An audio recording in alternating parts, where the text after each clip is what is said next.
enough to send me another Android smartwatch. Now I am going to be taking this Android smartwatch today and opening it up, looking at some of the menus with you guys, and then we're just going to go ahead and put it right in this watch holder to add to this nice watch collection right here. So hang out and let's have some fun.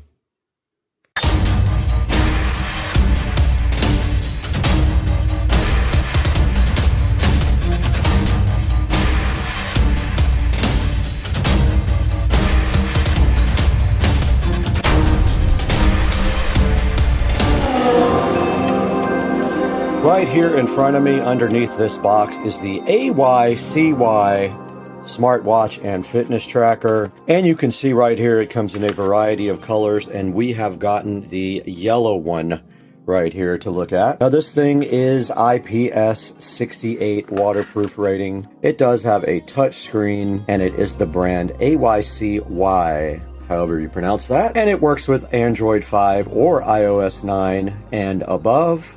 And inside they did give me a charging cable, but I have so many of those, I just put it in with all my other extra cables. And here is the AYCY smartwatch looking so fly.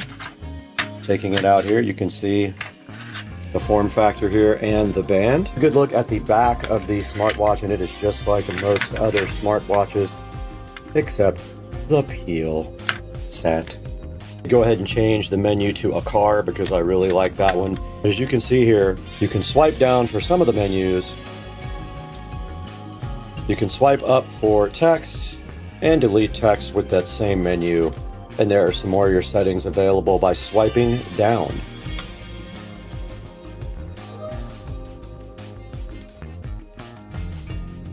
Now, being that this is a fitness watch, of course it does keep track of all your fitness stats.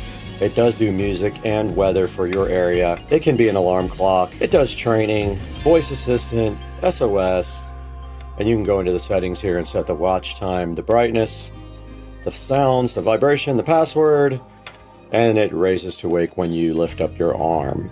Now you can change the front screen to any number of screens that they have available, presets. Now here's a look at the themes here, and you can see that I have the car on, but you can also set it to any one of these, and you can also do it inside of the app. Now you do require this app called GloryFit to use with the smartwatches. I'm going to show you guys that now.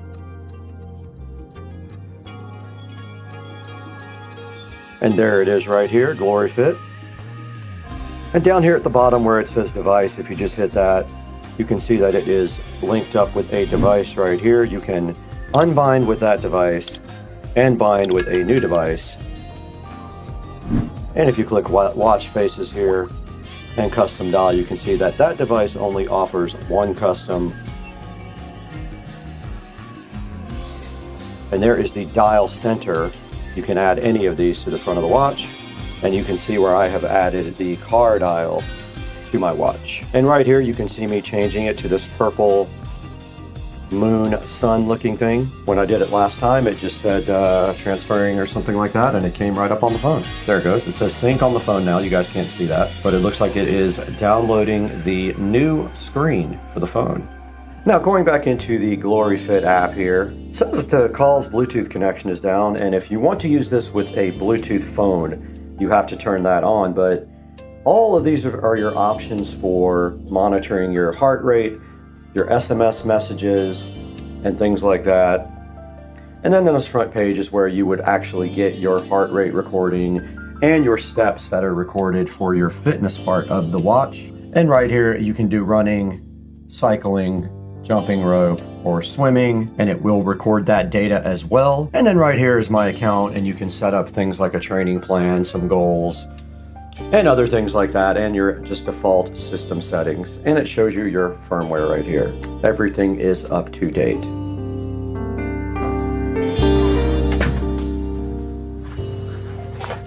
Another visit to the Supercar Street Racing 4K production studio, and today we are offered this smartwatch from a company called AYCY, and I don't know if that's ICY or ICY, but we did get this new smartwatch courtesy of them, and we wanted to just let you guys take a look at it real quick. And here it is right here on the front of the screen, and it has a 4.7 star review. Now I really don't like doing these watch reviews just because they're all kind of the same thing. I have other reviews for other watches and they pretty much all do exactly the same thing, and they all use the same app, which is GloryFit. Now this watch will show you SMS messages on your wrist, it can make phone calls, it can control your Bluetooth music, and it will track your fitness all day long and tell you how many steps you've done. Now taking a look at this thing online, it does have 4.7 stars.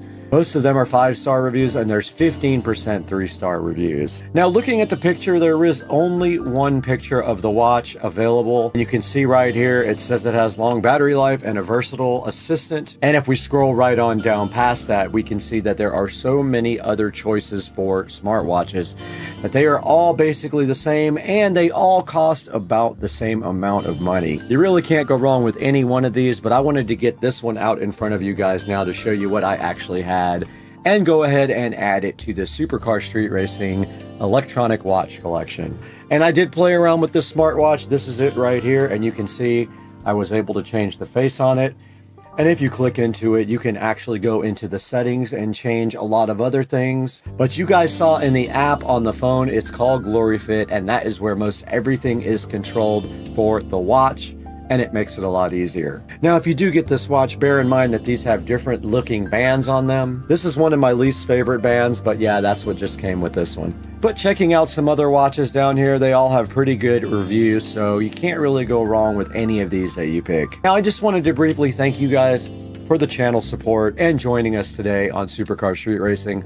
Like I said, I don't enjoy the watch reviews that much, but I wanted to get something out there for you in case you like the yellow band on this watch. It gives you a choice for that particular style. And it means so much to us when you click through our links and order products through our links. It gives us a little bit of cash, and it doesn't matter if you order the exact product, order anything you want through any of my links. It'll help the Supercar Street Racing channel out greatly. And the channel is growing, and we've noticed a big uptick in traffic here in the last month or so, and that's all because of your support. So guys, go ahead and like and subscribe to this video. But I gotta get out of here right now. I gotta go buy 10,000 new smartwatches, every color on earth.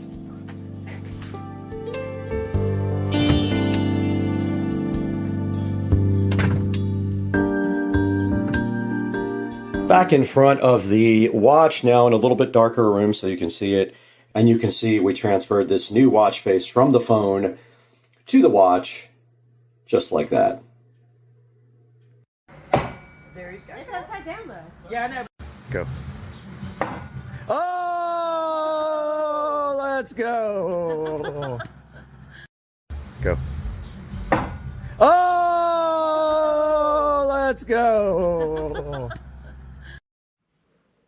Guys, welcome back to the channel, and we are recording now on our new GoPro Hero 10 Black, and today we are going to make a charging station in the closet because I need a place to charge various objects temporarily until I come up with a long-term solution. We're going to do that today on Supercar Street Racing.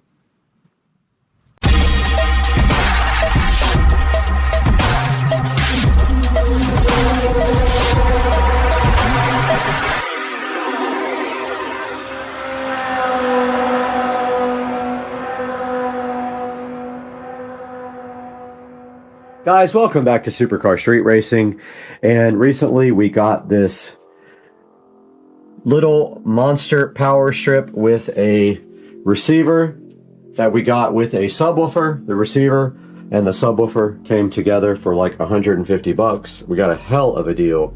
And then we got this free little power strip here too that we are going to be mounting directly to this old table. And we are shooting this today on the GoPro that we just purchased from the Captain Joe Dukes, Joe Dukes of Duval. So let's see what we're going to need. We're going to need some screws here for this, some short screws, and that is about it. And we will plug it in right back there So let's get the screws we need and get to moving, and we'll also need a tape measure to get these screws done the right way. All right, we got everything we need right here to get this project going, except the drill. Let's grab the drill. All right, we got our drill here. So what we're gonna do is center this guy 26, so 13 is the center. And then from 13, that's a little bit less than 13. We want to put screws at 4 and 4. So we want a screw at 9 and kind of on the edge. So right here.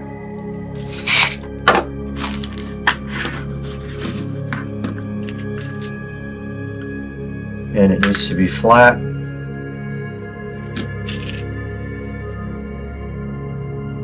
It doesn't have to be perfect, but we want it to be close to the center.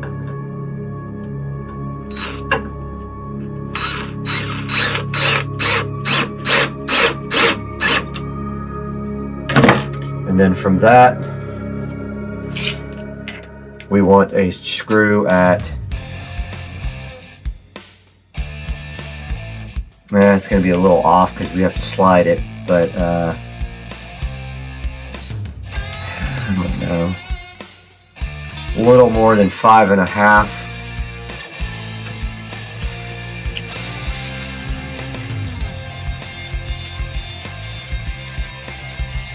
The next big line after 5.5, whatever that is. Like right there.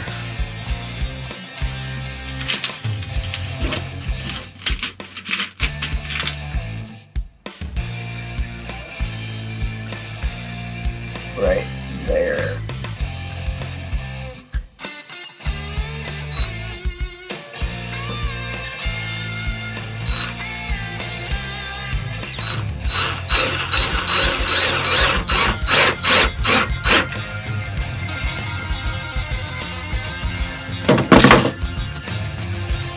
Boy, that is not even close to being in the center. Ha! I don't know how I messed that up so bad. Like it matters, but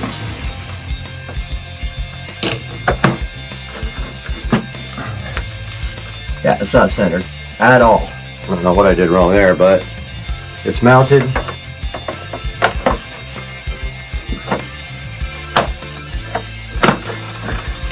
I say it was mounted. It's not mounted.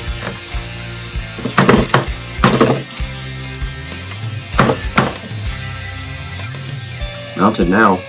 Now what we're going to do also is put, it's kind of upside down. Can we go that way? Yeah, it's got the same screws that way. Okay. Let's raise this a little bit.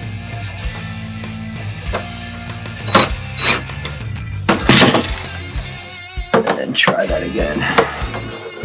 Boy, I don't know how I got that so off. I just way to the left, even though I thought I had it halfway.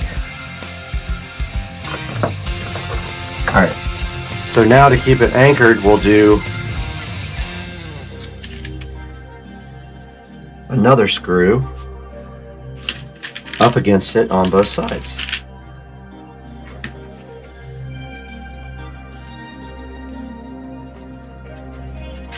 This will keep it completely anchored.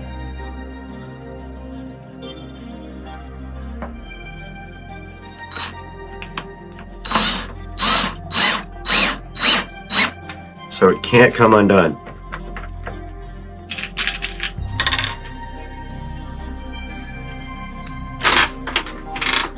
This thing's so old it has coax.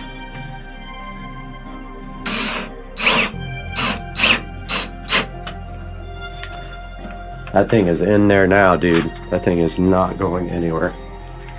All right, let's get our scissors so we can cut the existing cable ties.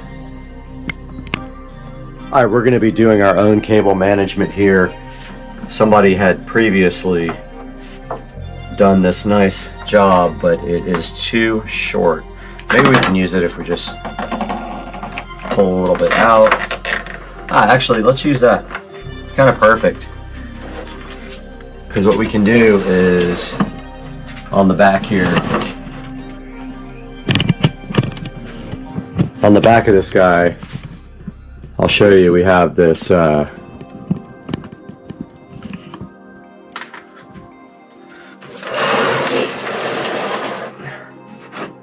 this thing is actually coming off. We're probably gonna have to put 2 screws in that, but right here we can just go down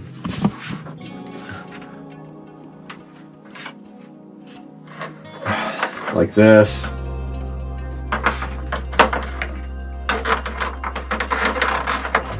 Put a couple of clamps in it.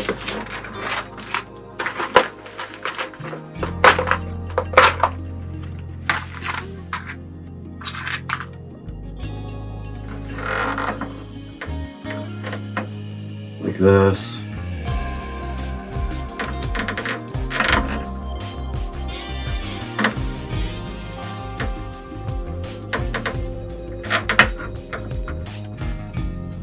This has its own screws.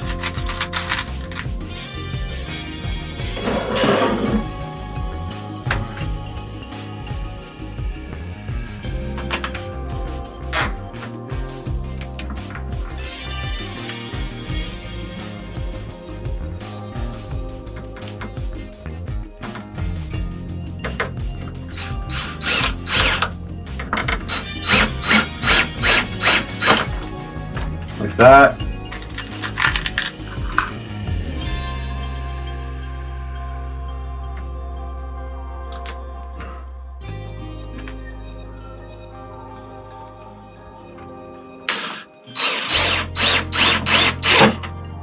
Just like that. Perfect. We'll put one right there.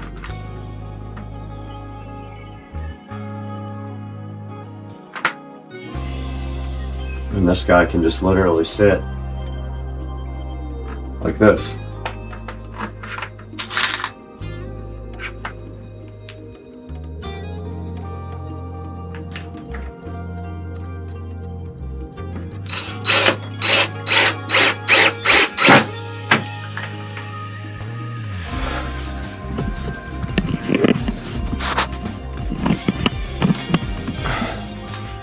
Alright, so here's what we ended up doing. We have our power strip mounted to the top. We're going to go ahead and clean that. We have our cable coming down the back. We have some nice clamps here and here holding it on, and then it will come down to power just like this, and will be powered right here, right now, on this nice power outlet right here. So let's get that moved and done.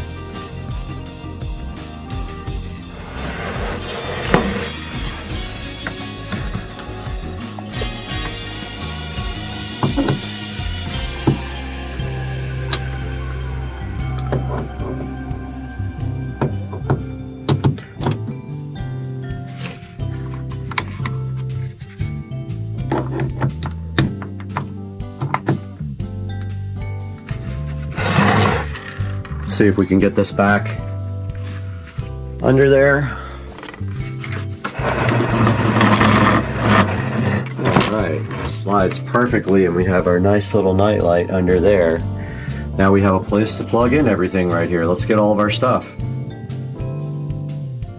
Alright, we have moved our clothes. We have a pretty big closet here, so we moved the clothes over to make room for our new charging stand. Let's go ahead and get something to clean this guy with, and we'll pick up all these screws that I successfully spilled everywhere, of course, because I always do that. And we have a few extra screws right here that go to this subwoofer, I think. But let's grab a cloth to go ahead and clean this off with.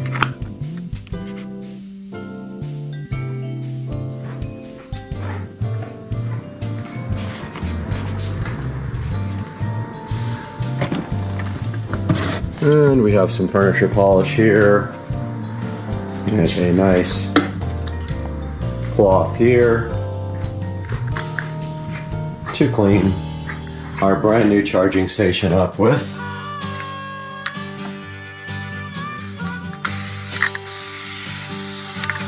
And I went ahead and put a screw in this, even though this thing is absolute junk, to hold the top on because it was falling apart. There's also a drawer on the side for storage if we need it.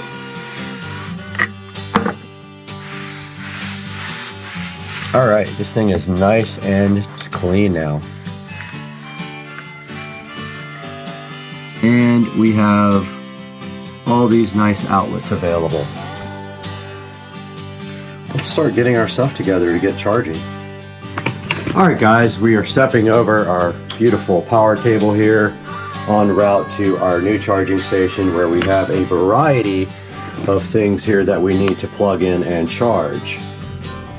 So let's take a look at what we have here, and do we have enough cabling and charge adapters to get all this stuff charged. Okay, first and foremost is our regular GoPro charger, which also can double as anything that charges for USB Type-C. Just a regular little plug there. But we also have this triple adapter right there, so we can actually add 3 more. So we have enough for 6, 7, 8, 1, 2, 3, 4, 5, 6, 7, 8, 9 different power charging here. This is our brand new GoPro battery charger. Just got it today. And it charges 3 batteries, and it has a USB Type-B connector right here, and that thing can go anywhere. And it is therefore now powered up. Now, here's one thing we have to be careful of. That takes up a lot of space. We might not be able to put one right next to it. So let's see what we have left over here. Okay, so this is my charger for my Bluetooth headphones, my workout headphones.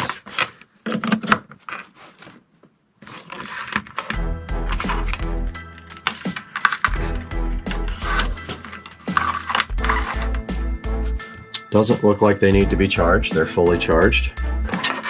And this is my charger for the GoPro. So this charges the GoPro itself, and when there's a battery in it, it also will charge that battery. Okay, for now that's good. This is actually just the Bluetooth on-off for my phone to turn on and off remotely. It does not need to be charged. It doesn't do anything. Then we also have, we're missing my microphone. Let me go grab my microphones. Okay, we're back with our microphone here. So this is our wireless mic, and it has a USB-C charger adapter on the bottom. And for now, we can open this up right here, right now, and find a USB Type-C. I have all of my cables in here for safekeeping. That is a big lump of mess of cables, and here is a USB Type-C. And then of course we will need an adapter to go with it that has USB Type-C on it, or one that has USB Type-B to C cable. Alright, we will need a USB-B to C because we don't have one that has USB-C. So let's use this charger and this little USB Type-B to C. Now, unfortunately, this one comes out on the side.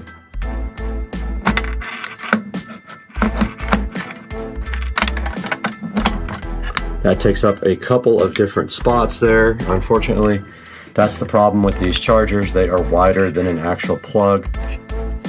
Let's plug in our wireless mic here. Ah, this is not a USB-C cable. Wrong cable.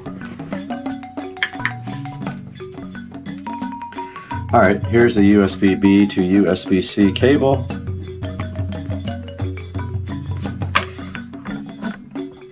This is actually better off on the end.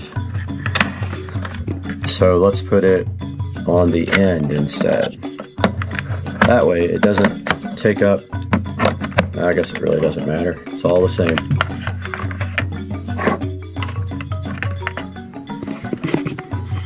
And now we have a place to plug in our wireless microphones here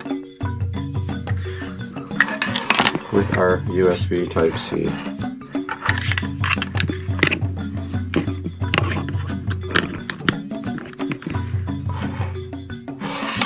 Plugged it into the wrong one.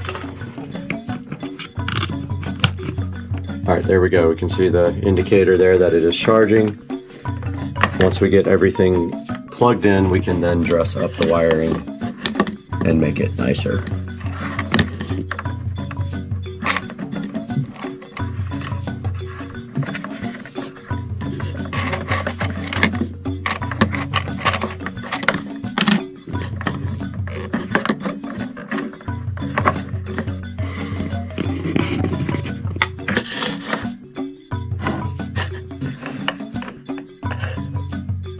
So there is my GoPro charger and my wireless mic ready to go. This is just a USB-C adapter, on-the-go adapter for the phone. It can live here as well. My remote control for that. Here is my Samsung, which I use at some time, and it uses the old school type of charger. It uses the very old charger like that. Let's grab a adapter for it. This one has a top exit mount. Let's use that one. Let's see if this adapter actually works. Probably won't ever use this phone again, honestly, now that I have a GoPro. And it does charge. Okay.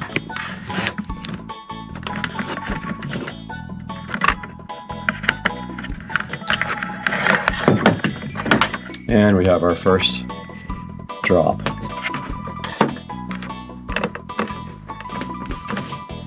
And we got to grab that. It fell behind, of course.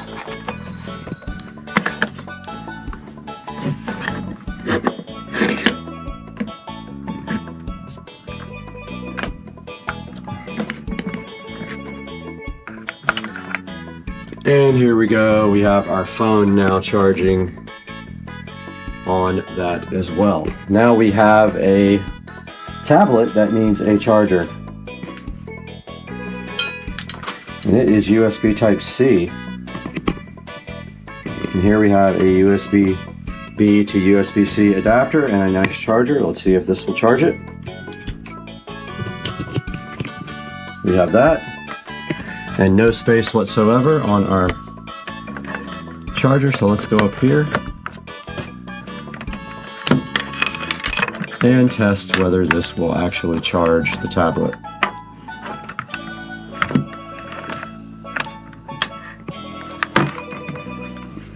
Kind of a short cable.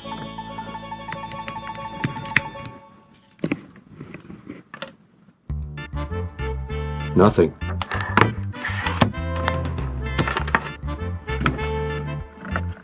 Okay, either the adapter doesn't work or the cable doesn't work. I would think it's the adapter, but I'm pretty sure I have another one somewhere to try.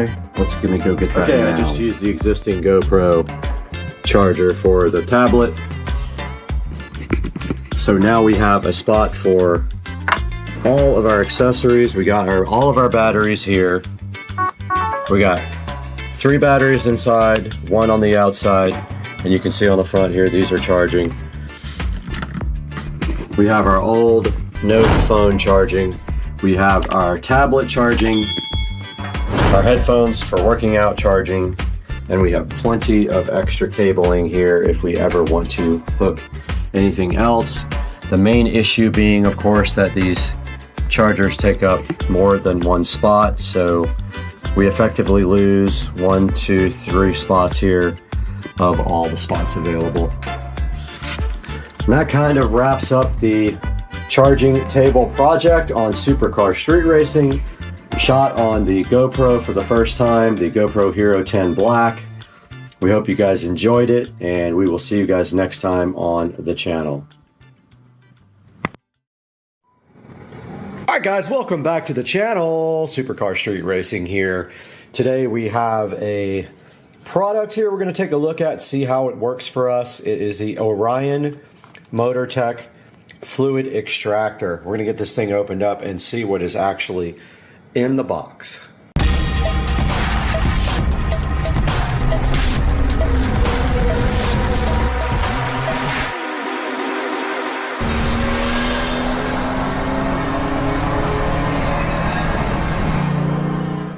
Taking a look inside the box for the MotorTech extractor here. This is a 200 milliliter fluid extractor. And taking a look at the actual extractor here, we can see that it says you can do brake work with one man.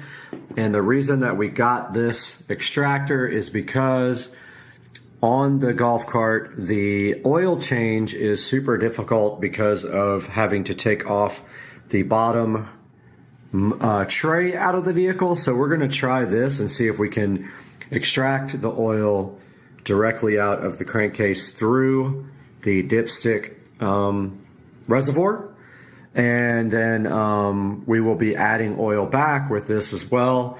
The golf cart, I believe, takes just a little over a quart of oil, and it is the break-in period, so we are needing to change the oil and put new oil in it for post break-in after it had 250 miles put on it. See right here, the instruction manual is for the little 200 milliliter extractor from Orion MotorTech. And inside here, it gives you some warnings. It shows you a parts list. It looks like it comes with 2 hoses here and also a little extra little nozzle for the end of the hose. It's got 1 small hose and 1 large hose here. So it says that one of the hoses right here is 0.95 centimeters and the other one is 0.6 centimeters. Taking a look right here. The adapter is on the end here. And the barrel right here. There's the adapter. The actual syringe here. And then it tells you how to operate the extractor. And it says be careful because some fluids will affect the paint of your vehicle if you're using it. So what we're going to be using this for is, like I said before, we will take the little dipstick screw thing out and try to pull the oil out of the golf cart without having to take off the drain plug, because the drain plug is blocked by a big under tray with about 30 screws that have to come out. And I'm hoping this will do the trick to change the oil in the cart. Okay, we're out here in the garage now. We need to get set up. So what we're going to do first is go ahead and get some lighting under here. I've got a little fluorescent light that we can run underneath the cart. We'll go ahead and get set up.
So what I'm going to do now is, you can see that is the dipstick area. I'm going to get our extractor here and try to extract from that dipstick and put it into this 2-liter bottle that I got right there. Now notice that I did put the cart up on the ramp on this side so that all the oil would flow to the dipstick side of the engine. So I'm going to go ahead and give that a try now with this extractor. And all you have to do to get this extractor going is put the tube directly into the end of this hole, and we will start off with the bigger one. So what you do is, all you do is push it into the hole it's in. To get it out, you pull down on the blue washer and it comes right out. So this thing is ready to go now. Literally just put this into the dipstick and try to suck out the oil, which I've never tried before. So let's do that now.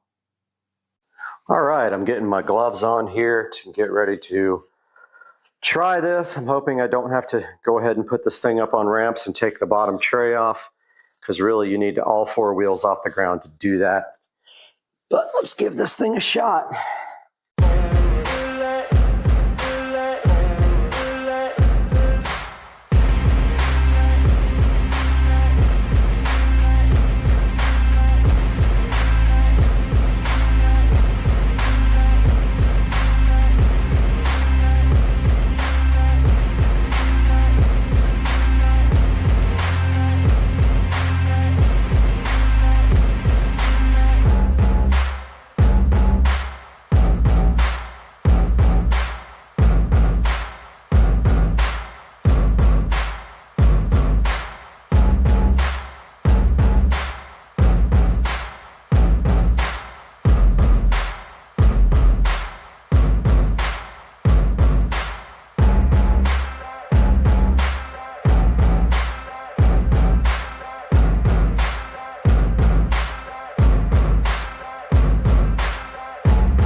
All right, I did some research.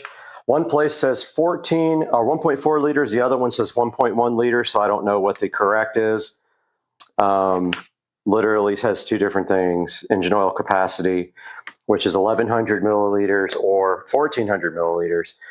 At the same time, it says to fill the oil up until the oil is on the 4th mark here, which would be 4 from the bottom, I'm guessing, because they don't say, which is basically halfway. So I'm going to start with 1,100 milliliters, then check the oil and see if I can even see it, because I couldn't see it last time. So I guess we'll need to get our squeeze bottle out to put the oil back in and start doing some oil, or we can use our new extractor to do the same thing. This is hilarious, Haggard stuff. My funnel is way too big to pour into this bottle, so I'm using this oil filter removal tool because it has a little hole at the bottom. So we're going to see how big of a mess we make with this. We got to make sure we don't overfill. And we are using fully synthetic SuperTech oil from Walmart, which is just as good as any of the other brands that we've done some research on, and we know this stuff is good oil, if not better than a lot of the synthetics that you buy off the shelf. So far, so good. We only need a little bit more. Oh, we got close. We got close. We got real close.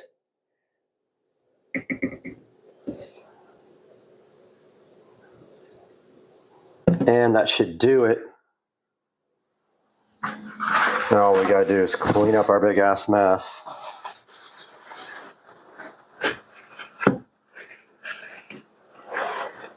Should be about 1,100.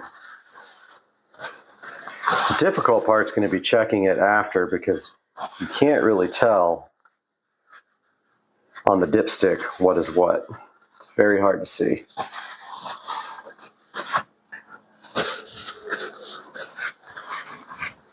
We got our bottle ready to go and cleaned. I like to keep it pretty clean, like in the work area.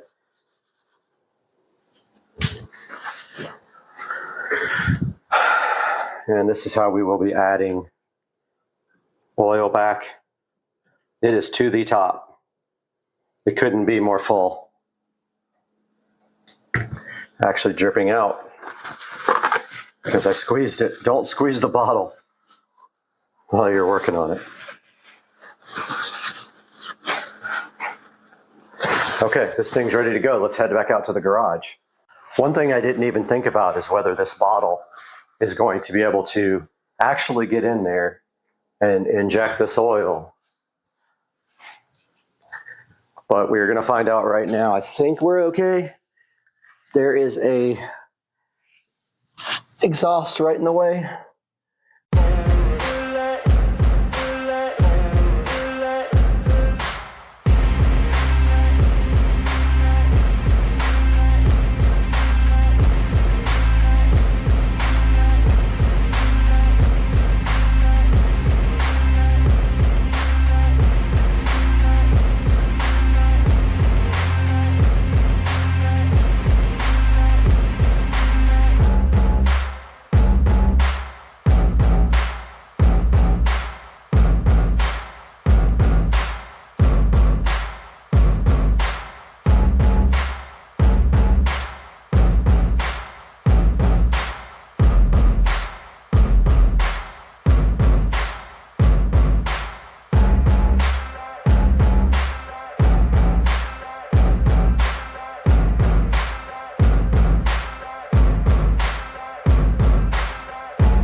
Getting the oil back in is very tough. I had to wrap some tape around the end of my funnel to get it to work because it was too big.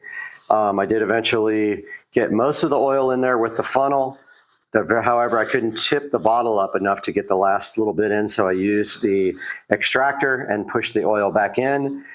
And now the oil change is done. We have to check the oil though, and if it needs any more, we'll have to get it out of the quart bottle or sorry, the 5 quart bottle that we got inside of the oil.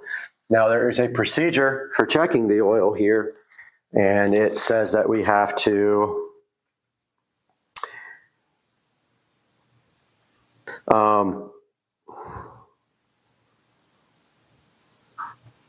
let's see, it just says,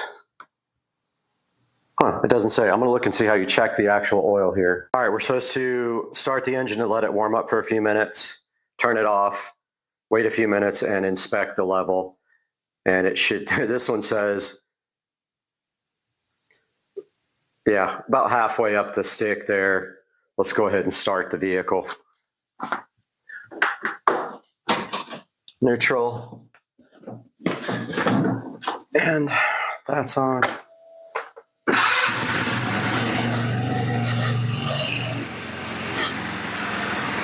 All right, we're gonna let this warm up for a couple minutes, then check the oil.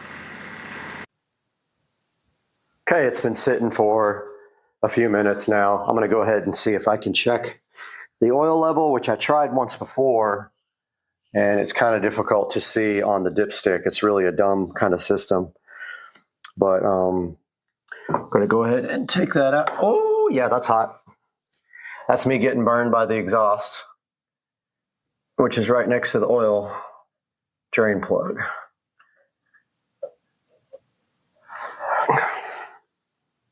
Yeah, I mean, you can't really tell.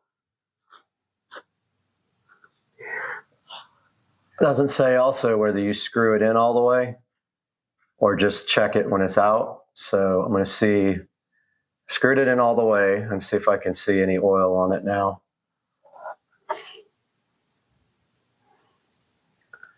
Yeah, I mean, you can't tell at all. It's just ridiculous. It's got oil on it even when you don't screw it in all the way. I'm just going to leave it like that. I'm not going to add any more oil. I only put 1100 and it says do not overfill. So I'm going to go ahead and leave it like that. And so that's going to do it for this video. And this is the extractor that we use. This is the OMT fluid extractor we use to change the oil. And I would highly recommend it. It works great. Did the job perfectly, actually. So yeah, go ahead and pick up one of these if you can, and we'll see you soon on Supercar Street Racing. The weather is just absolutely ridiculous. It's so gnarly out here, guys. Hey, Supercar Street Racing. Hope you guys are having a great weekend. I want to check in with you guys. And I really want to check out Buc-ee's. And I keep seeing signs for that it's like 20 miles away. I want to check it out with you guys. So I don't have my tripod, so I'm going to be like holding the phone, but I'm going to give you guys the Buc-ee's experience when I can find it. But like, there's been signs popping up like every few miles about Buc-ee's, and I know if you guys don't know what Buc-ee's is, it is like a huge like gas station, I guess you could call it, with everything in the world, and a lot of people do videos from there and stuff. So I just want to check it out. I got time, I'm not in a hurry today, and I'm just happy to be down in the area. So I'm gonna look for another sign when it pops up and show you guys. Well, I missed that one, but it said potty, like P-O-T-T-Y, like a rock star. It was the other side of the freeway though, which is interesting. But it's supposed to be 25 miles. And there's also the B, which is another big one, the busy B. But I'm looking for a Buc-ee's sign because it's like, I think it's like right off the freeway, so I'm gonna pop off when I see one. Just passing by St. Augustine. I don't know if you guys have been there. It's beautiful. Really cool, old town. I believe the oldest town in America. Really nice place to walk around. Great winery, San Sebastian. It's chill. Lots of good live music. Reminds me a lot of New Orleans. Nice downtown area with good restaurants and bars. You should check it out if you've never been. So it looks like they are building a best bet right here between St. Augustine and Jacksonville, right off to my right here. pretty huge down here where you can go gamble and eat. They got decent food too. Yeah, that's going to be a best bet right there. So I'm just thinking about, I've never been to this Buc-ee's, never been to any Buc-ee's before. Just thinking that this must be like on the St. John's, whatever the road is, I forgot the road number, but it's like the St. John's something.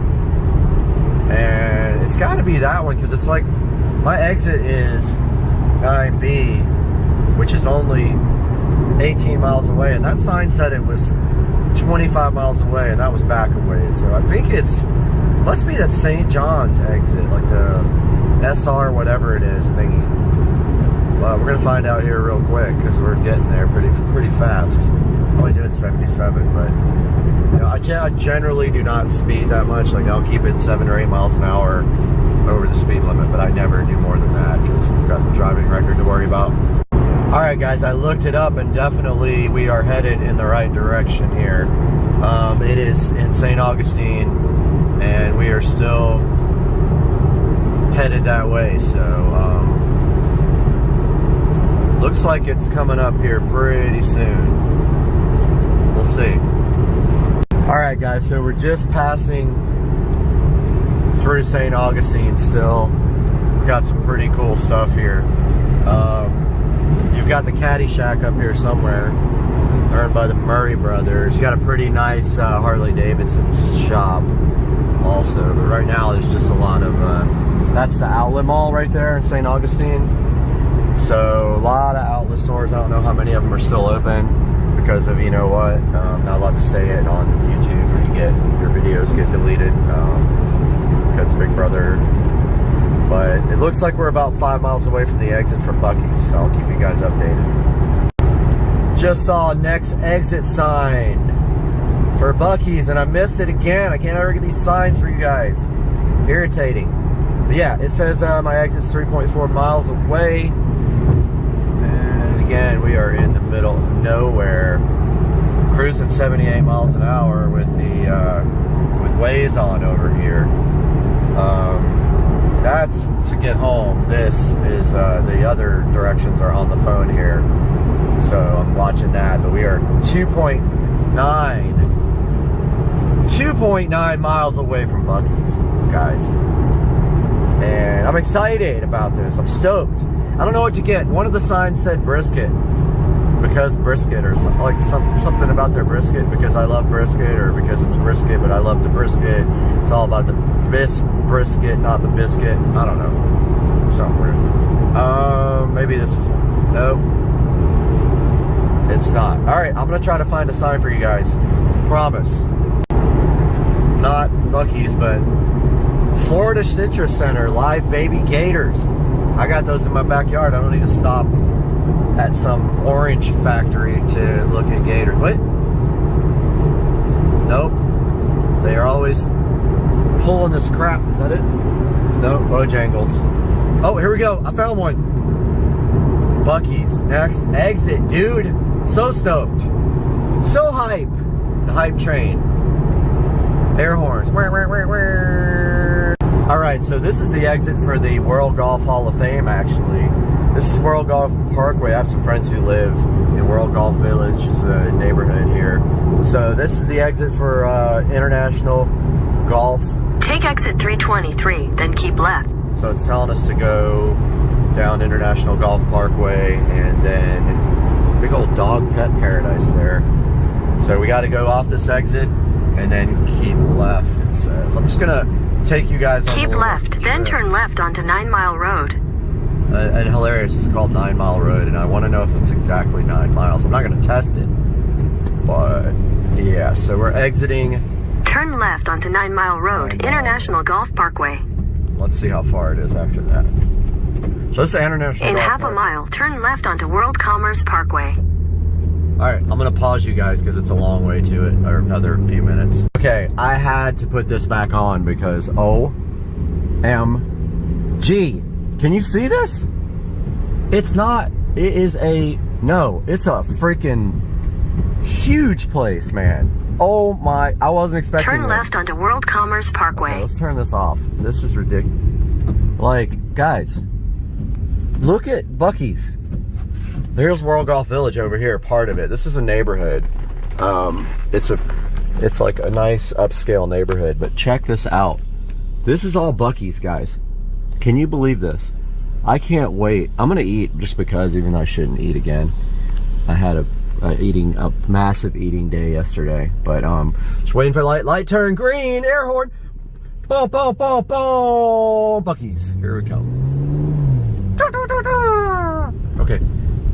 Man, these people are going slow. I run actually. In 600 feet, turn left.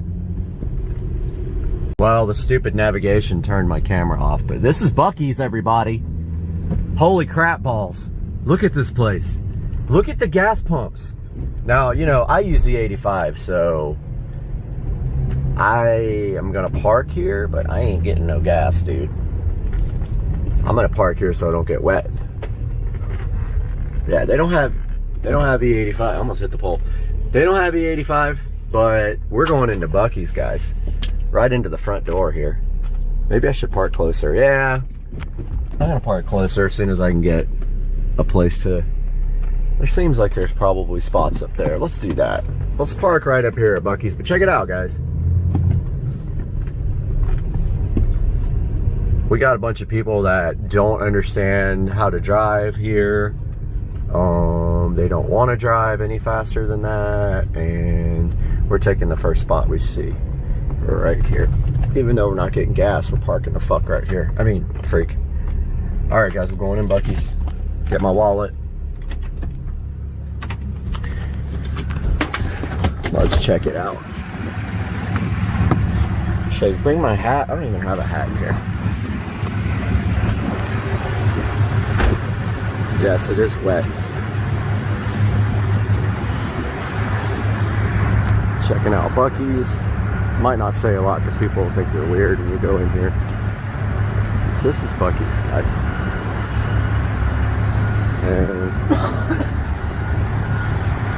got barbecue grills, charcoal. You can pretty much buy anything here you want. This is it.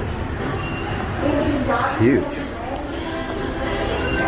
Excuse me. Pretty cool. So check the store out, guys. Massive, massive, massive store. Which is everything you can think of. Check out the food. So they're supposed to have like some of the best food. And they've got like a place where you can order. And these are all like the brisket, which is supposed to be really good.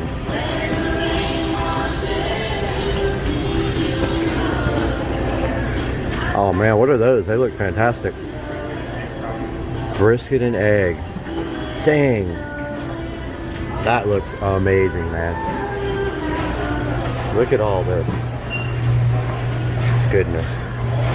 Looks like we got some. I heard their cashews are like world famous too.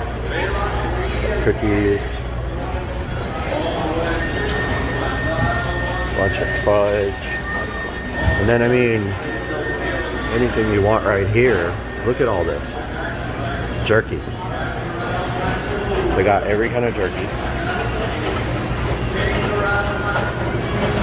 Like, every kind.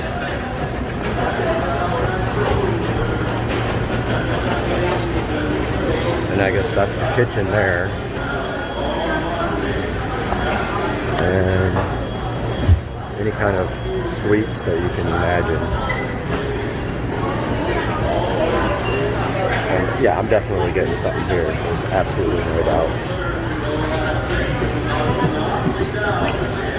And it just goes forever with food. So wait for lunch, bringing it to the court. Okay, so cheese, croissants, chopped brisket, beaver tots. That just sounds so wrong. So the guy was making these.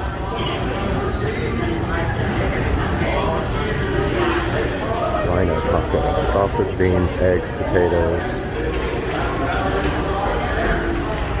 Wow. I don't know what to get.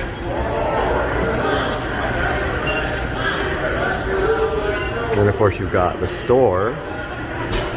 Everything you can imagine in this place.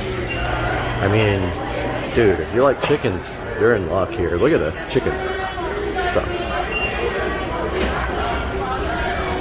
Wish I had my tripod. I'm so upset. Look at the cast iron. They got every kind of cast iron you can think of. Like, all of them. It's about 45 bucks, not bad for a cast iron. But this is amazing. So they got the cast iron wok for $49.90. And then they got the cast iron pots. And then just all kinds of random stuff. Order hot dogs, wraps, chicken tenders. Let's keep looking at the merchandise first. Yeah.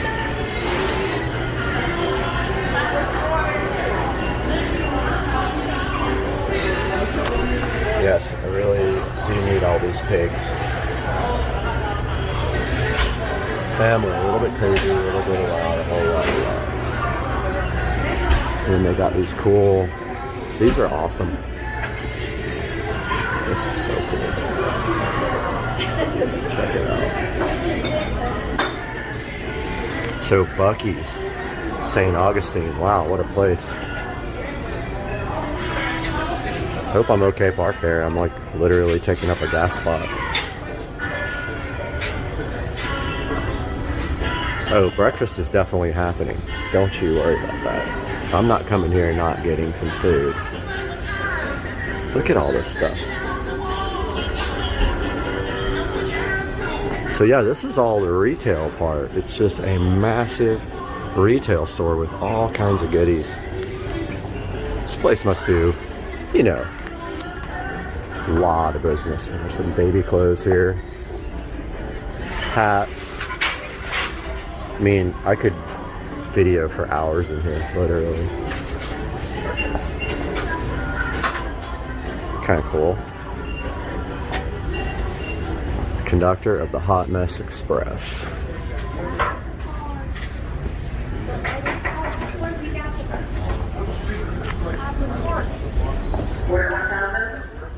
Order number 1,000 of what?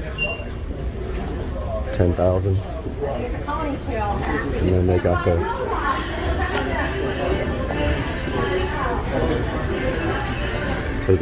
swimsuits over here. Party light.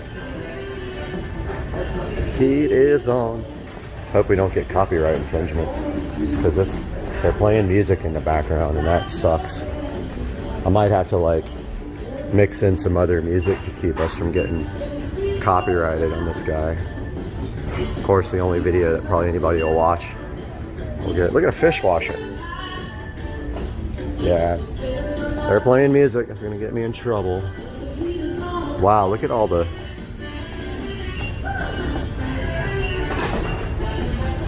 Look at all the stuff they got here. The Buc-ee's shoes. Hello. Oh, good. How are you? They got the lunchbox. They got the shoes. I know somewhere they got the whole outfit too, because I've seen somebody wearing it. They got the beavers. They got the boxers.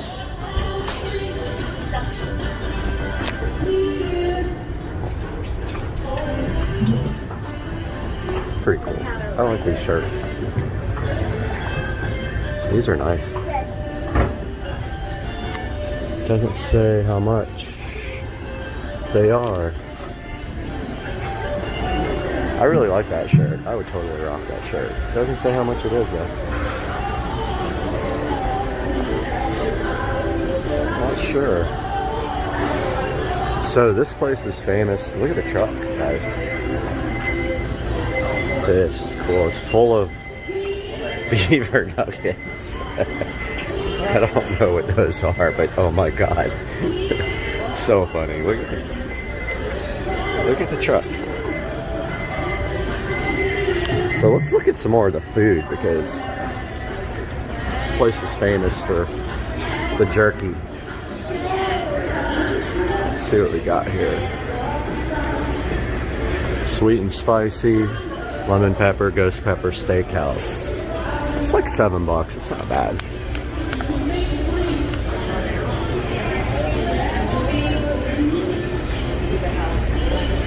Mesquite. And then of course you go over here and they've got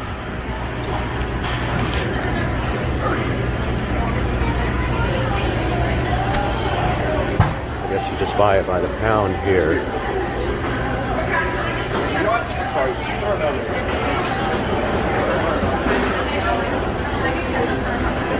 Look at all the jerky,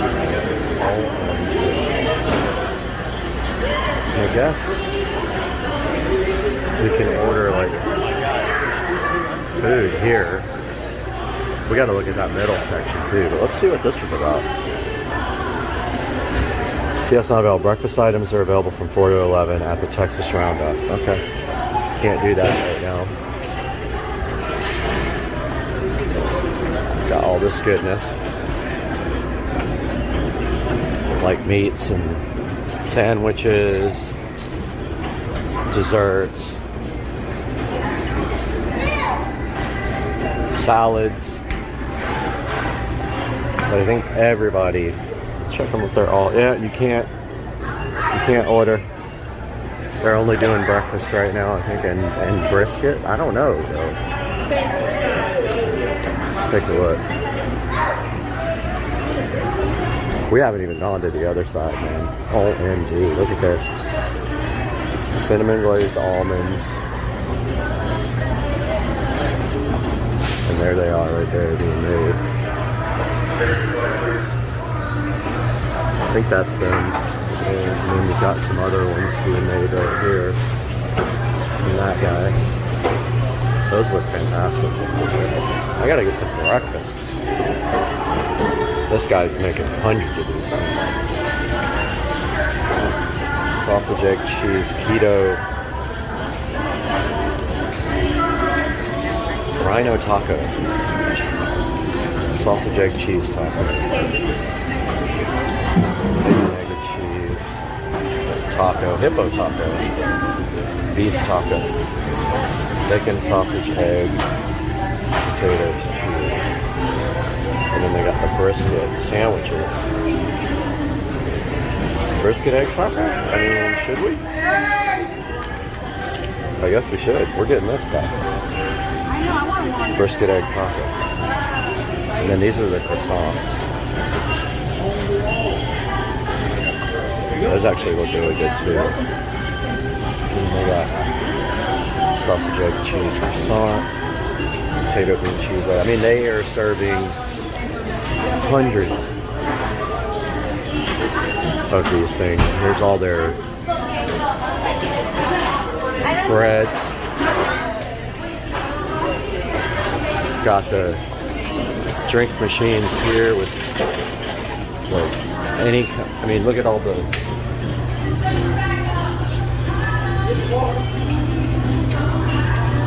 it's just like every possible thing you could ever want in a soda. But, I mean, there's everything. Look, blue cream sounds good. I'm not gonna get a sugary drink. Definitely getting a large drink, like a large cup right here. I want something diet. They got real classic cane cola here. I guess like a pick-me-up, so maybe like Diet Mountain Dew. Let's get a little Diet Mountain Dew for our brisket sandwich, brisket burrito. Can't speak. All right, got the large drink here. Got to find the lids. They're back behind me. That's where it gets difficult.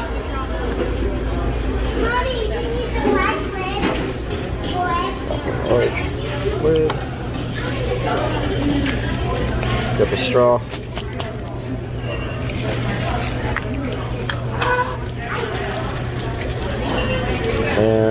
take our brisket and our drink and go see the rest of this place. Got the drink section over here with all the coffees, and these are the world famous clean restaurants. Hello, how are you? Like friendly staff here at Buc-ee's. Here's your coffee station. Got all kinds of nice coffee.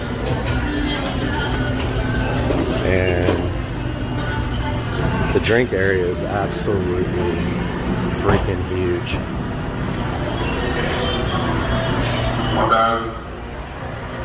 Can't get these, they're not available. But here's the candy section. Here's all the dairy stuff and the drinks.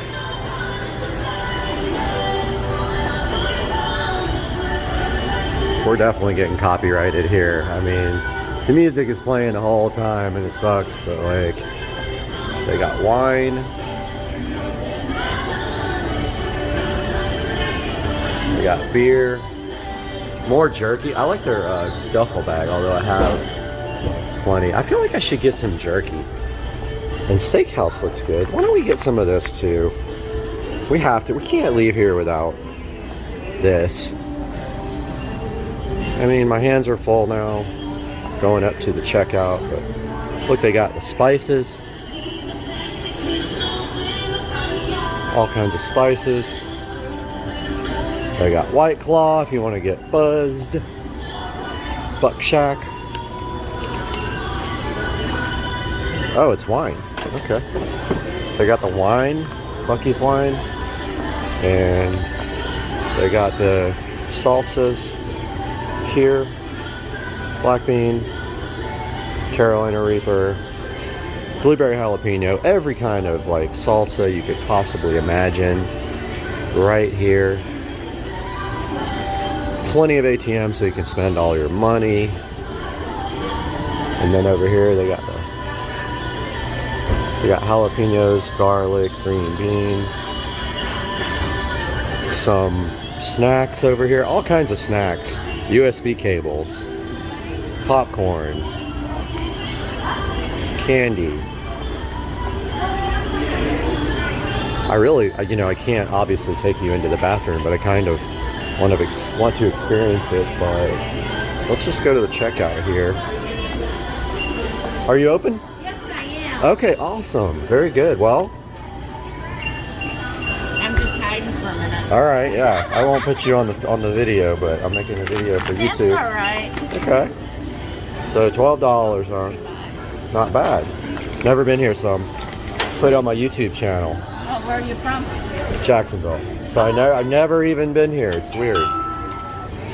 Now, we have another one in Daytona Beach. Can I put you on? I don't know. You can't see you anyway. But, and there's one opening in South Carolina. Oh, cool. There's one more in... Where's the big, like the biggest one? It is going to be in Gatlinburg, Tennessee. Ooh, nice. So that's going to Love be Gatlinburg. We have 104 pumps. They're going to have 120. Oh my God. Well, I don't want to hold these people up. It's going to be a lot bigger. They're in the process of building it. Awesome. Thank you so much. Have a See ya. good day. So yeah, we got a little $12 bag of goodies here at Buc-ee's, and we're heading out to the car. I would sit down and eat, but I don't see any place really. I know, man. For a little, yeah. A whole slab won't fit on. I know, man. My first time coming here. Yeah, me too. Me too. It's awesome. I got the whole thing. I videoed the whole I'll be thing. crying. Yeah. All my feet gonna be done at one time. They must have someplace to sit and eat, right? Somewhere. I didn't see anything. Not really. No. Okay, well, we're outside of Buc-ee's now, and they have 100 and forgot what she said, pumps. Look at this. But she said they're building the biggest one in Gatlinburg, Tennessee, which I love Gatlinburg. Somebody dropped something on the ground. Make sure it's nothing I run over and break something. Nope, somebody dropped a sock. All right, headed into the car. I'm gonna shut you guys off for a second. All right, hopefully I didn't show my card back there. Otherwise I'll have to go edit it out. But got the brisket egg taco here. just wanted to kind of share the experience with you guys. My first Buc-ee's. I didn't get any kind of sauce or anything like that. I just want to see what it's like it is. And wow, it looks absolutely fantastic. Gonna take a bite of this now.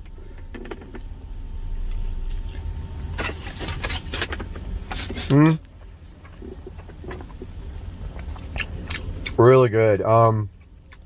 Oh, that would taste good with like some kind of sauce on it. The brisket just has so much flavor, and it's so like, it's not dried out. It's really flavorful. Wish it had a little bit more cheese in it, but there's a good look at the brisket right there. Delicious.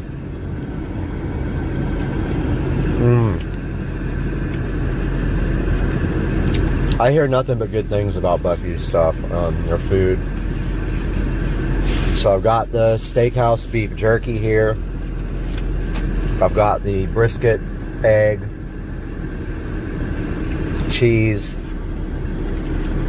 taco. Oh, look at that, guys. I mean, come on. So good.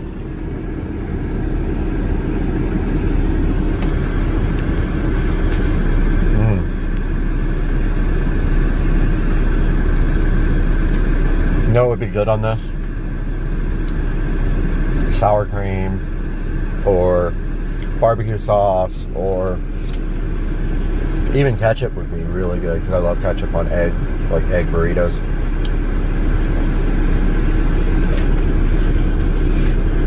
Alright guys, we'll catch you here pretty shortly. I'm gonna finish this delicious taco or burrito or whatever it is. I obviously missed like a whole nother building. I mean, or there are more gas pumps, okay. On the other side, I thought I missed like a whole building. Just leaving Buc-ee's, wanted to give you guys a shot of this as we pulled out. It's a freaking huge building with tons of everything you could ever imagine. I mean, you can kind of go crazy in there and spend a bunch of money, but I mean, look at it. That's the entire other side, and that entire thing is gas pumps. 100 and something, I can't remember what she said, 108 gas pumps. But yeah, I finished the brisket burrito. It was absolutely fantastic. Heading back home now. Hope you guys enjoyed this tour of Buc-ee's in St. Augustine. It's actually like right before you get to Jacksonville, between St. Augustine and Jack. Alright guys, Supercar Street Racing here on a amazing dreary Sunday. Been raining the whole entire day. Shooting a video for that. I hope you guys like it later. But got the steakhouse Buc-ee's beef jerky made from solid strips of beefage. That's what it looks like right there. So the serving sizes is 1. There's 4 servings in this package. 110 calories per serving. Low carb, so 4 carbs, probably from the sauce that's in it. Low sugar, 3 sugar per serving. But the most important part is 13 grams of protein per serving. So let's bust this open. Now remember, I have no smell because I had COVID, so I haven't smelled in over a year. So I can't smell the product for you and tell you what it smells like. The taste is still there, although I think taste is definitely affected by smell. All right, so there's a little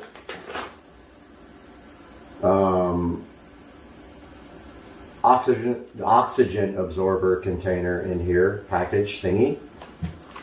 Yep, I got nothing. I can't smell it for you, but let's see. So a lot of the jerky that I've gotten at stores is like so hard to eat. You can't even like chew it because it's so. So let's see. All right. Steakhouse. Buc-ee's Steakhouse beef jerky. Okay. A little tough.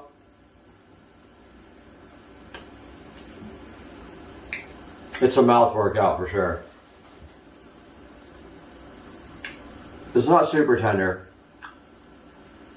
I think that's all hit or miss with beef jerky. I'm not trying to say it's a pass or anything. It's not too tough to eat.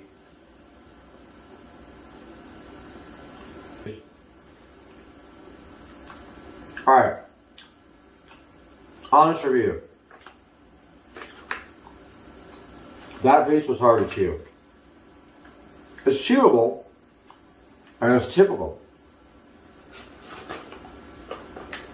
Haven't had a lot of beef jerky that was actually tender. 25% maybe of anything I ever buy.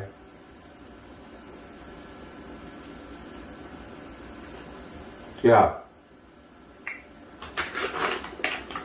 Probably should have bought like some of the fresher stuff, like by the pound stuff. I don't know if it's made after this. I need something to wash it down for sure. It was good though. Let's talk about the flavor of this though. Yeah, it's beef jerky, it's dried beef. It's going to be difficult to chew most of the time. I've had some tender stuff, probably was a little bit newer. This doesn't say when it was packaged. And it wants you to refrigerate it. So if you get this, make sure you refrigerate it. But the flavor is really good. Like, I'm a big fan of steak. Actually, I had steak last night. Ribeye. Flavor is good. It's like a smoky, rich, just like steak on the grill kind of flavor. This is my lunch, by the way. Really good. Zero complaints about the flavor. Definitely recommend that. You really can't give a bad review based on the tenderness of the beef. The whole thing about jerky is, it's like aged and dried. It's going to be difficult to chew sometimes. Now, I have returned beef jerky that was so hard to chew you couldn't even chew it, like, at all. It's not like that. I think it's typical of beef jerky. Forgot my soda.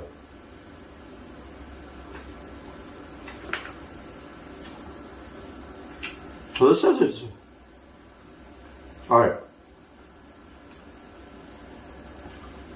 So, it says, taste of country, world famous, made from solid strips of beef and smoked in Texas.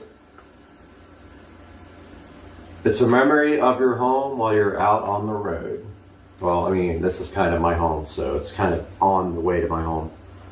Our wall of flavors means we have something for everyone. So try one, or try them all. We think you'll be mighty glad you did. I'm definitely not upset that I bought this, because this is my lunch. Not bad. Pretty good. Usually buy Jack Links. Now this has got to go in the fridge. That's enough lunch for me. I had a big breakfast. Yesterday I had like plenty of food. Guys, thank you for watching. Sorry for the open mouth.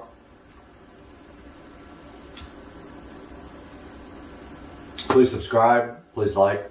I'll see you guys in the next video.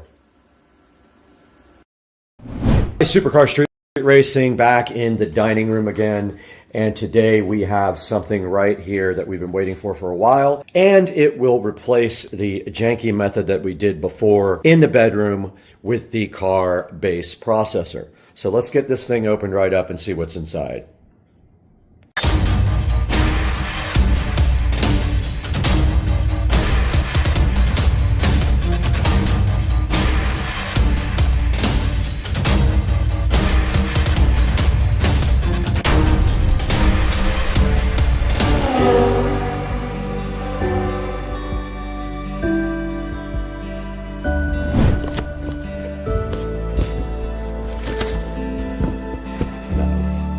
Side of this box in front of me, we've got the Behringer Ultra Bass Pro EX 1200. Now this is my third EX 1200. These things are very, very difficult to find online.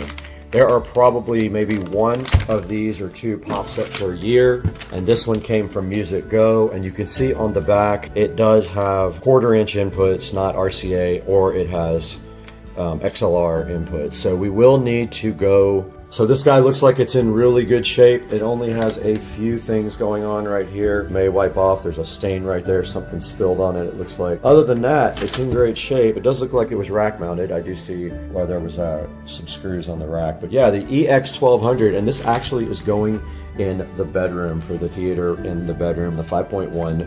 So we can go ahead and look for our 1/4 inch jacks now and see if we have any 1/4 inch RCA.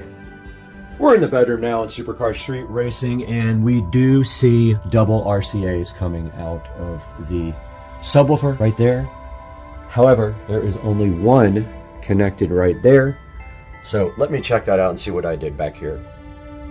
So basically there is a Y adapter behind the Marantz right back there. So all I have to do is remove that Y adapter and plug it up to the back of this guy, and then run a set of RCA cables down there. That would probably be the easiest. Although I think the Marantz has 2 subwoofer outputs. Let me check. All right, so we have to go into our trusty hoarder bin here and see if we have any RCA, and I don't think it's this side. Oh, maybe it is. That's trash. I don't know why that's even in there. So what we're looking for in here is a 1/4 inch to RCA female. So let me dig through this with you guys, and then we'll see if we have it.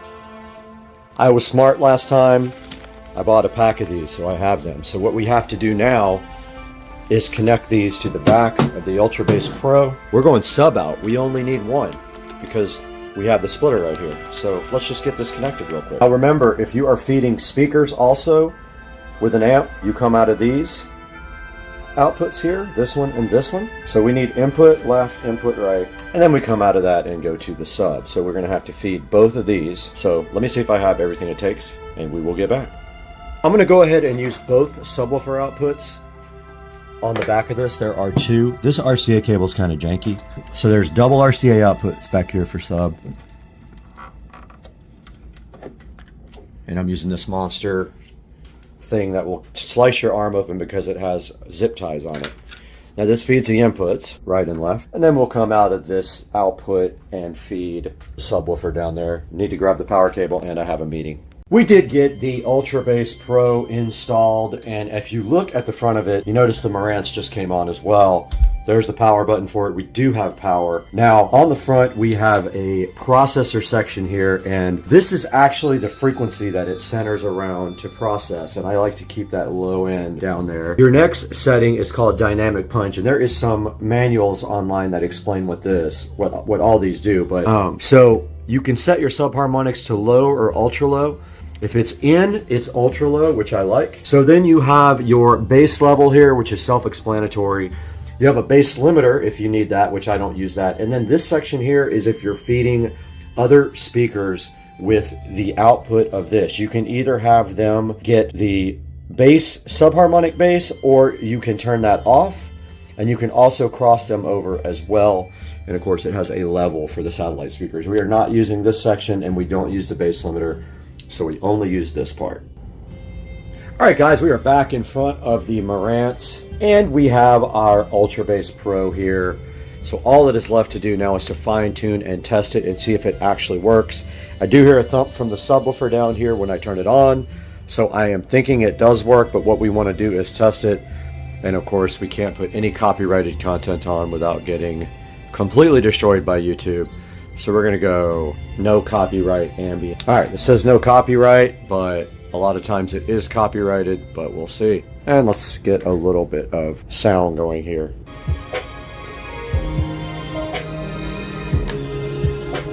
Okay, I don't see any lights on this. I went ahead and cranked up the level on the bass. We have our Govee Dreamview in the background there lit up.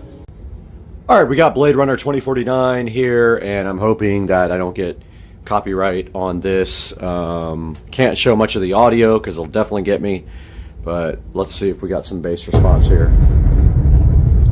Finally got some movement of some LEDs, and we are watching Blade Runner now in 4K Dolby Digital Audio, and this looks amazing. And I'm just going to step back here to limit the copyright. Let's see what's going to happen here, but so far this thing's making some good subsonic bass. Let's see what happens here when we go a little bit further. Yeah, so all this stuff is copyright, so I can't show you all of it or let you hear all of it, but we can go to the movie. Yeah, and then we can go back here and go back to YouTube. I definitely hear the Behringer. Alright guys, we sampled some music on the Behringer Ultra Bass Pro EX1200, and I am happy with my purchase. Like I said, you cannot get these anymore, and if you get one like the DBX or the PV, they're going to cost you $300 or $400. I paid $125 plus shipping for this one. And this is my third one. I have one on the whole home audio system there in the closet, and then I have one in the home theater room as well.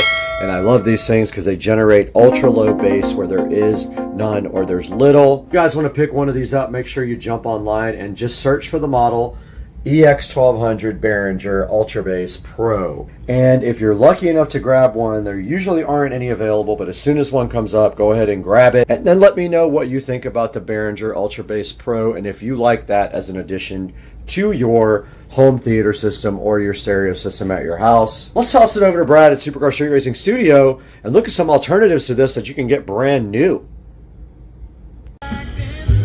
What are you doing up there, dude? Why are you on the wall, dude? There's no power.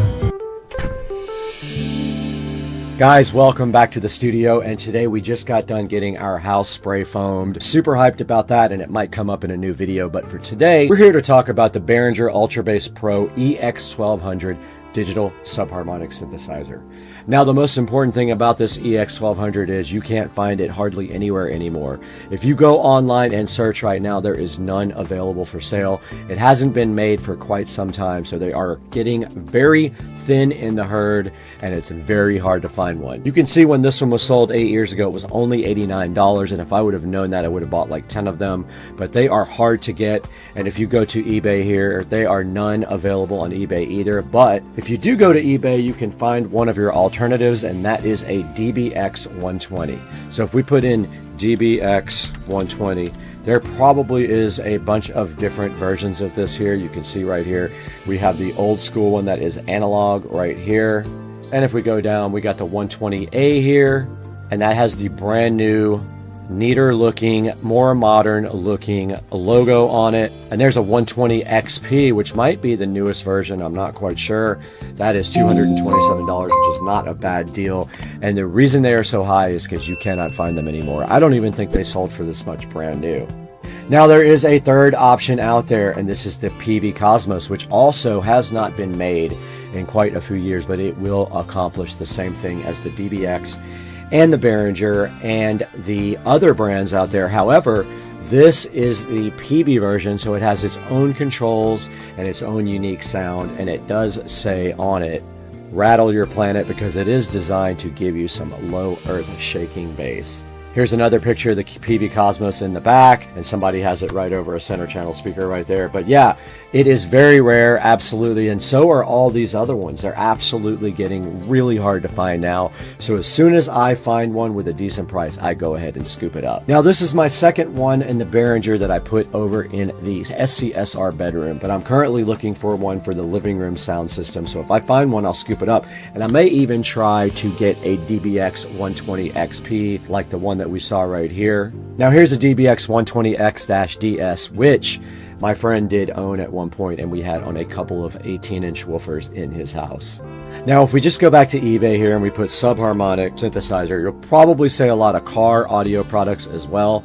And if you can remember, I did have a car subharmonic synthesizer in there, which I did move to the golf cart. Now, if you search too much, you'll get some manuals. Make sure you're not buying a manual for a subharmonic synthesizer. Those are cheap. You can't use this rack-mounted one, though, unless you actually have the rack to put it in to power it. And these are all using the Euro rack system. Now here is an actual very rare ADC DSS 100, which I have never seen listed. So I might go ahead and bid on this guy unless I can find something else. Now here's another version of the 120X that I have not seen, looking a little bit different than the other versions.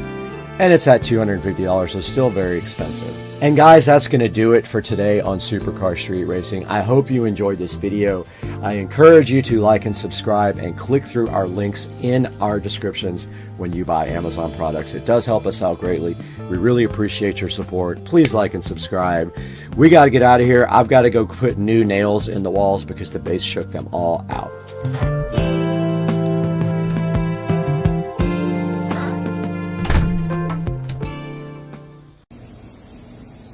Chilling. Oh, people are hitting me up, trying to come over and hang out in the backyard. I'm like, all right, you can come over and hang out. Papa, it's got TV, Papa. Why are you so mad? Why are you so mad?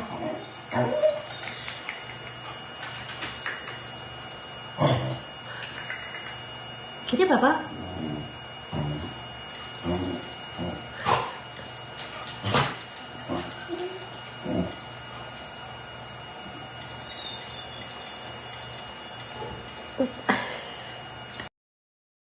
You know if you laugh that it's true and you were laughing the whole time because you know it's true. If you laugh, it's true. And then you were laughing the whole time and it proved my point and then you got put on YouTube. That's what happens when something happens on you. You go on YouTube. You talk funny, you go on YouTube. Blessed day. I hope you have one. Okay. There's rain on the phone, dog. So, There's nowhere to sit. this is exactly what we saw on TV. Why is there nowhere to sit? Yeah. It's so busy out here. I know. Why is there rain on my phone, I don't dog? know. Why are my eyes getting wet? Are we on a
We're back here at Supercar Street Racing Studios once again in beautiful Jacksonville, Florida. And today we have this mini camera sitting here so fresh and fly right in front of us, ready to do some detection of some shady characters around your house or my house.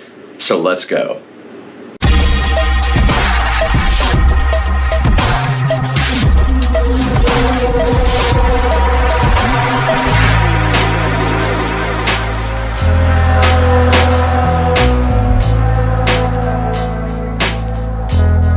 We're sitting in the beautiful Supercar Street Racing compound now with this mini spy camera that was so graciously provided to us from the manufacturer to check out.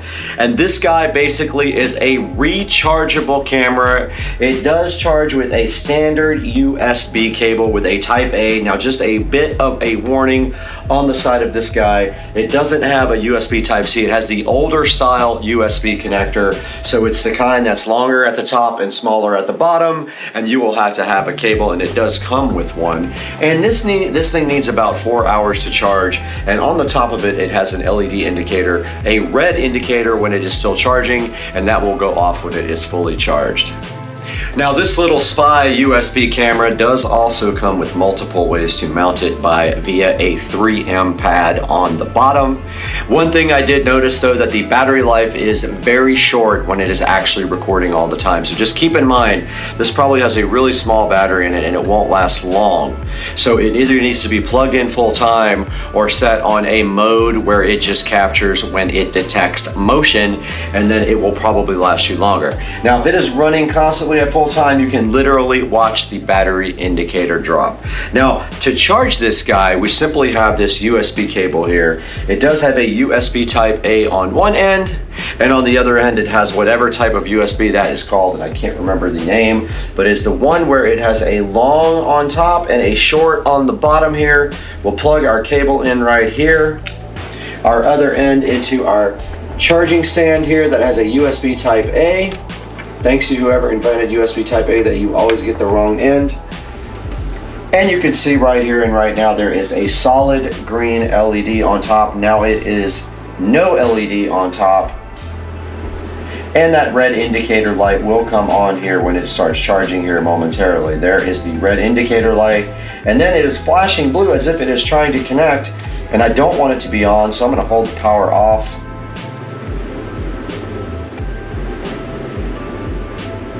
And it did not power off. There it goes. It powered off and it is red, meaning that this USB spy camera is now charging, and it actually did come back on and came on with a solid blue light. So I don't really want to be using this. I want it off. Let's see if it continues to power back on. Now it is off again, and it did power itself back on one more time. So it is wanting to be on so bad that it is now solid blue again. And there are some indicators in the manual that say what solid blue means. Right here back in front of the USB spy camera, and it will not power off all the way, but there is a solid blue light and a red light. The solid blue light meaning that it is configured with a router, but the SD card isn't recognized, which is interesting because I know in fact it is on the app and it actually does record and work properly. Now let's take a look at this guy on the actual Android phone so we can download the app, see what it's like to set up, and start busting creepers at your house. All right, guys, we are now on the phone trying to get the app downloaded. So the name of the app is HID-VCAM, and there is a scannable link. So let's see if that actually works. It does. So we go to the link here. Let's see if it loads. Or you can do it in the Google Play Store. There it is. So let's go ahead and install this.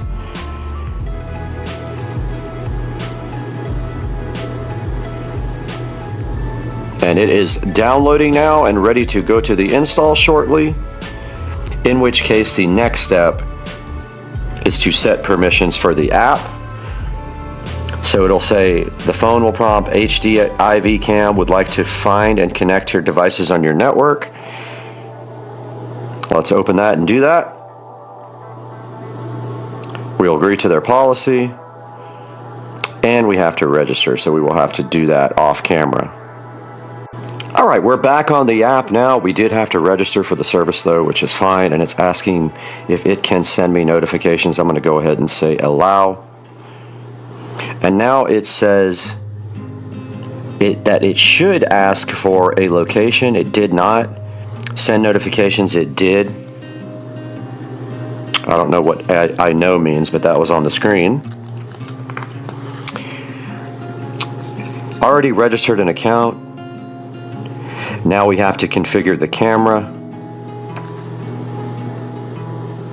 And now it does not say turn on the camera. Okay, so it says to turn on the camera, press the on off for 3 seconds, and after 10 seconds, press reset for 5 seconds. So over here at the camera, we will now turn on the on off button for 3 seconds, which I am doing in the background here. 1, 2, 3. Nothing happened. It's now not flashing green on the camera. It's solid green. Now it says to press the reset button for 5 seconds.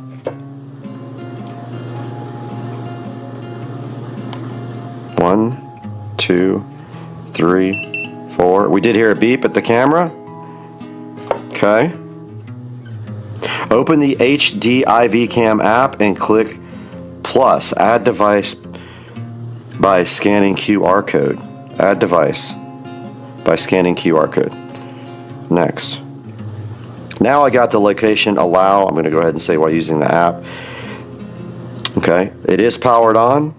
There is no switch, so that's totally different than what it says. And it's already restored.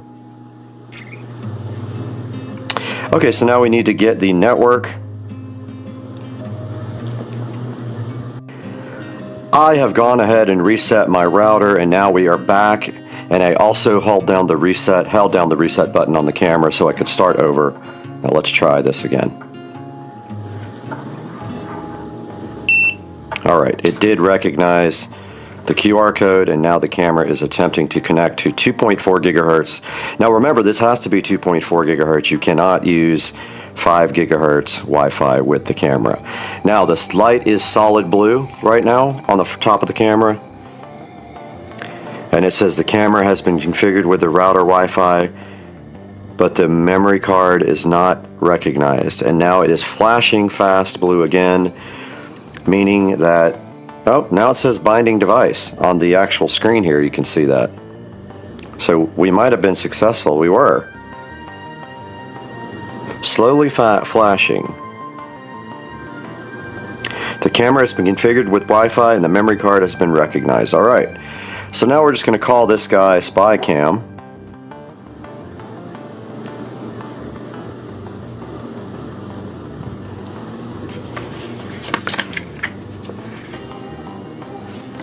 And we're in the part of the manual. Device has been accessed. Confirm. Place the device and mobile phone close to the location where the camera is installed, and then click Next. Okay, we're close to it already. Now we're supposed to be looking at a real-time preview here, and there we have it.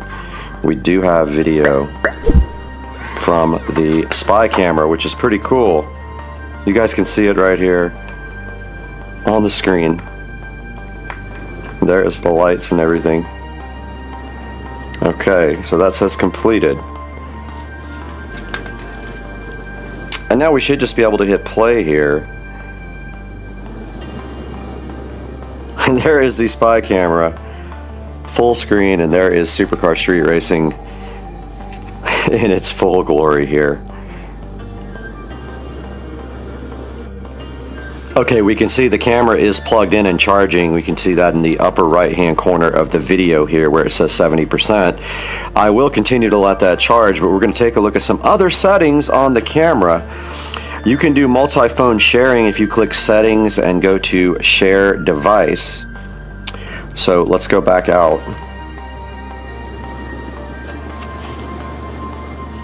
It does say loading. And there's the little settings gear. And if you go into share device here, you can share it with someone else who is signed up on the service. And then taking a look at the next setting here, guys. We have the device name, which we already set. We can go into our intelligent detection settings and change it from medium to high or low here. We can set a detection alarm on this section here. And there is a section where we can change the resolution. Let's see if I can figure out. So if you go to click video window, click the FHD button. Let's see if we can go do that. Okay, it says for me to open HDD, click video window, click the FHD button, choose 4K. Let's see.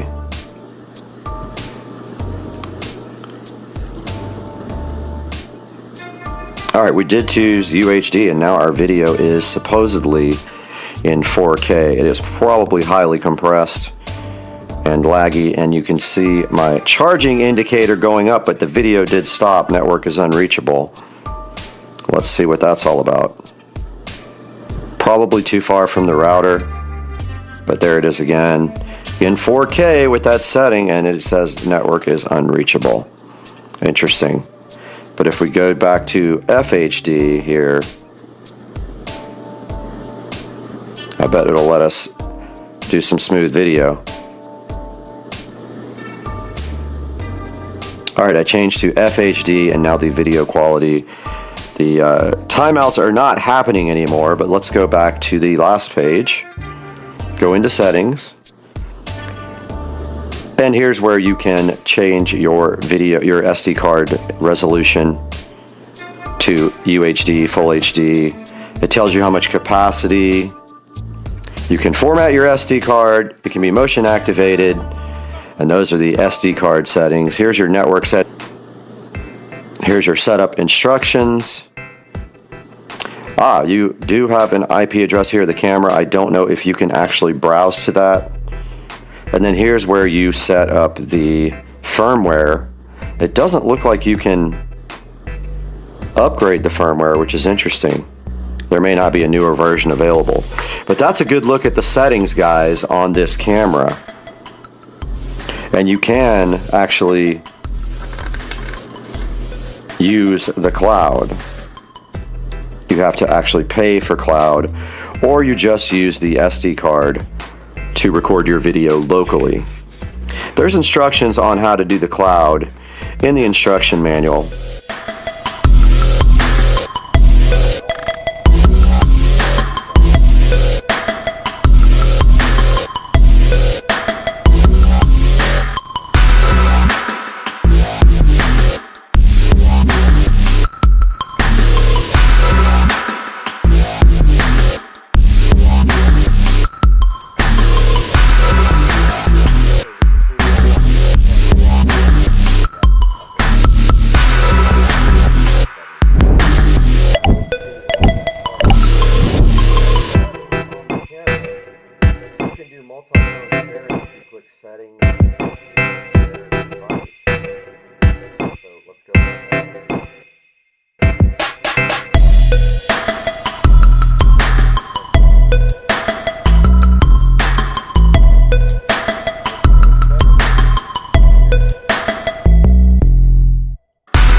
Hey guys, and welcome back to Supercar Street Racing. We are sitting in our 4K production studio where we bring you high quality reviews and videos almost every day if we can. And today we have the AOBO spy cam that you guys saw a little bit earlier, and then you actually saw some footage from the camera. And I just have a few things to say about the camera, which is up here on the screen right now. A few little things about it. So it is $39, but there is a coupon available for it. Now, I was able to get this camera up and running relatively easy. The instructions are not great. It does charge with a USB Type-C cable, and it does take about 4 hours to charge completely. And one thing I will say about the camera, a couple of the negatives are the video quality was not tremendously good. It only outputs at 720p, and it is actually, it's not even 720p, it's 1280 by 720 by 15 frames per second. So it's only 15 frame per second video. It is actually being converted to even be used in DaVinci where I'm editing, because it outputs in this format called MKV, and that format was not compatible with DaVinci Resolve, so I had to convert them all over to MP4s in order to use them on DaVinci Resolve. Now, taking a look at the camera here, it actually is that small. It has a little stand on it that you can actually take off a sticky pad and use that to mount it however you want. And taking a look here, you can see that you can sit it right on a shelf here if you want to, and it is a couple of inches wide. Let's go into this a little bit harder. And it does do motion detection. Now, if you don't do motion detection and you don't have this plug into USB all the time, the battery does discharge very quickly. Almost 1% every minute or two is what I was seeing on the battery usage, which is not amazing, but this thing is designed also to just give you, like, it's supposed to just come on whenever it detects. Now, this does say 4K video image resolution, but I noticed my files only recorded at 720p, so I'm not sure what that's about. And also, when I had it set on 4K, the Wi-Fi signal was not strong enough for it to actually transmit, so I had to back it down to 720p. So I believe that was the issue with the 4K not working. I only tried one of my wireless hotspots, and I didn't have a whole lot of luck with 4K. But you can see right here, it does have an app that you download, and you can manage the device with the app. You saw the actual footage right there from my phone when we were configuring the camera. And it does have 4-star review, a lot of 1-star reviews like stay away, and it says absolutely the worst camera ever, can't get it to stay connected to Wi-Fi, do not expect this to work with only your cell phone. I didn't have that many problems with it. Like this guy says, you do have to leave it on your charger, and it is okay. It says scam. I didn't think it was a scam at all. It has some 5-star reviews. So I think overall my experience was fine with the SpyCam. It's nothing amazing. It's not like a webcam, and it's not like a security camera that you put at your house and is going to work that great. But it did get the job done, and you saw the footage of the creeper there, and we busted him. Guys, thank you so much for liking and subscribing to this video. Click through my product links, please. It helps me so much, and we'll see you guys on the next one. I got to get out of here. I'm peace out.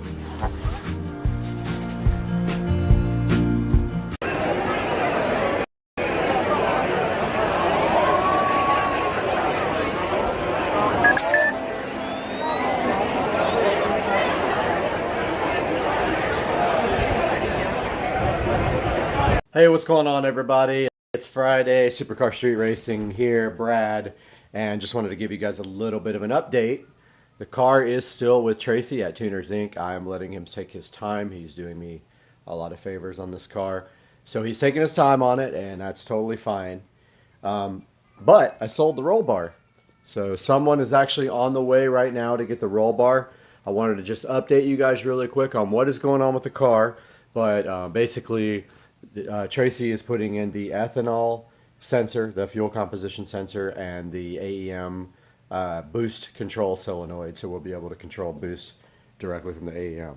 Now the plan is we're going to be running E85 full-time. We already installed an extra fuel pump and the injectors, and we will be running 30 psi of boost full-time, or maybe more, depending on if that turbo is efficient or not. So that's just a little quick update. I know I haven't posted any content, but as soon as I get the car back, the next thing we're going to be doing is refinishing the dash. So stay tuned, everybody. Supercar Street Racing. All right, here's a look at the roll bar. You guys saw my video where I removed this, and someone is on the way to pick this up right now. I sold it literally for half price to get it out of my garage. There's a roll bar, shift light, and any minute now somebody should be pulling up for this thing to get it out of my life. Hopefully he'll buy this strut tower brace too, but I doubt it. Anybody wants an IS300 strut tire brace, let me know.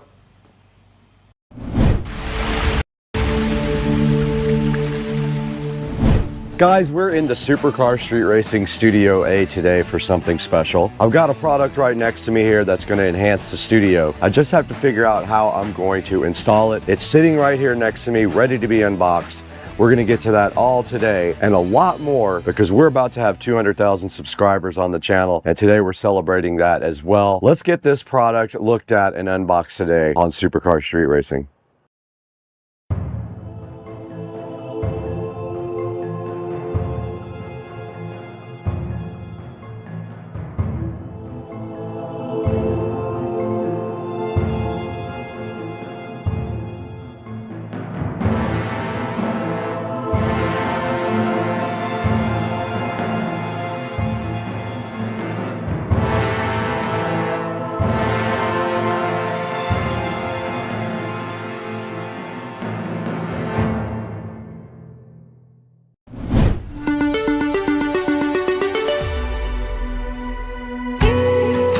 Alright guys, we are back in Studio A again today for something special. Lumery sent us a couple of these 16-foot rope lights to mess with.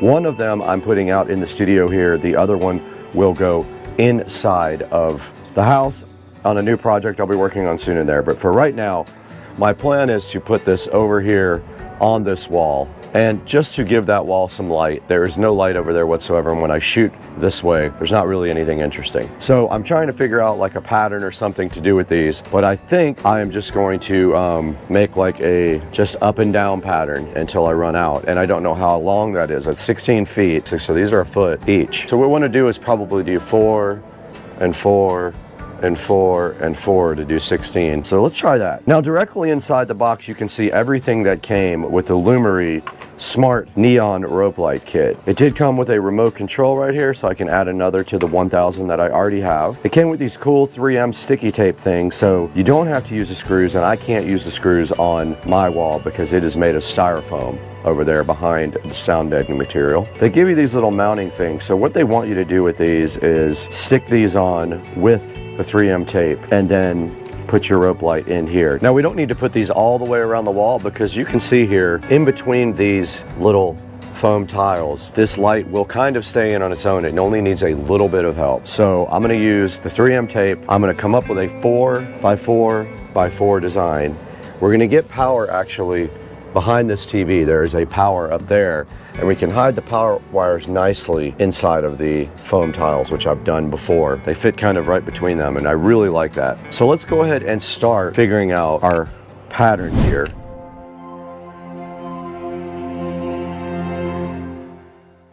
So I have the 3M sticky tape things, and I have our little holders here. Here's our actual neon rope light, and we do have a power adapter and a controller. If we did these four and started right here, I think that might be the ticket. So you just peel off these little sticky backs, and then you put them directly on the back of these little U-shaped holders. And I'm gonna put one right on the end of this. I'm just putting a little pressure on it to keep it in there. And now here's the end of the strip where I'm gonna put it in here. It went right in the clamp. I'm gonna do that again in the center, which I should have had these ready ahead of time. Yeah, I should have done this ahead of time. Not very smart planning. And it's gotta make a turn. 1, 2, 3. 1, 2, 3, 4. They fit right in those little clips, easy. All right, I'm gonna get a bunch of these ready ahead of time so I don't have to do this on the fly while I'm holding their light.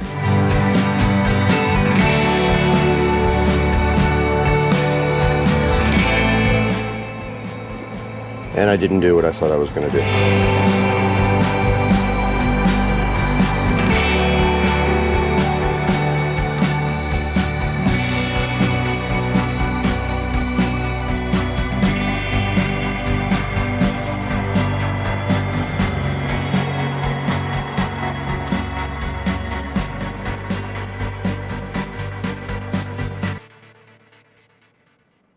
A little trick I found that works better. You can get the paper off of the sticky thing easier if you do it on the pack, not taking it off the package first.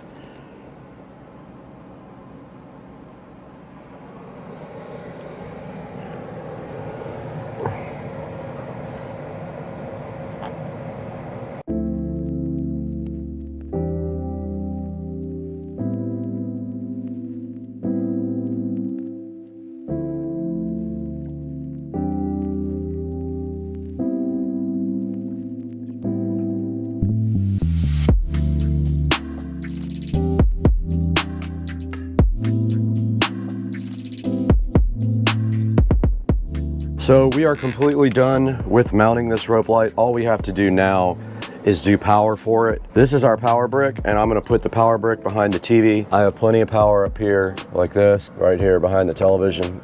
I'm just gonna power it right there, and then I can hide all the wiring up here behind the TV as well, and the controller. And then our other wire just needs to be hidden in the foam. So basically I'm gonna run this wire behind the foam, up and around to the controller.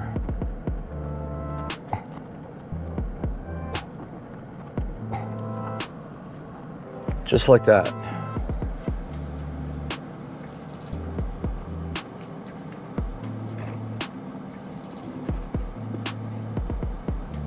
And it is hidden. After all that, all we have to do is tie our wires up behind here really nice, up behind the TV there, but we can go ahead and connect it and see what it looks like.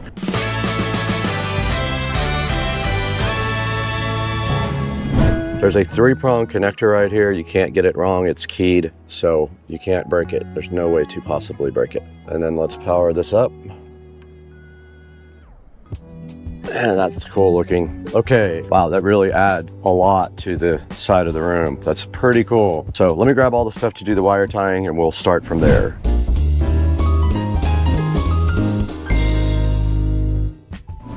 Okay, we're gonna go ahead and tie everything up back here now. Just put a zip tie around this and we'll be done pretty much. There's not a whole lot really to do to tie this up. Our controller is also gonna be back here, and you can stick it to anything pretty much.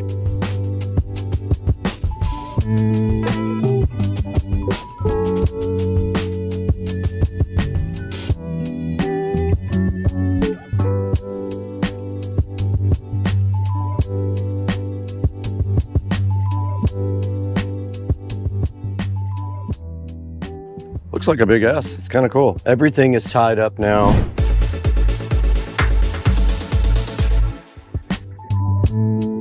Okay, we're recording on both the phone and the GoPro now. We opened up the Lumery app here. I have to sign in. You guys can't see this part. And here are all smart devices. We're gonna add a new device. It says it's being added. It says it's done. I'm gonna edit the name, Studio A S Lite.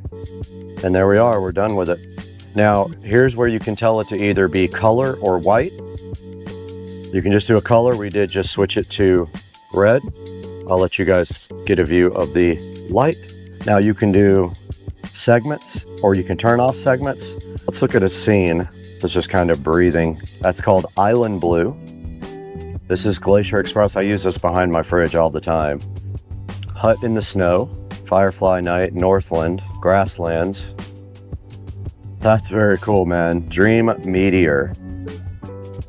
All right, guys, let's take a look at the remote now.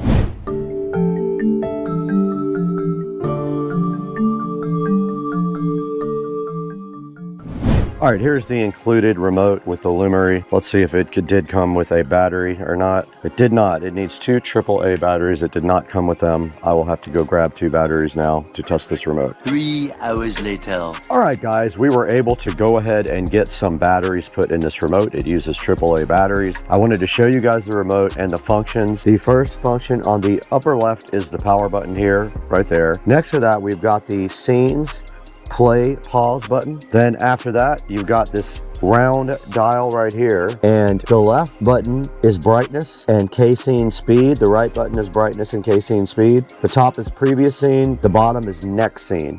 So mode is next scene, mode up is previous scene. Down at the bottom, you've got R, G, and B light, warm white and cool light lights. And then you've got this auto button. Auto button means auto scene cycle. So that's what it is set to now.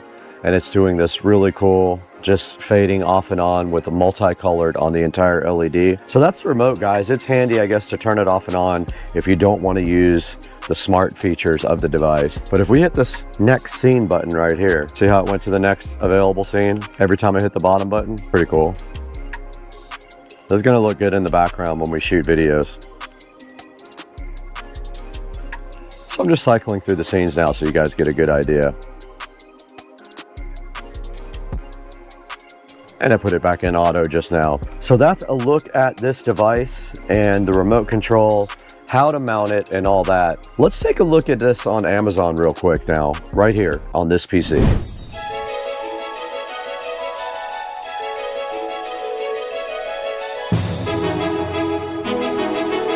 Welcome back to Studio A. I don't get out here very much anymore because I like to be inside so I can get to my regular job while I'm recording. But we're out in Studio A today checking out the Lumery neon rope light. Lumery was so kind to send me 2 of their neon rope lights. They are both 16 feet long. And as you guys just saw, we installed one right here in the studio. It's sitting right next to me right over here, looking so amazing. And I cannot help but love this light. I like all the scenes. It does AI stuff, has a ton of different scenes. You can turn individual segments on and off, and you can brighten and lower the brightness of individual segments as well.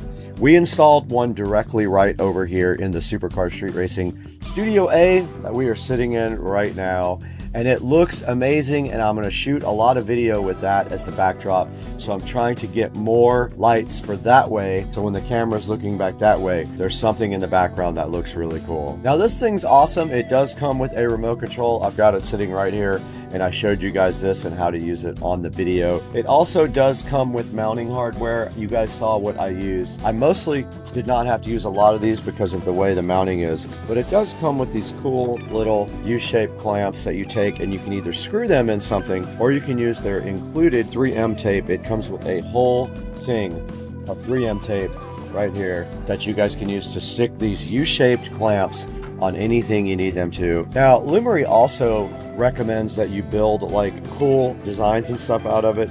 You can actually make this into cool. If you can come up with artwork, I'm sure you can ask AI or ask online how to come up with some artwork that is in one straight line. Like this eagle is one line. So you can do this with just one set or 2 sets of LED rope lights right here, this cool eagle. There's actually a cool and warm white setting on it too. If you just want regular white light, it does cool and warm white lighting. It has 4.4 stars of review. It has 100 LEDs per meter, I think that is. It does music sync, and it is 16.4 feet long. Mostly good reviews. This guy had a bad set of lights. I don't really count that as that's a one-off.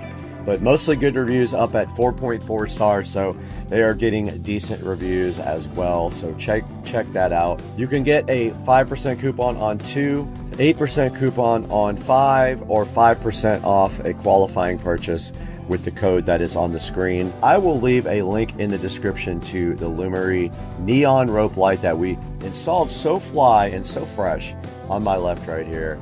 You guys saw it. It looks awesome. I'm super hyped to put my really good camera right here and shoot back towards, now that we have some lighting back here that we can highlight back here towards the TV.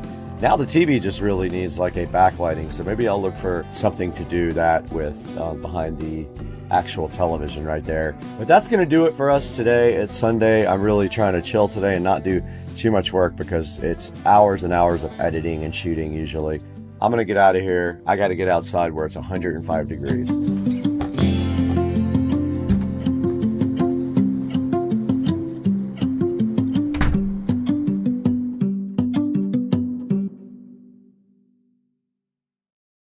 And we just want to kind of explain about how this house is actually going to be paid for in the next 2 weeks. I am super hyped about being able to do this. I've worked really hard for this for the last few years.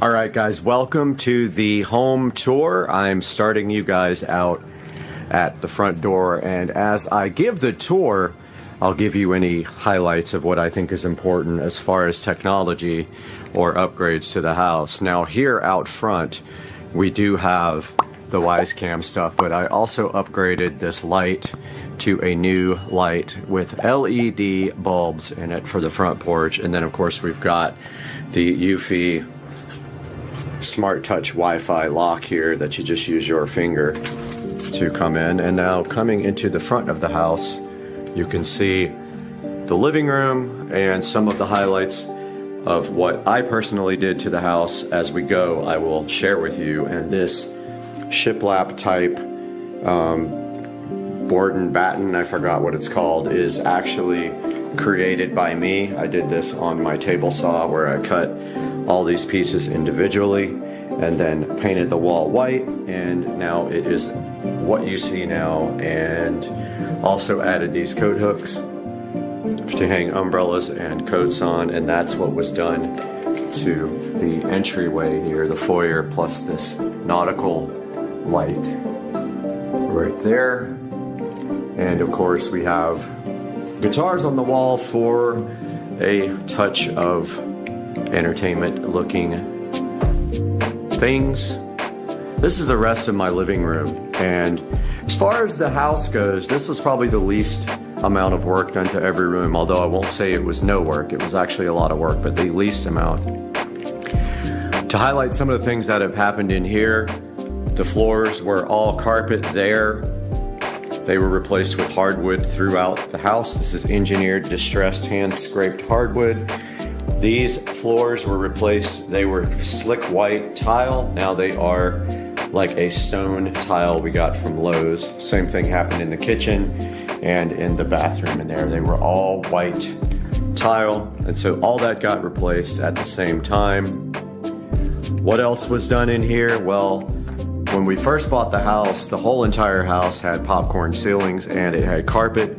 So we took that opportunity, instead of having to clean up the whole house after they scraped the popcorn, we let them scrape the popcorn into the carpet, and actually they removed all the carpet with all the popcorn residue in it for us, and it saved us some time, at which point we then had the floors installed. Now, of course, this whole room has been painted multiple times. It does have some issues with drywall cracking, so I have to get that looked at some point. I've got a crack there and a crack right there, which I've never gotten correctly fixed, because every time I get an estimate, someone wants like $500, and I think that's insane. As far as the rest of the upgrades in this room goes, or what has been changed or improved, well, this house had 0 recessed lighting when we bought it. Not one single recessed light, except maybe this one in the hallway. So I added all these recessed lights. They are dimmable LED lights, and they are connected to this dimmable Lutron dimmer here, which is a smart dimmer. I don't buy these anymore because they're not necessary. I do have a Lutron hub over there where all the equipment is for IT. You can see here we also have some nice IKEA decorations here, framed art, which there used to be guitars there. I pulled a lot of the guitars down because it was overkill. We have a Wisecam up in the corner there pointing at the front door with an alert if someone comes in the front door. We have an upgraded ceiling fan, of course, but that fan has been here since we bought the house. It's approaching 10 years old now, so it's time to get that replaced soon, as the blades start sagging on these after a while. I just repainted this entire ceiling ultra white with the Lowe's ultra white flat paint. It took me all day to do this, and I did 3 or 4 coats on it. It's not easy when you have to get up on the ceiling. We also have in-home audio up here on these 2 speakers. Eventually, it might be nice to have 5.1 audio and a projector in here, but for now, I don't really watch TV in this room much, so we do have a Fire Stick up there, and we're looking at security cameras right now. So we have 2 8-inch in-ceiling connected to the whole home audio system. Nice IKEA mirror over there.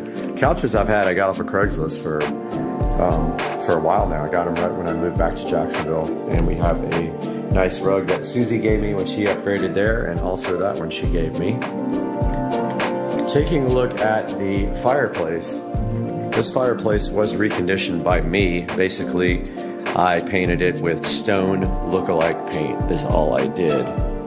Wasn't much to do there. And I painted all of the fireplace gear with the oil rub bronze. And that is all that was done there. And you can see here on the slider here going out to the sunroom, we have installed curtains there. There was nothing there for a while. The curtains actually was a good touch for the room. They're not blackout curtains, but they are black curtains.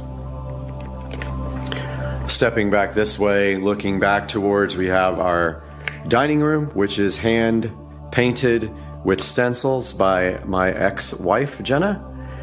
And I just replaced the light that was over that with a gift from Susie from her house, and it is this nice white fixture with the Govee LED light bulb inside of it. And here we have a IKEA table and chairs, which is not sold anymore by IKEA, so I picked that up on Craigslist as well. We have an IKEA lamp, which I converted over to a RGB LED lamp.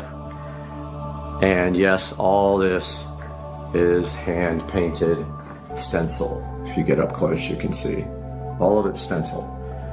So that will need several coats or wallpaper to cover up due to the thickness of the paint there. And that is a good look at the living room in Supercar Street Racing. One thing I forgot, we do have a sub. We got the Pile subwoofer there. Is it Pile or Polk? I always forget. Polk. Yeah, Polk. I always call them Pile, but that's an insult. So we have our regular television here. We have underneath there our network equipment. We've got a switch. We've got a hub for the lighting. And behind there, I don't even want to show it because the wiring's so bad, we have our Netgear Nighthawk cable modem, which is providing internet to the entire house. And that's all for the living room. We're going to move on now to the Supercar Street Racing sunroom here, which is absolutely beautiful. And this was one of the reasons that we initially purchased the house.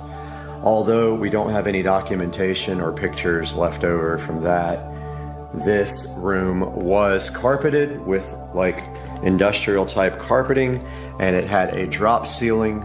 This room was one of the biggest improvements that we made in the house. And what we did in here, we also had these vertical blinds all the way around the room, and Jenna convinced me to remove those. I didn't want to because I wanted the darkness in here, but she did convince me to remove those, and we put up these sheer curtains, and it did come out very awesome.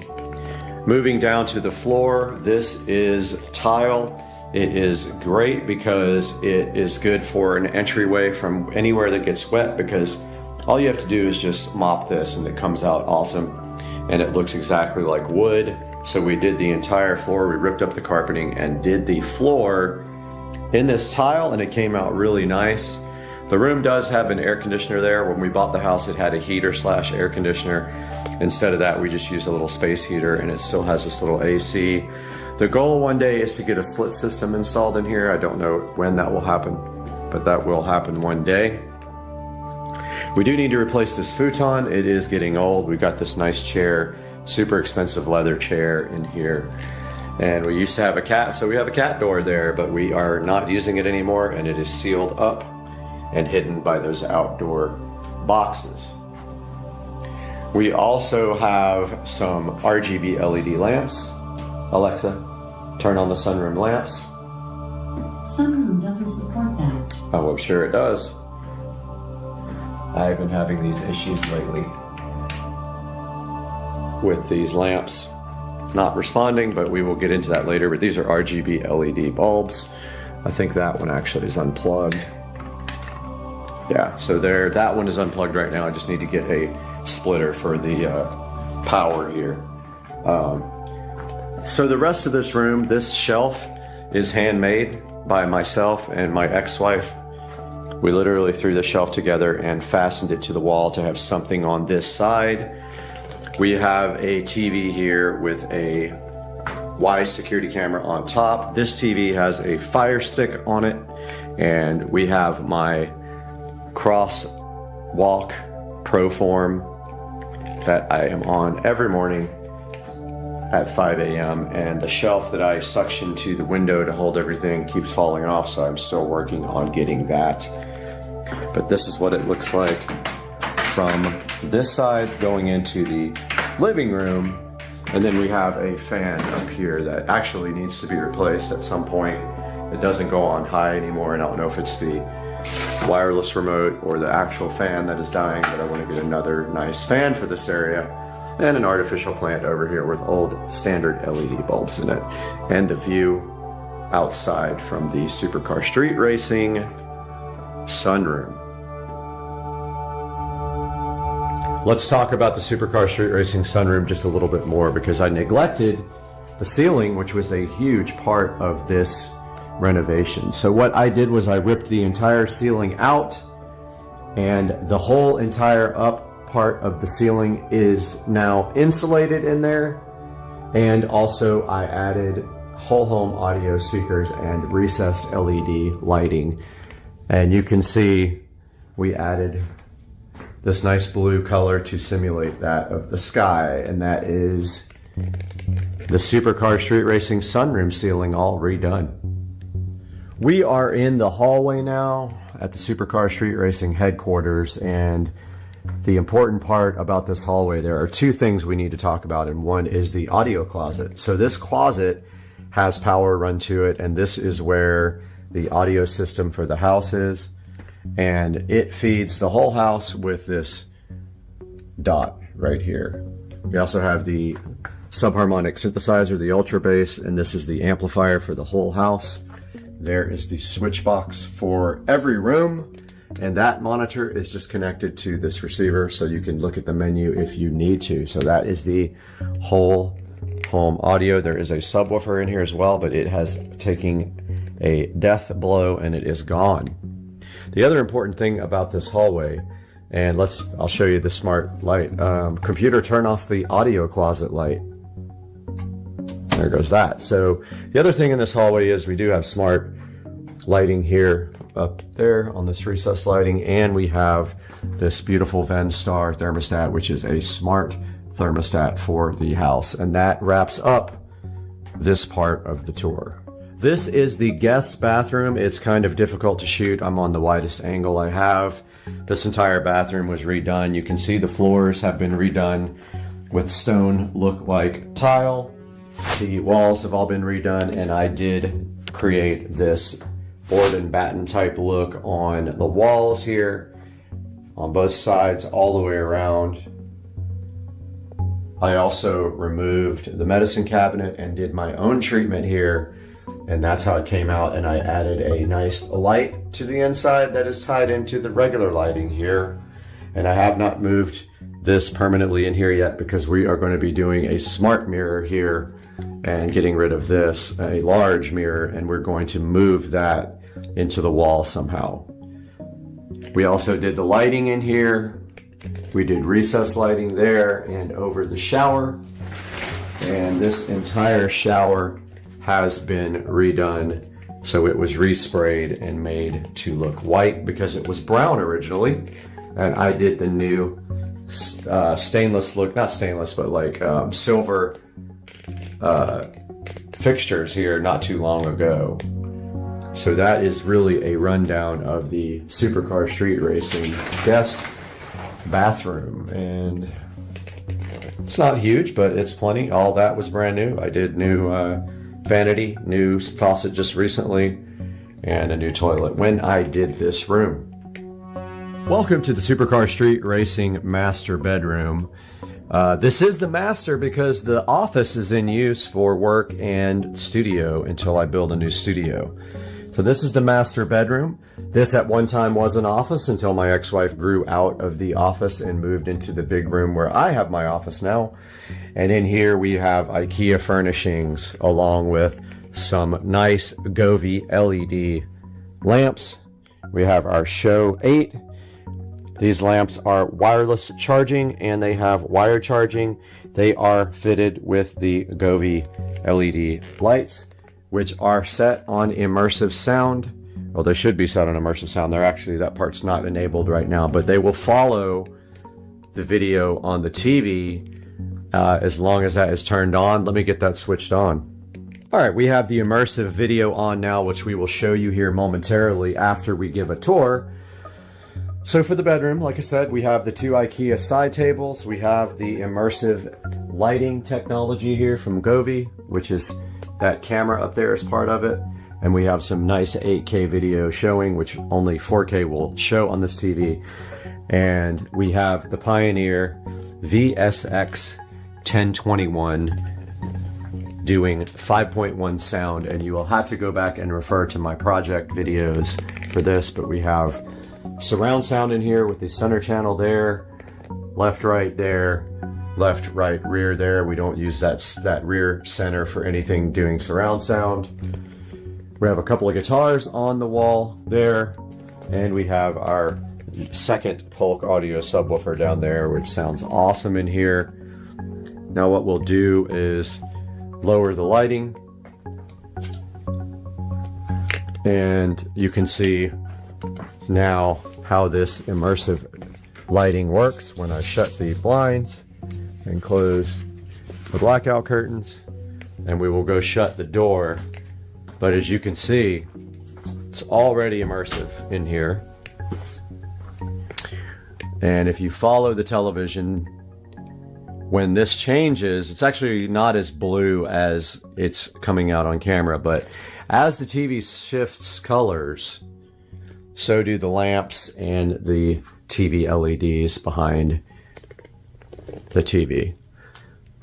That is a 4K Omni 65-inch Amazon, and there will be links to this project video in the description. That is just an LED, sorry, not an LED, that is just a IKEA dresser is all that is. And I did everything nice up into the walls behind the TV here. It all ties up into the walls, and all the speakers are run through the back, down through the wall, up to the attic. And that is a tour of the Supercar Street Racing bedroom. I didn't really show the closet. It is just storage now, and it does not have a curtain rod in it, but this is where I store all my electronic boxes and guitars and things like that. It is nothing exciting except for the fact that all the closet doors, most of the closet doors in this house have been removed in favor of curtains because they look better, and that is what that came out like. We're back in the hallway here, and you can see the entrance to the house right there. Guest bathroom is on my left here, but we are going to be entering the 4K theater in the house, and as you can see here, the doors have been removed. We have a double set of curtains. I did this when I remodeled my home theater. All that stuff is on video and available on my channel. It's very interesting. I remodeled the whole home theater system and made it 4K from the original 1080p. Let's turn this light off and enter the Supercar Street Racing home theater. So here is the home theater room. I do have the lights on just for this tour, just so we can get a quick tour of it. And we have a futon here, and we have home theater seating here. We have Govee, not immersive, but just Govee LED light strips around the corner of the room, just for a little ambient light, because it is very dark in here, and that was the whole point. I do have the blinds open right now. They're not usually open, and in a minute we will turn off the light so you can see the actual performance of this Nebula Cosmos Max 4K LED projector. So there is it. I believe it's a laser projector. So there is the projector on a shelf with all the wiring run up through the walls. It comes back down and hits the receiver there, where we have our Pioneer receiver and 2 JBL studio monitors for our front speakers. Our center channel is an Advent. Eventually I would like to do in ceiling for these, but for now this serves the purpose just fine. We have our subharmonic synthesizer, our Advent center channel, and we have storage and some place to put everything on, and all the wiring goes up through the walls. Of course, we have our spaceman on each speaker. And stepping back from this side, we have in-ceiling speakers in the back. They are 6-inch, 6.5-inch in-ceiling speakers for surround. They are black. I painted them black. The air vent is painted black. The ceiling fan is black, and it is a low-profile ceiling fan, and we have some guitars and artwork from my favorite shows on the wall, and we have some tambourines and some maracas for those who don't play stringed instruments. We have some lamps here with regular white lights. Some important things over here. We have this Show 5 in black, and we have black switches here and black, all black receptacles. And here is a closer look at the Cosmos Max projector. And you can see on the bottom it has the star field. This is an absolutely awesome projector, and up above it the wiring runs straight into the ceiling. And a look at the artwork here. All my favorite shows. We got some, and favorite sports. We got some boxing, we got some Aqua Teen, we got some Star Wars, and we got some Jake and Finn. And now let's turn the lights off. And that is, I don't want to turn the music on because it might be copyright, but that is 4K HDR video on the Nebula Cosmos Max. And if you could hear it, it would be digital surround sound. And the blinds are still open. That just goes to show you the performance of this. But we can easily close our blackout curtains here, and that is what you're looking at. This is a 120-inch screen on the Nebula Cosmos Max, and this is the view from sitting down in the chair. Both of these recline. It's an awesome experience. I absolutely love my home theater room. I love the remodel. I painted the whole thing this dark green, and it's absolutely awesome in here. This is one of my favorite rooms. I hope you guys like this. Moving in from the living room, so that way would be outside in the back. This way is outside in the front. We can take a look at the Supercar Street Racing kitchen. This kitchen was all remodeled when we bought the house. It was a pink color with soffits up here with fluorescent lighting there and all the way over there. So what was done in this area? So first thing was the floors were all this slick white tile. My neighbor actually still has it in his house. The walls were pink. This entire area did not exist. There was a small cabinet that did this. Countertop actually went straight over that way. A little wedge. This was all open. So we made the decision to have these shelves built and this shelf unit built by a carpenter, and we made it so that it can support a wine fridge. This gave us so much extra space, and you can see how well that came out. Formica countertops were all removed in favor of this nice granite. The backsplash was all removed, and this is translucent glass tile on the backsplash. And I did all of the LED lighting underneath the countertops. There was no under counter lighting here, and it also extends behind the refrigerator and puts a nice glow on the refrigerator. The pantry was completely redone with a shelving unit up top, and I did recessed lighting there, and I did all this recessed lighting in the kitchen. It did not exist, and I redid this hanging light here. All of this fluorescent soffit stuff was filled in with drywall, and then the much nicer LED lights, updated technology installed. All of it is smart home with the Lutron. This is just for the dining room, or the little breakfast nook. We don't have to have a smart light on that. It does have LED. Every bulb in this house is LED. Moving to the appliances, they are all LG smart appliances. They are all connected to Wi-Fi. And you can see the Wi-Fi indicator there. And they are very, very nice but expensive appliances. Same with the dishwasher. It has the top controls. It is Wi-Fi enabled. At that time we got the countertops done. We got the new sink and new Of course, new faucets and everything. We have a Fire Stick here, which has switched off that we can do anything we want. It feeds the whole home audio system if we want to do that. We have the stove, which is smart enabled with Wi-Fi, so you can remote start it. And we have this beautiful LG microwave. We got our Show 10 there as well, and a nice little air fryer. Out front there you can see the view of the neighborhood, and we just have a little breakfast nook with an IKEA table and some chairs I ordered online. So stepping back to the corner where we can get a better view of the kitchen, here is the full kitchen view, and looking up into the ceiling we have whole home audio installed into the kitchen. And that is going to wrap up the kitchen tour. Hey guys, welcome back to the channel. Hope you're having a great Sunday. And yesterday we worked on this mini bike, which is a copy of a popular 200 mini bike. I forgot the name of it off the top of my head. It's just a clone.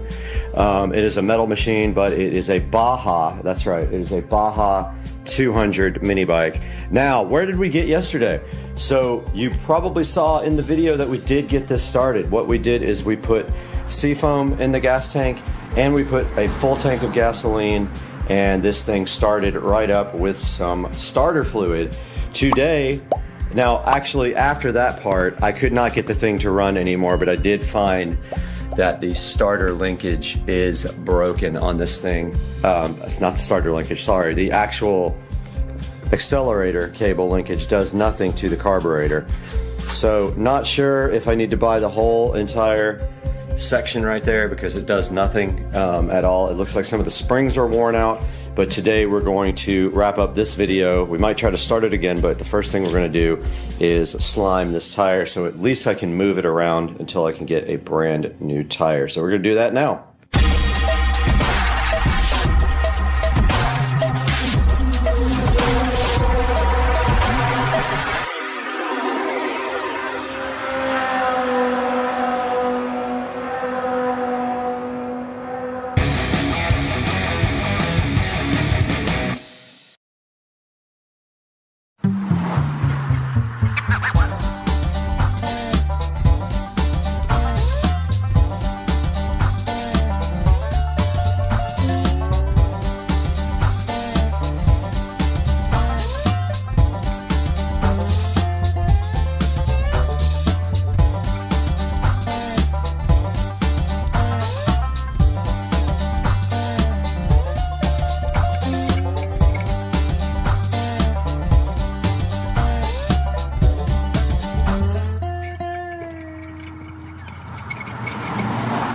Okay, that did not work at all. I don't see any obvious holes in the tire,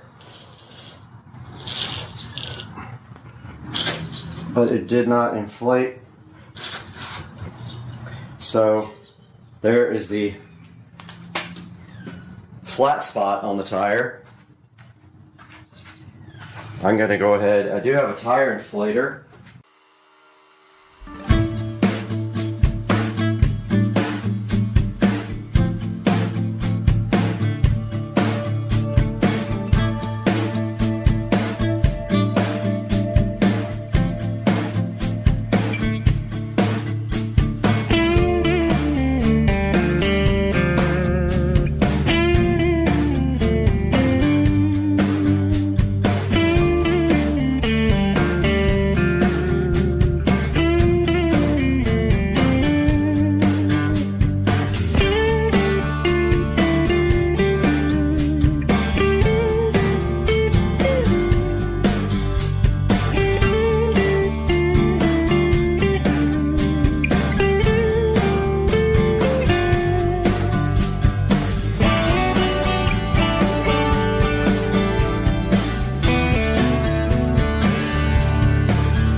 All right, I know nothing about these throttle linkages or how they work, but it is painfully obvious right here we have a problem. See that spring there? It is connected to nothing. Literally nothing, and I have no idea where it goes, what it does. But there's a little black, like, rotating assembly right there that I can rotate with my screwdriver, and when I did, the cart or the bike would either rev full speed or not start at all. That's part of the assembly there, so I don't know much about it. Apparently I need a whole new throttle assembly right here to connect to the carburetor, but I'm gonna keep on playing with this right now. Doing some more research, apparently this is a very popular motor. It's the 196cc, and it has a name right there. Pride.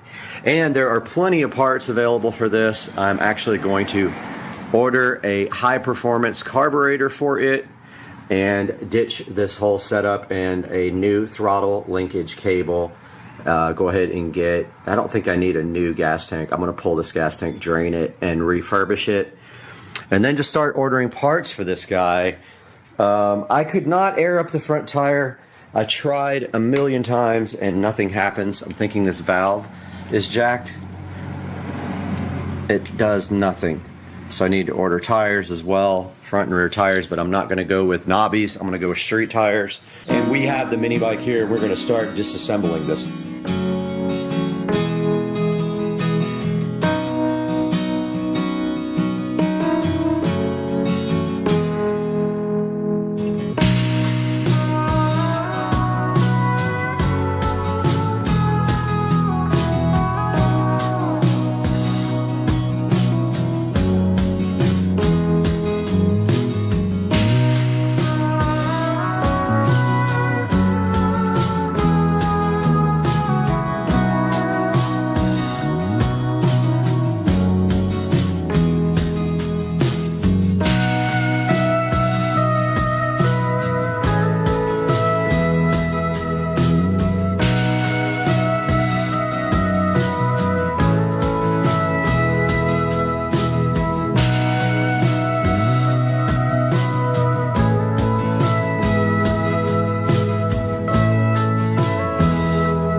All right, we are back in the garage here with the mini bike, and we have almost everything disassembled off the top of the engine here. I don't know quite how this whole thing works here, but it was not connected. The springs were actually disconnected here. I think the springs go right here. This side isn't doing anything. So I don't know how to put that back together. Hopefully there's some manual somewhere to tell you how to do it, or instructions. I'm not sure. I don't see a point in taking off this, but I think the new throttle assembly kit comes with this brand new, so I'm not sure. That literally just pivots this carburetor accelerator. I think it's the actual throttle assembly linkage right here, and that was not working at all. Gonna go ahead now and take off the actual carburetor.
right, a final update for part 2.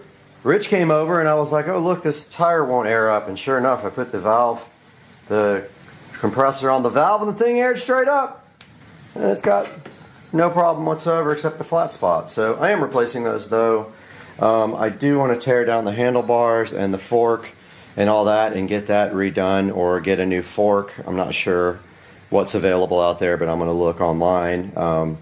There's a lot of rust on the fork here. I guess I could sand that down and oil it really good and it would come back. But yeah, that's going to do it for part 2. I just wanted to let you guys see the tire got aired up, which is pretty crazy. I do have the chain and everything disassembled, the back tire over here, and I have no clue how to put this thing back together. So we'll see.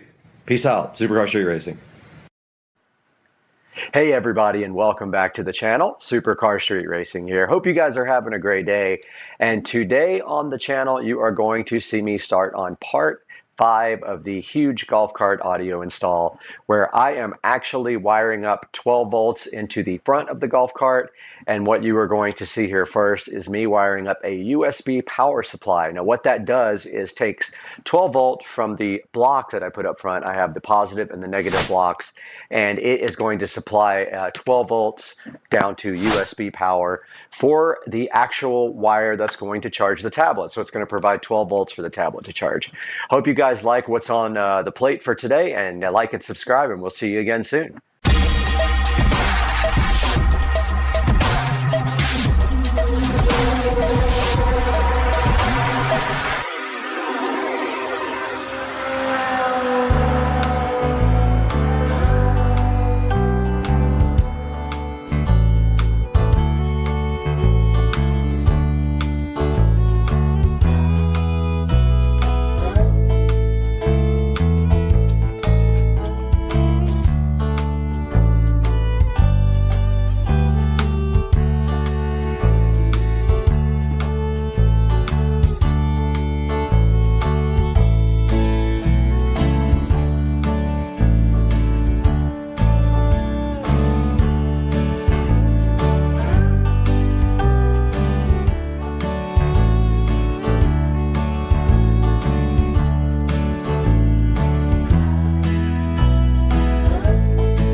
The under the dash 12 volt power buses are done. The USB cable is done for the power for the tablet. It comes through the dash. There's already an opening there. And it comes right above the key. It doesn't get in the way of the key. And then it plugs right into the tablet. All I have to do now is install the front speakers and then button up the dash. Check this out though. Look at this.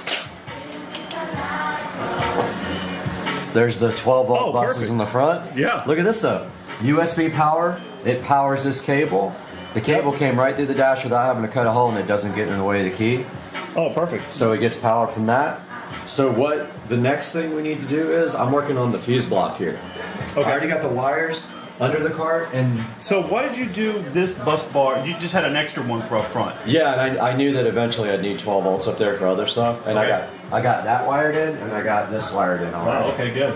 How did you zip tie it down to the bottom or something? Clamps and zip tied it, or clamped it with good. screws. I don't have any more zip ties. It's like Yeah. perfect under there. So we're ready. We got to pull the speaker. We got to do the front speakers, and I got to do the fuse box. I got the Okay. wires. This is the rear USB. That's the front 12 volts that supplies the bus bar. So I'm gonna put the fuse block in right now. Wire these up while you do the speakers for Okay. the front. Okay. That's I'm thinking that's probably the best Yeah. thing to do next. I don't want to pull too much, but you already pulled it through, so we Hold don't. it. That's yours. You just do Well- whatever, and then we'll figure out what's left, what's right. But if So.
your thing's gonna go. It's gonna slide in underneath it like that.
Guys, welcome back to Supercar Street Racing. Exciting day today in the Supercar Street Racing living room. We're only in here for one reason, because this box is so heavy I can't move it to the other room. But today Timgo reached out to Supercar Street Racing, wanted to know if we were interested in checking out their 48 volt 100 amp hour lithium battery for golf carts and other applications. This one is going into a golf cart though. So today on the channel, we're gonna get this thing unboxed right where it sits because it's so heavy. We're gonna take a look at it and then install it as well with Joe on Supercar Street Racing.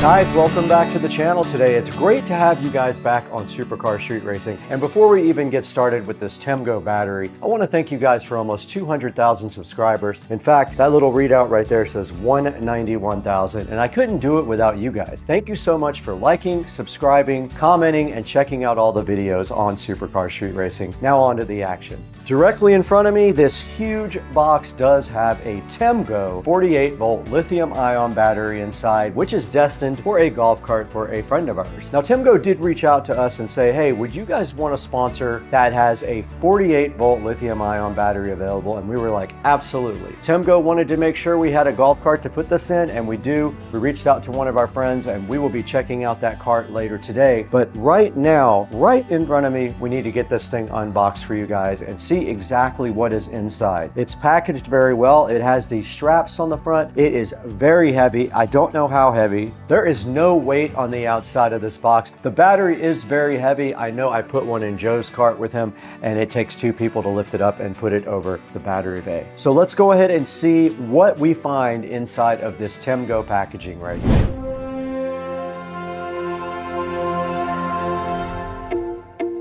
We have an interesting box right in front of me. As I told you guys before, this is the Timgo 48 volt lithium ion battery. This is Timgo's solution for getting your golf cart up to lithium ion standards. And inside of this box should have something in here that can accomplish just that. We have to get this open though to see what's inside of it. Might be easier to open for you guys to see if we do it this way. And in order to open this, we have the SCSR patented knife that Rich so kindly gave us, which is very cool. Just pops right out right there. And it does do away with straps and any other objects or persons that you want to. As easy as that.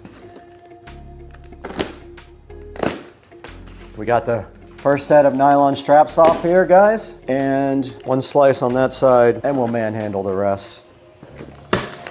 It just did pop right off. Box is a little bit torn up right there. No big deal. I don't see any damage to the inside though. And then inside of the box, we do see Timgo packaging here with something in it. There is a package with some kind of something in here. So we will have to take a look at that and see what that is. Then there's a nice styrofoam condom sitting directly on top, keeping the battery nice and snug.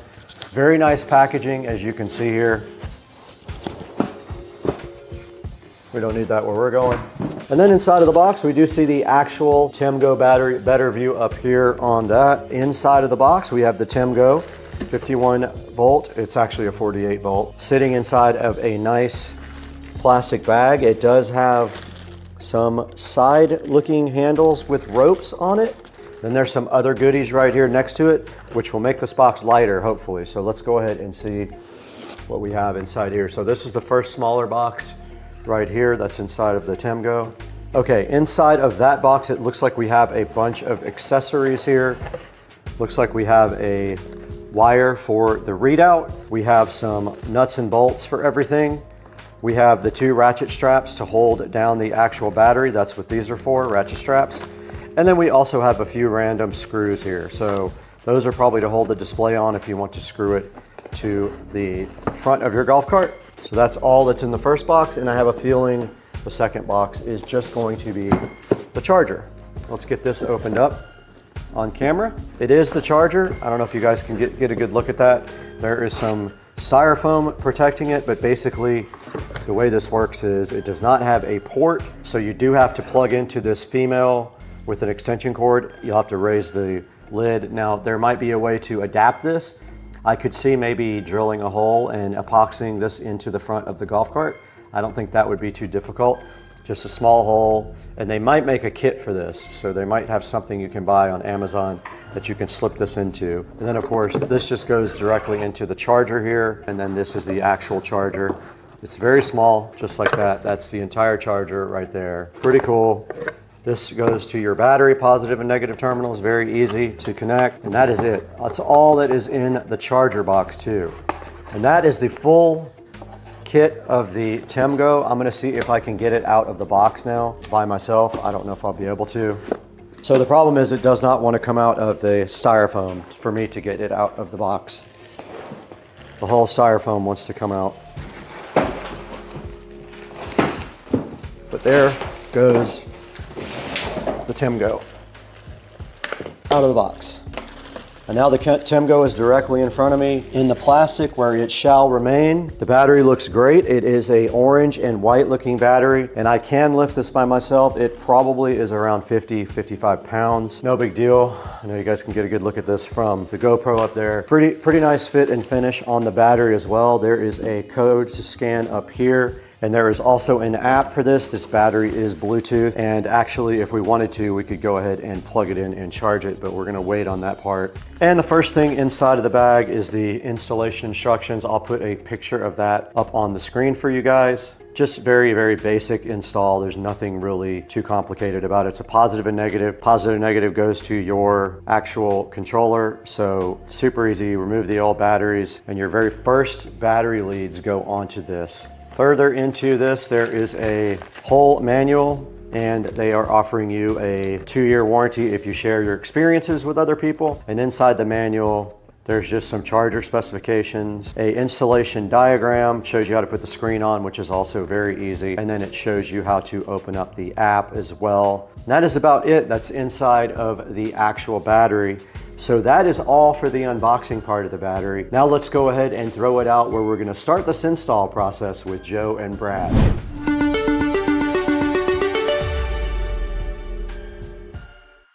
What's up, everybody? It's early. I just woke up after partying last night, so I'm probably have the worst eyes and voice ever, but I'm ready to work. I got to get some stuff together here. I got some coffee right here going. So once I get this going, get everything packed for production. I got to pack lights, tools, everything else. Drink this coffee right here, and I'm going to get in that golf cart and go over to Joe's house and start working. Let's get it done. I'm ready to work today. I got nothing to do till later.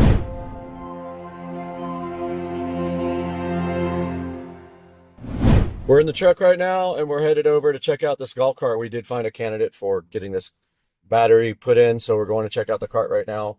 Looks like it's 48 volt, and it has some sort of Trojan-like batteries in it now. Yep. And then tow it back over to your house so we can start the process. Also, while we're here, I want to take a look at his dashboard to see where I think a good spot is to mount that display. Yep. And we'll ask him what his preference is on that. Yep. And that's it.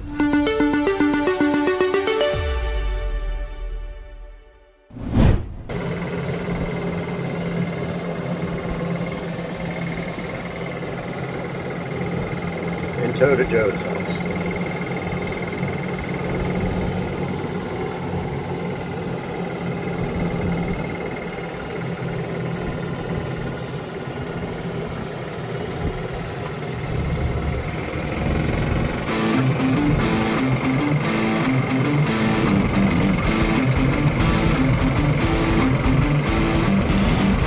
Let's go, baby. We'll Flintstone it.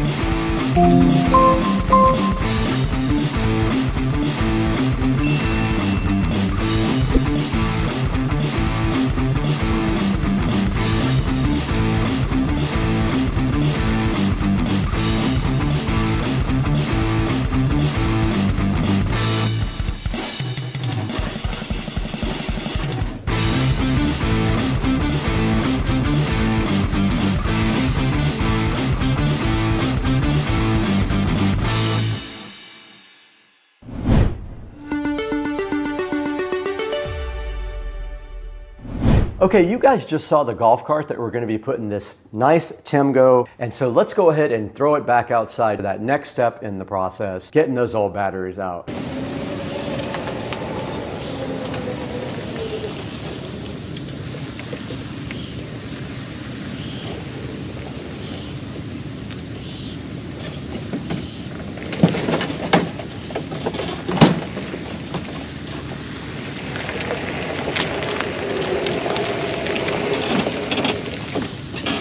Let's see.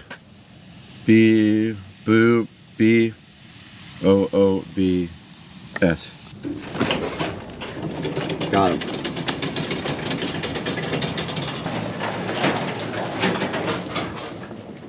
Dude left me a mess. All right, while the garage cools off, I'm gonna raid Joe's fridge for some breakfast. And there are a few eggs in here I'm gonna steal from Joey. Let's go, son. Let's go. Guess what else I'm gonna steal? Some of this goodness right here. I'm gonna make some egg burritos this morning. 0 carb wrap. I'm gonna let that cool off for about 15 or 20 minutes while I eat breakfast and cook.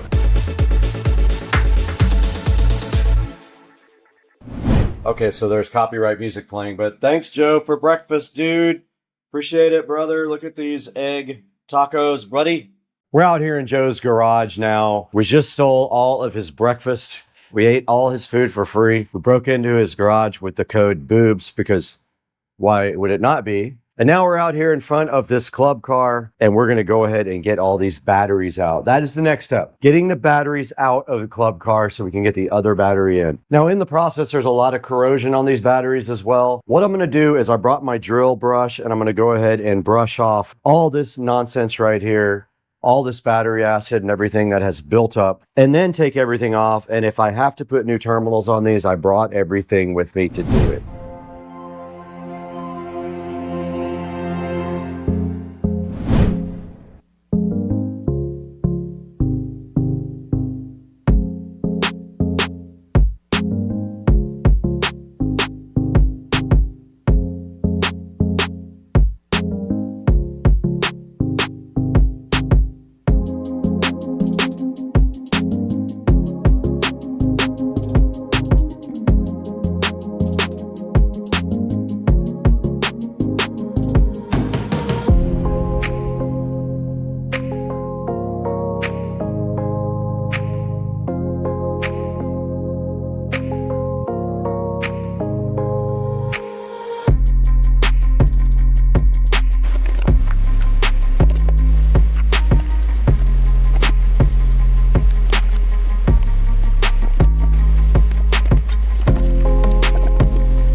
All right, we got the battery compartment cleaned out as best I could. It could get better, but to be honest with you, I don't think that it's a big deal. We'll figure it out.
Okay, I got the battery into the bay here, and as you can see, it is a tight fit. It is barely fitting, so that's fine though. So all we have to do now is go ahead and start wiring up the battery, and then after that, if the cart runs, I'm going to take it to my house to do the wiring dress on this and get it all nice and tied up good. But you can see the negative cable. Only way it would fit like that is I had to actually cut a lot more of the battery tray out. And then after this is all done, we have to figure out a way to secure it with the strap. But yeah, we're going to have to feed that through the other side like that and then make a slice right there.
All right, the battery is connected now.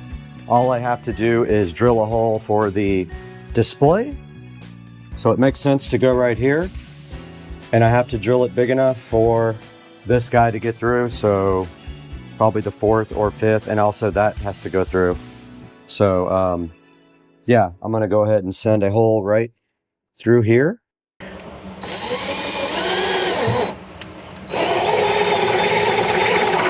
And that looks like it's perfect. I have to start at the front. So yeah, that works perfectly. I have to start at the front though, so let's find a place to put this display. All right, I have the battery on. It is at 54%. I'm gonna go ahead and plug it into the charger now and let it charge up all the way. I have to mount the charger still, but I have to take a little break. It's on and connected. And here is the charger. Plugs into a regular extension cord here, so got to find an extension cord. Oh, I'm an idiot. Forgot to wire the charger. I am literally stupid.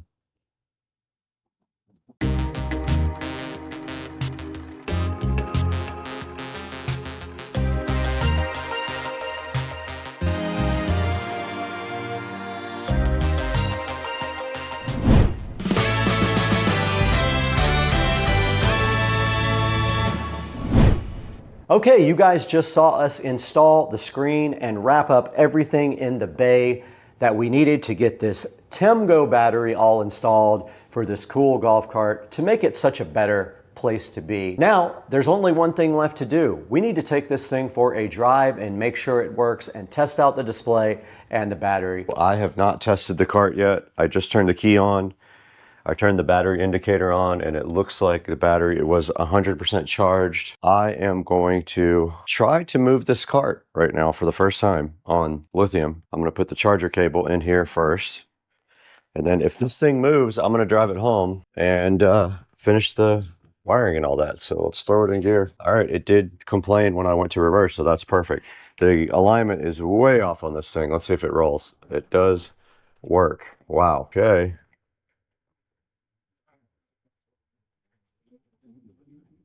It rolls. All right, let's put my cart in Joe's garage. Back in the garage now, and I brought all of my tools back home, and I brought the cart here as well to go ahead and wrap up the wiring. Now, I don't like to leave a cart in any kind of condition. That's not any way that I wouldn't want it for myself. So I'm gonna go ahead and wrap up the wiring on this cart using all my tools here.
All right, we're going to go ahead and download the app for the TEMGO. So we go TEMGO, looks like it right there, install. It found the battery already. And there is a good look at the battery. We have all of the different cells here available and we can see the battery temperature, but I'm going to go ahead and plug the cart in. I am going to breakfast, so don't have a lot of time, but I wanted to show you guys the app. We are connected via Bluetooth, and then the cool dashboard where we can see everything going on with the battery. That is the TEMGO app.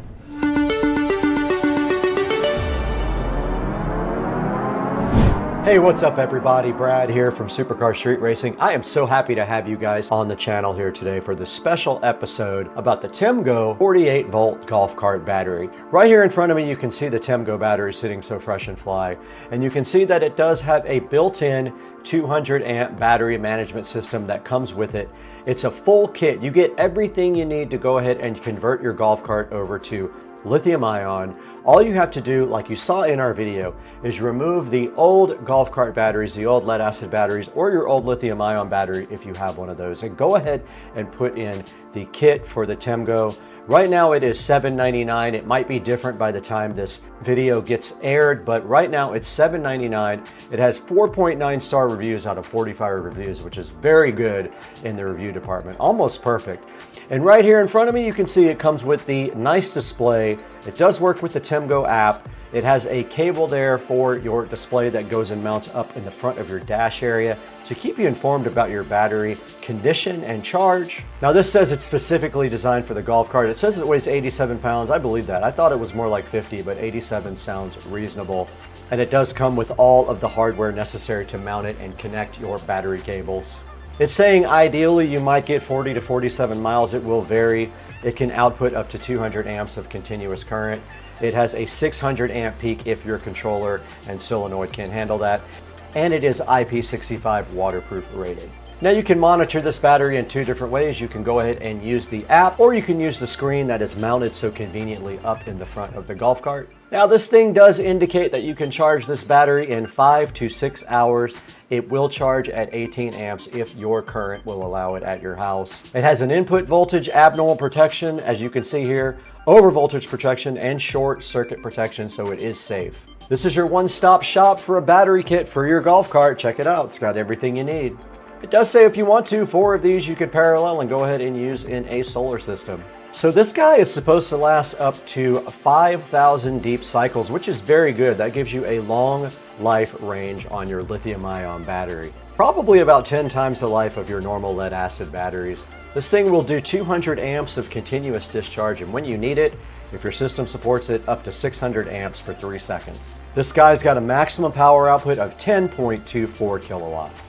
It's compatible with off-grid solutions as well, so if you need something for off-grid, go ahead and consider these to support up to 4 batteries. Now they do offer a 36 volt and a 48 volt. We chose the 48 volt, of course, because there are more golf carts out there, but if you need a 36, there's an option here for one of those as well. Go ahead and go down to the link in the description to order your TEMGO from the official affiliate link for Supercar Street Racing. It does help us out so greatly when you do that because we only get a few dollars to run the channel every month. We need the extra money. If you guys could help us out by ordering this or anything else through any of our product affiliate links, it will carry over to anything you want. Go ahead and click one of our links. Order whatever you want. I'll get maybe 50 cents to $1 from each thing you get, and it'll help out Supercar Street Racing. And at the time of this video, we had 191,678 subscribers on the channel, and that's all because of you. We couldn't do it without you. Please like and subscribe. Your comments are important. Also, we want to know all about your golf cart, what you did to yours, what you bought. If you bought this one, if you bought a different one, put it in the comments. We might even share your videos if you want to share them with us, so tell us how we can get those as well. Thank you for liking and subscribing. Keep it up. Keep up the momentum here for Supercar Street Racing. We love you guys. We're big fans of yours as well. We got to get out of here. We got projects to plan and videos to create.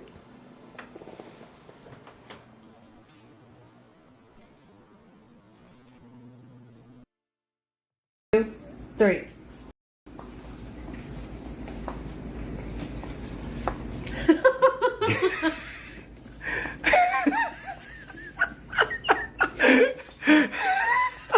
Are you chewing? That smart switch peel satisfaction is real. That peel is real. That smart switch sat peel is so good in your life. You love it. How sweet is it? Guys, today on the channel, we have this generic wireless and Wi-Fi repeater. We're going to be taking a look at this, unboxing it, setting it up, all that on Supercar Street Racing today.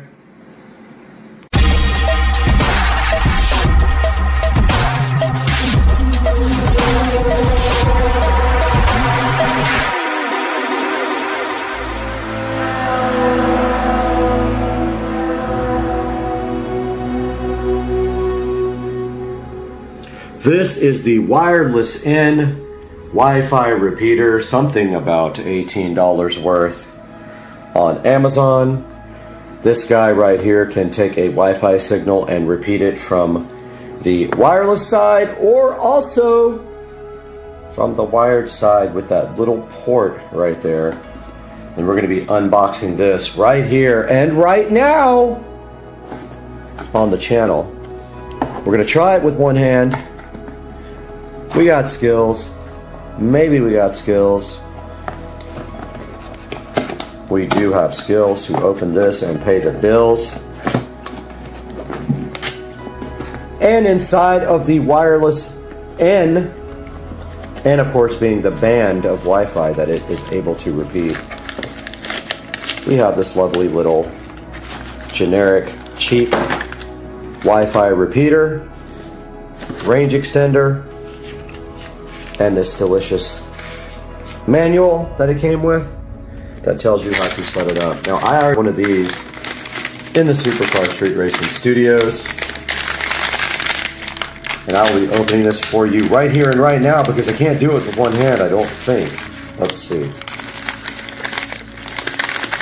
Oh, maybe. Maybe.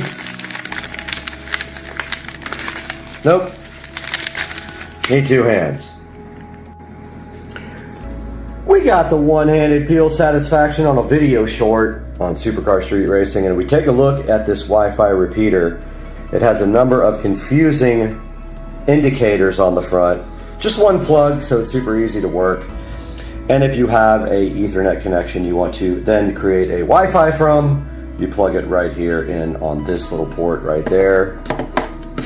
And inside we have these quick installation guide.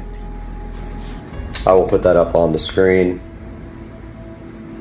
And what you do is you plug it in and you connect to the Wi-Fi network on it to actually start the connection to be configured. And all the instructions are right here, right now.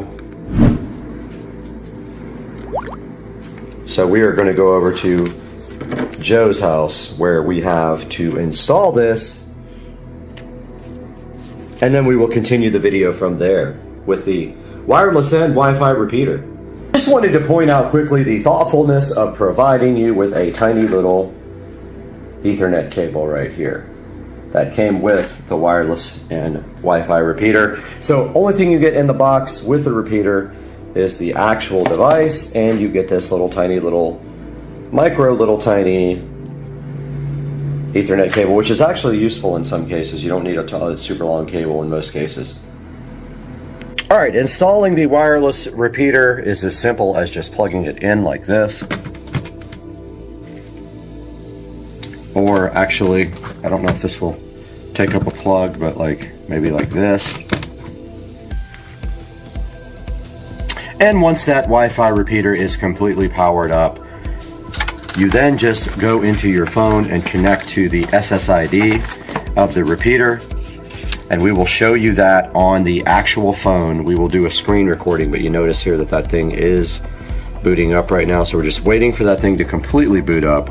And then we open our phone up and connect to the Wi-Fi repeater network, and then we will configure the wireless and repeater for Joe. Alright, here we are back on the phone, and we will go into our Wi-Fi networks and see if we can see this repeater. We're already on Joe's Wi-Fi, and there is the repeater, so you just connect to that. And it should open up the page. If it does not, you manually browse to the correct IP address. Notice it will say no internet connection. That is fine. And it did not. Ah, there it is. So you can say always connect or connect this time. We're going to actually configure it now. I'll just say always connect. And then there is a web page you have to go to in order to configure this. They give you a quick start guide in here. And there is an actual IP address you have to go to. And let's see if it takes us there. That is emotional damage. Okay, it did not take us to the IP address of the page. So we will be right back when we figure out what that IP is. It's on the actual instructions. I just don't want to bore you guys with it waiting. I will find it now. Okay, it is 192.168.11.1 is the gateway address. So we put that in. We go HTTPS / 192.168.11.1, and it did not work.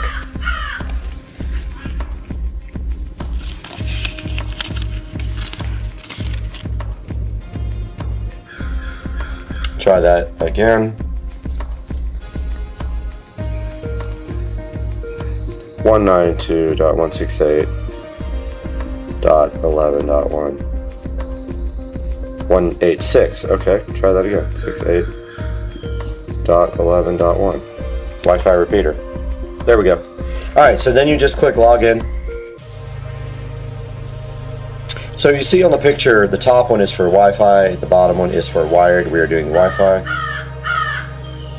It'll scan for your available Wi-Fi. You will connect it, and at this point you guys cannot see this part, so we have to go away for the password. We'll be right back. Alright, so we are back, and I modified the name of the Wi-Fi extender to Trap2. Let's see if it will connect. I don't remember the router, and I might have it wrong. Let's see if it will connect here. We will check here momentarily and let you guys know. Okay, we have successfully connected to the Wi-Fi extender. You can see there, Joe's Crab Shack Trap2. And if we go to our browser, we can go anywhere like this. We can go to nasa.com.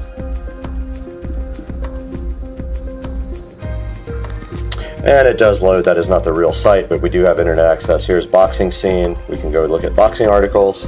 So we are connected to the Wi-Fi extender now, guys. So hyped. All right, guys, we just took a look at this generic Wi-Fi extender. So we have the page up here on Amazon so you guys can take a look and see exactly what this is that I bought. And you can see right here that this is a 3,000 square foot and 30 device extender. And what that means is you can only connect 30 devices to this. So if you have 300 like at my house, you're probably going to be in trouble with this 30 device Wi-Fi extender.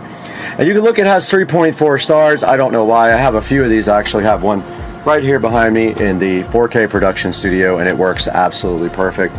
So I'm not sure why the reviews are so low. We could probably take a look at that as well and see what some of the reviews say. So a lot of people having trouble connecting, a lot of people having trouble with the range, saying it's junk, couldn't set it up and things like that. I had the opposite experience with this. Had a little trouble at the first in the first try, but after that I was able to get it set up with no problem. And you can see right here that it is $18.88 right now. And it has a 10% coupon as well, so not a bad deal for a Wi-Fi extender for your house. And if we go back here and we go search for other Wi-Fi extenders, you can actually spend quite a bit on Wi-Fi extenders. If you really want to spend more and get a better product, you can definitely do that. For example, the TP-Link here, and there's a few of these right here about the same price, but there's the TP-Link right at the top. Looks like it's sponsored. So always be aware that people pay for their products to be at the top on Amazon. So if they're at the very top, they're usually sponsored, so they get more hits.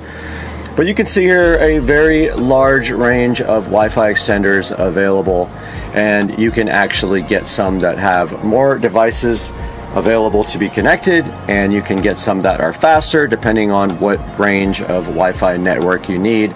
The one that we bought for the studio and for Joe's Crab Shack is actually a wireless N repeater, and you can go anywhere from $30, $18, $229, $249 depending on your budget for your project.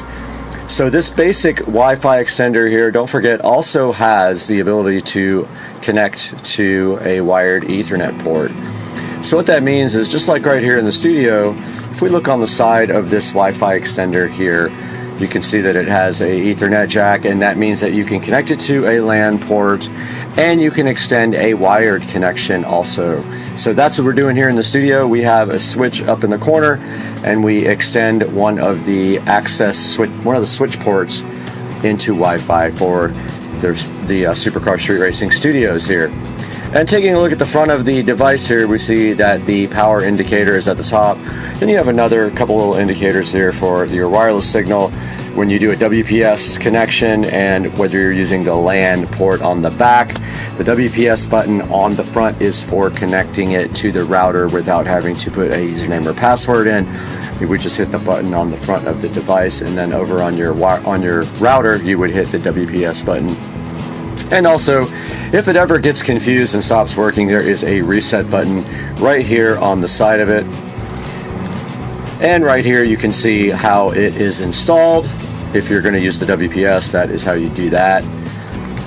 And it shows you the optimal connection, like in your house, what you should do if you really want a good signal there. You should follow this chart. And here we can see this generic used in many places. You know, you could use it with your family in a restaurant or at your house, any of those things.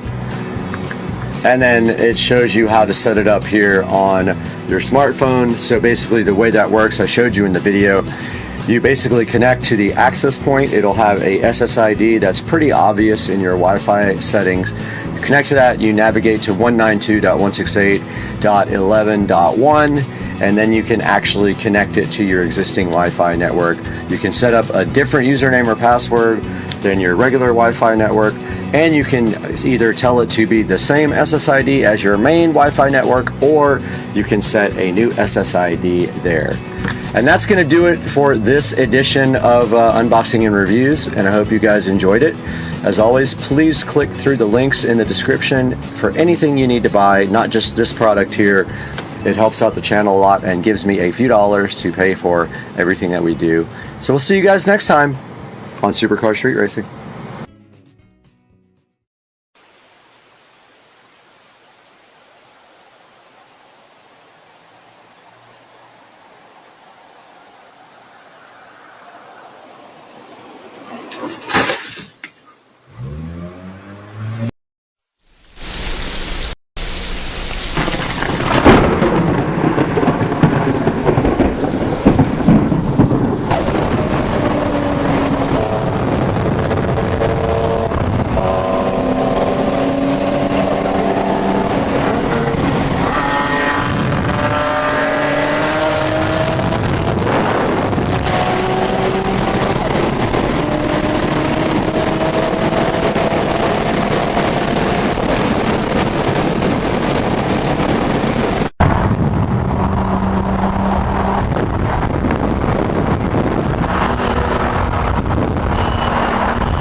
All right, out here, me and Christian, and we are checking out this little dude. He's so cute. So cute. Florida alligator life. There's like 3 over there, 1 right here, and that is Florida.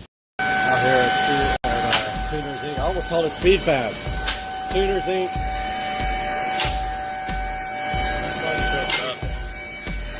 What? About to change the oil in this thing. Get up on the lift. What do you think about? About time. What about that? So we didn't even get the AC refrigerant. No, didn't need So it. There's too much pressure. yeah, we didn't recharge the AC. We had to drain some of the pressure out to get it working again. It was overpressured and the compressor would cut off. Now we're gonna change the oil. All good. About to get under here. Look at that wastegate. Oh, go figure. Look at that. There's the oil filter. Easy peasy. That's hard to get to. What is it we wanted to look at last time? I forgot. Oh, the rear end's one thing I wanted. Y38, yep. So that's the Subaru rear end right there.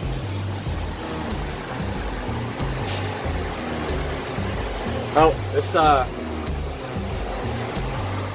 axle's leaking.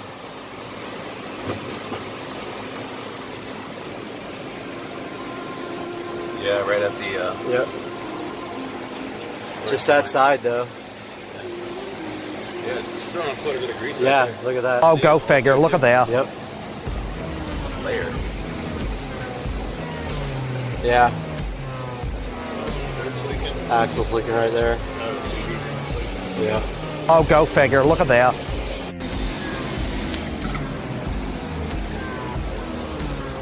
Hot oil coming your way.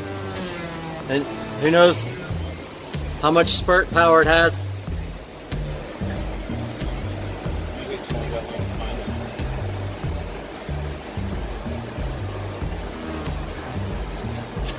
Oh, look at that.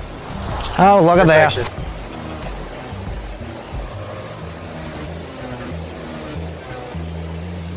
Dark. Oops, I put my phone in it. Yeah.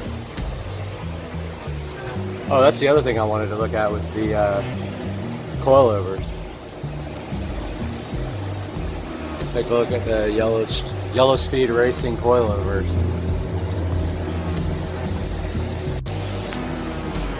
Look at the coilover.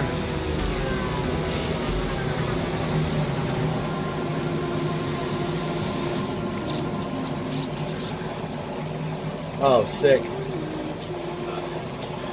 I can actually see the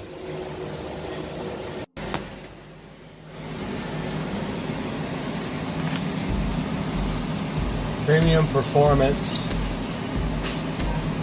Yeah, that's the ones that we thought. Yellow speed racing premium performance. And man, they got 3 inches of. Got the new oil filter in there. Right there. Oil still draining out. World's smallest drain plug.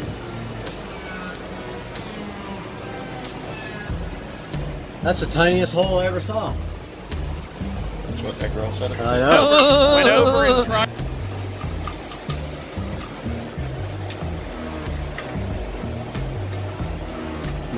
That's More spring. interested in having a big gaping hole? A what? Are you more interested in having a big gaping hole down there? No, it's a good size, I guess. I guess that'll work. Right?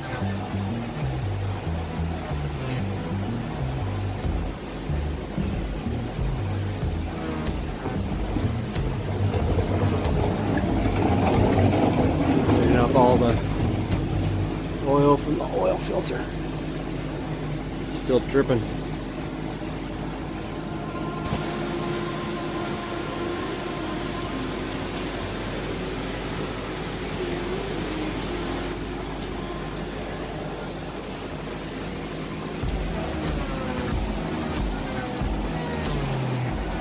Some oil right there too. It's a tad bit. Right here? Yeah. Wonder what's going on there. It's swimming from here too, so it's going further forward. Oh yeah, it might have just been from the engine. Yeah. Yeah, transmission's like brand new. It is brand new.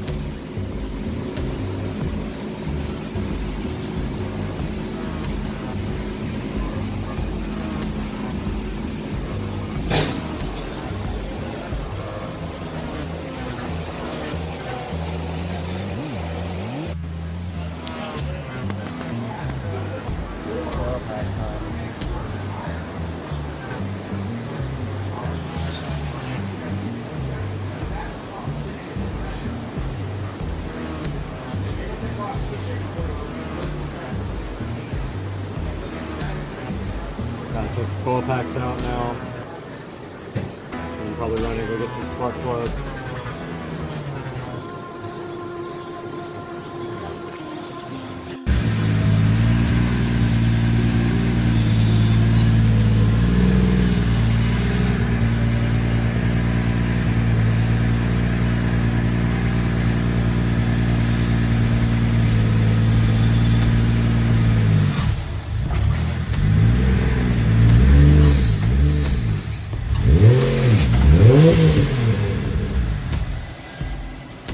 Tracy's getting the car up on the dyno.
Because we're not sensing boost on this.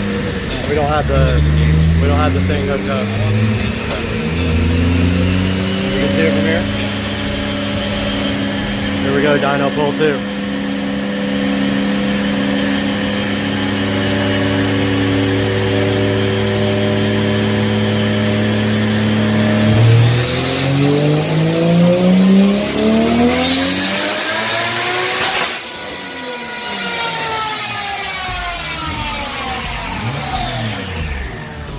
It spiked to 14, but it dropped to about 12. 15. Yeah, it spiked to about 14 and then it came down. We could put the manual on there and run it up to 30 and see if we can blow it up. I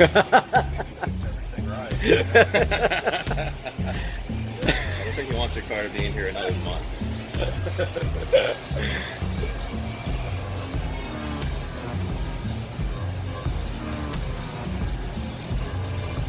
Well, Lexus. Did it hit? Did you have one? Yeah, he did.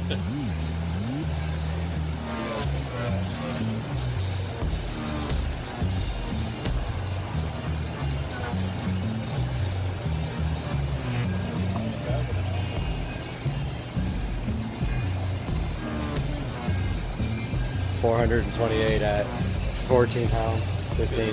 That's like pretty much exactly what I made on my first round. Yeah.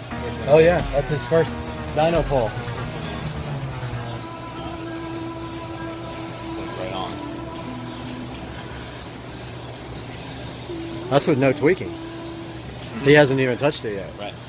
Just running on the spring.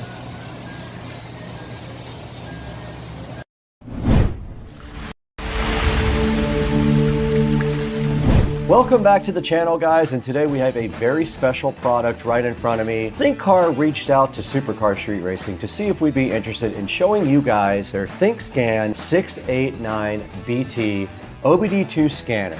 Now this is not a regular OBD2 scanner that you would find, those cheap ones that are like 20 bucks that you plug in. This one is special. It is a bidirectional diagnostic tool. This thing also does ECU coding, which a lot of those scanners will not do. This thing does over 34 services. It also does FCA auto off. It also does CAN, FD, and do IP. Has things like wireless update. A lot of things you guys are gonna find fascinating about this ThinkCar ThinkScan 689BT. Let's get into it today on Supercar Street Racing.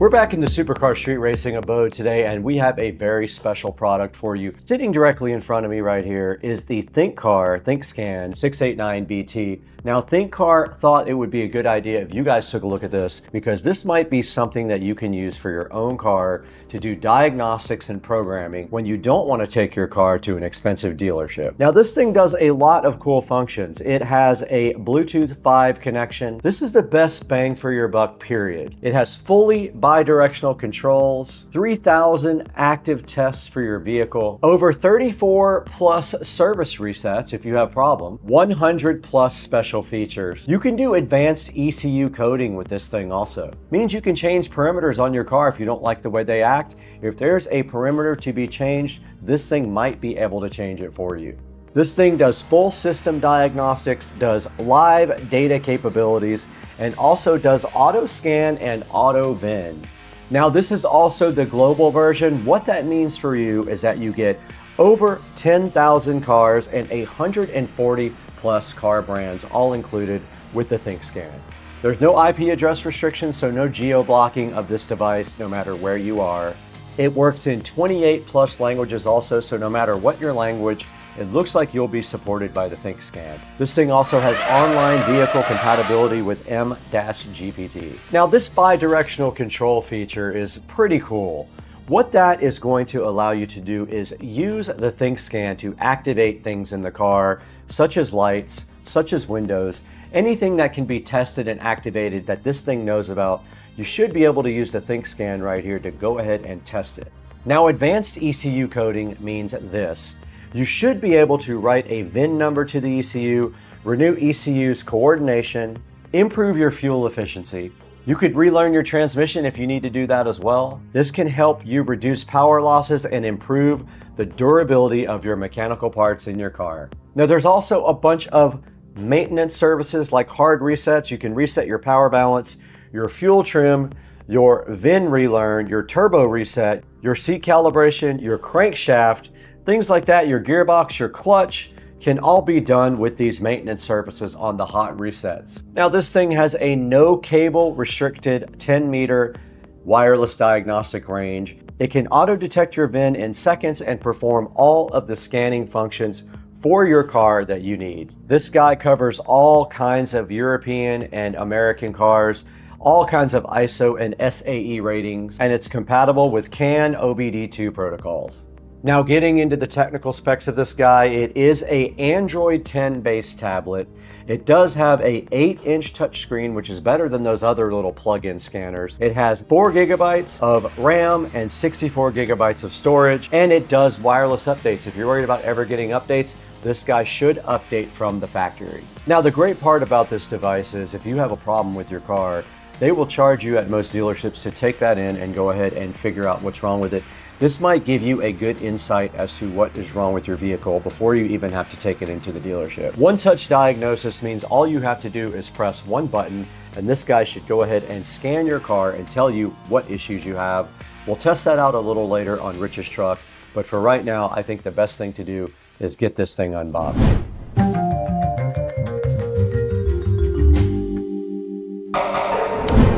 Now we just took a look at all the features of the ThinkScan 689BT. I'd like to go ahead and get this out of the box with you guys and take a look and see what's inside. So to do that, we have our patented SCSR knife here to go ahead and slice open this nice hologram of the ThinkCar. And this thing is sharp. Looks like it's open now. Gotta be smarter than the box. Very tight fit there on the ThinkCar, but it did come right out of the box now. Packaging was thick, and right inside of the box you do see an immediate cool thing. There is a nice carrying case there for your ThinkCar, which is something they did not have to do for you, but they totally did. There's a nice kind of cool thick carrying case for the ThinkCar ThinkScan 689 Bluetooth. Got a little handle right here on top as well, which is awesome. And then when you just do open it like this, there is a piece of foam at the very top. The actual ThinkCar is in the box here. It looks like it is a Android tablet-based device. Let's get that out for now. Interestingly enough, there's a Cat 5 cable or Cat 6 cable with the instructions right here.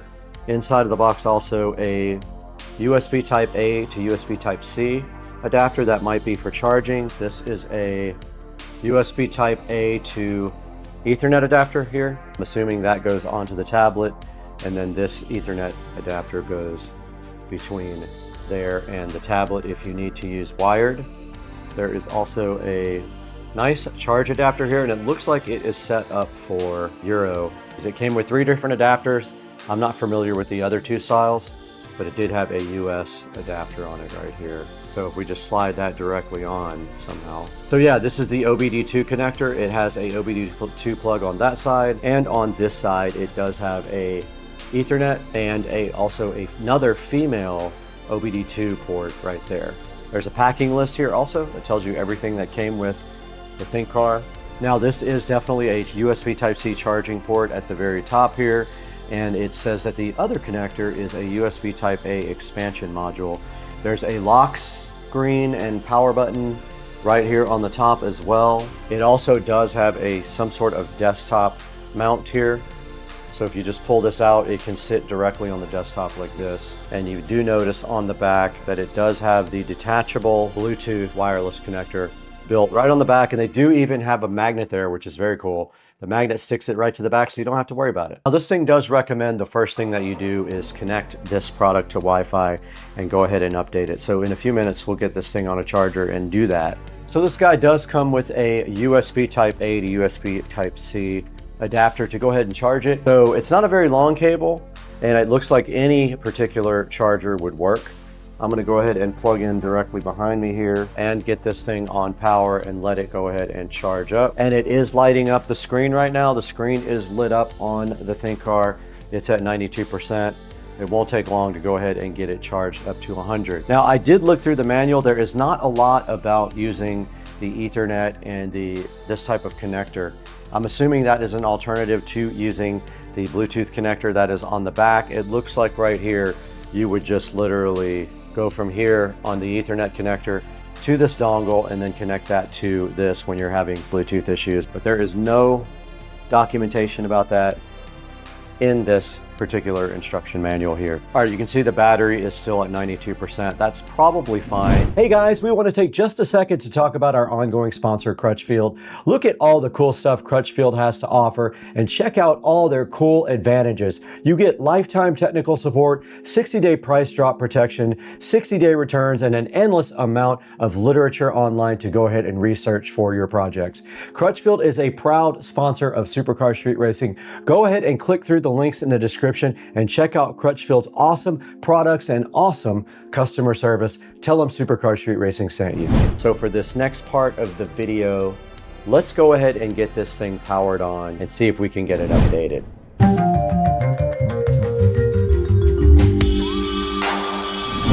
All right, the battery is at 92%. That is probably fine for going ahead and updating it. So let's go ahead and get this thing powered on and see if we can get it updated. We have the ThinkCar scanner directly in front of me. This is the ThinkScan 689BT. We already took a look at all the features. We took a look at what was included in the box, and now it's just time to go ahead and power this up. Now there is a little peel off satisfaction thing here. Thank you for your purchase. just peels directly off. And now let's hold this on and let it power on. Now this is Android based, so it's going to look an awful lot like an Android tablet, because it definitely is. Now I do have a question as to whether I can sideload apps on here. That would be another thing. But it is powering up now. You can see the nice animation there on the ThinkCar. We do have a welcome screen. It says welcome. And now on the screen, it's giving us some hints and tricks. I'm going to go ahead now and hit the upgrade feature, our Wi-Fi system here at home. And it looks like it is connected. Let's go ahead and go back and then go to upgrade. Vehicle diagnostic software, download the latest copy. Let's hit enter. And it is asking me to upgrade all these different types of vehicles. I'm going to go ahead and hit upgrade. It says it's loading, and you can see it downloading various car types here. There's a percentage graph there of what it is doing. Let's let that upgrade. At the moment, it is upgrading all kinds of different vehicle models now, and the battery is at 94%, which is great. And now here's how you use the little stand. It does just sit on the desk, so fresh like that. Okay, now it is actually installing the new app version. You can see right there, it downloaded, installed it. Now it is rebooting with the newer version on it. Now I'm in the other part of updating the application. First part is the APK, and the other part is other, is what it's called. And there are some things here to update. I'm going to update the Diag-based service, and now it says it is on the latest version. Now I've updated everything on the ThinkCar ThinkScan. This thing is ready to rock. The only thing we have to do now is go ahead and connect it to Rich's car, hopefully with this Bluetooth adapter right here, and go ahead and do some scanning and some playing around with all the features of the ThinkScan.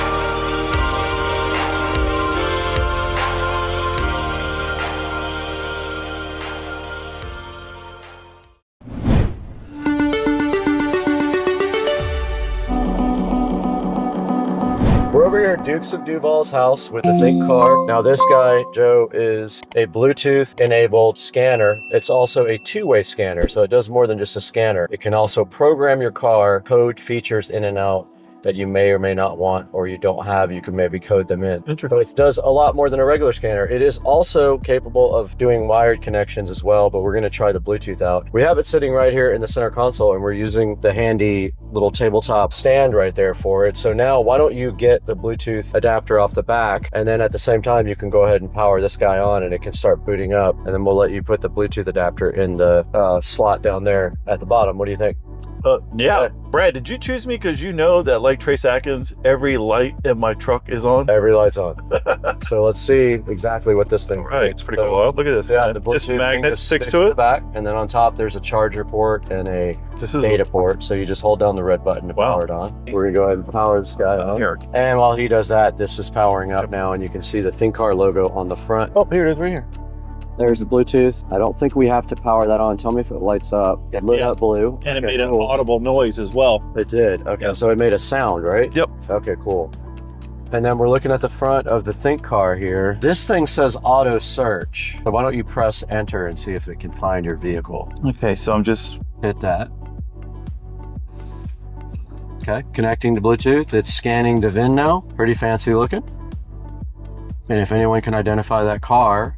Well, that's my truck. Got your truck, correct. Your make model? It made a noise. Now this thing also should recognize all of the modules in the truck. So it should recognize your, you know, all your body control modules and anything else you have. All right, let's do automatically search. Okay, read the VIN. Manual transfer case. Radio, we have a... base radio. Automatic or manual heating. I think we have auto.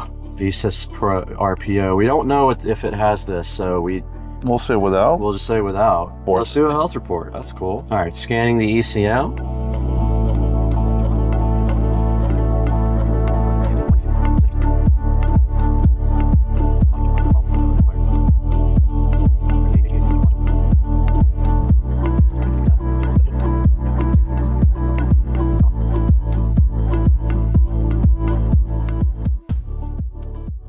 And so it knows the truck and it knows what modules are in it.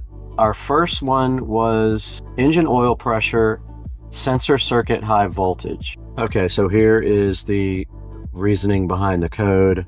Doesn't really have a lot about that code. And then you can actually just Google search it as well, which is kind of cool. It's got Chrome built in, and then it searches for this code. All right, yep. Go back to the other one. Let's see what else we got. We got a this one's interesting. Oh, and then we have a fuel trim lean. Bank 1's lean. Wow. We got a fuel trim lean bank 2. And then we already saw those, so we know about those. HVAC temperature control feedback circuit, airflow control circuit open. So this is some of the stuff that you can do with it. That's interesting. The oil you can do the oil service reset light. Brake pad replacement. Yep. All this stuff can be reset. Oh, interesting. Tire type calibration. Okay, so that's some of the stuff you can do outside of the troubleshooting. Oh, a lot of extra things up here to do if you're working on the car. So if your car supports it, these are the ones that you can use for regular maintenance. Engine. Yep. Airbag. That's interesting. Battery matching. So if you need all this stuff, it is available if your car supports it. Man, this thing just has a lot. Definitely has a lot of features. Injector code. Code your new injectors. A lot of things that my truck doesn't have, but this just, it just has so many different things. All right, so there it says cleared TTCs right there, right? Yeah.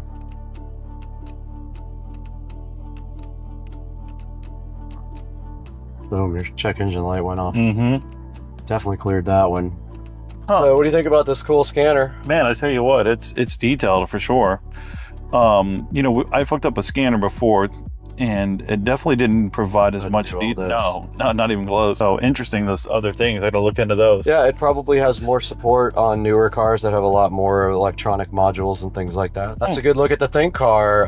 Now we'll throw it back into the studio and look at this on Amazon and figure out how, if they want to buy one, they can pick one up from the link in the description. Nice.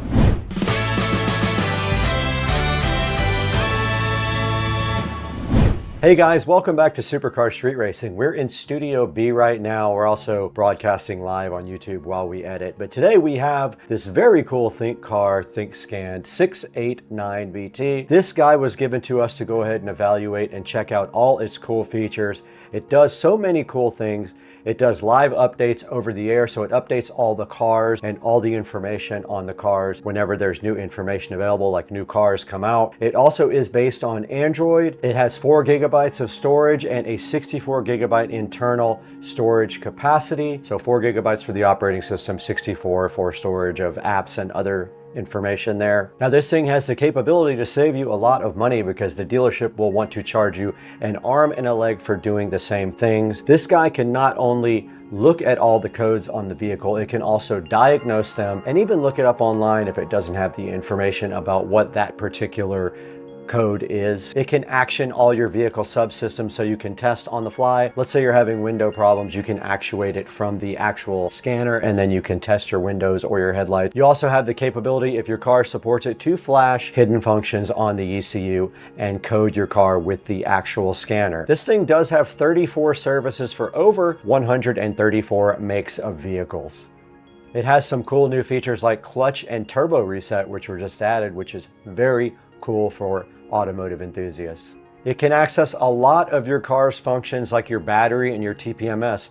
For example, when you put a new battery in a BMW, sometimes you have to register it. This guy has the capability to do that. And it says it can access your TPMS sensors. I did not personally test that part. Now it also does everything wirelessly over Bluetooth. It comes with a magnetic Bluetooth adapter for the back of the unit, but you can also hook it up via the Ethernet cable and a hard cable that they provide you in the actual kit in the little case that they give you. Here's a little look at all of the cool features of the Think car ThinkScan. It has a lot of extra things. This is a global version. It will not lock you out via geo-blocking, so you can use this anywhere. It's a global version. This thing has bi-directional control, so you can activate things from the actual scanner.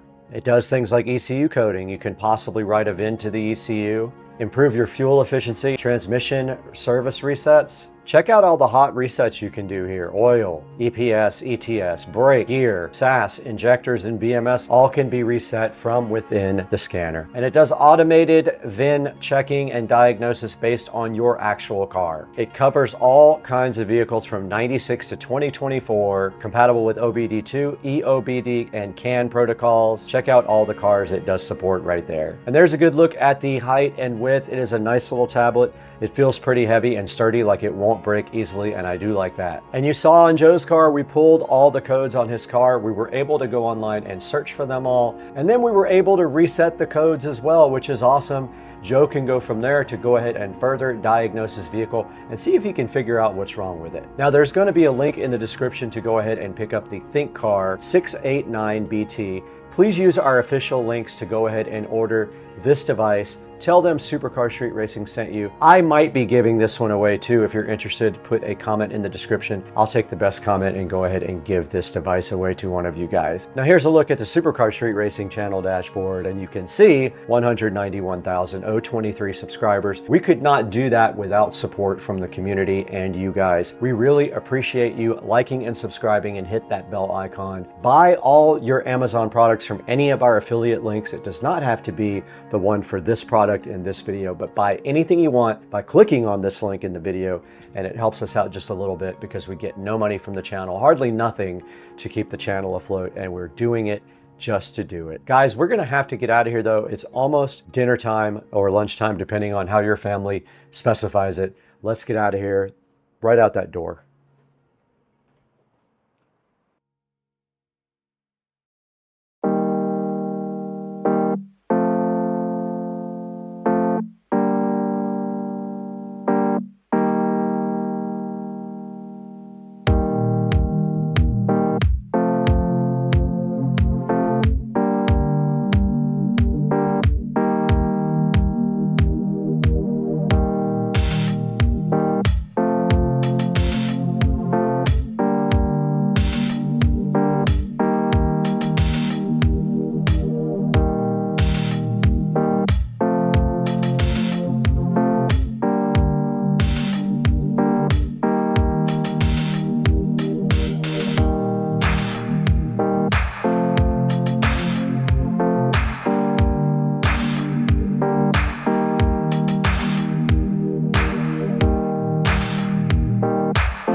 The fight is on. Oh yeah!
All right. We're getting this on video when you stick it. Oh! So much bouncage. Come here, buddy. Cooper, come here, bud. Cooper! You had to come out here because he was eating her food. Hello, puppy. Cooper, come here, buddy. Sit. Sit. Hey. Cooper's, you're about to be a Cooper kebab. Cooper. Oh! No bullseye, but it's Yeah, but it's stuck though.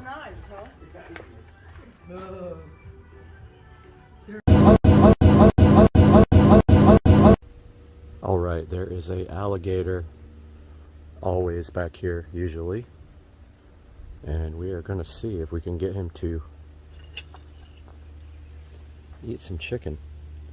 I saw him already. He's chilling in my neighbor's yard. He likes to go up in the yard. I have a bulkhead, so he can't. So let's see if we can get him. He's right over there. See him? He's right in the center right there. Get this plate down, I'll zoom in on him. He's going to bail as soon as he sees me. And he might be scared. Let's see. Right, there he is. Yeah. That's him right there. Okay, let's see if we can get him to come out for some food.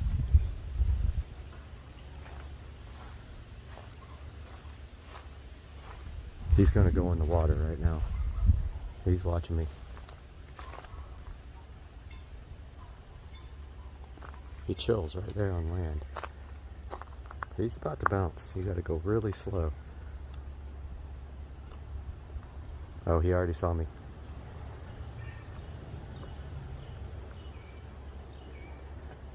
Yup.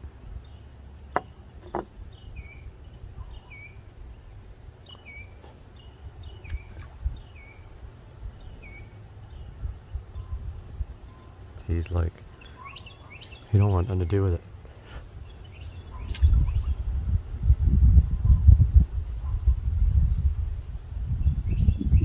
Usually the gators are like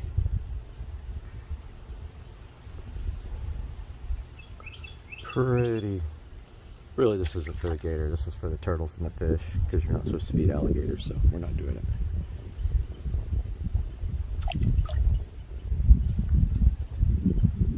I mean, I can't help it if he comes over here and eats the fish and turtle food, but he won't nothing to do with it. There's turtle.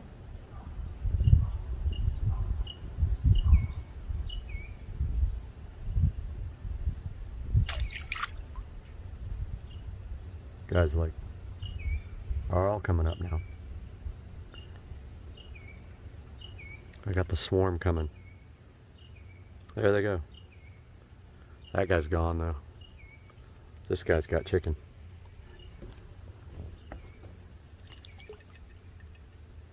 Well, that's all. I just wanted you guys to see the gator. Oh no, I'm completely out of tequila. Oh, wait a minute. No, I'm not.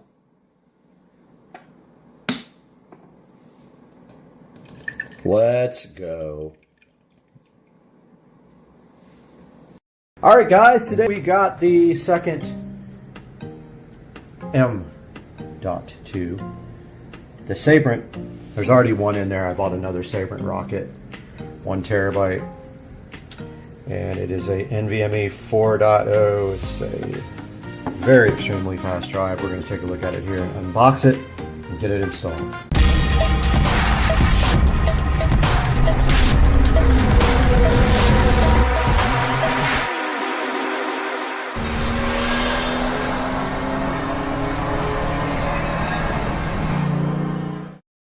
Here we go with the unboxing of the Sabrent rocket, which costs a little bit more than the other drives, but apparently it is worth it.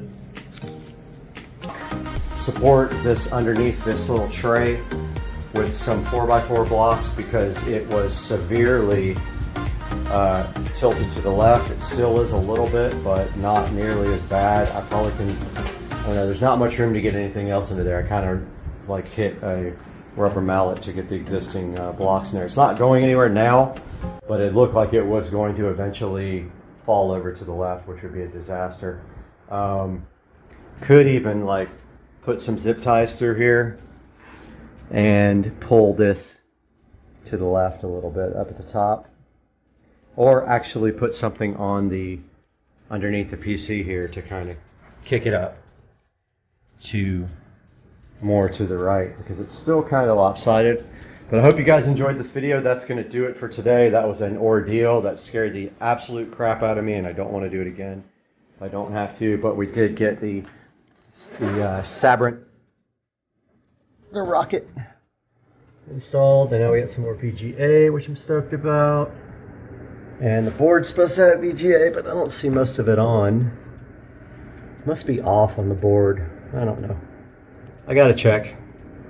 Thanks guys for watching. Have a good day.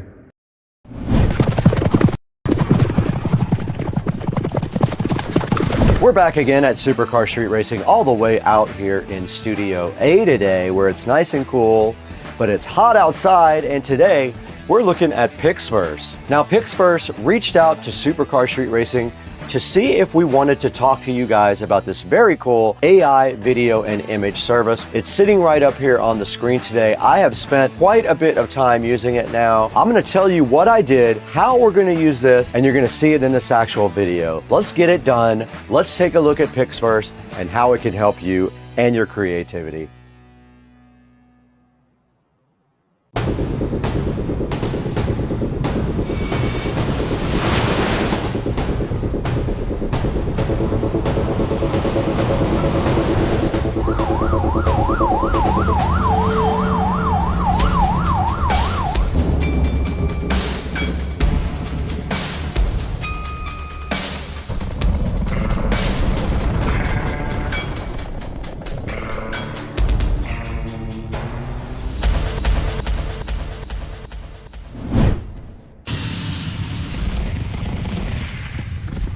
Back in Studio A once again with Supercar Street Racing. I'm so happy to have you guys in the studio with all the fly lighting and cool equipment we have in here. And today, Pixverse reached out to us to see if we were interested in working with them on the Pixverse AI video and image generation tool. And it's sitting right here in the background, and I have spent quite a few hours with it. I made some cool things that you're gonna see today in this actual video, and I might even switch from my traditional AI program to this. Now, as you guys know, if you watch my videos, I use AI a lot in them to add a little bit of fun to the videos and kind of as bumpers and on the opens. So I spent a lot of time working on this on camera for you guys. So the first thing we need to do is go ahead and throw it back into Studio B, where we can take a look at all the cool features of AI in Pixverse. Okay, we're here today with a new sponsor. Pixverse reached out to us and wanted us to show you their very cool, very creative website where you can do so much with AI video. So we're going to go through the first part of this right now, and that is image or text. So let's get our prompt up here. We're going to paste our prompt right here. So I pasted this into the prompt area, and then all we have to do now is just give it some sound. You can see I've created some stuff already. So it's in the queue now at 3%, and there is the final product.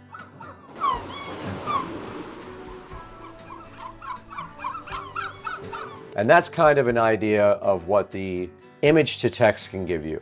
All right, so the next thing we're gonna talk about here is called transition. Basically, you give it a first frame of video and you give it a last frame of video, and then you describe what happens. If you look on my screen right here, I basically took a picture of the astronaut on the moon. That was my first frame. And then my second frame was another picture of an astronaut on the moon. And then I added a prompt down here. The astronaut on the moon turns to look at the American flag, then looks back at the camera. Here's some of the cool things that it did with that nice effect there. And you can see the 2 frames here, and then you can see what the AI generated looks very awesome, where the man turns on the moon and checks out the flag, and it looks very realistic. Now this is using their version 5 up here as well, which is their newest version. So this is cool. The 2 actual pictures are right here. I used this photo and this photo, and that's all I did to do the transition thing, and it looks very cool. Okay, so now let's look at the extend feature of PixVerse. This is pretty cool. You can extend a video, and I am going to do that to one of the videos that I created already. All right, I am uploading a video that I created with another AI service. It did switch the resolution to match what we have, and we're gonna make it 8 seconds. Let's create it. It's gonna cost us 80 credits. So here's the prompt I used to create the video, and it stopped right there. Let's see what it's doing. It is done. All right, let's see what it came up with. It's supposed to extend this. A little bit of clipping there on my leg going up the ladder, and he's going up a ladder that doesn't exist now, but it did extend it. If we gave it a second shot, it would probably do better. But that's how extend works. It took my 5-second video and made it into 8 seconds. And technically you could take something shorter than that and also make it into 5 or 8 seconds. All right, sound I have not done yet. Apparently sound allows you to add sound to any video by describing the scene. So let's do that with the same video. The sounds of rockets taking off, and that is fast on that one for sure. And here it is, let's download it.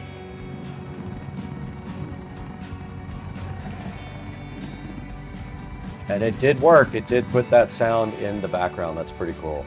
You can also select to keep the original audio as well, and you can go in off-peak mode, meaning it doesn't cost you as much because you're generating in off-peak hours. So this next one will allow you to upload a video and then generate a script for it. So I'm gonna do that for this video that it created. So I'm gonna put this in there. This is the video that PixVerse just extended. I just typed in, the man is walking up the stairs, he's ready for a trip to the stars. And it is going to automatically pick a voice. Let's go ahead and create this. The man is walking up the stairs, he's ready for a trip to the stars. All right, it did The man work. is walking up the stairs, he's ready for a trip to the stars. And of course you can pick your own voice. Hey, I'm Ethan, just... Hi, I'm Adrian, young and free. I'm Oliver, full of energy and... I'm James, been through a lot. I'm Leo.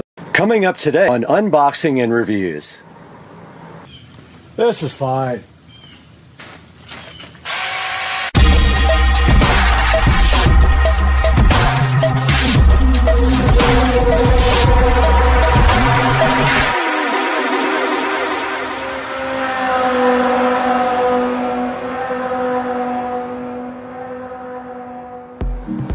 Welcome back to Supercar Street Racing, and we are here in the beautiful Supercar Street Racing 4K production studio for another unboxing and review. And today we have the TUMSUG mini chainsaw, and I am so hyped for this.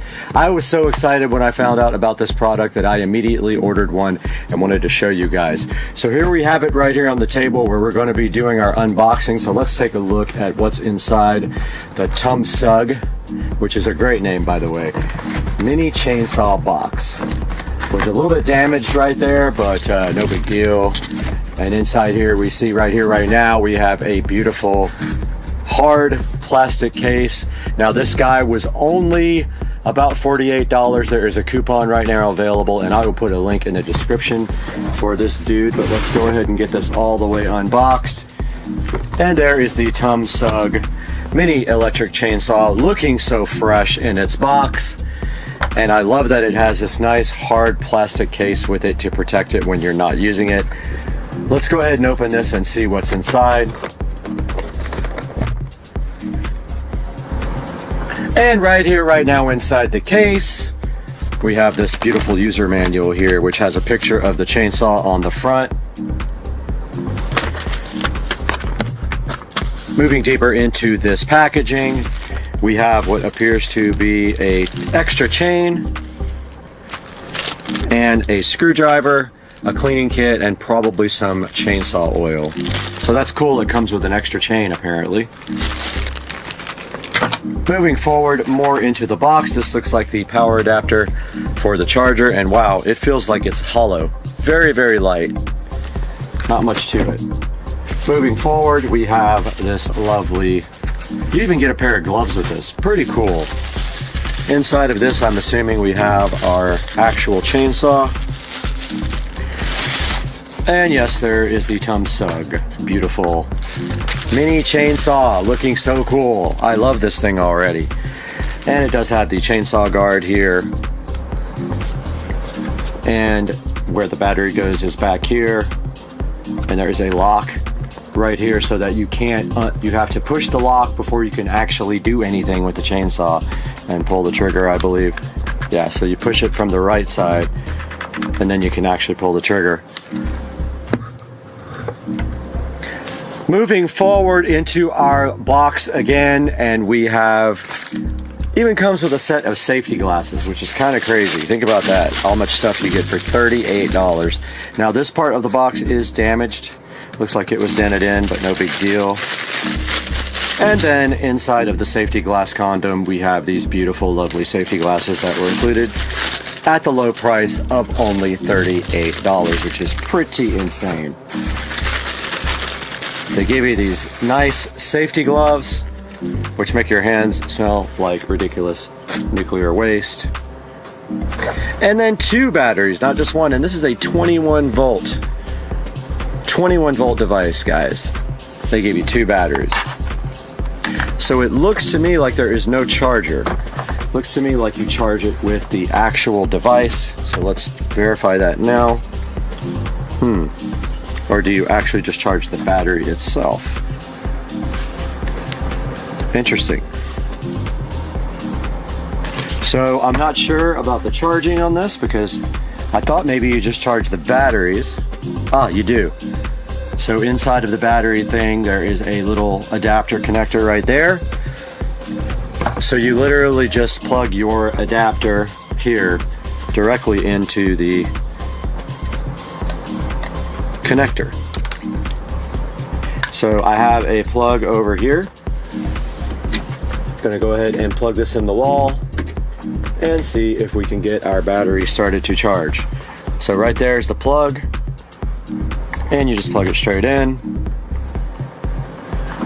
And I don't see any indication of charge except for on the actual charging adapter. There is a red light on now, so that is now charging. So what we will do next, since we have taken a look at everything that's inside the box with the chainsaw, we're going to take it outside and see how this thing actually performs. Little update here. Each one of these batteries took less than 30 minutes to charge, and I don't know if they already had a charge or not, but just wanted to let you guys know that that was the case. It wasn't very long to charge them both, and then we'll take them outside and see what they can do. Go ahead and load our battery on here. They're both charged fully. Oh yeah.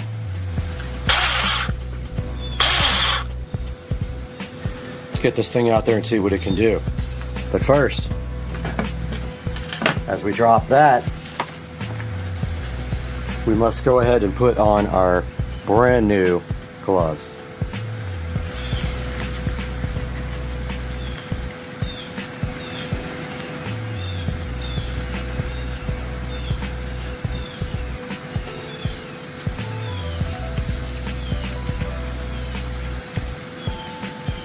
And our safety glasses.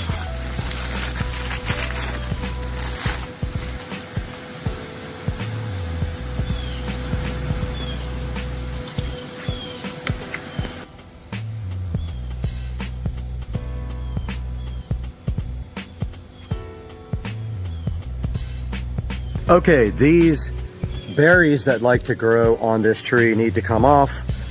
And traditionally I use loppers, but let's see if this can handle taking off these palm branches. We have 2 or 3 of these that need to come off and 1 dead branch that needs to come off. Let's go for it. Now these have gnarly stickers.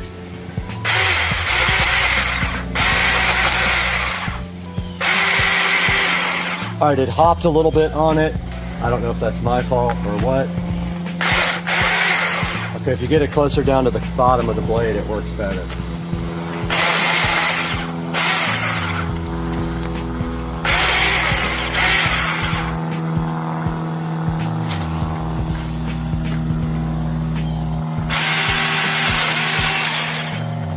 Perfect.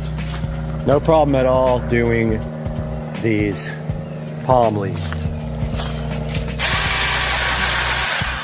I actually kind of chews them up though. Probably because they're so light, but it does work.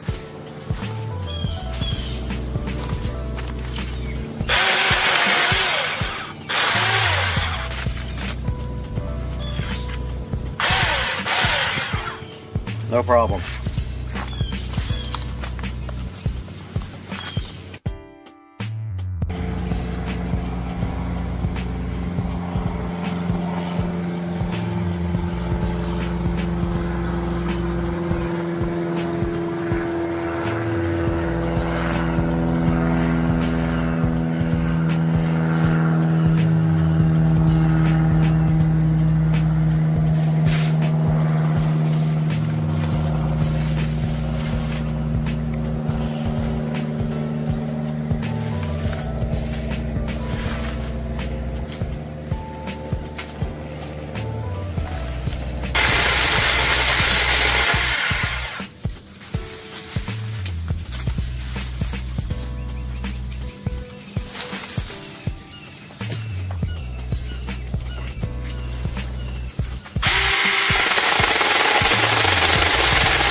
And the chain came off.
We're back in the SCSR beautiful production studio with Supercar Street Racing, wrapping up our review of the 6-inch mini chainsaw. And let me tell you something, that thing absolutely rips. I highly recommend this. We took that thing outside, we tested it on both regular palm branches and also regular tree limbs, I did knock off the chain one time, but that was my fault. If you push too hard on the thing, it is going to break the chain. I am going to put a link to this in the description of the video. Please click that link to buy this or anything from Amazon, as we get just a small amount of commission off of everything. As you saw on the chainsaw unboxing here, it comes with everything for about $45 to $48. You get the chainsaw, 2 batteries, the charger, the gloves, and the safety glasses. It's a really good deal, and I highly recommend it, so go get yourself one right now, and we'll see you next time on Supercar Street Racing.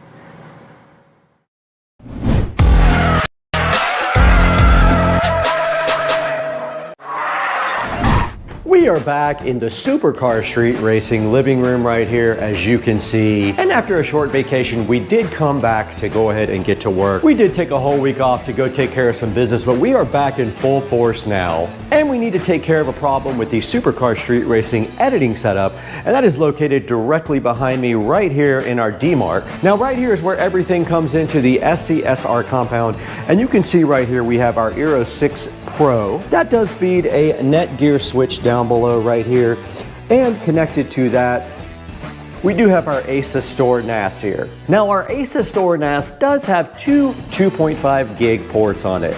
The editing machines in here have 2.5 gig ports as well.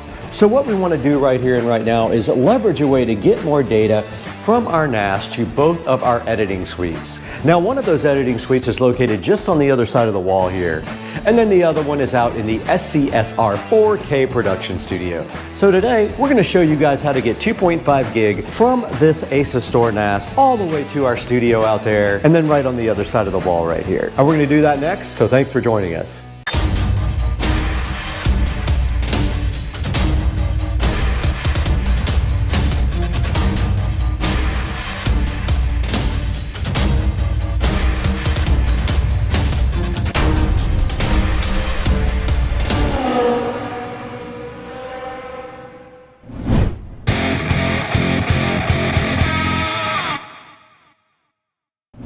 Guys, you got Brad here, and you are on Supercar Street Racing, and if this is your first time on the channel, I would love to welcome you, and I hope that you would like and subscribe. And today we have a mission, and that is to figure out our bandwidth issues on our editing rigs. Now both of our editing rigs are working off this ASUS Store NAS here that's sitting so fresh and fly underneath our little entertainment console right here. That ASUS Store NAS is connected to our Netgear 1 gig switch, and that distributes everything to the house and the studio. Now the problem, of course, is that the Netgear down there only does 1 gig, where the ASUS Store and the computers all do 2.5 gig. So in order to alleviate some data congestion issues, we're gonna go ahead and upgrade this whole thing to 2.5 gig Ethernet. Now all you need for 2.5 gig Ethernet is a Cat 6 cable, and in some cases a Cat 5e could do it as well. We do have Cat 6 running all the way out to the studio out there, and then also to the next room right here. So it should be pretty easy. All we should have to do is implement some sort of switch that can support 2.5 gig for our ASUS Store and our 2 computers. Adding to the complication though is the fact that out in the studio we do have another large 1 gig switch feeding almost everything in the studio. So we'll have to figure that out once we get out there. But let's start up here. Let's get our new switches unboxed from Ubiquiti.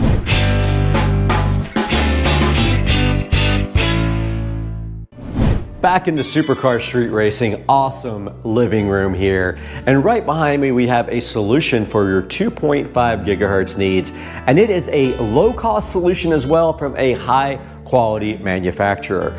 So sitting right here behind me in these 3 boxes, we do have the Unify 2.5 gig switches. These guys are 5 ports, and that's all we need, because all we have to do really is supply 2 machines and 1 NAS, 5 gig. Everything else will be 1 gig, including the internet. So our mission is quite simple today. We're gonna get these things unboxed, get them set up via the app on the phone, and see what we have to do to upgrade our entire system here to 2.5 gigahertz networking.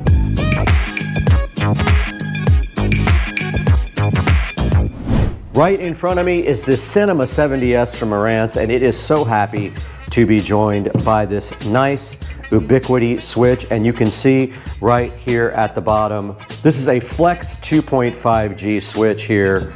And there is a nice little pull thing here to get the flex out of the box like that. And there we go. So the 2.5 gig flex from Ubiquiti is officially getting unboxed. And you can see right here, they have the website for Ubiquiti, and there is an installation guide via a QR code scan right there. And inside of the box, there should be an Ubiquiti switch, and there is the Flex 2.5G switch. Very simple, no complaints online about overheating like the other cheap, dumb 2.5 gig switches from China or elsewhere. And then also they were kind enough to give us a power brick. This thing does use USB-C 5-volt power.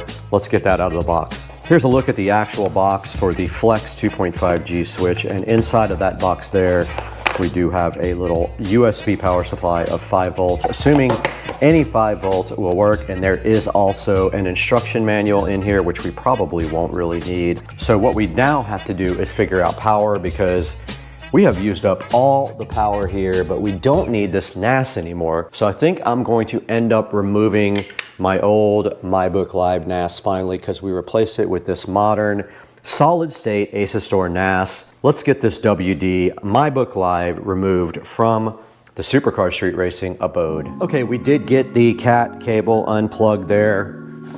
All we really need to do now is get the power unplugged from behind here, and it is this little tiny power cable right here. All right, I gotta cut some zip ties here to get this out. Let's go ahead and do that to free up some power for our new switch.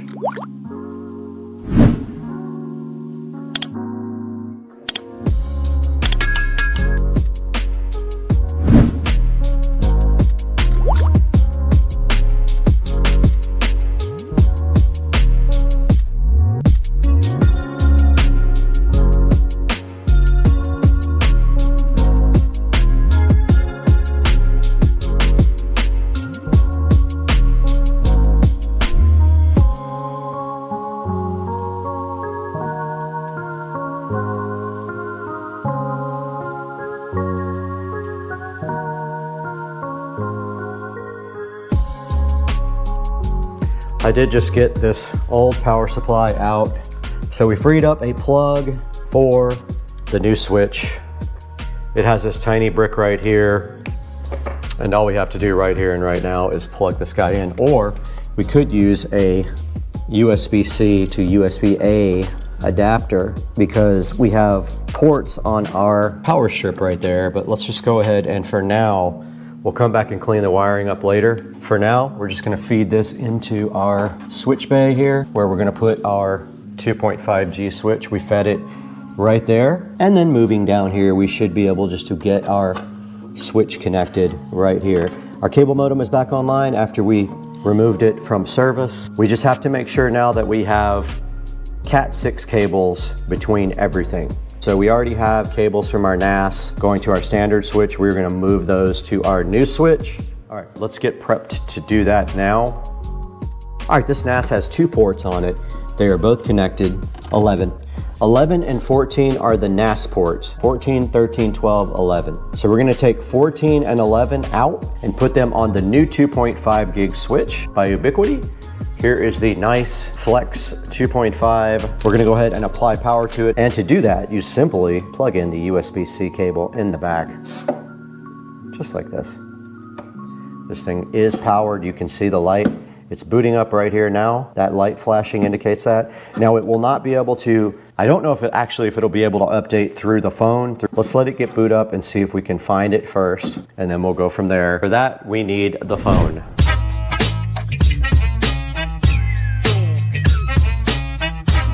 Okay, we are recording on the phone now here, as you can see, and also on the GoPro. We have our Unify switch up here. I want to see if it can find the switch without connecting to any sort of LAN. So I'm gonna hit the plus button here. It says it is searching for devices. It's not gonna find the device, I don't think.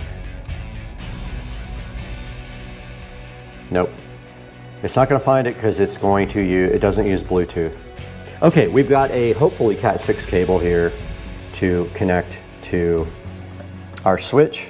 This is not the final configuration, but this will give the Unify access to the switch. We do have a link here on the Unify switch here. It is connected. Let's go ahead and see if we can go ahead and discover this now. All right, it did find the Flex switch here. Cool.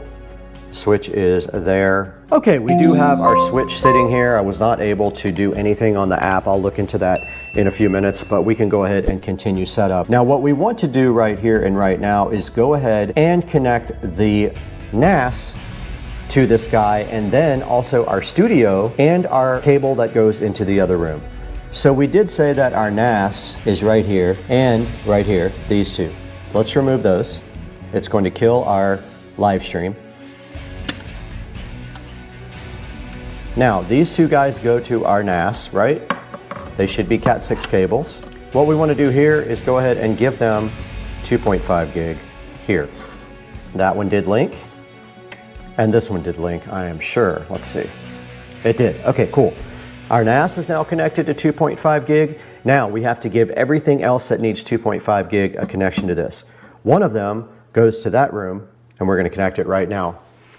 Okay, this cable right here that comes from the other room that says studio, hopefully it is a Cat 6 cable. It does come right through here. It is a gray cable. It is then right here. That needs 2.5. We're going to go ahead and unplug it from that switch, give it 2.5. This is going to send 2.5 to the studio. Let's see if it links. It did link. We got one more to send. We got to send the one to the other room that is our office, 2.5 gig. Let's go ahead and do that now. This one is right here. This might not be a 2.5 gig cable. It's this last one right here. We're going to plug it into this switch and see if that provides. It might not be a Cat 6 cable, so we might have to troubleshoot these connections after we get them. They are all linked. We are now sending 2.5G everywhere. Let's go check our live stream and see if it did fail.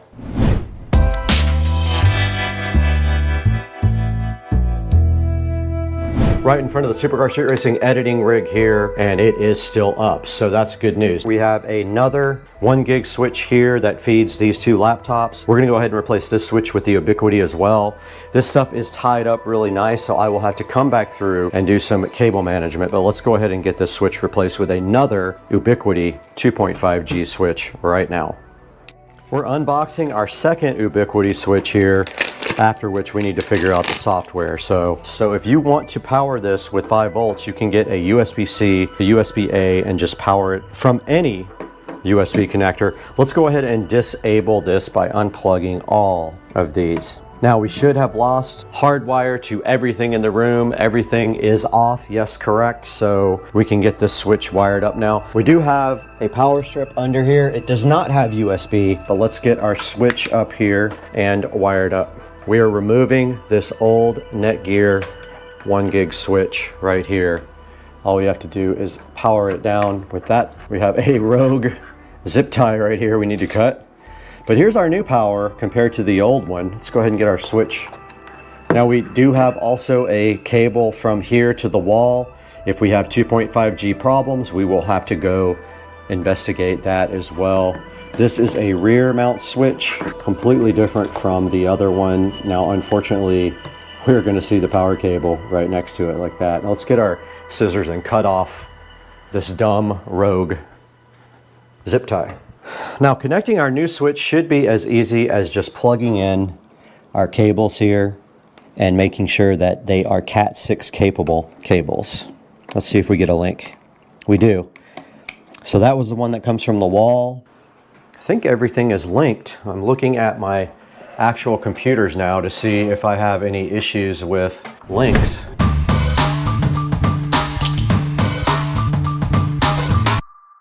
First signs of life from 2.5 gig are showing up right there. We have a 2.5 gig connection to our editing machine here, and these will only do 1 gig. Both these laptops are only going to do 1 gig, so that's just that. We went ahead and downloaded the Unify Windows server here and downloaded it to this local machine and set it up. A long story short, I did figure out how to set the local server up on the network, and you can see right here, we have both of the switches that are currently on. They are onboarded onto, it's actually called adopted, onto my local server here with the Unify hosted at localhost 8443. It did update the firmware on both of the switches. The one that's in here in the office, you can see it uplink at 2.5G. That's the one that's supplying to this computer, and this computer is linked at 2.5 gig. If you go into the network settings here, you can see right there, it is linked at 2.5 gig. Now all we have to do do is get out to the studio and go ahead and set up this last switch here, which will require some rewiring out there. Let's go ahead and get that done.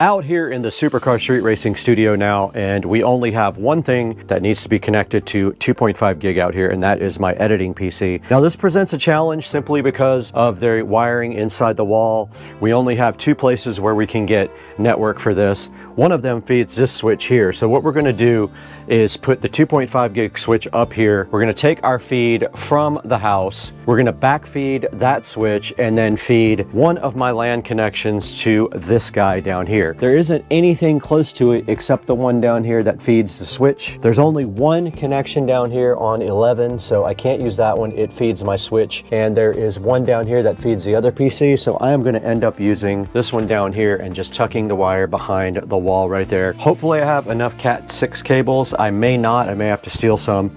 Let's see what we got. I labeled all these from the switch, so basically all we need to do right here is plug into port 4, run it over to the PC, and then patch in our switch up there and see if this is a Cat 6 cable. Our next job is to plug in our switch up here. Let's get our switch up at the very top. We're gonna put it up there where all our other network gear is, and hopefully we have one plug. Okay, our switch is powered up right there. I need to go ahead and find a short patch cable. I'm gonna run inside and see what I have now. Okay, after a little bit of easy troubleshooting, I did figure out that the label is completely wrong on one side or the other. It says 10 on this side, and on this side it says 4, which I'm completely confused about. I wouldn't usually get that wrong. I don't have a label on this one up here, so I'm not sure, and I don't know what that one is, so something is just off on my labeling. I don't need to worry about patch cords because, as you can see right there, we are connected at 2.5 to the network now, so that part is done. We should be able to walk inside now and see everything connected, at least this switch connected at 2.5 gig. Let's go check it out. Now we are in here at our server manager. Let's go see, and yes, looks like in fact we are connected to the main switch at 2.5 gig. So yeah, so we have a 2.5 network going here. Now the only thing that is not 2.5 gig is from the internet, because the Eero only has one 2.5 gig port, and it is the WAN port. You cannot use both. All I have to do right here and right now is get some zip ties and start cleaning up this mess that I created right here. So let's grab those and start working.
Final check here, we do have a 2.5 gig link here now in the studio, so we are connected to our NAS at 2.5 gig.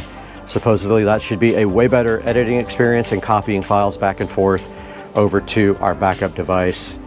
Now let's wrap it up here, get together again and talk about this Ubiquiti 2.5 gig flex.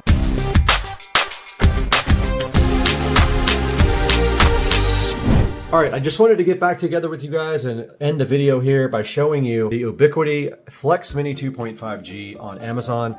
There will be a link in the description to this guy. Please make sure you like and subscribe and order all your affiliate links through our official links on the bottom of the video here. And you can see it does have 5 stars. Only one person has rated it.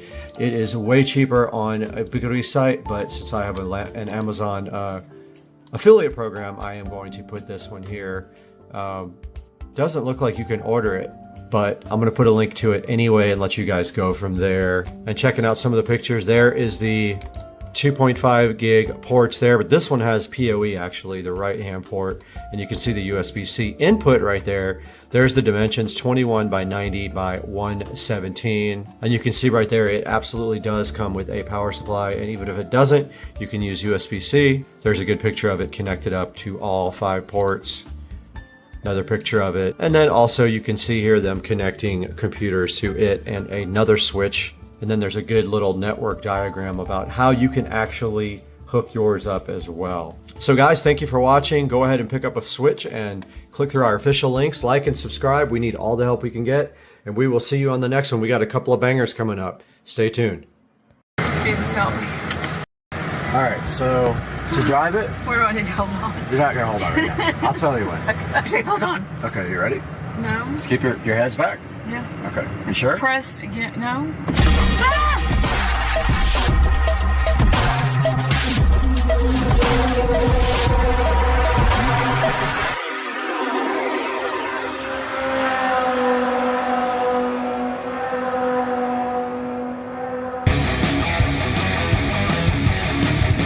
Just leave it recording, I'll edit it down. Jesus help me. All right, so I'll tell you when. To drive it, you just slide that forward, that's reverse. And you notice right here, you see how it's red? So it's showing you that there's something on the side. Proximity, yeah. Good, don't hit proximity. And if we go here, so we have, you know, if you use the, 360. Yeah. And now everything after this, literally everything in the car is controlled with the touchscreen. Wow. And these controls here. So I have like cruise control and all that here, but now it sees the road. And you just go slow out of here because the car's a little low now. It's got an automatic, it's automatically connected to the garage door, so it should close automatically. Let's see if it does. It didn't close last time, which was annoying, so it's not closing. Right there it says it's open, so I just hit close. So the whole thing's internet connected all the time, so it has, internet radio or whatever. And then it has like autopilot, so if I hit this, it's so smooth. Okay, it won't do it here in the streets too. It only do autopilot on bigger streets, so it won't let you do it on this back road. It keeps saying no. Oh, okay. Too much around. And so like here's the battery percentage, it's at 90%. Okay. And if you try to go somewhere far, like if we try to go to your house, it'll plan the route out so we get chargers and all that on the way. It'll show you like how long you have to charge. It'll only do the minimum to get you there. How long does it have to charge when you stop? So at a supercharger, it depends on how low your battery is, but it will fully charge the car in an hour and a half. So usually they're supercharged. Just sit there? Yeah, but they put their superchargers usually at restaurants or like places where you can chill. But it adds a lot of time to your trip.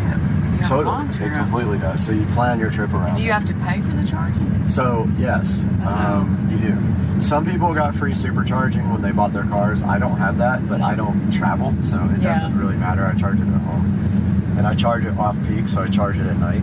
Okay. So I charge from 10 p.m. to 6 a.m. usually because it's cheaper, and it costs about $9 to charge the car. Okay, so there's no gas in this car. There's no motor, there's no engine. It's just all batteries, all batteries. I gotta see up underneath. Tesla doesn't make a car with a gasoline engine. I've got to see under the hood just to see It's a frunk, there's nothing in it. You know, he just took over #1 spot in the world again as richest man. How do you do that? I mean, again. He just bought Twitter for like 52 billion and went down. Right. How do you do that? I don't get it. No idea. Oh my god. I mean, so that's regen, so I'm not on the brake. So you see how it just stop itself. And it wasn't jerky. No, it kind of just smoothly, and it applies the brake lights when it does that, so people behind you know. Look how I didn't even notice the steering wheel. Oh my god. Yeah, it's like an airplane. It is exactly. When you said a yoke, I was like an airplane. Okay, I may have to drive it. So yeah, you can just definitely real drive slow. It. But you can drive it in chill mode where it doesn't have like all the power and all. That's stopping. Wow. Okay, so do you have a brake down there? Or is everything? Okay. I do, but you don't have to use it. You get used to that when you drive it. You just don't use the brake unless you really have to. But like, it has settings for acceleration right here, so you can go from like chill or sport or plaid. Plaid is like the good one. Put your seatbelt on. Okay, you ready? No. Just keep your heads back. Yeah. Okay. You sure? Pressed again. No. Ah! Oh fuck! Oh. Don't curse. I can't put that on. I gotta bleep that. Oh, you can just put some asterisks in there. Oh, it felt like we were fixing to come off the ground. I think we did a little bit. I think we literally came. Oh, fuck. We can do it again. Oh, God. One more? No. Okay, wait. You get your head back? You'll get whiplash. It's fine. Ah! Okay, Brad, stop. Seriously, stop! Stop! Stop! Alright, my foot's off it. So it's just regen now. Is that cool? Alright, so you just experienced your first electric car? Ever? First electric car ever. Debatably on the planet? Yes. What do you think about it? I think it's amazing, but you're still in shock? Yeah, and I'm hyperventilating. I can't breathe, but it's in a good way. But like, what do you think about the rest of the car? Is it? The car nice? is super amazing, and I wish I could afford one because I would have one. Well, you could get a Model 3. You could get like the $40,000. Freaking cool, like amazing. Put a little charger in at your house on your dryer thing. But I'm still like in shock. And my stomach is in a big knot right now. Literally, you react just like every single other person reacts. It might take a while to get over it. Rich, the first time he was like, I need another shot. Do we have any shots in here? Yes, we do. Where's the bar? It's got to have a bar somewhere. It is absolutely pouring out here, guys. This is why you live in Florida. Dinosaur down. This is torrential. Look at this rain. This is amazing. All right, we got to Duval here with my brand new XR DeWalt oscillator, and let's see if this thing works.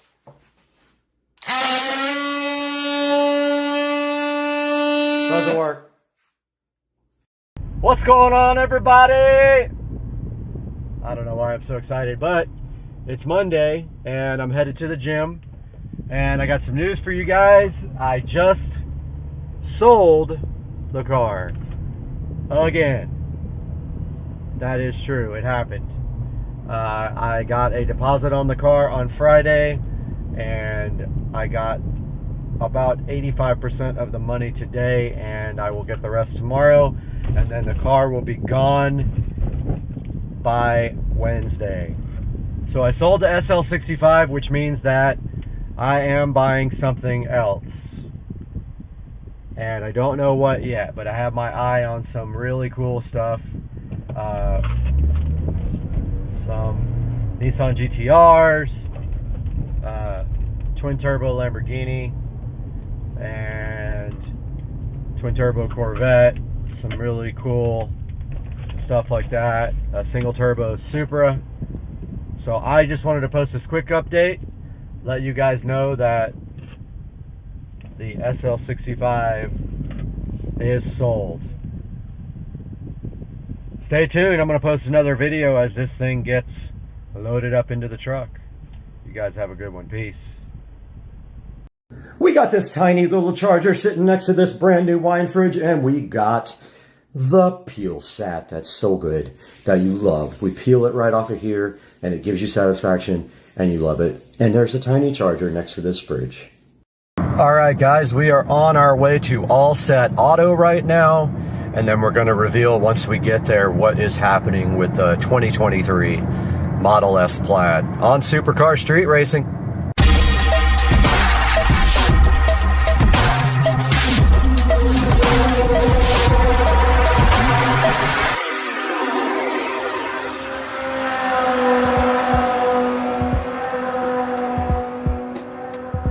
Guys, we are out here at All Set Auto, who is going to be looking at the car. I see somebody inside now. So,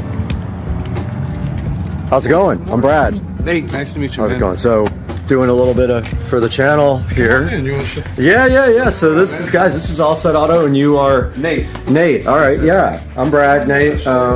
Yeah, for sure. What we do here. Okay, awesome. Whoa, Teslas. dude, love the lighting. All Set spelled backwards is actually Tesla. Yeah, that's true. And so this is our work area. Okay. A little bit of PPF. PPF means paint protection films. Right. And what that is basically to protect your paint from rock chips, scratches, swirls that you get from washing your vehicles. Right. Stuff like that. So what we're looking at for the car that has less than 200 miles on it is satin. Satin. And I can actually show you a satin. Okay, cool. Satin right here. And we're going to be doing the whole car. This is a Model 3. What model do you have again? Model S Plaid. Model S. Wow, nice. Congratulations. Brand new. It's got like 100 miles on it. So. Sweet. This one's actually an immaculate version. I want to go too far over. Okay. So this one's going satin. Mike, which fans did you get done? You get the hood done. Okay. Yeah, so you can see here, I love the lighting here, by the way. Yes, this is our light tone. So yeah, you can see here where it knocks the shine down on the satin, which is exactly what I wanted. And there's a couple of black ones like mine out there. And I looked at an older one, but I decided to get a brand new one because they updated the hardware. Yes. So now they have there's no more like proximity sensors, it's all camera based. And so all that changed and I wanted to make sure. All new to these now. Yep, all new. And this one's brand new too? Yes, this is a 2023. Well, they have sold so many in the first quarter, something like 500,000 cars, so you guys will be busy. Yeah, we're not shy of work. We gotta put in work. So that is a little bit of something that we do. We also offer window tint. Right, and I looked at that, but you guys won't do the fronts, right? The front window? We do. Oh, okay, We'll all right. do whatever you want. Okay, we might do that too. Just providing the best for our customers, whatever they want. Because I thought he texted and said it was like $6.99 just for the backs. $6.99 is including the front two and the backs. So I'll actually come out here and show you, go over your vehicle. Okay. So $6.99 would cover all 8 of your side windows, 4 on one side, 4 on the other side, and then the very back glass. Oh, okay. Just not the front. You guys Not don't. the front. Do you guys do the front? We do the front. We also do the sunroofs. Okay. We'll do any window on any model, make, or any model, basically. Okay, cool. All right. Well, we'll talk about that a little bit. We also offer a ceramic job too. I know you're getting a matte conversion, so there wouldn't be any kind of ceramic on your vehicle right now. Right. If you would like to do something like that, help you clean it a little bit easier. PPF, you're already getting kind of a clean. Right. It's really a preference thing. Some Like people on top of the some PPF? people don't. Yes, sir. Oh, okay. So what is, if it ever had to be removed, what is that process like and does it hurt the paint at all? Process is we take a steamer. You could peel it off yourself if you knew how to do it. Right. I wouldn't suggest it. Okay. If you slap it, we call it a slap technique. So sometimes when we get beginners in here, they'll take the film and they'll actually slap it off, which will actually strip your paint. I've heard that if too. you do that, yeah, you have to paint the whole car again and take care of the customer. So Okay. try to stray away from that. The best way to do it is to actually pull with it, stretch the adhesive on the backside so it doesn't pull in. Gotcha. Okay, cool. And we also use a steamer, and basically the steamer provides a little bit of steam, put it to the film, and it provides water on top of the film in the paint. Gotcha. So it helps separate a little bit easier also. And when you wash full car PPF, do you wash it like a normal car? Yes. So you can use any, do you use products on it or what? In fact, with PPF, you can have your rag and distracted, accidentally drop your rag. pick your rag back up off muddy ground, and wash your paint again. It'll have those swirls in your paint. Put it out in the sun, and the PPF will actually self-heal. Oh wow! So it'll take all those swirls out of your paint. Crazy. Same thing as scratches, rock chips. Okay, awesome. Well, so the car came with, I'll show you. So it had a few little imperfections from the factory. Yeah, we'll get it cleaned up and go over it again. So it's actually going to the dealer right now. That was from the factory. Okay. This chip here. Gotcha. And then there's stage 6, huh? There's a scratch somewhere right here. See it right there. I think. Well, there's one. I think that's just dirt. But there is a scratch somewhere on here that I found. And so, like, look at this too. Look at. I don't know what's up with that. I don't know if that's dirt or that looks like it's in the paint. Think that'll come out? No, it's in the paint, isn't it? I can get some alcohol out here if you Well, want to try to get something like that off. I'm gonna make them do it. Deal with it. Yeah. So I don't know what they're gonna do. I hate that they might have to paint the car. I absolutely hate that. But your boss was saying might as well get it done now. There's your scratch. Yep. Sure enough, that probably buff out. You think? Yeah, we personally could buff that out. Yeah, so I know Tesla is well capable of doing it. So also, you guys are going to take off the front plate for me. Yes, sir. Get rid of that thing because it's ugly. Yeah, there was a scratch somewhere. We also offer blacked out emblems too. I see you got a blacked out car, black rims, and being that you're going to have tint, you'll have blacked out windows too. We also offer blacked out Tesla pod or Tesla. Notice they don't have the logo anymore on this new one. That. But it would be for the front too. We could, if you wanted the back, we could install the back for you. Okay, gotcha. The front too, because the front is perfect. Yeah, I'll probably get you guys to do that to that Absolutely. one. Because it's ugly. All right, well, Definitely not ugly, but yeah, we can make it look a little bit better. Okay, so the plan is this is going to Tesla right now. Gotcha. It'll be there for who knows how long, and then you guys, I'll be out of town, but you guys are going to grab the car and do the PPF for me, and then maybe, I don't know if you guys have the ability to do like a capture when you're doing some of it so we can put it in the video. Do that. Okay, cool. And then we'll throw it all in the video, put it all up, and get you guys some coverage here. But man, thank you so much for the tour. And when we come back in like 3 weeks, this car's going to be completely different. Good morning. All right, we just left All Set Auto and then the Tesla dealer, and the Tesla dealer cannot take the car until May the 10th. So we have some time to wait before we can actually get anything done to the car. So we will keep you guys updated on what our plan of attack is here momentarily. All right, guys, here we are in the beautiful Supercar Street Racing studio, and right in front of me here we have the All Set Auto website, and you can see right here on the front page of All Set Auto it says, "We don't protect cars, we protect Teslas." So that just goes to show you how well they understand a Tesla vehicle and what they can do to help you and your car from protect your car from paint issues. Now, what we are doing with the brand new 2023 Tesla Model S Plaid that's sitting right over here in the Supercar Street Racing garage is we are doing full PPF film on the car, and it is going to be satin.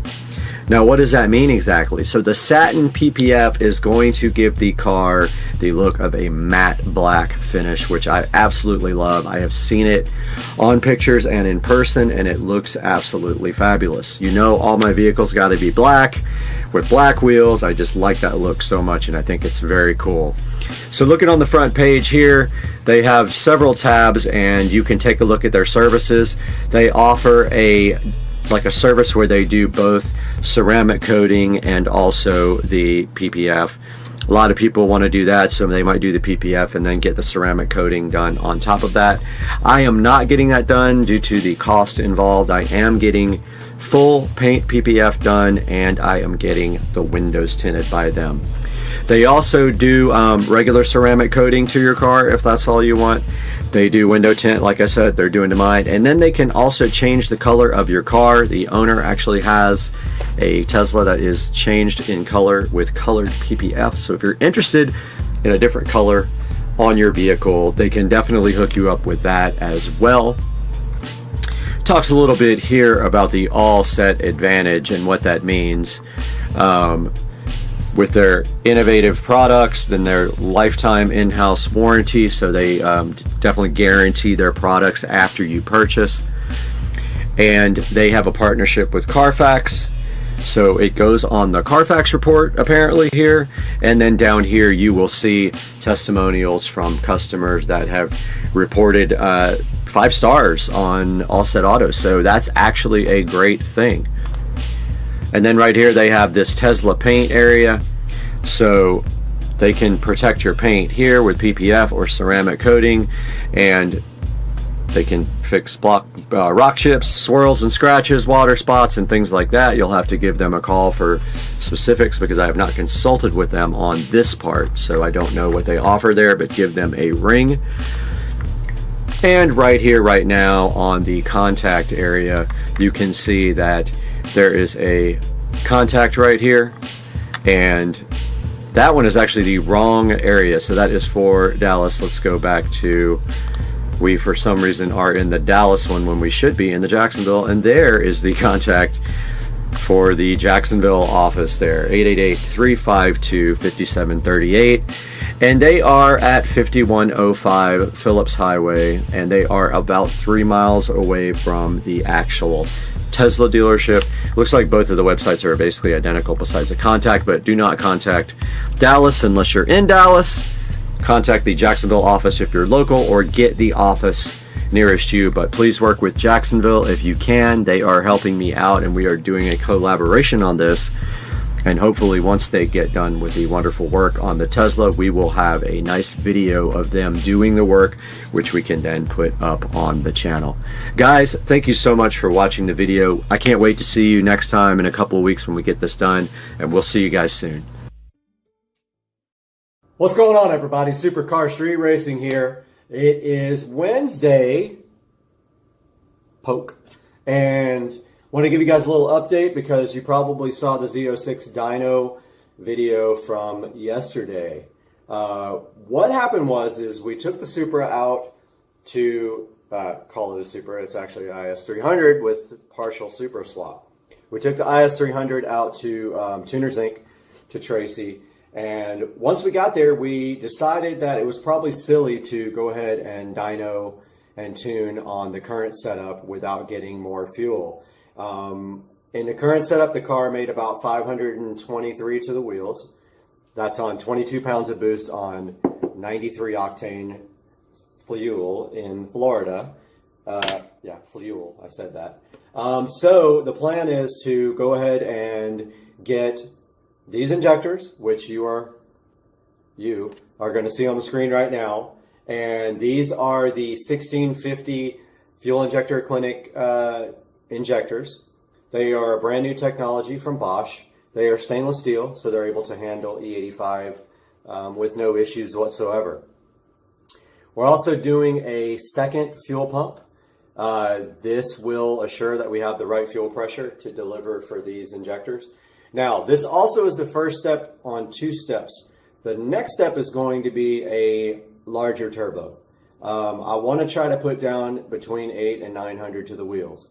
Now, we have one problem here, and that is the rear end of the car. The differential is a BRZ rear end, Torsen rear end, and it may not be able to handle the power. It's handling 530 to the wheels right now with no problems, but I have a feeling I'm going to destroy it maybe when we tune up another 150 or 200 rear wheel horsepower if we can get there. Dusty at MVP Motorsports seems to think that 650 is the limit of this turbo. However, someone online did 800, but with a higher compression motor. I think. I don't know what my compression is actually. So take a look at these injectors. This is what we're getting. And as soon as these injectors are put in, which they already arrived at Tuners Inc., we'll be going back for a retune. So stay tuned for that. That's coming up. Later, dude.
Kitty, it's Halloween. This is your favorite time of year. You can walk in front of a bunch of, I don't even know what I'm talking about.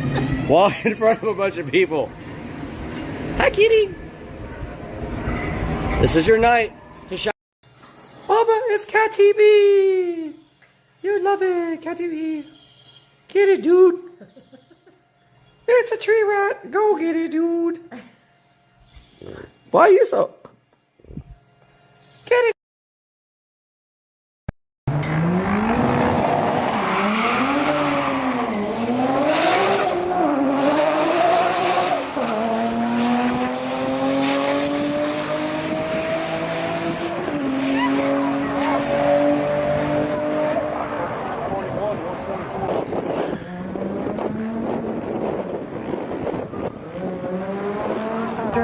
Speed limits in the pits is 20 miles an hour. I mean, on the return road is 20 miles an hour, and the pit's 5 miles an hour.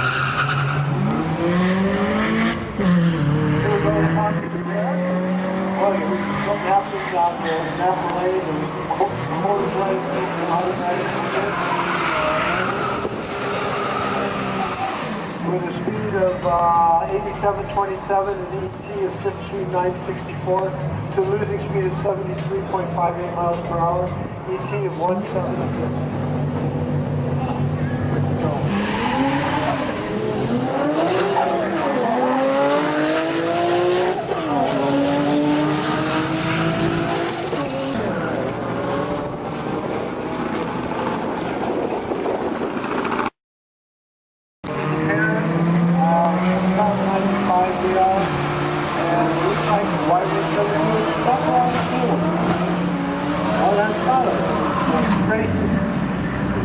And the Napa lane wins with a speed of CS1.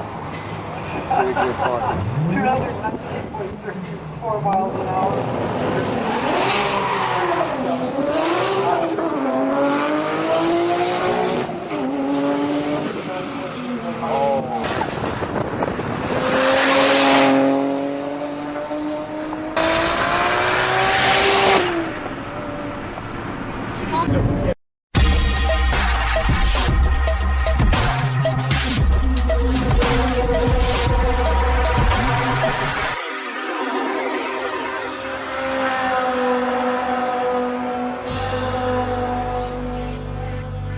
Alright, welcome back to the channel, guys. I have a big update for you guys on the new Supercar Street Racing Studio.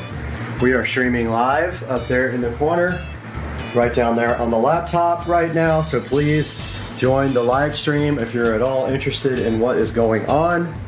So here is the update. I have this much of the foam insulation done, and I just seam sealed the seams and caulked in the top. I was having trouble doing the corners with the seam tape, so I just went ahead and caulked it in because I'm better at that. And this is ready now for foam tiles. I was gonna paint it black. The paint doesn't stick at all to this plastic, but my worry was that if there's spaces in the foam that you would actually see it. So I might throw a quick roll of paint on here, but I'm not 100% sure. Like if the foam tiles contract at all and there's spaces between them, you would see white. So I might go ahead and touch up all this and go ahead and throw a coat of paint on all these before I start foam tiling. The goal with foam tiling now is to see if this is even going to work as a surface and how it looks. So my plan is to do that corner and this whole entire wall here and see how good I am at cutting around on outlets and things like that, because I have to actually cut the foam and then lay the faceplate maybe on top of the foam. I don't know yet. I got to see exactly how it looks with the tiles on. But yeah, the tiles are down here, and so they will start up there in the corner in one direction, and then they will start, sorry you weren't even watching, they will start up here in the corner and run all the way across with one pattern, and then on the second run we will come down with this pattern, and it should make it look good.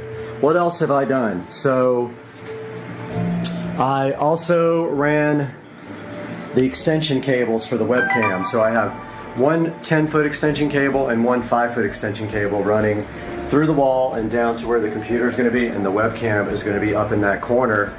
And you can get on the live stream right now and see the webcam. It's right there on the left. So I did that. I also did more lights that are going to be switched. I originally only had one there and one there. I actually ran 2 more on each bank so that there will be 6 switched lights. And then we have 2 unswitched, one right there and one that'll be coming out of the ceiling over there. This is the part on this wall and this wall and this wall where we have to start worrying about cables behind the wall when we cover the wall. So we have to be measuring and ready to cut foam to get our cables out. So everything else, I framed up the Echo Show 15 mount. So that's the mount where it's going to be. I have the power ready for it here. That TV is ready to be mounted. I have the second TV mount on the TV inside. It's a older television that's going to be right here. It's a 32-inch. The 250-inch TVs go there, and they are in the living room waiting for the Govee LED immersive lighting to come in. I have one set coming in today for this TV. It's going to be a challenge because they're made for 50-inch TVs, but this is a 43, so I'm going to do a method that I saw online by raising the LED strips up every like half an inch to take up space. That goes there. These two have immersive LED. And then this one, I haven't decided what I'm going to do yet because it's a 32. I want to try to do something cool with this one, but I don't know what it's going to be behind it yet. So that's our update for now. I will keep you guys posted as I go. Please join the live stream and let me know what you think. Alright guys, welcome back to the channel. And I have a little update for you guys. I have been working super hard on the studio today. I put in 12 hours and I have done quite a bit. On this side of the room, all of the foam board insulation is done. So half the room is finished as far as the insulation goes, and that is also the wall covering. And then the sound deadening tiles are up on this wall and partially up on the ceiling. Just wanted to see what it looked like on the ceiling, but one pack did, I could have done probably most of this wall. I would have been short like maybe 10 tiles, but I got done with that wall plus a little bit of the ceiling. I got the air conditioner put in. I was super scared to do this because I had to cut a hole, and yes, I like it low. It doesn't take up any of my wall space at all. I love it down there. I got the LG just like in my bedroom. It's the dual inverter with the ThinQ. So it's a smart AC. And I'll show you guys on the outside what I did. But basically this is rock board. So I used a circular saw and I cut out the hole for the AC, and on the other side I framed it in. I also framed it underneath there to hold up the AC, but on the outside I framed it all in, sealed it all up nice. Then I took the foam insulation board, ran it around the edges here and caulked everything in really nice, and then of course this whole thing will be covered by foam insulation board, which is going to be fun trying to cut that out correctly, but I'll end up having to frame that as well because the edge, it'll be framed with these tiles. So the tiles are hit and miss. There's different colors, there's different shapes, and they're really hard to get correct, but I did end up getting it figured out. Excuse me, had the hiccups. So that is the update for today. Tomorrow, my plan is to continue this wall here. So I am going to attempt to cut this wall. Now, I don't know if I'm going to attempt to do that top part as well at the same time, or just make a cut and another cut. It's easier just to cut twice. And now that I know my jigsaw can do it with a dull blade, that's how you cut these foam boards. You grind all the teeth off of a jigsaw blade and then you cut the foam tiles with that. I do have some challenges tomorrow though. I'm gonna have to watch out for a wall box I gotta put in there. I gotta make sure that I have things noted because I have to cut holes later. I've got that Ethernet and HDMI to worry about, that plug, and this double wall box. So I've never done a double wall box that's already recessed, and I'll of course have to bring out the switches with an extension, with those little extension things. I will have to worry about my Echo Show 15, which is going right there. I got to do that tomorrow. My goal tomorrow is to get at least this wall and this wall done. I can't do the ceiling until this wall is done because the ceiling is booted up against it right there. So yeah, that is my plan for tomorrow, and I will show you guys outside now what I did. So outside of the studio here, you can see it's all lit up nice, and I did the lighting when I built it. But I framed in the AC and it's sitting on favors. Just like that, it's fine. Frame that in, I'm waiting for all that to dry so then I can do the bottom board. But for right now, everything is nice and watertight just in case it rains. It's not watertight underneath, but it's not supposed to rain tonight.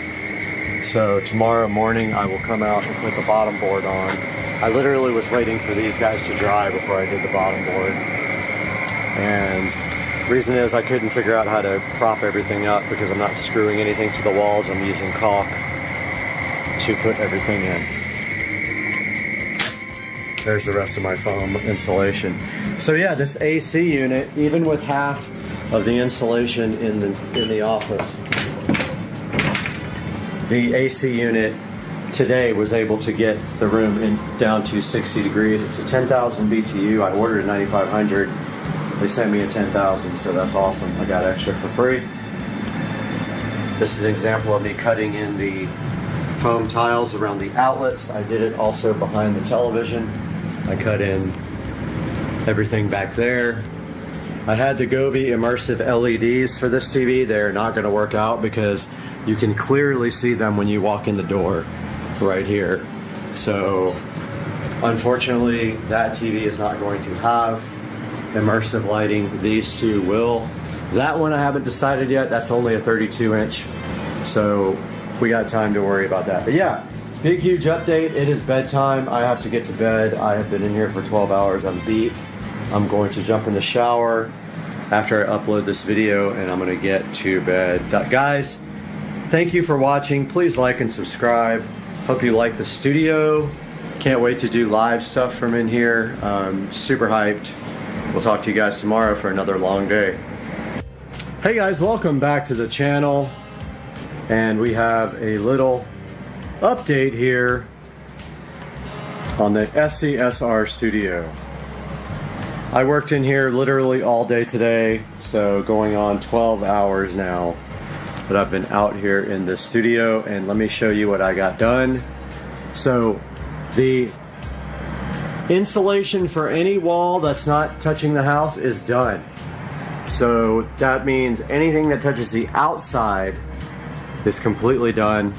There's the ceiling, there's the wall, and look what I got done today. I got the outlets for the wall LEDs flush mounted and extended. They're good.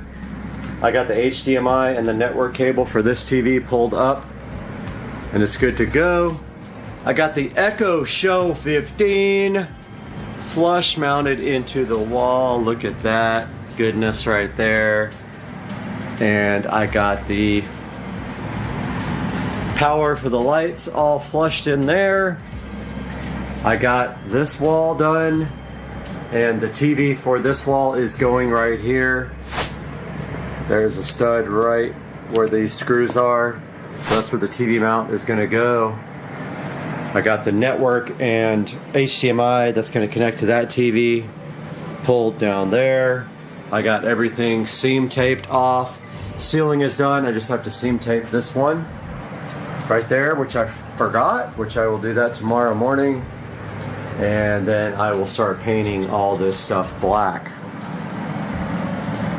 I got the air conditioner fully enclosed, and the power cable is inside the wall, which will be a nightmare if it ever has to be replaced, but I've had my other one for 5 years, so fingers crossed we have no issues. So the next big challenge is this wall, which is a lot. There's a lot of connections here and power, and also we have to float, hang, fly, whatever it's called, fly these big huge Harbinger speakers in the corner so that they are angled down towards me. So tomorrow I'll probably work on that, getting the hooks driven into the wall and then bent this way. I have chains to hang them on. And that is it. A big day. We got a lot of stuff done. The tiles started falling down. I had to glue them back up. And this is what we're left with now. But yeah, the room is looking awesome. Don't forget to watch my live streams. Everything is on the live stream. So please tune into that every day. I am live streaming. And this wall will be up, but I ran out of foam. So I think I need 4, at least, more foam pieces to get this wall done. And then I will be doing the nightmare of wiring this wall, which is going to be cray. There's power all along here. There's network there and HDMI. All the speaker wires come to there. Hopefully I marked this correctly for the side surround. If I didn't, we have issues. Yeah, it's going to be a crazy day if I get this done tomorrow. I have been in here for probably 70 hours this week. But it is looking nice and the AC is kicking.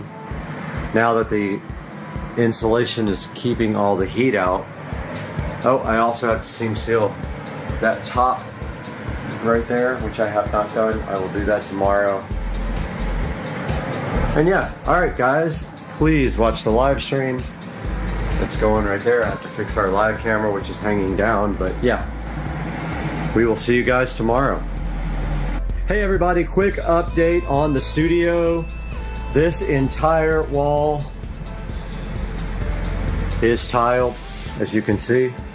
Let me turn some lights on here. This entire wall is tiled. I still have tiles falling off, so I am re-gluing them as they fall off. And I can see some right here that aren't exactly straight, but that's okay. You'll never get this stuff perfect. But this whole wall is done. There's me. Check it out, guys. All done. That's done. Completely done. I got the speaker wires pulled through for the surround sound. And then I got the second television mounted right there. Looks great. And so now I just have to do above that door, continue to this side, and then I got to do the ceiling and that back wall. So I have probably a day's worth of work ahead of me. Actually, this half of the wall, the most difficult part was cutting around all these fixtures and stuff. Yeah, so everything's painted now. I just got to do this front wall, which is where the 250-inch screens are going, and I need to get all the acoustic tile up.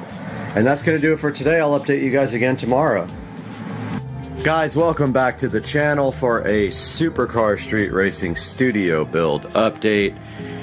And it is Sunday, and I am hard at work on the studio, and I want you guys to check it out because we are live there and up there. And what have I gotten done since the last update? So I have been working hard on the foam tiles. I made a mistake up there and started tiling, and of course when I ripped the tiles off, the paint came off with it. No big deal.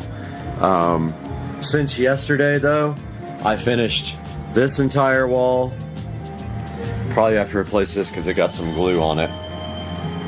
and you can really see it. But in the dark, you don't see much.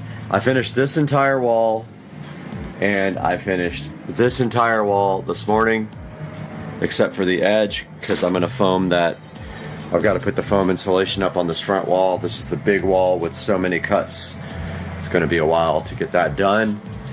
I just finished this wall except for that little corner, and I ran out of spray glue. So I used 3 cans of spray glue on all this. So basically 3 walls, 3 cans. So it takes about a can per wall. There's some little mistakes here and there in the tile, but like I painted black in between like the whole wall, so when there's gaps in the tile you don't see the mistakes. Like there's one right there where you can see white through it where the paint came off. I just need to pull the tile up and re-glue it, but I'm out of glue. Now if this glue doesn't work for some reason, if it starts coming off, because there's been some, the first things I did, I spray glue on the actual tile, not the wall, and those have been peeling off slowly, and I didn't use a lot of glue. I stepped up my glue game, probably using 3 times as much on each tile, and I've been spraying the wall instead of the tile, and I think that's made a big difference. Like this is the wall I did yesterday, and I haven't had any issues yet, but if they start coming off, I'm gonna step it up to like caulk, because that stuff will hold and it will not come off once it dries. I'll get the fast dry stuff and put some on the back and then just put them back up. This wall was tough. These walls are hard because it's an angle. It's a lean-to building, so it's not gonna be perfect. And these tiles, there's absolutely no way to make them perfect. You just have to accept the imperfections. That TV is completely done now. So this is a 32-inch TV, and behind the TV, you can see we have the USB. We have USB cable, HDMI, and a little splitter jack back there. So that one has all it needs for the future.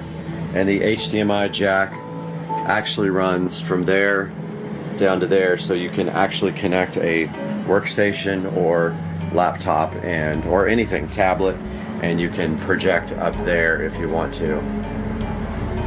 Same with this. We got the USB network, and by the way, there is Cat 6 run to all these televisions. This guy doesn't have a Cat 6 jack. You could add it to the Fire Stick that's on this guy. This is an older television. This guy has a direct network connection that is actually plugged in, but up in the corner up there, I have not installed the switch yet. Once I put the switch in, then we will have a network, hardwired network to these televisions. Same with the 50-inchers up there. So guys, I have to make a run to Ace Hardware here in a few minutes and try to get some more spray glue. I think I'm gonna buy like 5 cans because I used 3. I've got this whole ceiling and this whole wall to do.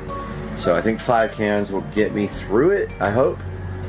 And that's gonna do it for today's update. I'm gonna go ahead and upload this now and get to the hardware store and to brunch ASAP. Get up!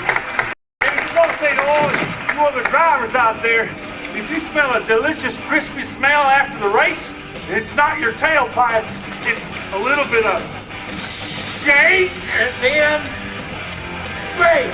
Shake your butt! That's what you say! There was only one road back to LA. US Interstate 15. Just a flat-out high-speed burn through Baker and Barstow and Purdue. Then onto the Hollywood freeway straight into frantic oblivion. I'm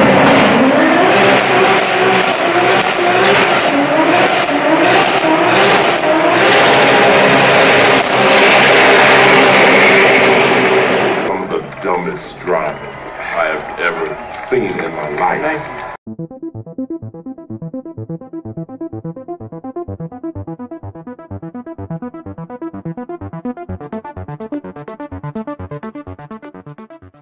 Hey guys, welcome back to the channel, Supercar Street Racing, and here we have the 2014 Club Car Precedent. Today we're going to be doing our first mod. We're going to see what happens when we try this.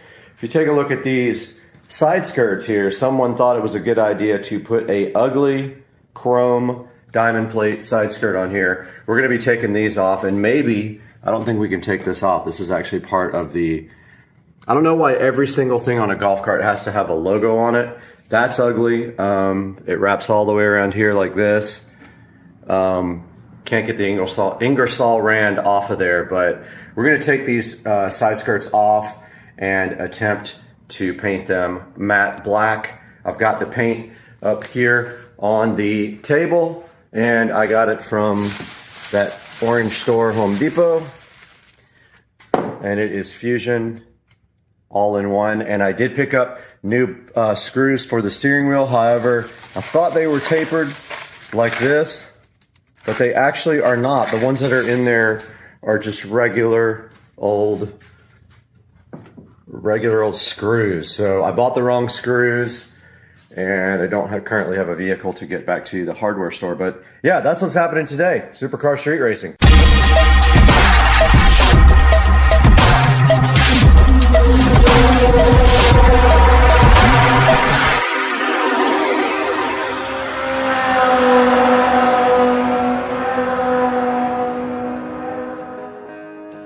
Alright guys, welcome back, and it looks like today there's a screw missing here, but I think our objective is to remove these 4 screws and take this off. The actual chrome plating is chipping off of this, but let's get the screwdriver out and get this guy off of there ASAP. The screwdriver is in the shed, but I have old reliable Black & Decker here, so this guy has never let me down. I've had the screwdriver for years and years.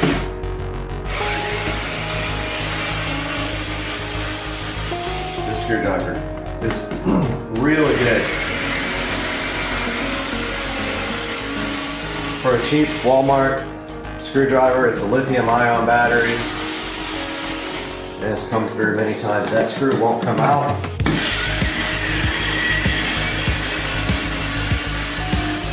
I think this just slips off now.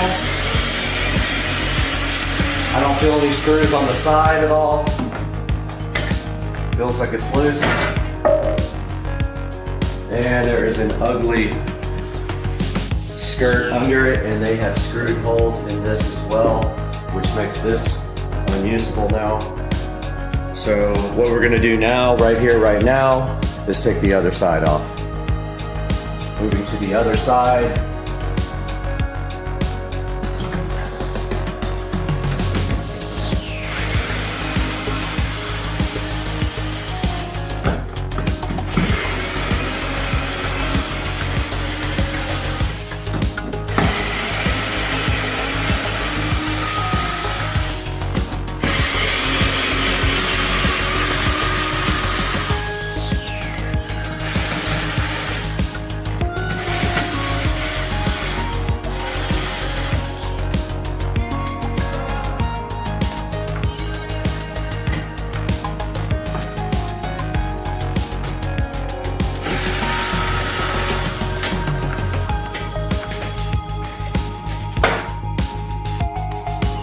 So the side skirts are the Ingersoll Rand side skirts. I can't even say it.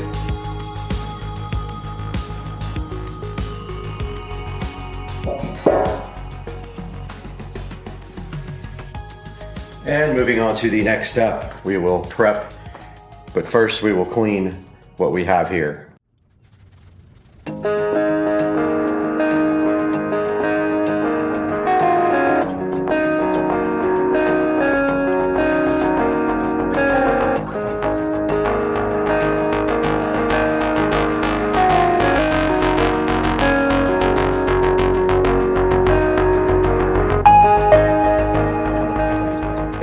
Okay, so I got the deglosser out here, and I went over these one time. I'm gonna go ahead and go over them again with deglosser. This basically takes off shine and helps the paint to stick. And these things are absolutely trashed. So I am either going to, if this doesn't look good after painting, then they are going to be replaced, the original side skirts, with the same ABS plastic ones. But yeah, this thing is, these are ready to be painted. I think I'm just gonna paint it right here. And yeah, I mean, try not to get oversprayed on my card. Maybe I'll throw like a sheet over it or something. But yeah, I'm gonna do that next. All right, ready to paint these things. It's actually pretty cold out here. It might take a while to dry.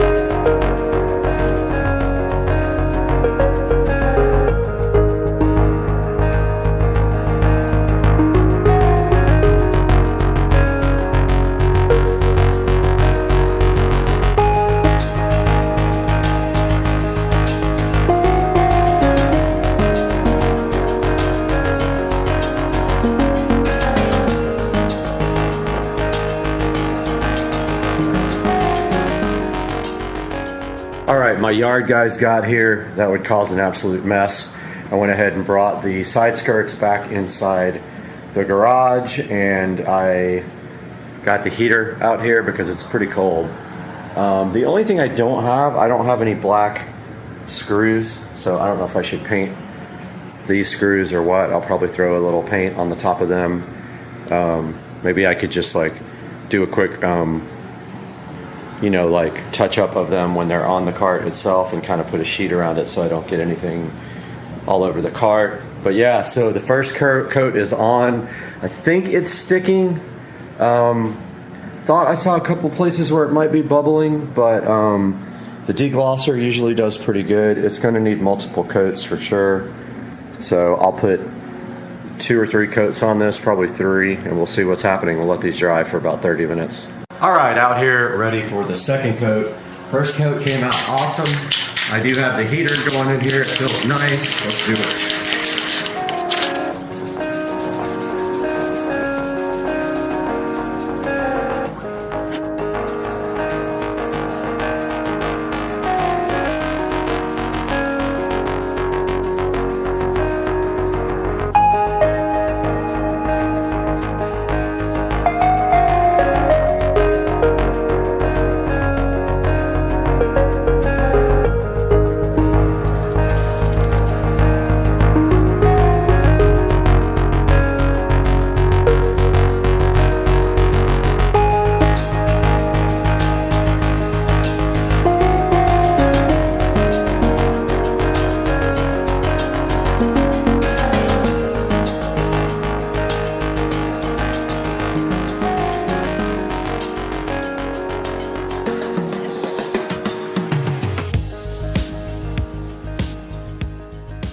I'm going to go ahead and try to put them back on and see how they look.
Right out here, and there is some abnormal wear on this passenger side tire in the front. I'm going to go ahead and rotate the tires, hopefully, if I can get that done. I think I have all the tools I need, and then we'll figure out what's causing the wear on this. It may be bushings is what someone was telling me, but we got to figure that out and replace whatever is shot.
All right, so I rotated the tires and found some weirdness on the PSI. So this tire is, they're all over the place basically. This tire is at 32, the other one is at 17. I read online a good PSI is 20 PSI. So I'm gonna go ahead and take some air out of this one and air the other ones up.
All right, everybody, we're out here, Rich and Trish, and we are decorating the cart for the annual golf cart parade. And we have probably one of the best carts, I would say. We have like passengers riding on the sides. We have the snowman and the Santa Claus. We have garland, we have balls, we have lights, a Christmas tree, which we haven't decided what we're going to do with yet, but let me turn the lights off so you guys can actually see. And let's shut the door. And we get a good look at night. And this is coming. Oh, yeah. Okay. Oh, it went off. Oh, it's got issues. And there it is at night. This thing looks crazy. Oh my God. This thing looks insane. I love it. Oh, the light came back on. It's so good though, man.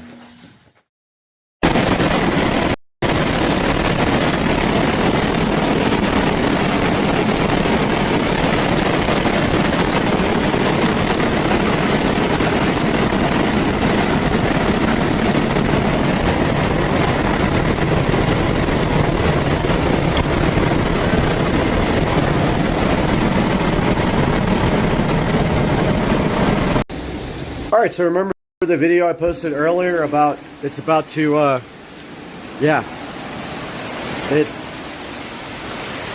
is freaking pouring right now.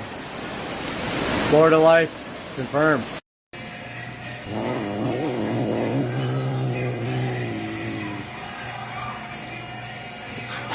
Oh.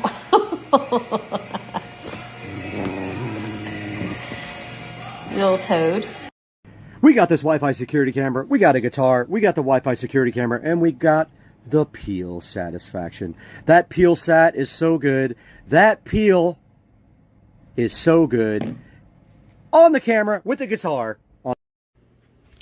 Hey everybody, Brad here. Just wanted to give a quick update on my home theater room. As you can see here, I have my home theater room in pieces. Wanted to let you guys know exactly what's going on here with this guy. So my projector died, my Epson projector, which is now sitting on the shelf up there. The bulb died finally after about 7 years. And I did buy another bulb. First I tried a generic bulb off of Amazon. installed the bulb, it looked absolutely terrible. It was really cloudy. The picture was distorted. Thought it was probably the generic bulb.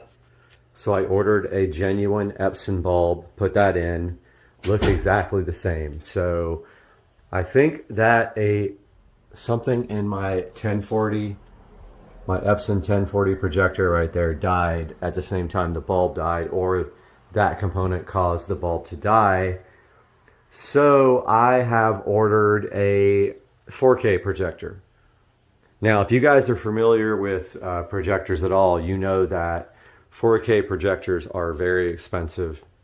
Most of them use this method called pixel shifting. So what it does is it projects a 1080p image, then it doubles it and moves it over and projects the second image so fast that your eye can't see, effectively making 4K out of an original 4K image. I ordered an Anker, A-N-K-E-R, Cosmos Max 4K. It is LED powered, not laser. The most acceptable laser projectors that do 4K are about $3,000. I've spent $1,000, actually $1,100 on a renewed Anker Cosmos Max. Will be here in 2 days. I decided to take this time to go ahead and finish my theater room. Now, as you can see here, we have a lot of ambient light just because the walls are a lighter color. Now, when I built the room, I built it from scratch from a guest bedroom. I created this wall myself. I sanded down the wall and I used Lowe's Home Cinema screen paint. I framed up the wall using a projector calculator. I made the frame on my miter saw. So I created the frame on my miter saw, and it came out awesome. Looks great. Right away, I can see some issues with my wall boxes, a little crooked right there, which are usually covered up anyway. You don't see them. The equipment's pushed right back against them. I designed this for this entertainment center to flow right down here. I ran power and HDMI. HDMI goes from in the wall there all the way up over to the projector shelf up there where the projector sits. I'm not 100% sure I'm going to be using the shelf unless it works out when I get the new projector and it projects correctly. And last time I ended up just strapping it to the bottom because the Epson projector had really no way to project. I couldn't adjust the keystone good enough where it could go down enough to hit this. It was literally projecting onto the ceiling. Only thing I'm worried about is this fan being in the way. I've added that since, and I don't know if the projector being on top of this shelf is going to hit the fan, but if it does, I'm gonna have to remove my moon men. Right there, my little astronauts. I think at the very worst, that's what I would have to do because it is a slight downward projection to get to the screen from the center of the lens up there. You can see up there I did a wall box, a double wall box with power and one of those little brush inserts so you can run a cord through it and bugs and stuff can't get through it.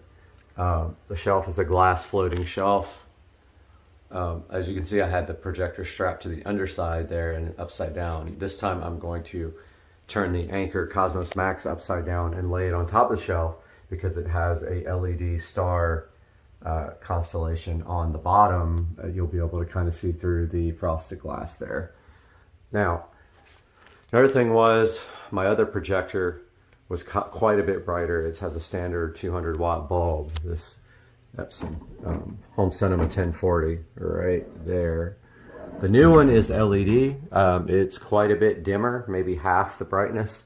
Now I ran this projector up here on eco mode the whole entire time I had it because it was so bright. You could actually have the window open here and still easily project on the screen and see the picture.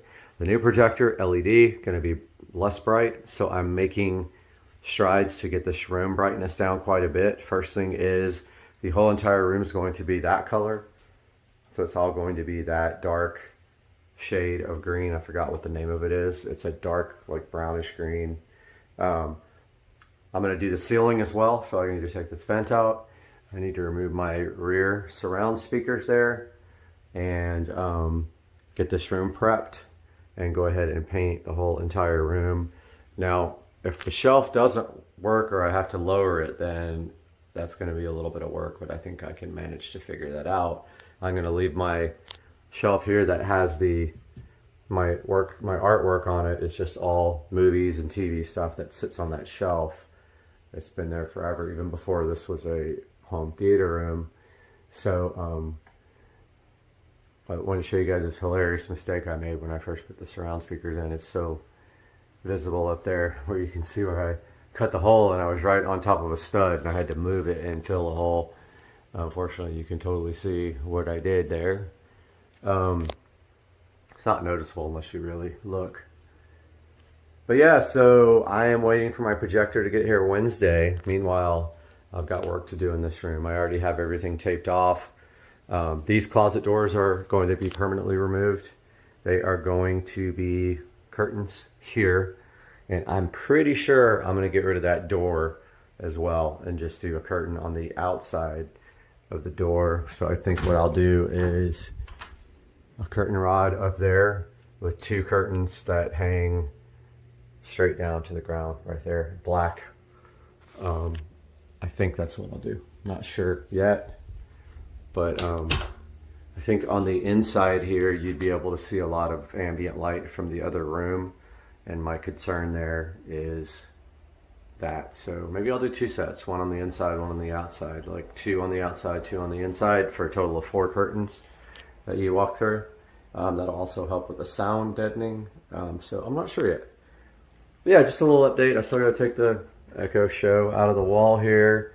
I got to remove these speakers, this vent, pull the bell off the fan and slide it down a little bit so I can paint underneath that, if I can even get that down without removing the, might not be able to get that down without removing the fan blades, which is going to suck. So I'm going to start working on that now, and I'll update you guys in another video. Have a good day. What's happening, guys? Got my BC Rich Warlock right here. Never been played. At least not by me. Bought it and put it on the wall. Just wanted to show you guys this cool guitar. But today we're going to take a look at leather seat treatment and what is the best method for treating these. And there's a secret unknown ingredient I'm going to show you that you can buy online or in your local grocery store or drugstore, and you can treat your leather seats with it. It's one I found at a flea market that I refurbished. I have a few of them on the walls. So today I'm going to show you leather interior conditioning and cleaning. And you probably don't know about this method. It's a method that I saw online and I've been trying it. So I'm going to show you how to do it, the products to use, and the methods. And that's coming up. All right, everybody, we got some of the most common interior leather products here. I want to take a look at all these, let you see them. So the first thing we have here is from Griot's Garage, and it is called Leather 3-in-1. It says it's safe for all leathers, produces soft and supple finish, and durable UV protection. Now, it's interesting because every time I go to Advanced Auto Parts, I find a different product by Griot's, and so I never get the same product twice, and I don't understand why that is and why they have so many different products for leather. This is called Leather 3-in-1. It's in a bottle that's not clear. Next we have here Leather Care, and that is also from Griot's, and it says cleans and preserves leather. Gently cleans all leather, extends life, and dries clear. And then the next thing we have here is Griot's Leather Care Spray, cleans and preserves leather. Don't ask me why they have so many products that all do pretty much the same thing. So I buy whatever they have. It is not cheap. And I'm just going to tell you right now, you're going to pay for quality products for your leather interior. Okay? So that is the first 3. Now, here's one you probably don't know about. This is Nourishing Coconut Milk Shampoo by this company called OGX. See if I can get the camera to focus there. So you can buy this on Amazon or you can buy it in your local supermarket. And this is Nourishing Coconut Milk Shampoo. Very interesting. I saw this online by one guy and I decided to give it a shot, and sure enough, it's good stuff. I actually put it, now on the SL65, the whole entire leather interior is, or the whole entire interior is made of leather. All the surfaces are covered with leather, and it's actually a designer, it's like an upgrade from the SL55, I forgot what the name of it is. I think it's called Exclusive Leather. So I use this product on the entire interior of the car, and then sometimes I use these three on the next round of detailing. So I'll use this 1 week, and then I'll go back to one of these three. Now online, it does say that you should use this first and then follow up with one of these three, but I don't do that. I think that's a little bit of overkill, and I'll show you why when we get the coconut milk on there. Supposedly this is such a good thing because not only does it condition the seats, but it also cleans them as you are putting it on. I'm going to show you how to apply these products, specifically this coconut milk one right now. All right, we got the coconut milk nourishing shampoo here from OGX. Got a clean chamois cloth here. This is all I ever use for the interior of the car, so we're gonna go ahead and start using this. What I like to do is just put some on the seat right there, like that. Pretty simple process, obviously. Take this chamois and rub it in really good. Make sure you get all of the seat. And as you notice here, it is going to go in the holes because these seats are heated and ventilated, but it will dry eventually. So don't worry about it if it gets in the holes of the seat, but if you're super worried about it, you can just like press in harder and they will all. Now if you notice, what that leaves on the seat is like a nice conditioned surface. You can definitely tell that this stuff does a great job on the leather, on cleaning it and conditioning it. It doesn't take very much, and once you put some on there, you can just grab it and, you know, move it around here. So I like to be pretty generous on the application, and don't forget the sides of the seats here, even though they're not really in sight. And the fronts, the obvious is to get all the bolsters, but don't forget all the sides. Pretty much anywhere you have leather in the car, you want to go ahead and apply this stuff. So you can also just, if you want to, apply it directly to the rag like that.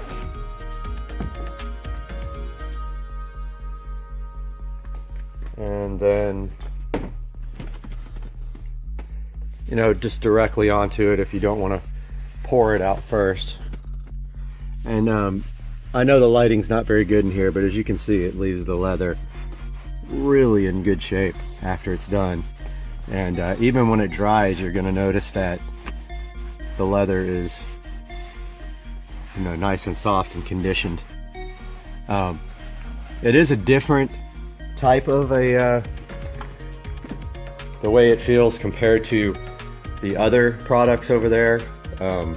The spray, I find, I don't really like it as much as the pastes. I just feel like it leaves a kind of a watery finish that I don't feel is as high quality as the pastes are. So even though that stuff is the same exact price, I do like the pastes better, so I tend to buy those. I just wanted to try it since they did have it. So I'm going to go ahead and do the rest of this seat, and then I'll be back with the finished product. Got this whole entire seat conditioned now. Looks great. I try to do these seats, actually the whole interior of the car, once a week, regardless if I drive it or not. Notice here, All the door panels and everything on this car are laid with leather, and the dash. The lights did go out. Let me get those lights back on. So yeah, the whole entire interior of this car is overlaid with what's called exclusive leather, which is definitely an upgrade over the 55 and 600 versions. So I'm gonna go ahead and do the other side now and give you an update when that's finished. All right, got the other side done. It's kind of what it looks like there. Sorry, the lighting's not that great in here. Yeah, both sides are done now. And then next time I do this, I will do the entire interior. I just actually detailed the car a couple of days ago, but I wanted to give you guys a little bit of tutorial on how to do this in case you wanted to do it this weekend. Get yourself some of the OGX coconut milk shampoo, and then leave me some comments and tell me how it turned out. Give me a thumbs up and a subscription if you don't mind, and we'll see you guys soon.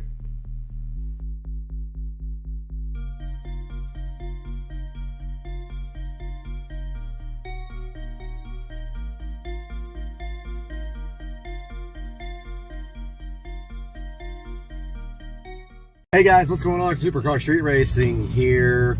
Saturday afternoon, just got done with a big project on the house that you guys are going to see in the next day or so. But I am headed to Advanced Auto Parts because we're going to be doing a 335i oil change video. And so I experimented a little bit with getting a filter from like Walmart didn't have my filter. I tried like 4 different ones. They were out of all of them last time. So I ended up getting the filter from Advance last time, and it ended up costing just as much as getting everything from Advance with the oil change kit. So the oil change special at Advance is $37. It went up quite a bit, $37, $38. 5 quarts of SuperTech full synthetic, which is really good oil from Walmart, is $18. But when you go to Advance, the filter is then another $14. So 18 plus 14, 28, 34. You're almost at the price of the oil change special. So you're better off just getting all your stuff from Advance at this point. If they have your filter at Walmart, definitely buy it there. But they were out last time I went, and I don't want to make a trip over there for nothing. So I like the SuperTech oil. The full synthetic SuperTech is just as good as Mobil 1. It is actually made by one of those, you know, higher advanced oil companies and sold to Walmart at a cheaper price. And yeah, so I think I'm gonna head over to Advanced Auto Parts right now. I already have some oil, so I have enough to make up it's 6.9 quarts for the 335i. So I'm gonna go pick up the 5-gallon oil change special. Usually you have to buy 2 so that you get 6.9 quarts, but I already have some oil. So gonna run over there and grab an oil change special now. And then after I have that, I'll update you guys on what's next. Yeah, I just wanted to tell you guys too, it's about $100 to get the oil changed at the local BMW specialist shop. If you're not into doing the work, then I suggest you just take it to them or the dealer. I think the dealer charges like $150, but I can do it for about $45 is what, $50 max. So that saves quite a bit of money on this oil change. So I actually like doing it, but the difficult part about doing this car is that it's so low to the ground. Not only do I have to have a low profile jack, I also have to drive the car up on little boards to get the car even high enough where the jack will go under it, because I do have the M Sport suspension on here. So it makes it kind of hard. So I have to go on boards first. Then if I want to, I can maybe get it on the ramps, but I'll just put it on the jack, and I'll show you guys the jack point is right like underneath the shifter here under the car. There's a little point where you put the floor jack under. So yeah, so it's not an easy oil change by any means. And really, honestly, once you have your floor jack under there, you can just get your jack stands under there, and you don't really need to drive it up on any ramps. Those jack stands will definitely save your life. So do not get under the car without jack stands ready there for some emergency support if you need it.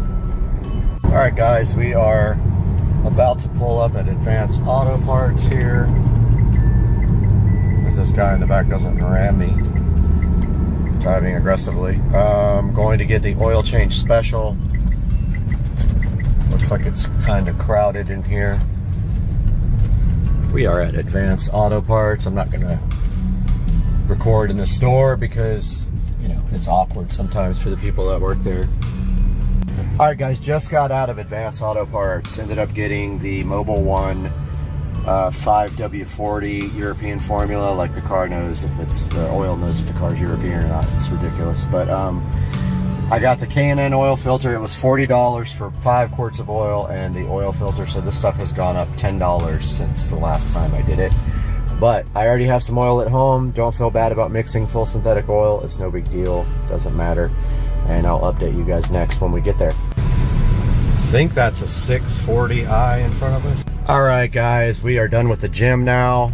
And I forgot I don't have an oil change collector thingy, bucket. You know, they suck anyway because they leak no matter what. But I have like a plastic tray that I put them in. But I need an oil change collection thing. So I'm gonna head to Walmart here and see if I can find one. People will go at the light, you know, they like to stop and keep you there until it turns red. And so yeah, we're gonna hit Walmart up right now and see what they have. All right, we're out here at Walmart now. Looks like we got a 16 quart container here for 12 bucks, not bad. I'm gonna go ahead and grab that now. I think that works perfect. Hey guys, welcome to the channel. Today we got a good special video for you guys because my last video about the Honda Civic oil change did very well. I think it has around 25 to 30,000 views right now. So I thought we would take some time to check out how to change your oil in this 335i. And now this is an N55 and this is an E93. Pretty much N54 will be the same procedure. And so we need to talk a little bit about what tools you're gonna need to do this oil change. And let's start from here and work our way over that way. So first thing you're gonna need is a funnel, unless you're gonna just try to pour it without a funnel. Next, you need the oil filter housing cover wrench. And this is one that I ordered off of Amazon. I'll put a link in the description. Now remember, BMW is smart. They don't have an oil filter that screws off from the bottom and covers you with oil. They have a cartridge-based oil filter right here on the top. It's right underneath this guy right here. I'll show you later. So this is the wrench, the socket that gets the top of the oil filter housing off easily without you having to use vice grips and ruining your nice oil filter housing. Here we have a oil drain pan, I guess you would call it, that I just got from Walmart. It was $11 and it says it holds 16 quarts. So the engine in the N55 holds 6.9 quarts of oil. Remember that when you're going to shop for oil. We also have our ratchet here, and it is just a standard ratchet. Now the drain plug is 17 millimeter. We got a breaker bar here just in case we need that. We have some towels. Always have some disposable towels and always have some regular towels. And then the last thing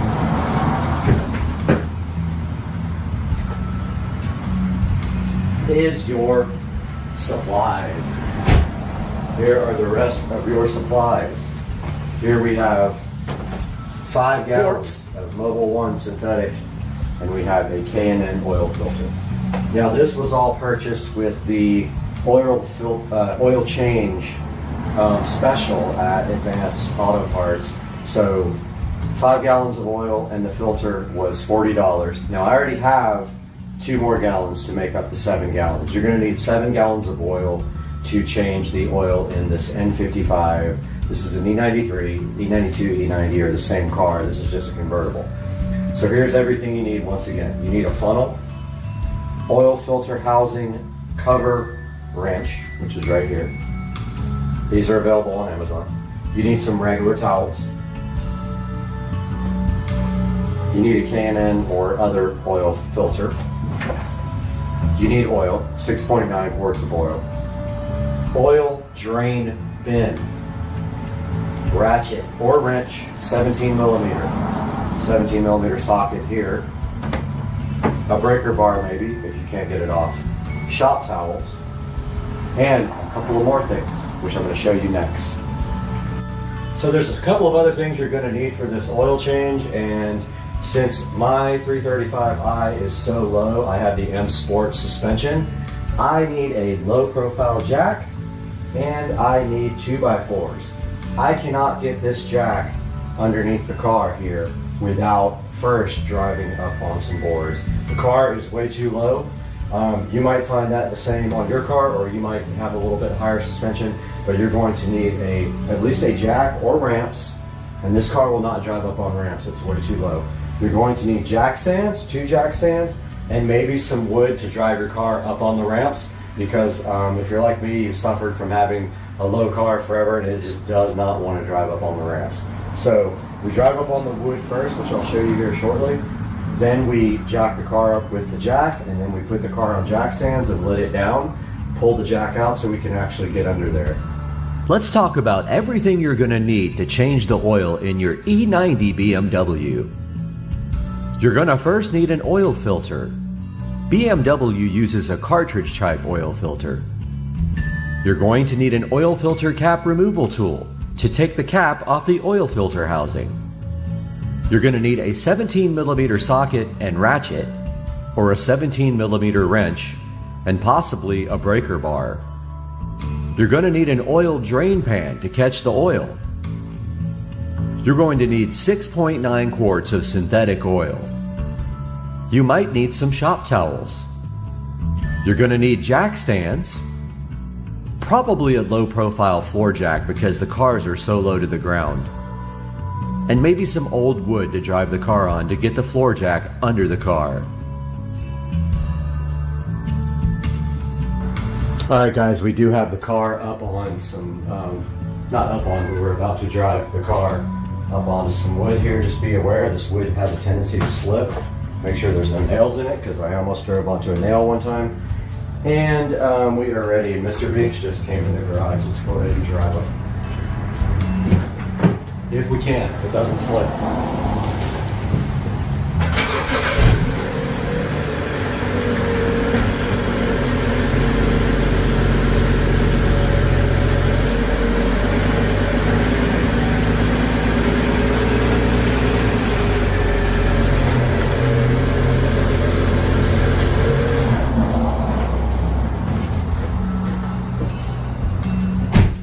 Alright guys, that didn't work at all. It just pushed the actual carpet here, so I'm going to try some different pieces of wood here.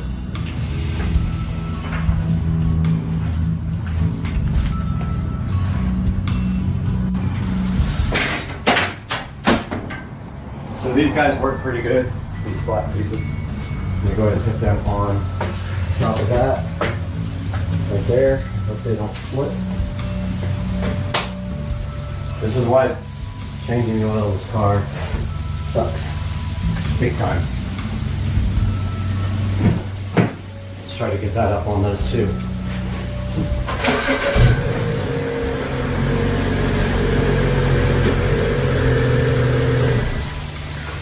Alright, I think we're on there. I believe we got that. We did. Okay, cool. Now we must have enough room now. Let's make sure you're still in the frame. You are. Now there's a jack point in the center. It's kind of hard to see, but it's right in the middle. There's a hole. There's literally a hole where your jack fits. You can see it. If you look under the car, there's a recessed area where your jack is. You know you got it wrong if you get the plastic part in the wrong spot. Yep. So there's a plastic cover underneath here. Your jack fits right in the hole. And I'll show you guys once we get under the car. The car is coming up.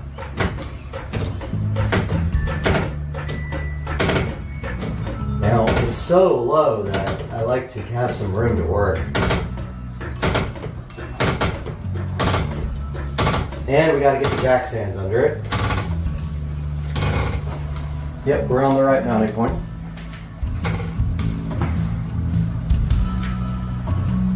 This is a Pittsburgh.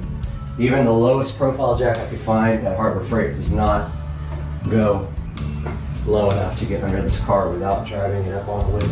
Now we take our jack stands. Got our jack stands here. Raise them up. There's some jack points over here. Now here's the other issue. Now your wood is probably in the way of your... okay, it's right here. There's a jack point on the side of the car, which I'll show you guys too. Go ahead and go up a little bit more. So I can get all the way under there. Alright, so there's a kind of a rubber plastic jack point on the side of each side of the car that you want to be under. But don't put your wood too long on there because you won't be able to get your jack stand there.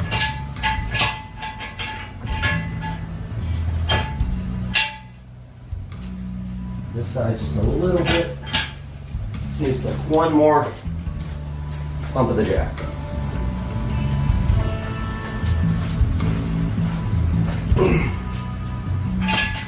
Alright. That's perfect. Got the jack stands under there. Now the jack can't stay under the car because I don't have room to work. If it is, I'm going to go ahead and lower the car on the jack stands very slowly. So you just... Now, I would like to have this stay underneath the car. If I can work under there, I'll do that. If I can't, I will pull the jack out. Alright guys, I did jack up the jack about one press to get the stress off of the, not completely off of the jack stands, but to get some weight on the jack. So I can show you guys this. So there's the jack mounting point. It's very clearly a circle there. And then right there, that is where you open to change the oil to get to the drain plug. So obviously the jack is in the way here. We might still be able to put the drain on top of this jack, but we are going to need a screwdriver to get that out, and I forgot to mention that in the tools. This, you just put a screwdriver in the middle. It looks like it's kind of stripped out on mine, but yeah, let me grab a screwdriver flathead. Alright guys, I managed to get some light under here and got the flathead. So you just, wow, this thing's super stripped out. Yeah, this guy is stripped. So my little cover stripped out. You're supposed to just be able to put that there, and it is not gonna happen. So I gotta turn it by hand or with a wrench. Let me see.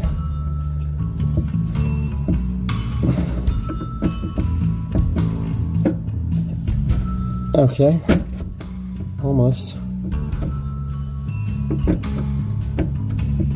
All right, I'm gonna do this with 2 hands. All right guys, you can see here the little flap just comes down, and there is the oil change. Let me get the light on this thing so you guys can see it. All right guys, there is the 17mm bolt. So I'm gonna get out and get the tools I need. That's very hot still.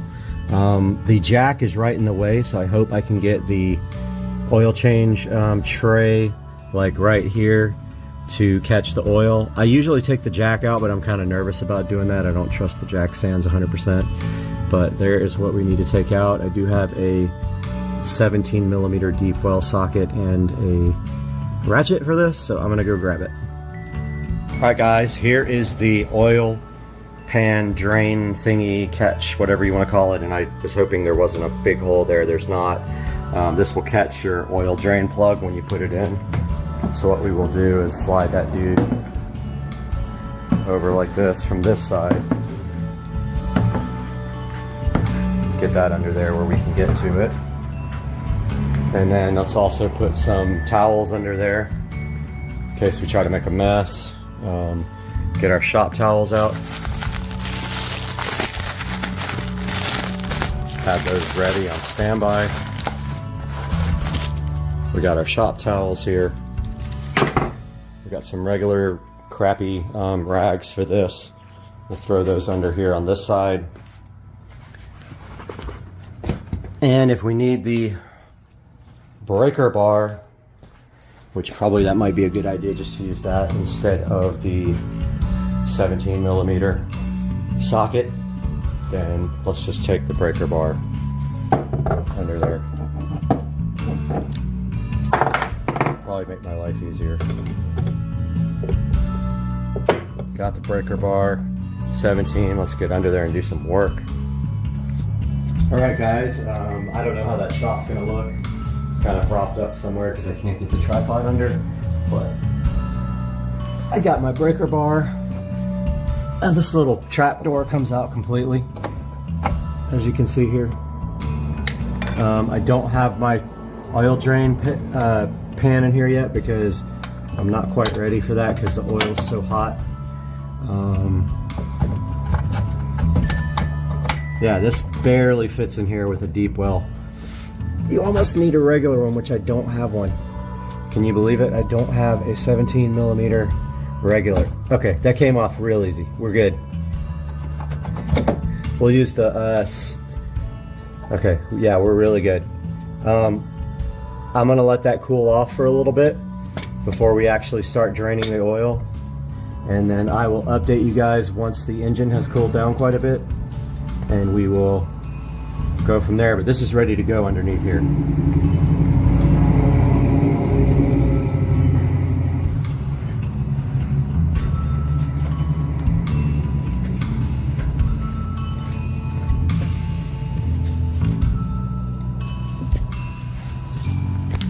So I've got the fan blowing on the engine, cooling it off so it's not so dang hot when I get under there. But I forgot to tell you guys, in preparation for draining, always take off the oil cap because it lets the oil flow more freely. So just take off the cap, remove it there, and it'll allow the engine to breathe when you pull off that oil drain plug. So I'm gonna let this cool down for about 30 minutes before I start. All right, guys, while the engine is cooling down, let's take a look at what's in the oil filter box here. There should be a few things in here, more than one thing, probably 3 things.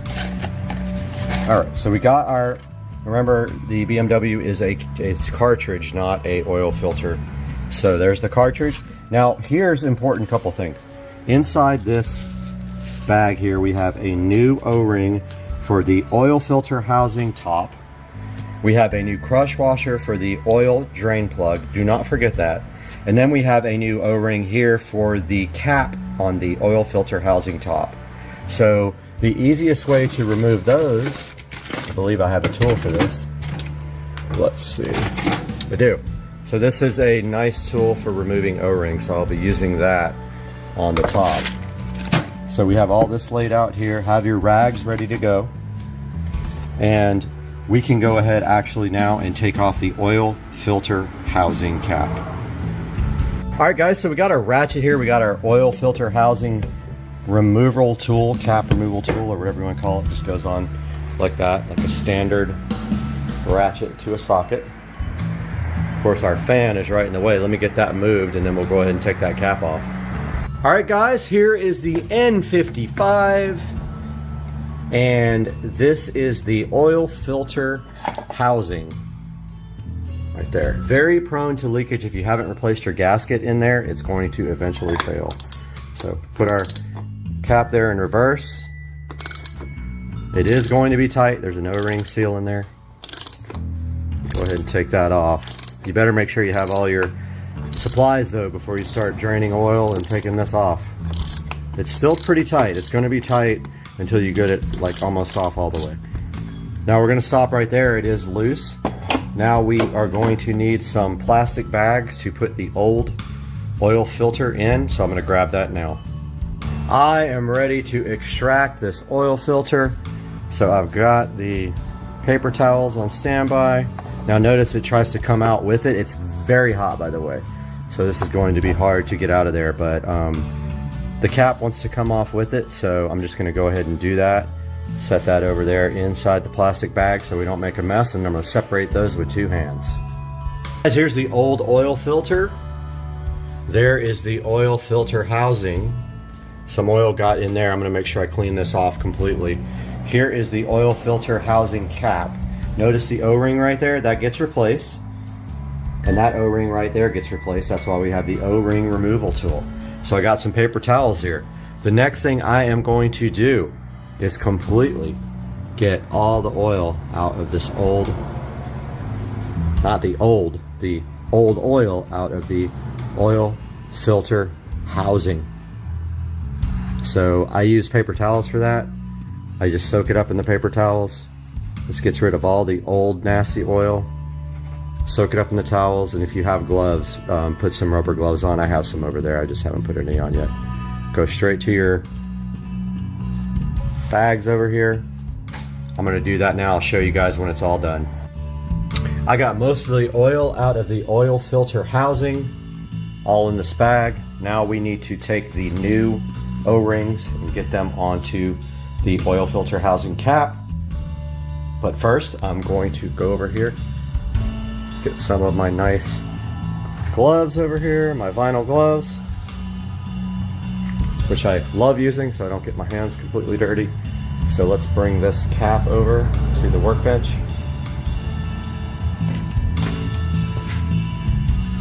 And we can clear off our ratchet. We don't need this anymore until we tighten it up. And I'm gonna put some gloves on and I'll be back with you. All right guys, we got our oil filter housing cap off right here. Now, this is where I told you guys that the O-ring removal tool would be handy, and it is. So we're gonna take this O-ring off here. And look at me not having garbage next to me to actually throw it in. Not prepared. Here is our garbage. Got that one off. Now this one's a little bit more tricky. Sorry about the clutter here. We got the extension cord running. This guy, just pull underneath there. And when you have this tool, it makes your life so much easier. Now get your paper towels ready. I'm a stickler about getting all the old oil off, which even though this oil is only about 1.5 months old, that's fine. I still don't want any old oil residue. Go ahead and clean out the inside of that cap right there and the outside of the cap. Get that all nice and clean.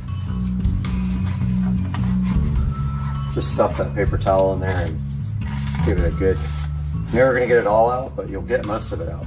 All right, so now we are ready for our new stuff. So here is the package of new stuff. We're done with our O-ring tool. Let's open that up. Now don't forget, we haven't drained the oil yet, so we gotta save this crush washer for that part. But we do have our new O-rings. Now here's an important part of this. With your new O-rings, open your new bottle of oil, but turn it upside down first after you take the foil cap off. So I took the foil cap off, I flip this upside down, I take the cap off again. Now I have a nice cap full of oil here. I take that and I lubricate these O-rings, just like that. Now this top O-ring goes right, well, let's do the bottom one first, that's probably easier. Obviously they go back right where the old ones were. So you just like stretch them out over, and sometimes they can be a bit of a pain, but stretch them out over the cap. It falls right into the groove there. Take some oil from your cap, make sure that's nice and lubricated. That's what assures a good seal. Take your new one for the tip. Get that over there. make sure it's nice and lubricated. And that is it for the oil filter cap. Take your oil filter, put some oil on the top and the bottom. Push that over your cap, and this thing is ready to be back installed, guys.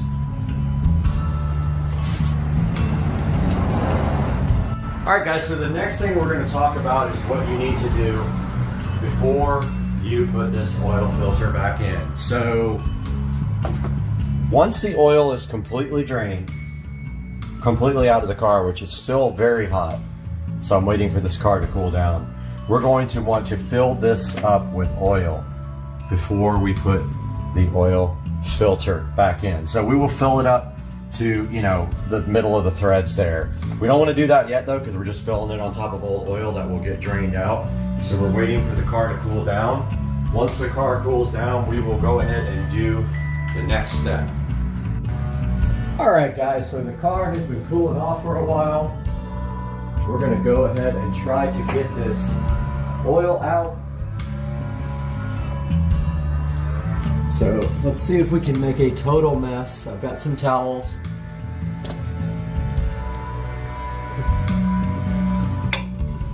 And we're gonna have to move the light somewhere else. Oh, it's already dripping. Okay. Yeah, I probably shouldn't have loosened it that much, huh? Already drippage. So I'm gonna go ahead and put this towel down just in case. It's a good idea to put extra towels down in case you make a total mess like I'm about to do. Oops. Oh, here comes Mr. Banks.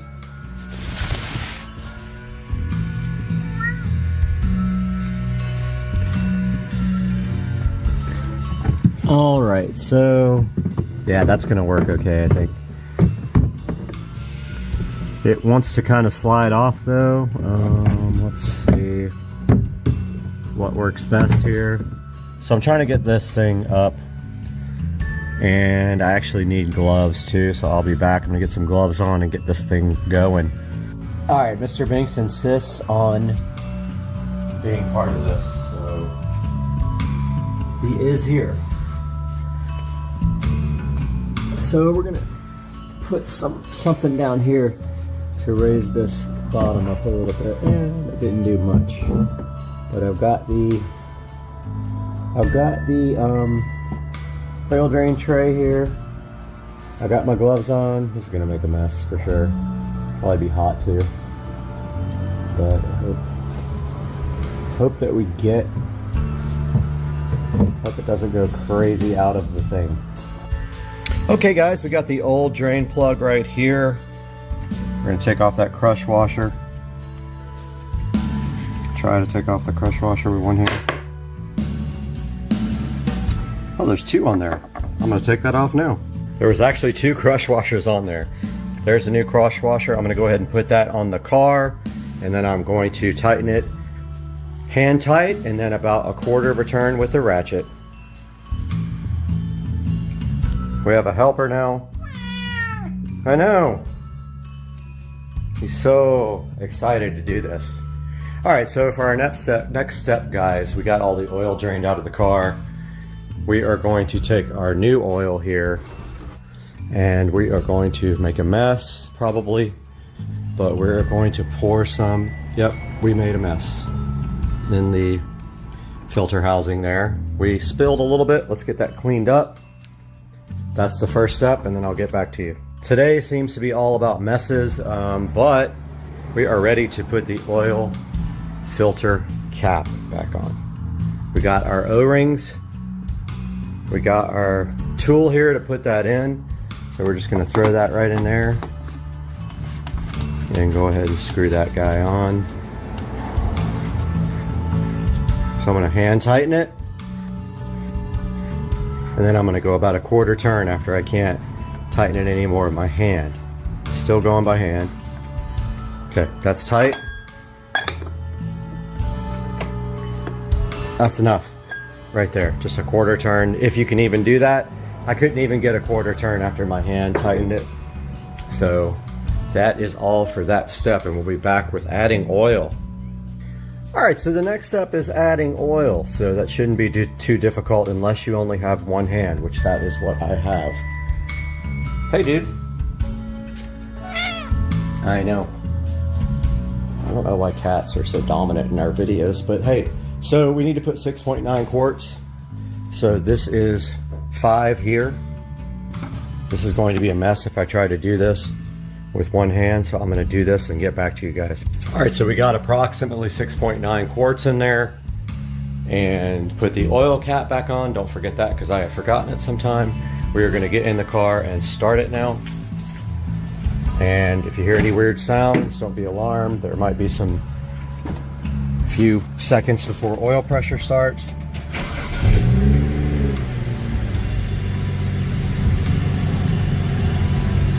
So what we're going to do now is just let it run for a second, make sure there's no leaks.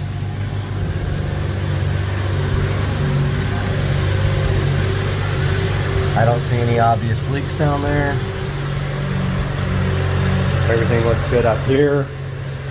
Let's go ahead and shut it off and get the car off of the jacks. All right, we're going to drop the jack stands if we can. Okay, we can't, so we got to raise the jack a little bit.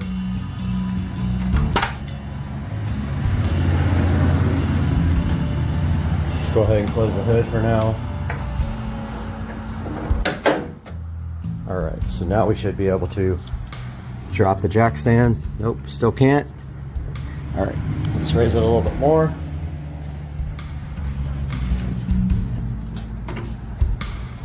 All right, that should be plenty.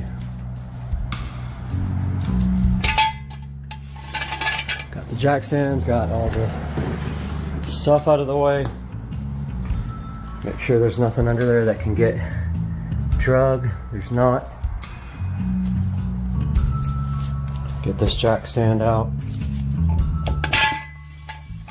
All right, so we're gonna let this back down onto the wood now. Very slowly. So we can get our jack out of there. Get the screwdriver out of the way.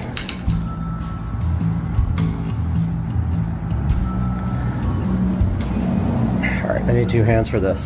Don't see any problems right now. Oil temperature's cold, so we're gonna go ahead and start cleaning up. All right, guys. So the last step is to check your oil, but I have a different cluster than you, most likely. So I'm gonna push in the stick on this aftermarket cluster, find the maintenance, hit that. Go to oil level, and you notice that our oil level is good. So we have completely done the E90 oil change N55. I hope you guys enjoyed it. If you have any questions, put it in the comment section, and I'll see you guys later. Good kitty. So we have this switch here that we're going to be taking a look at, and we have our kitty cat as well.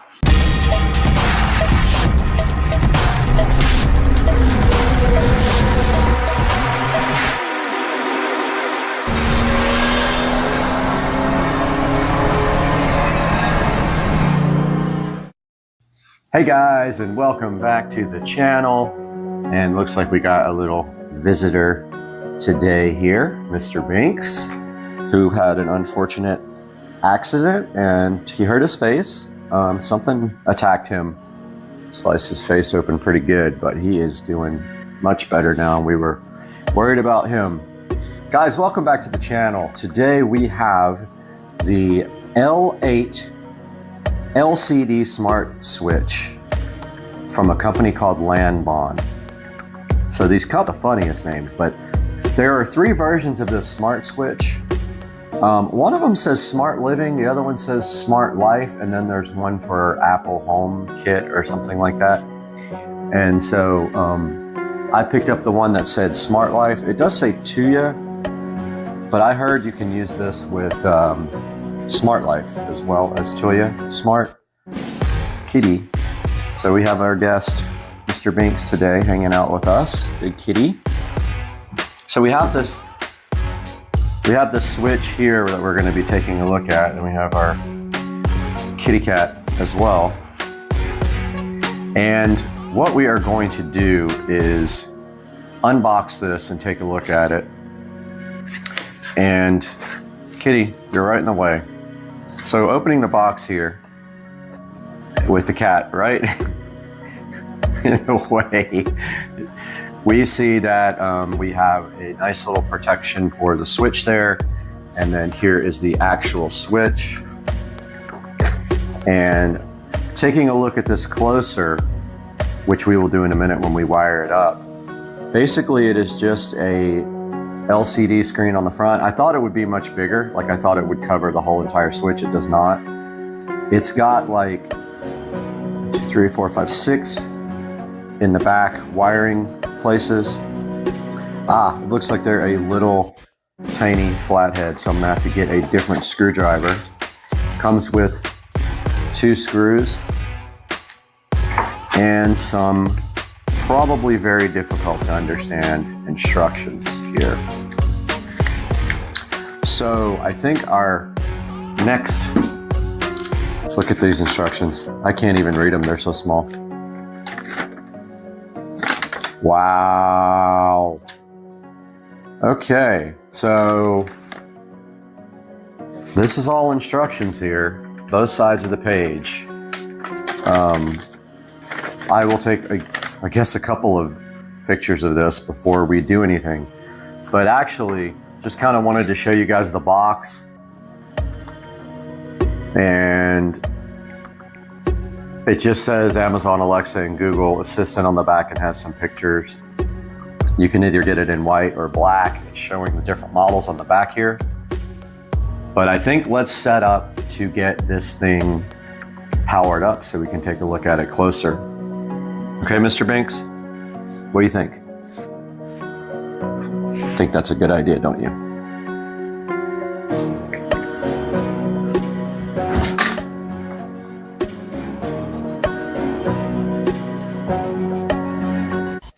All right, guys, we are back here with the LCD Smart Switch from Lanbon. And here we can see on the back, and I'll put a picture up for you guys, that the instructions are telling us to put the black wire in the first hole here, marked N. Okay, and then your white wire goes in the next hole, marked L. Okay, for this, so your neutral wire is always on the left side of the plug. I have this little pigtail here. So the neutral wire is marked with white, like white writing on this guy. We're gonna see how the heck this works because it takes a very small screwdriver, which is amazing because, okay, I guess you just open this up a little bit and put your wire in. So this will be the white, the wire with the white writing. Sorry, this is why I bought a switch, because my smart dimmer switch failed. And I guess, does it go like that? Or does it go on the bottom? I guess it goes, it doesn't really show you in the pictures. I guess it goes here and then you tighten up the screw. We're gonna find out. Yep. Okay, that seems to be in there. So this is just for testing purposes because I've never used this device before. But yeah,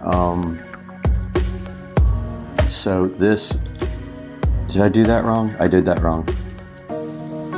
I think I did that wrong. Doesn't really matter, and honestly doesn't matter for the polarity for this testing purposes, but yeah, I did it the wrong way.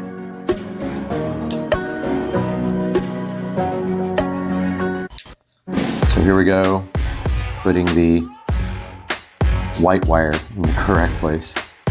The black wire goes into the first position.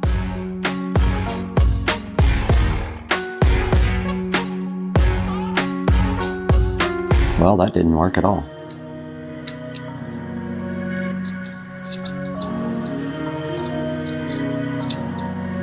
Kind of evaluating these to see if I want to put them in more places. I really want to see what they're all about, because they're as much as, or just a little bit more than a good smart dimmer switch. Okay, that worked a lot better. Okay, so now that we have the power in the back and there's no chance of a short, we can go ahead and power this guy up. And there's the power. And it comes on with a nice Lanbon screen. So this is going to be a one gang, and look at that touch screen. Okay, so here is the edge lighting setting. I'm gonna zoom in a little bit more on this for you guys.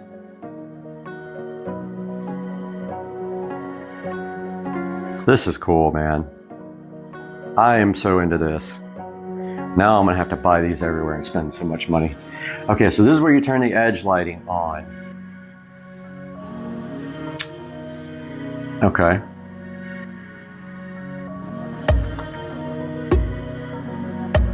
Confirm, okay, it went back. Confirm. Skip. Tuya network. I'm guessing we're gonna have to get the tablet for this. The computer's over there. Please open the Tuya app and add manually electrical switch Wi-Fi. All right, let's grab the tablet. So it says Tuya Life, but I'm gonna try Smart Life because people said you can use that. So we got our tablet here. And let's zoom out a little bit. Well, let's go ahead and record on the tablet just so we have a good thing you guys can watch. And we're on the tablet now. We're looking for Smart Life. Where is it? Do I not have it on here? There it is. Okay, opening Smart Life on the tablet. The switch says pending connection. Smart Life is still opening up on the tablet. Still opening. Maybe it's not working. It's taking a while.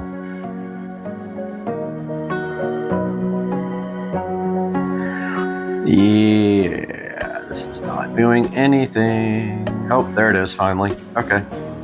It took a minute. Session expired. Please log in again. All right. I have to agree. I have to log in. I got to go through this login process. So we will be right back. All right, we are back, and we got logged into Smart Life. So what we do is go up to the plus, add device. It says on the screen what to do. Okay, so it failed because I took too long. Easy mode config. Add manually electrical switch Wi-Fi. So we go add manual, electrical, switch Wi-Fi. There it is. So now we need to select our 2.5 gigahertz network, which we are not logged onto. We're going to go to our standard 2.4 because it's closest. We are connected. And let's go back to Smart Life. And we'll have to blur that part out. It says confirm. It is blinking. It is blinking quickly.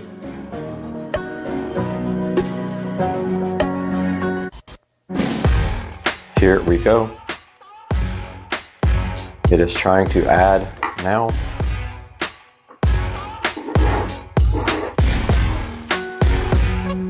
Boom. So it is done.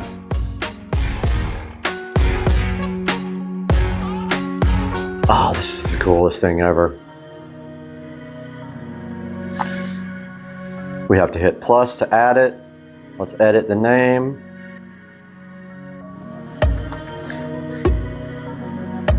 Let's call this bathroom. This is actually office.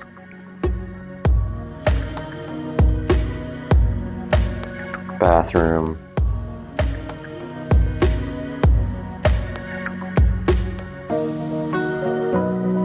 Lights. Okay, so we just renamed it in Smart Life. And basically it looks like you just press that to turn the light on. Oh, this is so cool.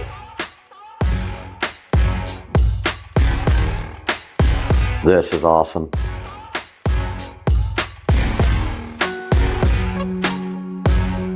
Office.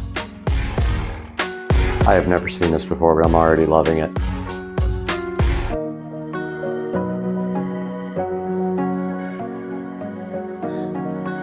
This is so great.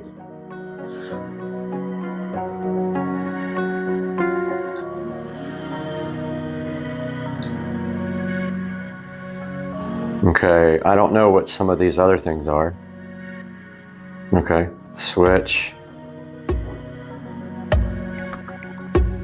Scheduling. And I guess everything else is done from inside of the actual device once we have it here. But yeah, this guy is, this is cool, man. I am stoked. And then we've got our instructions here. And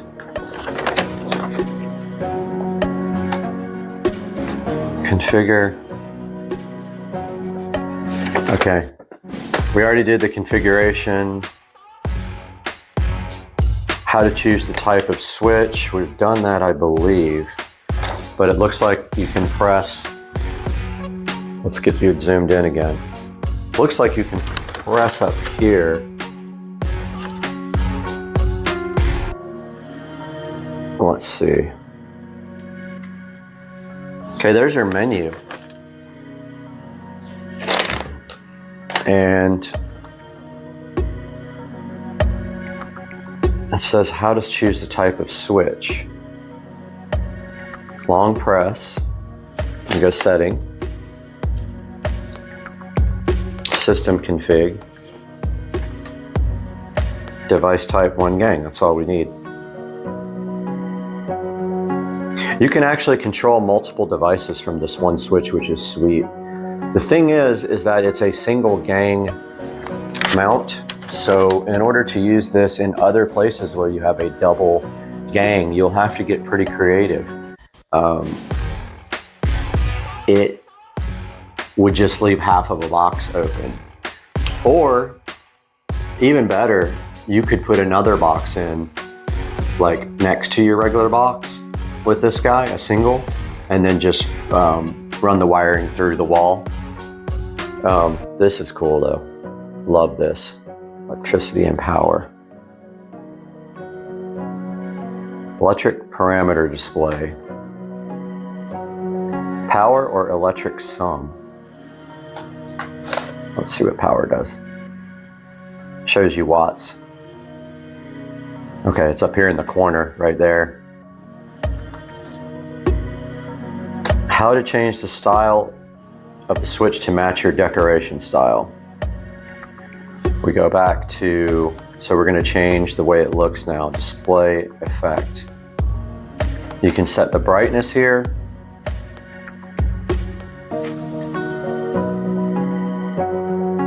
And then you can change, it looks like you can, oh, you can change how long the screen stays on. Oh, you can mount it horizontal or vertical too. That's kind of cool. You can set the standby brightness, menu, style, themes is kind of what I was looking for. Name and icon. Ah, that's cool.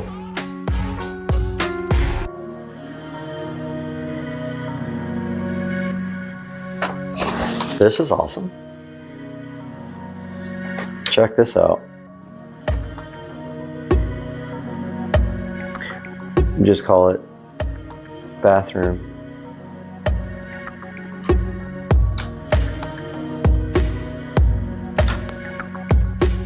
This is neat. I am digging these.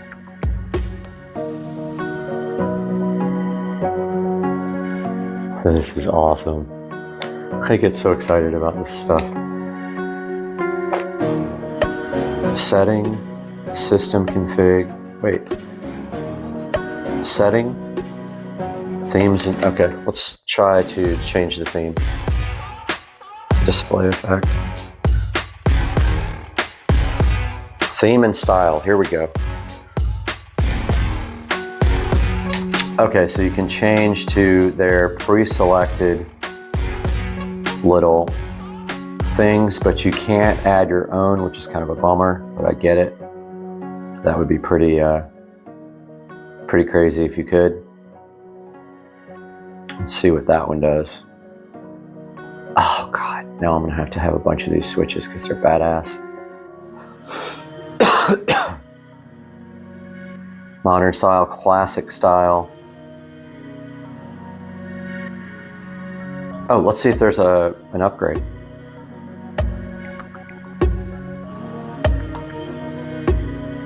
Okay, I'm on the latest firmware, so we just did an upgrade check. Let's see what our theme didn't really change the background. Let's see why. Theme and style. Oh, no, it didn't. Let's see, confirm. Only the switch. Confirm. Let's see if that did it. It did. So we did the decoration. Now we can do the edge lighting, which is really cool. So we go back to the menu. We hit set, oops, setting.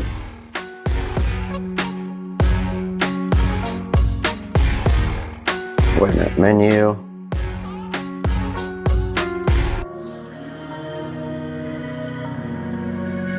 Oh, I don't see an edge lighting setting.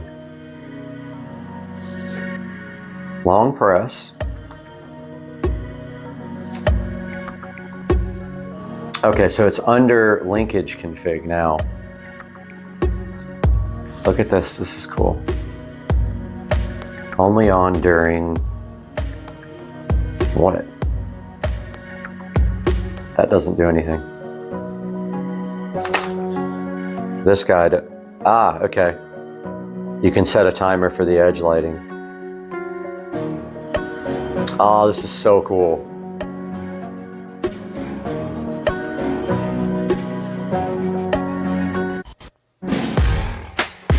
Auto adjust, I wonder what that does.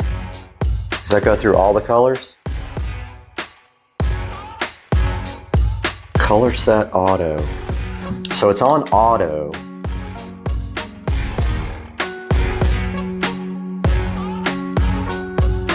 It says when you set the edge lighting to auto, the system will automatically change the color. The customer defined formula will be invalid. Okay.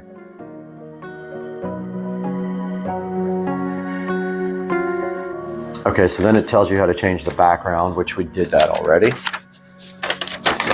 So we don't need this tablet recording anymore, but how to set horizontal and vertical screen. We did take a look at that already. We don't need that right now. How to set real-time display of load power or current power consumption. We took a look at that. Okay, so we do need to connect it to Alexa. So we have to, I wonder if we have to discover it in Alexa. Oh, now I just fired off everybody's device and mine. Yep. Let's see, this has some issues with that app. Let's see.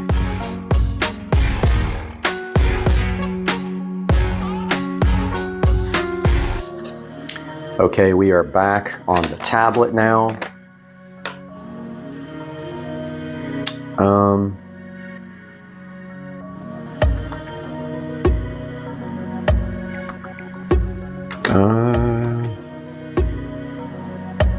It's really hard to read this, guys. I think we just can discover device if it's not already there.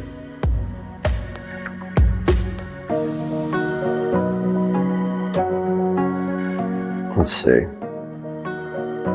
41 devices.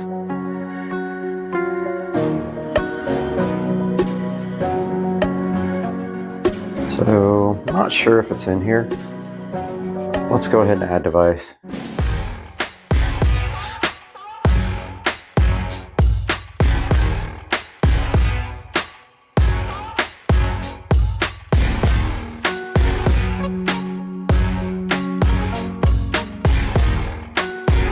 Other. Discover. So this is how you actually add new devices. If you have the Smart Link, the Smart Life app, you already have the skill. So this just needs to find it again.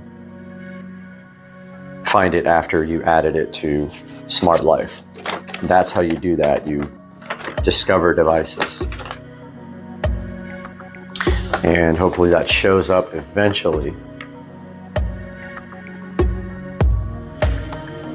And then they're showing you here how to change the, zoom out a little bit. They're showing you here how to change the button name, how to lower the brightness on the screen, to do timers, and to turn on and off the edge lighting, which it is off now, which I don't like that. I want it on. I want it on all the time, so it is not working like that. So I'm going to engage.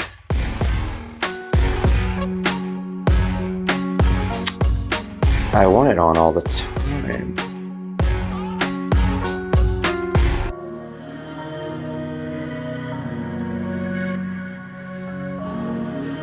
Okay, I'm gonna try just like see if it goes off without doing auto. I don't want it to stay on. But anyway, one scene discovered. I don't know what that is.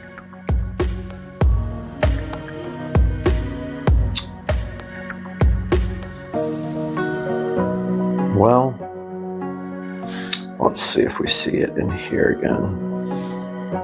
So it says, let's see if we have it. Yeah, it's right here. All right, well, we're gonna figure it out and eventually. And we are going to go install this thing now.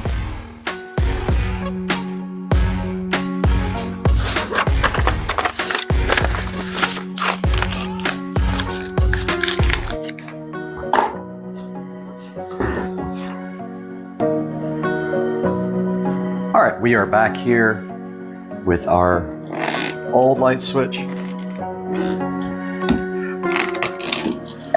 This one is going here. This switch from this one is going over there to replace the one that does not work anymore. Let's get this switch out and determine whether I'm going to be brave and not turn the power off like an idiot. That's how easy these switches are to come out. This one has a wood screw for some reason. Apparently the box must be stripped. I don't recall why I did that. I guess we could actually turn lights on. So the same switch is broken.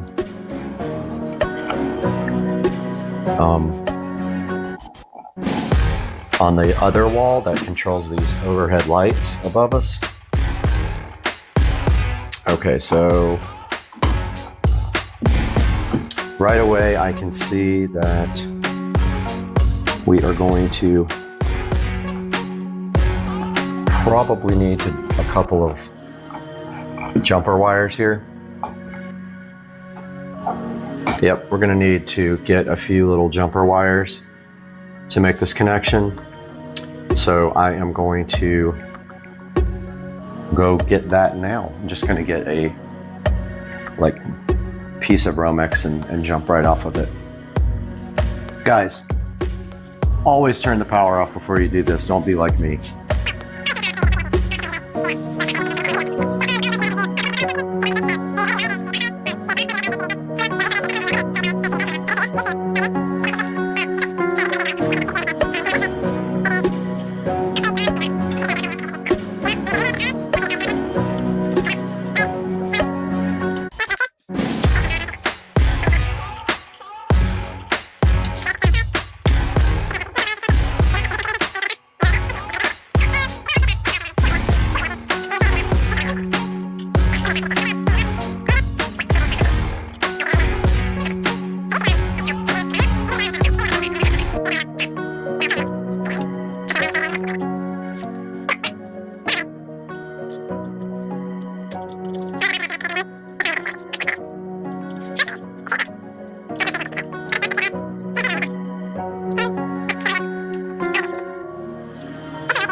All right, I'm gonna try this one more time. It's not rocket science. It just says, make sure the pins aren't bent. And this goes from the top. If you can see here, there's a plug there. And this plate just literally is supposed to push on. But wow, it does not want to go. What am I doing wrong? It should just push down. Let's see what I'm doing wrong. Pins are not bent. Oh, wonder if the screw is in the way. I bet that screw head is too big. It's not allowing it to go.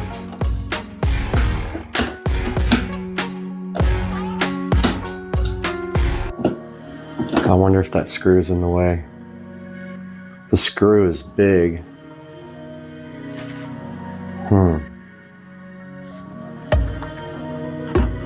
I think the screw head is preventing it from sliding.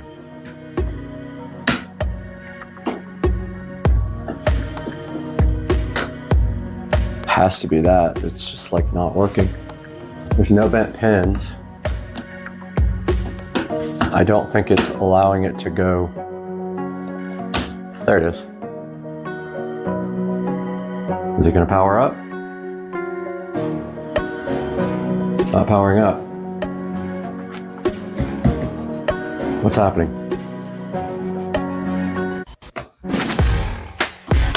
It's not working. What the heck?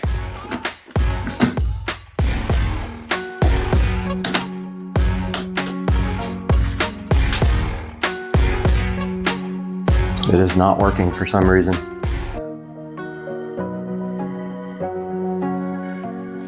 Maybe I have the two loads reversed. Yep, I gotta pull it back out.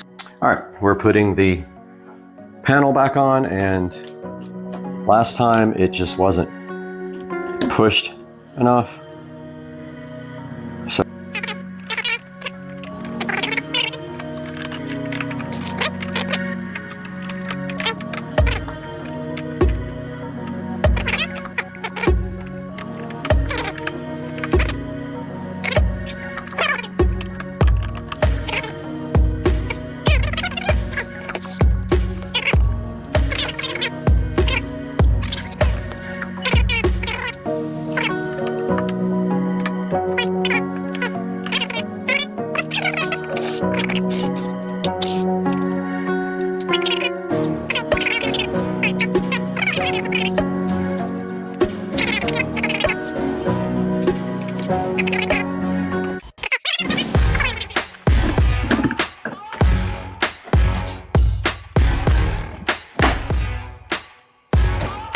There it is. And it is booting up the landline.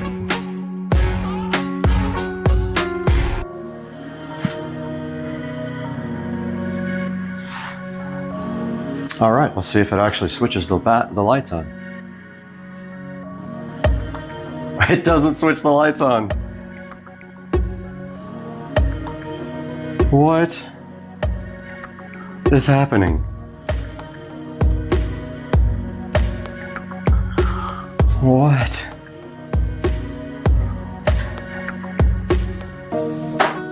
Great.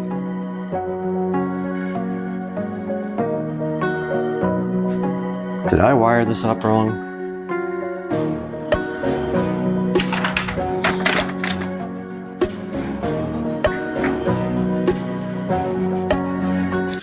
All right, I gotta look into this. It's not working. All right, we are back and I found the problem.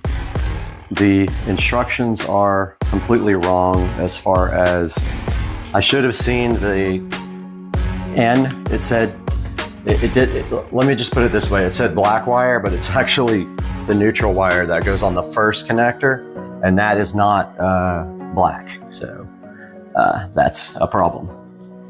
All right. So now it should go in without any issues and work. I had to swap around one of the load wires with the neutral wire. This one's kind of hard to put on the top part. Doesn't like to. Yeah. Something's not lining up again to allow the top.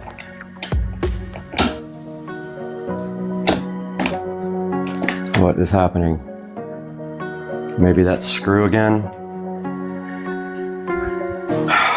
Man, this thing is becoming a pain. This is like a 15-minute project turned into a 2-hour project.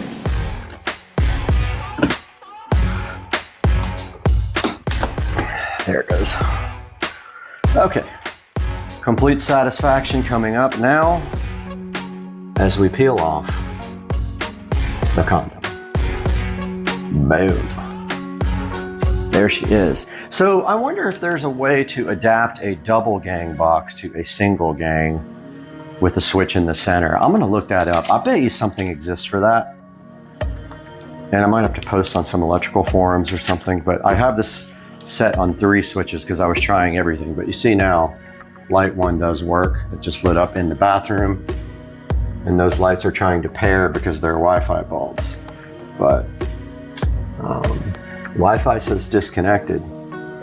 But setting, system config. Let's change it to 1 gang. Confirm. And it looks like Wi-Fi is not working. Huh, that's interesting. Wi-Fi.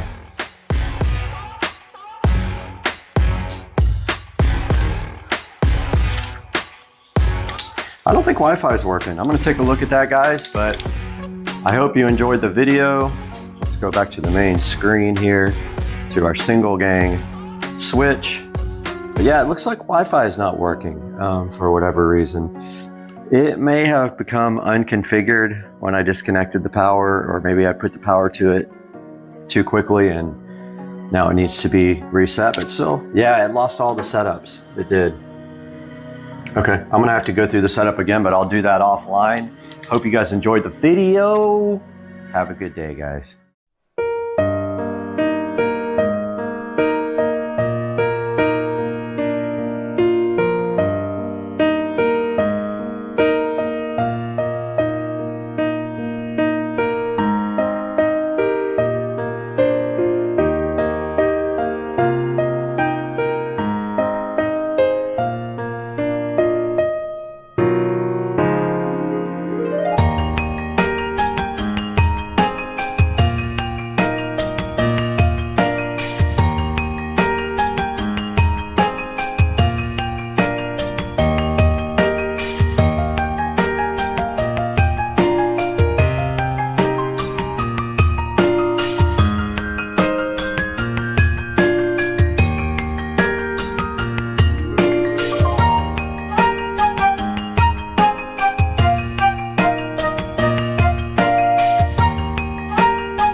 Guys, welcome to Supercar Street Racing. You are back again on the channel, and we are so happy to have you here. And yes, we have some more of these junky mainstays lights because we are going to return the ones that broke and replace them with these because they broke after a couple of weeks in the warranty period. So yeah, let's get these things replaced tonight.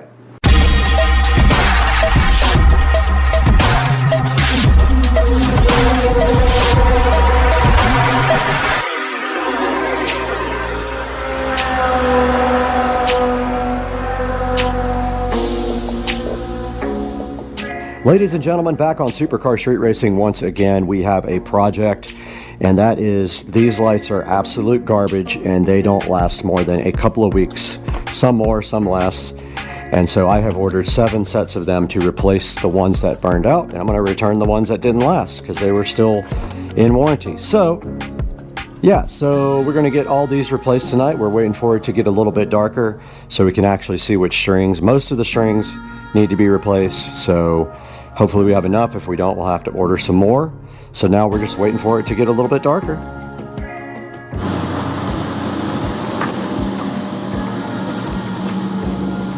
All right, we're out here in the Supercar Street Racing backyard with one mission tonight, and we're actually waiting for Dukes of Duval to come over and help. But we're going to be replacing all the light strings that are bad. I keep looking to see if he's sneaking up on me, but we have all the new strings right here, so we got to get all these unboxed, make sure that we save the extra lights from them, and then go replace all of the fixtures that have issues. So let's get one of these guys unboxed real quick. They're kind of a pain.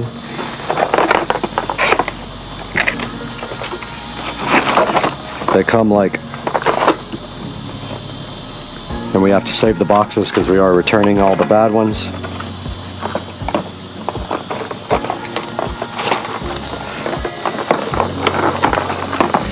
And that's not too bad.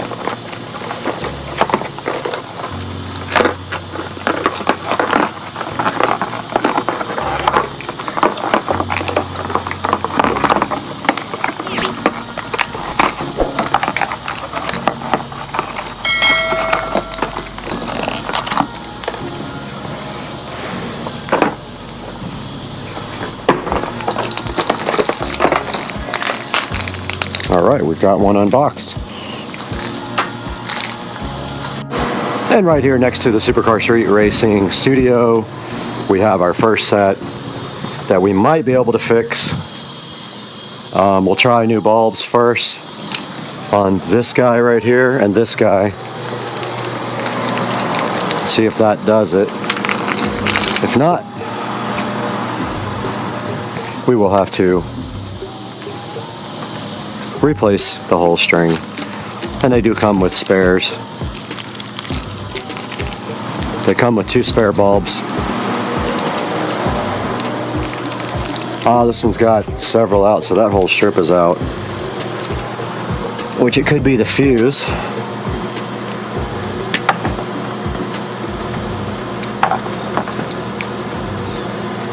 We're gonna need pliers for this.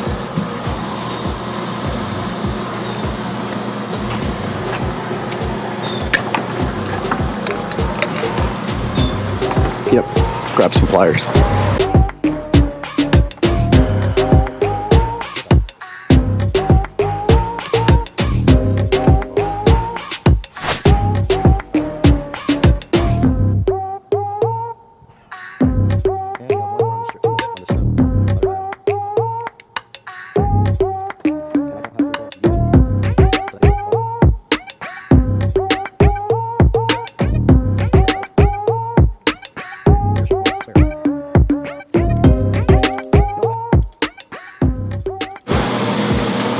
All right, we got company to help fix the lights, and so this whole string is bad.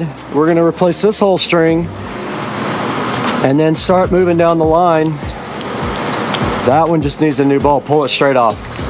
And then we got pliers to take the bulb out, but we need a spare. I don't have any yet until we open another package.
All right, we got Dukes of Duval out here, and it's a nice, cool night, and we just finished repairing the string lights on the fence. And so how was that? Was that pretty easy?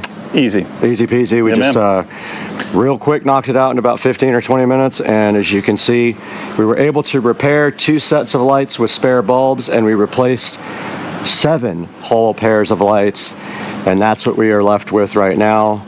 And now later I have a light down there on the dock that got hit by a tree limb that I have to replace, so I have a spare for that.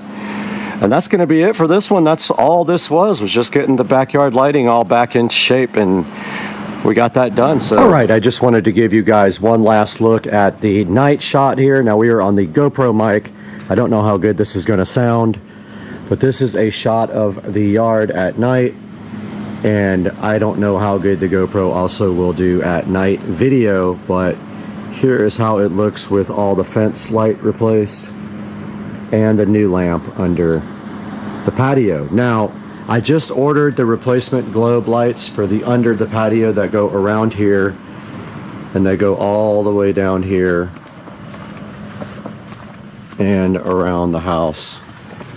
So we will be putting those up here, and they go literally all the way to that side. So those are on order, and I hope you guys enjoyed the video, and I hope you enjoyed our beautiful night backyard shot here, and we'll see you guys next time on the channel very soon.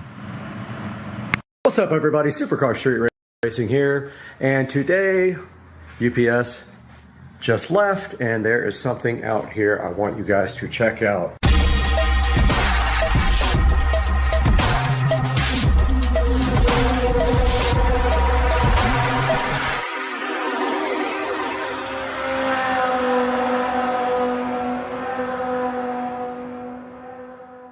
Guys, welcome back to the channel, and today there is a couple of awesome boxes here. Don't make fun of my socks, it's cold and I have hardwood floors, but let's take a look at what's in these boxes. What do you guys think? I mean, I'm so hyped for this. I looked forever for exactly something that I wanted, and I found it and literally ordered it yesterday, and it is here now. And oh, you know what that is. That is the special wheel condom. And underneath that wheel condom, we have, oh man, these are freaking beautiful. Look at the wheels, guys. I am so hyped for these wheels. Look at this. Check out these wheels, guys. We got the little SS center cap, which I really want to turn black. I'll probably end up doing that black, filling that in with the oil base marker or whatever, but check this out. So these are 14-inch wheels for the Club Car Precedent, and they look just like some of the wheels for some of the cars, which I used to own, so I'm really, really stoked about this. These things look amazing.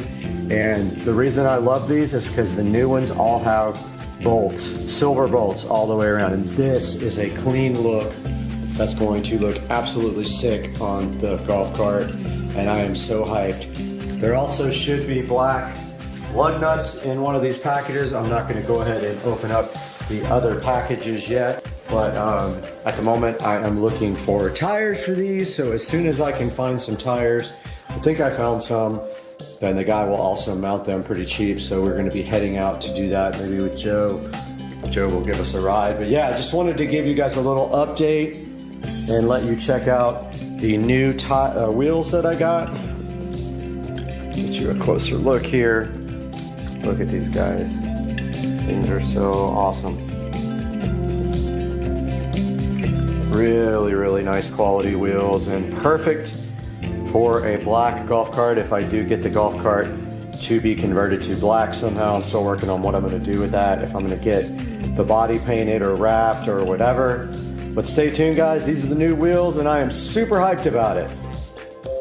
All right, guys, I just ordered a VIP carbon fiber dash kit for the Precedent, and I'm about to order the little bezel right here that goes across it in carbon fiber as well. But that is the kit, VIP dash kit here. If we click on it here, it actually has a hole here for a gauge style marine radio. However, I think I'm going to try a tablet on mine and mount it right here over this hole. If that doesn't work out, I will get the marine style, but I really want to do a tablet, like an 8 or a 10-inch tablet on this. I think it would look awesome. But there's a good look at that. And then next, I'm going to be ordering the little bezel cover for the dash to match the carbon fiber dash kit for the Club Car Precedent. All right, I know this is confusing because that looks like wood, but this is the carbon fiber dash trim that goes over the top of the dash to round out the carbon fiber dash kit. Hopefully it works out good. The reviews are mixed, so we are going to see. But another place has it, but I already have a credit in Amazon. I'll put a picture of the other place on eBay that has it up on the screen so you know exactly what that looks like. But yeah, I just ordered the dash kit for the marine style bezel gauges, and now I'm going to get the, I think I might even have it up here. Let's see. Oh, we can look at it. Club car precedent, carbon, fiber, dash, trim. So you can see a better picture of what it actually looks like. So here's an actual shot of it right there. So that is what makes out the entire kit and makes it all look great. Guys, just wanted to give a huge shout out to ST Wheels, who were awesome in this transaction, and I didn't want to leave them behind. I'm going to put a link in the description to ST Wheels on Facebook. This guy's awesome. He shipped the wheels out literally Saturday, and I had them today, so literally 1 day later. Either Friday or Saturday, I can't remember, but it came really fast. He's also in Florida, so it made it easy. Guys, please do the channel a favor. If you need wheels for your golf cart, check out ST Wheels. The link is in the description and below. And I hope you guys enjoyed the video and have a great day. Back at it this morning in the Supercar Street Racing Garage. As you can see, I got my weights out here. I'm taking it out on the weights, get my workout in while I work on the bike as well. And I decided to go ahead and change this fuel filter. So before we even attempt to start this bike, I want to go ahead and get this fuel filter changed today on Supercar Street Racing.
All right, I just put a little bit of fuel in it, not a whole ton.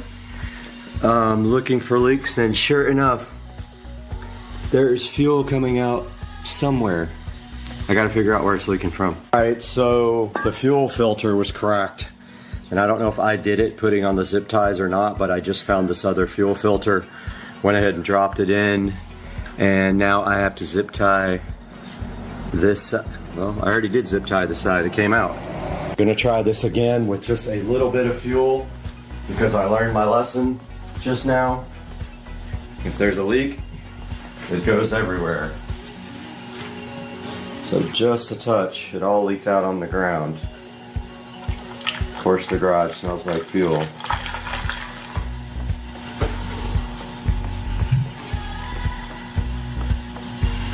All right, nothing in the line yet.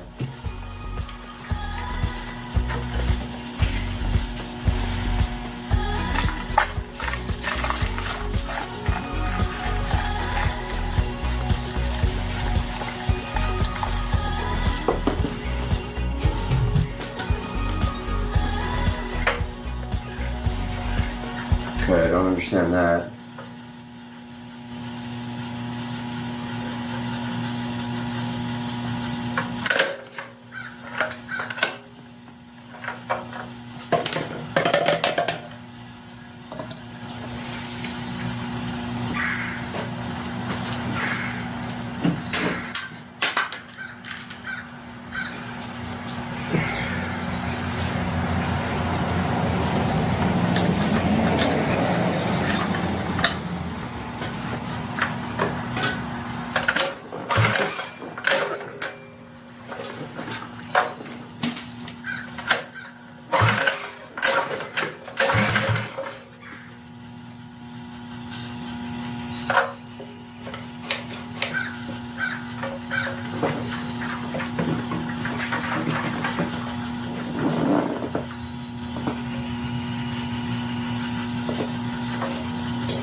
All right, now there's fuel going into the filter and into, yeah.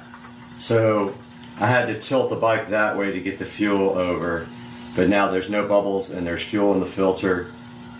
I don't see any immediate leaks. So it might start. Hopefully all the gasoline's dried up and we don't blow ourselves up.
Okay, so I need to put a little bit of background on this clip here. So this is Rich and Trish from across the street. Trish is walking and doing her morning exercise. Now, the context behind this whole clip is the motorbike was given to me by Trish's sister, and that bike was ridden by her nephew, who now plays in the NFL. Shamar Bridges, you can look him up. He's an NFL player for the Ravens. He is going to be going back to Baltimore here soon. This is his bike from 10 years ago that was given to me by his mom, and now we are going to see if his aunt will ride the bike. And I'm sure he would absolutely love it. So let's get that going.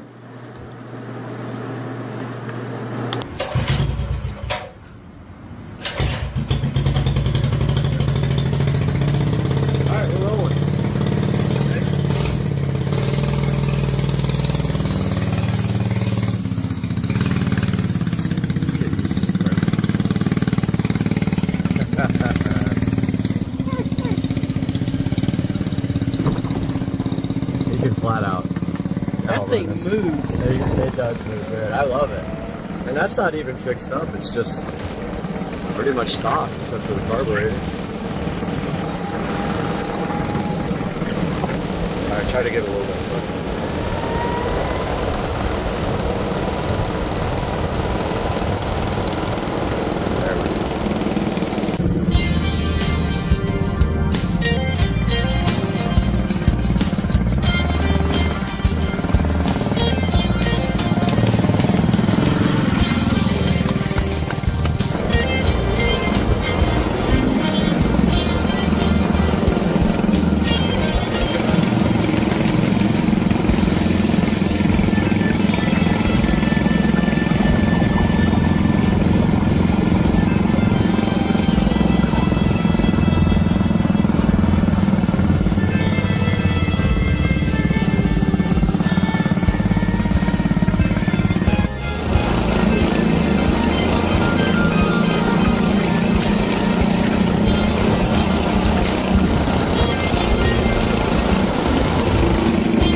so if you get on it slow, you can get it up. How fast are we going?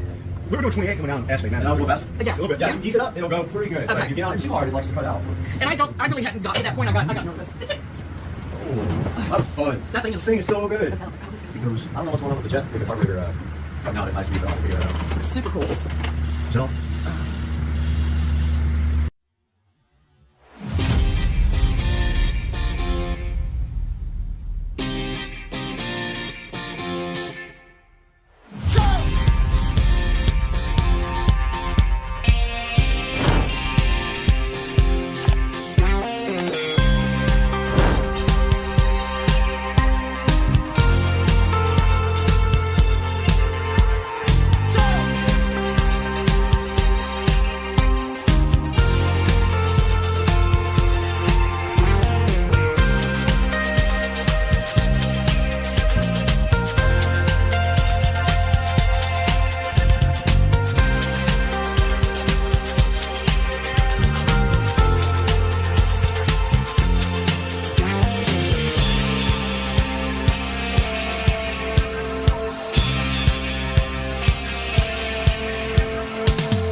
This is Supercar Street Racing with another Supercar Fact Update.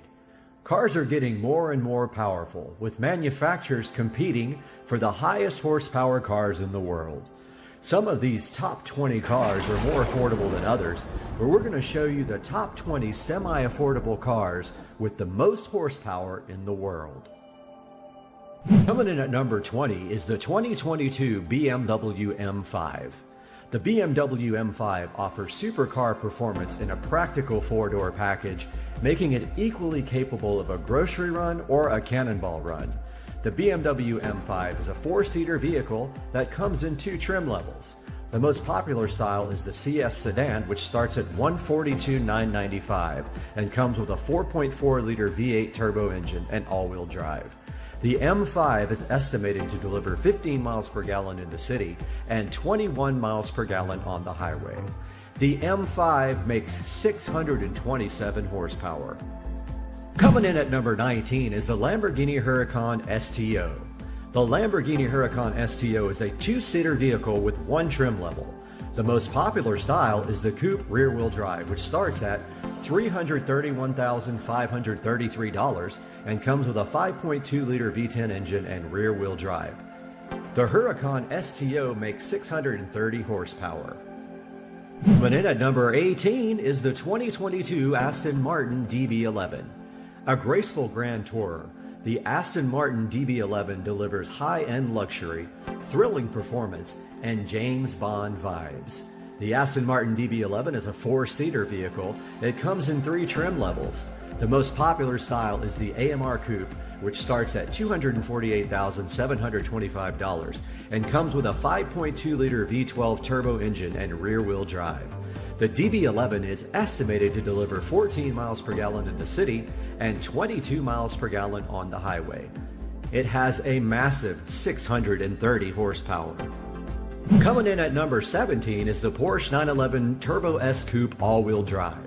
With its celebrated heritage, iconic design, and unmatched driving experience, the Porsche 911 is a sports car that can be enjoyed every day. Plus, it's still a bargain relative to other high-performance luxury cars. The Porsche 911 is a four-seater vehicle that comes in 12 trim levels. The most popular style is the Carrera S Coupe rear-wheel drive, which starts at $118,450 and comes with a 3-liter H6 twin-turbo engine and rear-wheel drive. This 911 is estimated to deliver 18 miles per gallon in the city and 23 miles per gallon on the highway.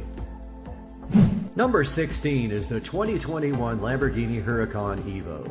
Lamborghini specializes in high style and speed, and supercars that are as exciting to look at as they are behind the wheel. The Huracan Evo is one of the Italian exotic brand's most audacious designs yet. A V10 powered coupe or convertible dripping with passion and charisma. Its incredible speed is bolstered by race-inspired technology and tenacious grip. The bold styling continues inside the snug cabin, but packed light, storage space is minimal. The Lamborghini Huracan Evo is a two-seater vehicle that comes in one trim level.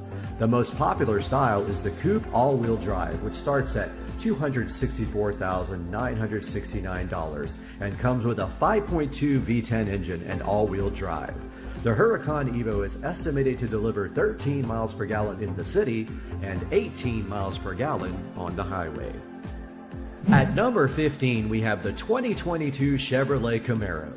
The Chevrolet Camaro is a legendary muscle car that survives as Chevrolet turns its emphasis to trucks and SUVs.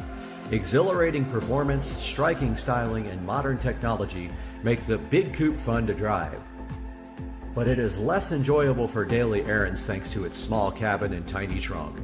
The Chevrolet Camaro is a four-seater vehicle that comes in 8 trim levels, the most popular being the Coupe LT1, which starts at $35,195 and comes with a 6.2-liter V8 engine and rear-wheel drive.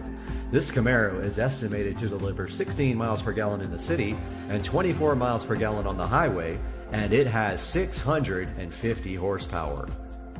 Up next at number 14 is the 2022 Bentley Continental. The Bentley Continental is a four-seater vehicle that comes in one trim level.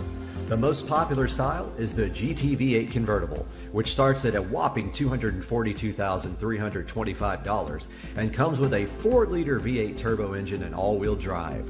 This Continental is estimated to deliver 16 miles per gallon in the city and 26 miles per gallon on the highway.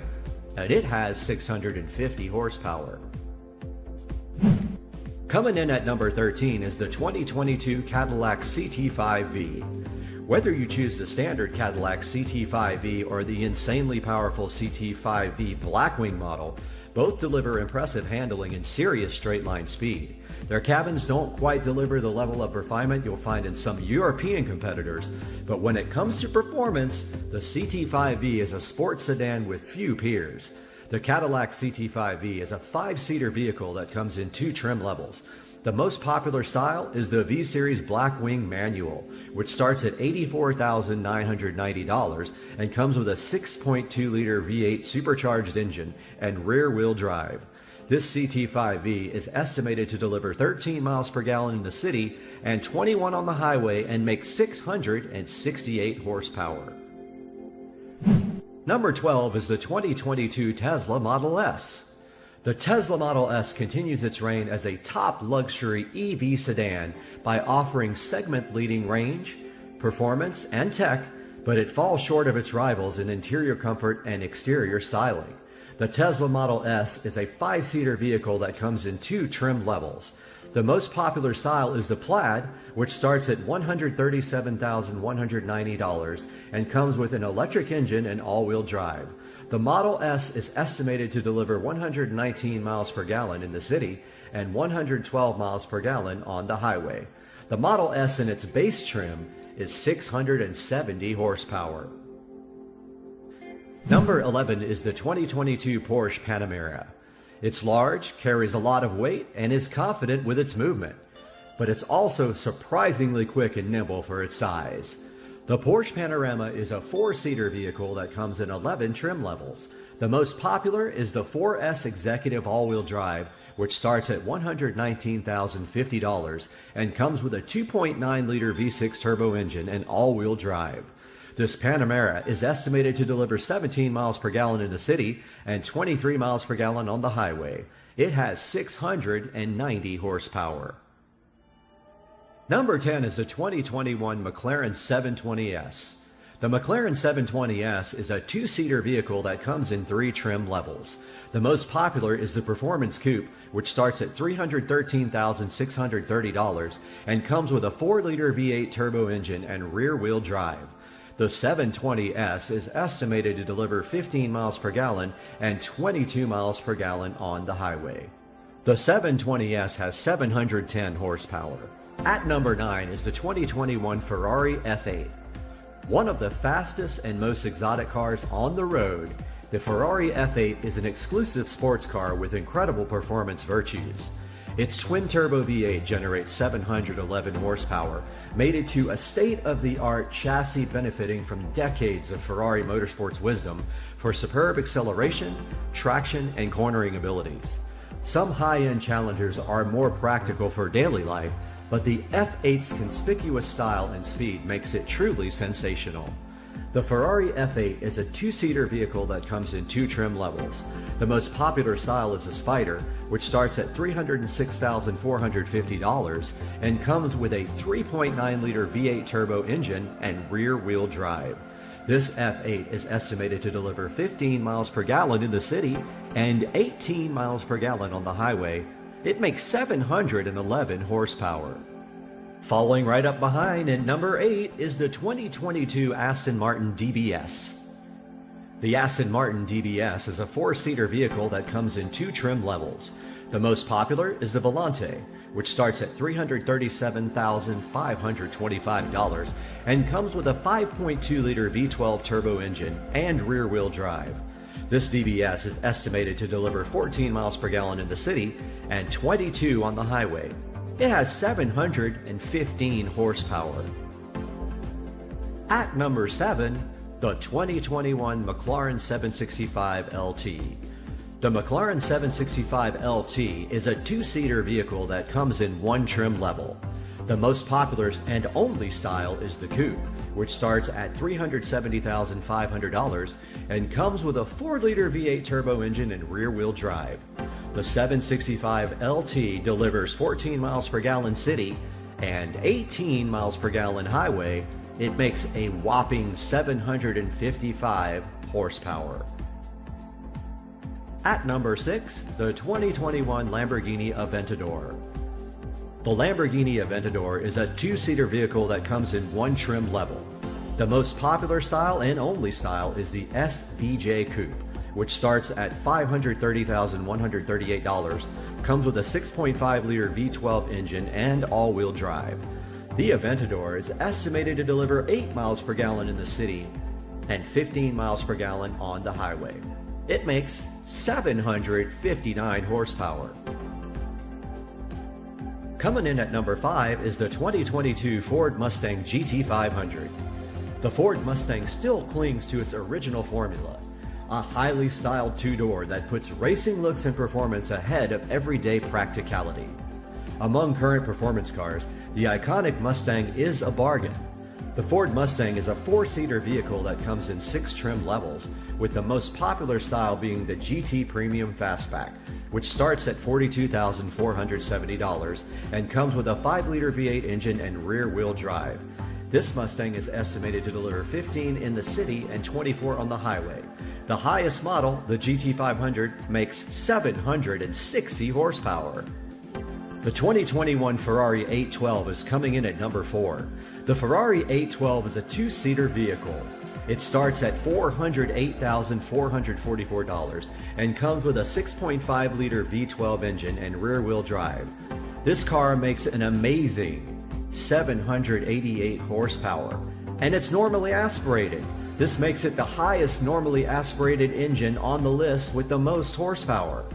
The Ferrari 812 has 788 horsepower, which makes it the highest horsepower normally aspirated engine on the list.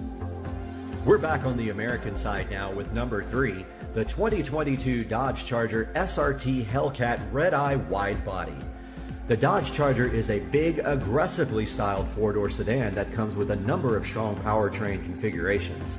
It's the car for extroverts who want an in-your-face experience. The Dodge Charger is a 5-seater vehicle that comes in 8 trim levels, with the most popular style being the SXT rear-wheel drive, starting at $34,095 and comes with a 3.6-liter V6 engine and rear-wheel drive. This Charger is estimated to deliver 19 miles per gallon city and 30 miles per gallon on the highway, but the highest horsepower model makes 797 horsepower.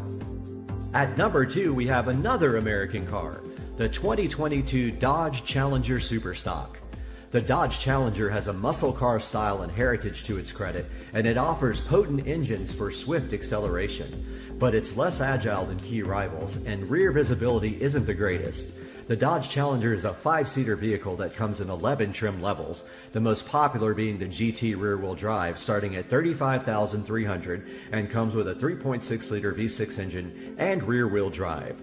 This Challenger is estimated to deliver 19 in the city and 30 on the highway. Its highest horsepower model, the Superstock, has 807 horsepower. At number 1, the Ferrari SF90 Stradale. Packed with plug-in hybrid technology and patented aerodynamic tech, the Ferrari SF90 Stradale is the Italian brand's newest and most advanced supercar. A giant leap forward in using electricity to enhance performance, the SF90 has 3 electric motors that drive all 4 wheels. Combine that with Ferrari's latest racing insights and a twin-turbo V8, and what results is one of the most exciting and capable supercars today. The Ferrari SF90 Stradale is a 2-seater vehicle that comes in 1 trim level. The most popular and only is the Coupe, which starts at $628,750 and comes with a plug-in hybrid 4-liter V8 turbo engine and all-wheel drive. This SF90 Stradale is estimated to deliver 18 miles per gallon combined. The SF90 Stradale has 986 horsepower. This has been Supercar. I bet you thought we were done, but we're not. Here's a bonus. The 2022 Tesla Model S Plaid. While technically this is just a Model S, we feel like this deserves its own spot. The 2022 Tesla Model S remains one of the most compelling and desirable options in a growing market segment, and this Plaid boasts a 3rd electric motor, which boosts combined output to a crazy 1,020 horsepower and does 0 to 60 in just under 2.1 seconds and has done quarter mile times in the low 9-second range. The Tesla Model S Plaid has 1,020 all-electric horsepower. Of course, there are other cars not included in this list, like the Bugatti Chiron with 1,500 horsepower, and several other hypercars like the Koenigsegg. But this list is a more affordable, down-to-earth list. Maybe one day you'll have one of these cars, or maybe you already do. Let me know in the comments section. This has been Supercar Street Racing with another Supercar Fact Update. So my dad made me this plasma cut guitar on his plasma table, and when I got back with it, I decided to try some modifications to it to see what they would look like. So the first thing I did was I acid washed it with muriatic acid. It had a nice copper tone to it, and then I accidentally messed it up by washing it with water. So I did, it does still have some acid wash on it, the look, kind of a patina look, but I also sprayed metallic copper paint and metallic silver hammered paint on it. Then I cut the holes around the edges just with a regular drill. Cut 2 holes to hang it with. Then the strings are made out of Romex ground wire. They were kind of hard to do, but if I get my dad to cut it again, I'd probably just put holes down here and these slots could go away, and then the wires could go directly to the holes. And here's the backlit LED strip. So this is a LED strip that I ordered on geek.com. This is the remote for it. It has a bunch of different patterns. You can slow down and speed up the rate of the fading, and it's basically just stuck to the back with the adhesive backing that it comes with, and then also hot glue, which is very difficult to stick to metal. So here's what it looks like with I also have an LED strip down there, but that's what it looks like with no other lights on in the room. And here, I'm going to go ahead and see if I can slow that down.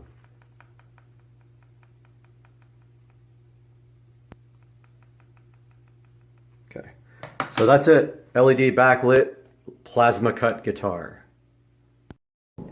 Just to show you guys 100% confirmation that I still have the download folder on the Echo Show 15 to be able to sideload apps. Check out my channel. Talk to you later.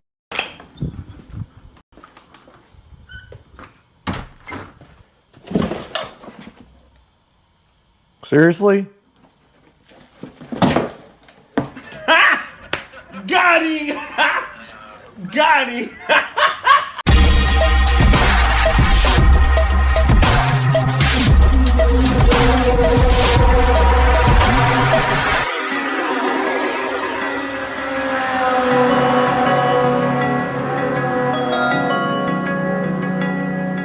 Hey guys, welcome back. It is a Monday. And as you guys just saw, that box is completely broken. When I went to pick it up, everything fell out of the bottom. So it's a good way to start your Monday, right? But today we're gonna be replacing all my ancient yard lighting. I picked up these lights about a year ago and have not deployed them out into the yard. So we're gonna be doing that. We're gonna be reusing the old LED bulbs that are currently in the fixtures in the yard, but the yard fixtures are beat up and old and ancient technology. These are newer, nicer looking fixtures. So we're gonna go ahead and get that put in today. So that is our mission, if you choose to accept it with me. But first, we have to clean the yard up because we had some crazy wind in Jacksonville in the last couple of days, and we just need to kind of tidy up the yard a little bit before the yard people get here. So we'll start doing that first, and then we'll move on to installing these wonderful guys in the front yard. So hang out with me.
Here is the first light that we're going to be replacing. So what I want to do right now is take it out and see how I connected it. And it looks like, yeah, I used a quick connect on this. So I think I'm just going to connect the new lights the same way. Unfortunately, these are all taped up with old electrical tape. Going to be kind of a pain. And that one just came out anyway. Yeah, I'm gonna need to get some scissors to cut this with. Now, these new lights did come with this Pierce type connector, which I'm not going to use. I might use it on one or two of them, but I'm not using it on this one, I don't think, because I haven't quite figured out how to operate them. And we are reusing the old bulbs. They are high intensity. I think they're G5s. And we're going to be trashing these old piece of crap bulbs. And now we'll cut off this old connector and splice the wire back.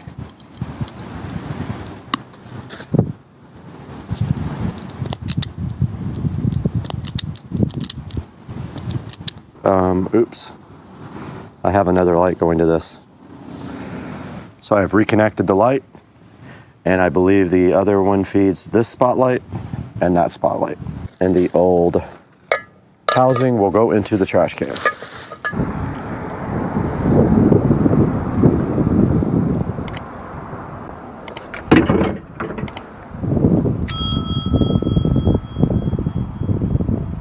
I went ahead and powered the lights on, and that one is working fine.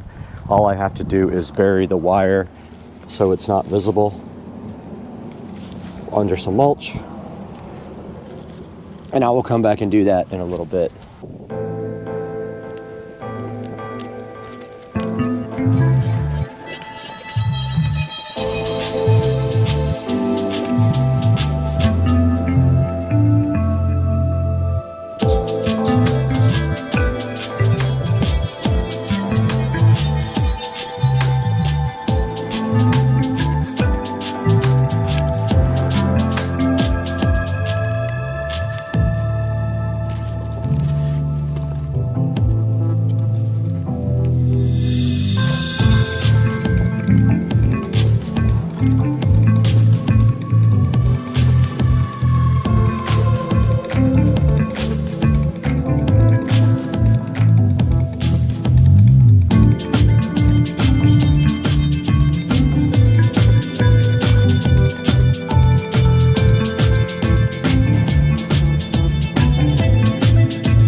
We have successfully replaced all of our front yard lighting with the brand new Westinghouse fixtures.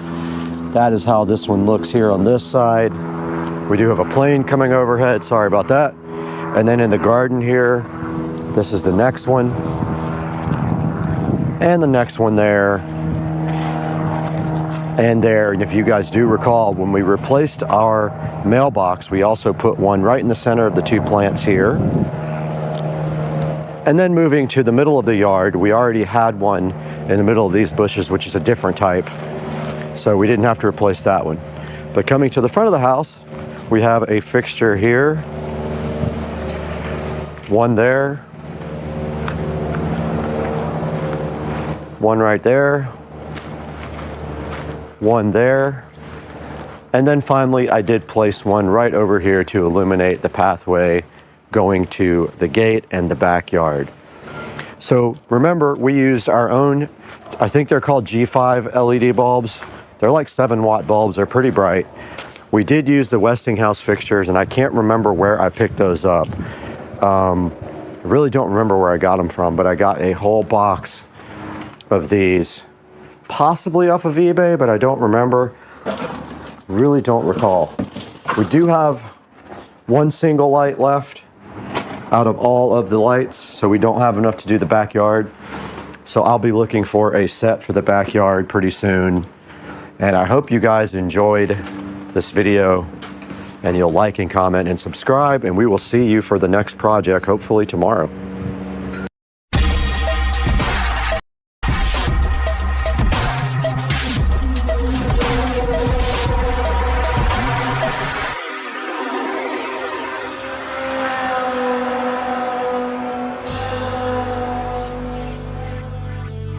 Guys, welcome back to Supercar Street Racing, and we have a huge update for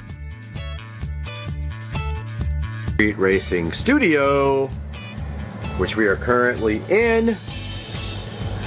And today was a day of pain, frustration, hard work, and now this is where we are. We are still live streaming. We've been live streaming since this morning, and let me tell you what we got done today. All right, where do we start? What a day, man. 14-hour, 16-hour day, something like that. But check out the studio, guys. So hype train. Today I got this whole wall finished with acoustic tile. That entire wall finished with acoustic tile. Got it cut in all around the AC and the plugs. You can see it turned out so good, so hype. I got the Govee 6-inch recessed lighting done. Look at it, guys. It's going to sync to the TV lighting too. Check it out. We got 6 of them, and they are programmed and doing an awesome job. Those are also Govee. This one's turned off, but the actual bulbs are Govee there as well. And we got all the speakers mounted, guys. There's the center channel. There's the side surround, side surround. All we have now to put up are the Harbinger that are going to be flying. Oh, also got the hooks and the chains up for the Harbingers. They're gonna hang off of these. These guys right here are flying. Guys, the studio is coming along so good, and I am sleeping in here tonight, so I got all my stuff out, and the AC is set to 68, and we're live streaming at the same time. But yeah, we got all our lights on, and we're just having a good time. Went out on the golf cart with Joe, had some liquid refreshments, and now I'm gonna upload this video for the daily update. And I'm crashing right there, get up early and start work tomorrow. Guys, tell me what you think about the Supercar Street Racing Studio. It's coming right along. A lot of hard work has gone into this. All we have left to do is this front wall, and that is going to be a insane amount of work. I have to first of all put the walls up, and then I have to do all the electrical and audio and video. We got 1, 2, 3, 4 electrical boxes to put in, all the HDMI, all the network, everything's got to go. The switch has got to go up there. The Harbinger's got to go up. It's another week's worth of work, easy. And then after all that's done, I still have to tile the ceiling with the acoustic tiles. That is a good probably 5 hours worth of work, because I have to cut in around all the speakers and the lights. So some of it will go fast, some of it won't. So yeah, guys, so hyped for this new studio. Thanks for joining us, guys. We'll talk to you tomorrow on Monday. Welcome back to Supercar Street Racing, and we have a studio update for you today. And I have been working hard in here, but also had some other things going on outside of this. So I took most of the day yesterday to go buy a beater car, which I will put on the channel soon. But what I have done in here is I have continued the acoustic foam tile work, and I have the acoustic foam tiles laid in on the ceiling all the way as close as I could get to here. But Joe and I are going to go tonight and get the foam board so I can finish the front wall. But I got the acoustic foam tile done literally to past halfway through the room, and then I ran out, so I ordered some now. I need about, I think, 80 more to do the rest of this. And what else did we get?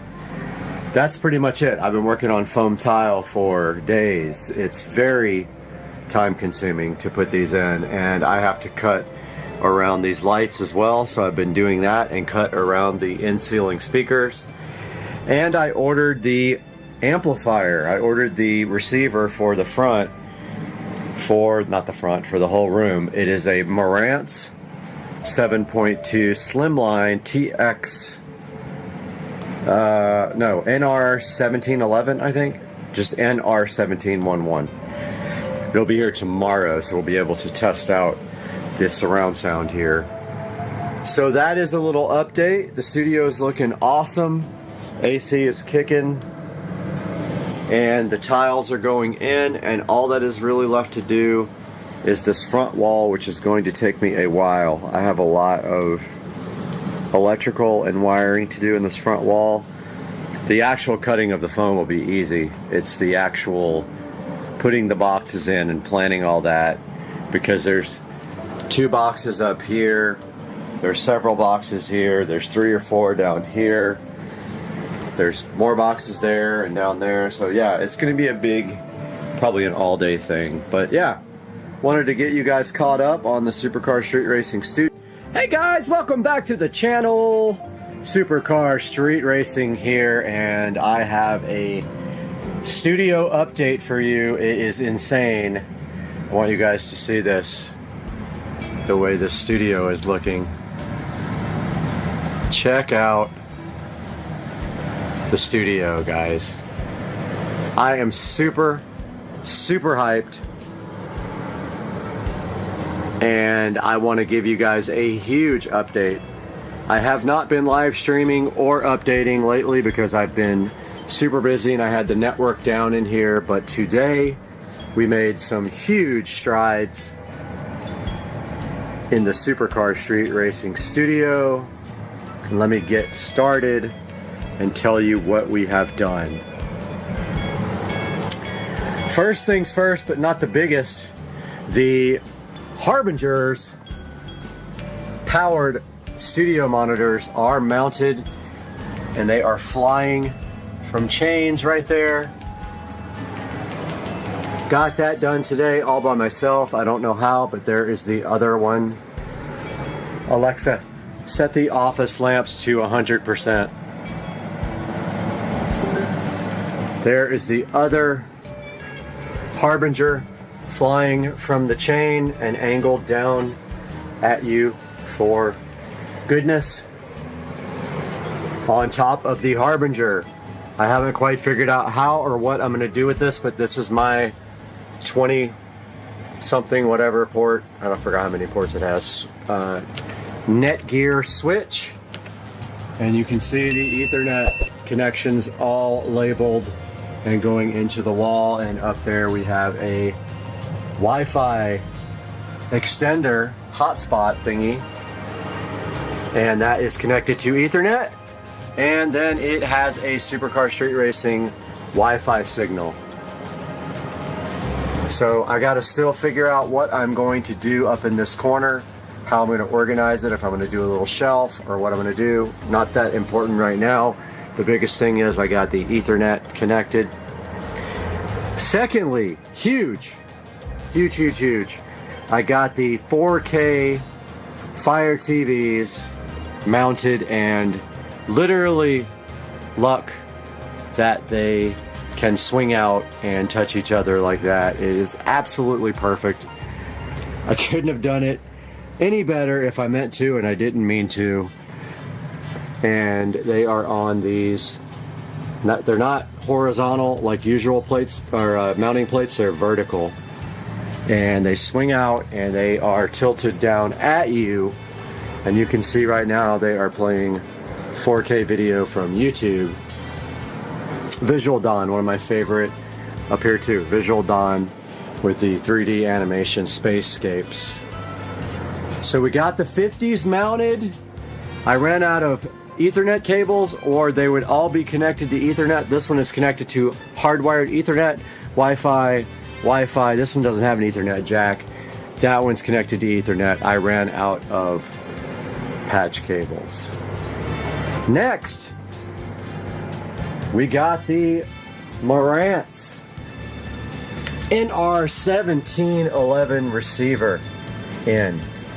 This guy is a high-end receiver, and the reason I bought it is it has front preamp outputs to feed our powered studio monitors there, and our 1711 chilling. We got our wall plates all done mostly. I've got two more to put in here. One of them is for the front speakers, where it'll be RCA. The other one is a dual Ethernet jack, one for this and one for the PC. So there is the home theater wall plate, and that little thing coming out of the corner is the USB. You don't want to do a USB extension. It's already extended twice and it's already going to be an issue, so I just drilled a little hole in the corner and ran it straight through. We got all the other wall plates done. They're not exactly on the same level, but they'll all be under the desk. We got all the power done. The only thing I have to do over here is connect the subwoofer plate for the sub that is going to go somewhere over here. I'm not quite sure yet because there's not much room right here. And we got all of the wall plates done behind the Fire TVs.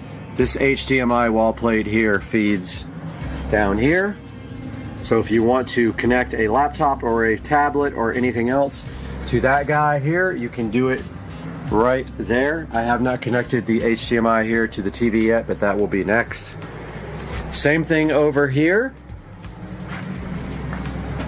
This HDMI wall plate feeds this guy here. There's also network down there, so if you want to plug a laptop in and work on this 50-inch, you may do that via that port right there, HDMI. There's power there, power there, power there, and power there that I installed today. And I did the power and the wall plate with the USB, HDMI, Ethernet, and coax. We're not using the coax. Those are behind every television. There is one back there as well. It's hard to see. Every place that you can possibly sit.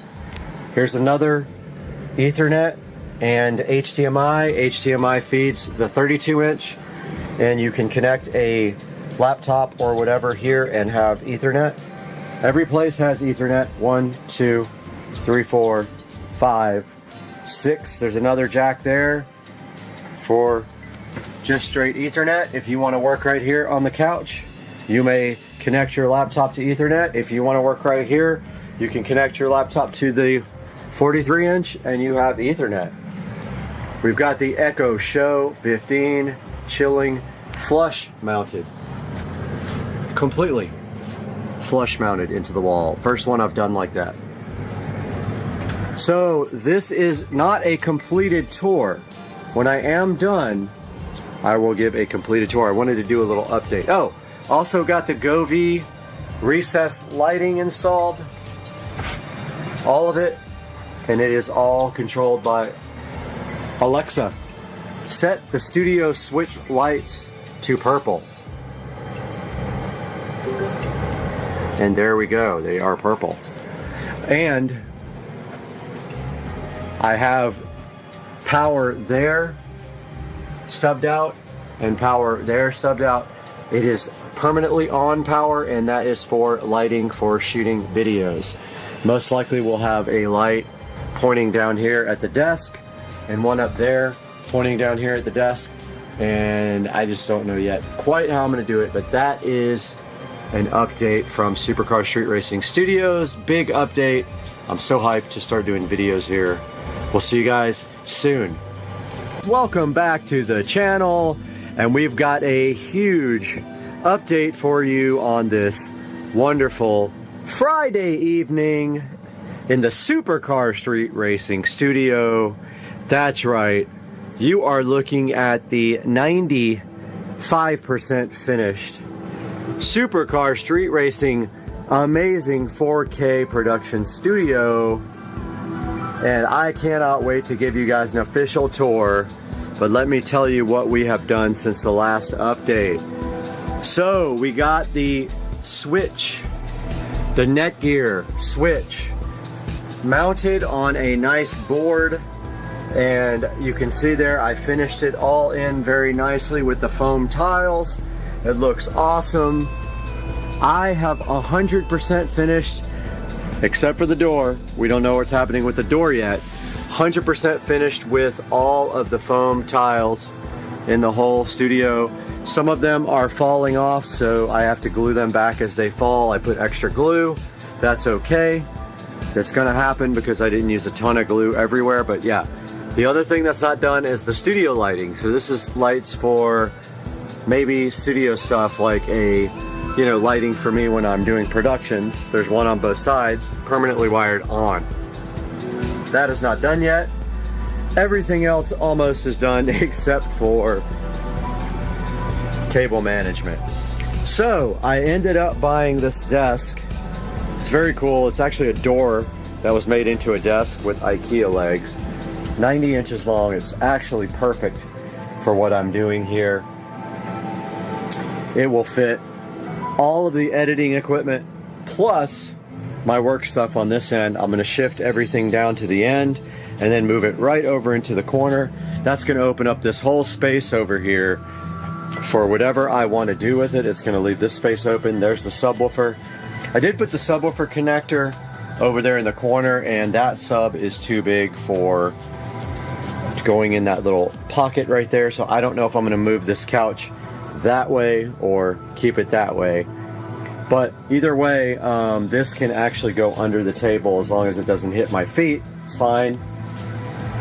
We've got the editing rig down there hooked up to the 4K 50-inch TVs.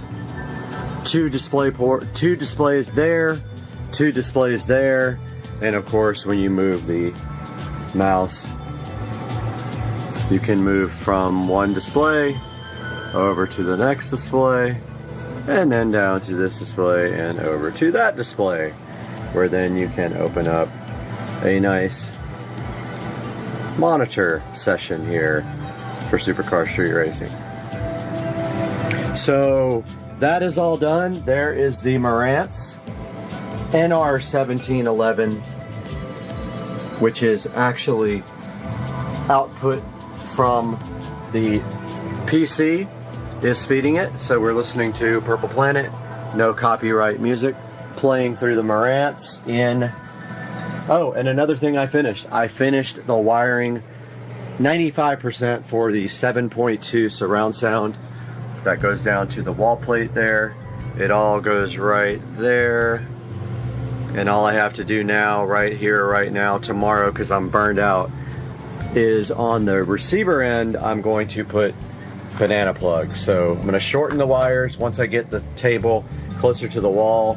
You can see right now it's about 2 feet off the wall.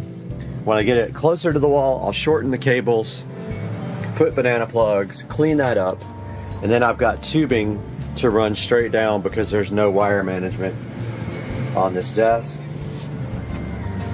What else did I get done? I got all the wall plates installed, all the foam tile done, all the speakers are on and running, and they have been set up with Odyssey, so they have been calibrated. That is probably not my final subwoofer. It might be, I'm not sure yet. I'm still looking for one. People think I'm a scammer on Facebook because I don't have a picture. Well, that's fine. I won't buy your stuff. Yeah, so we got Supercar Street Racing going on this monitor, some Visual Dawn up here, some 4K scapage, and that is going to wrap up this update until we do the full tour when I am finished. But guys, it's looking fabulous in the Supercar Street Racing studio. I hope you guys love it, and we will see you tomorrow with another update. Yo, it goes down. Robert, it goes down. No, it don't. It do go down. It do go down. Hey guys, welcome back to the channel. Supercar Street Racing here, and we have the funniest named product in the world. It's the 10 LOL voltage meter, 48 volt voltmeter, and also USB quick charger. We are going to be installing it today on the Murdered Out card. Stay tuned.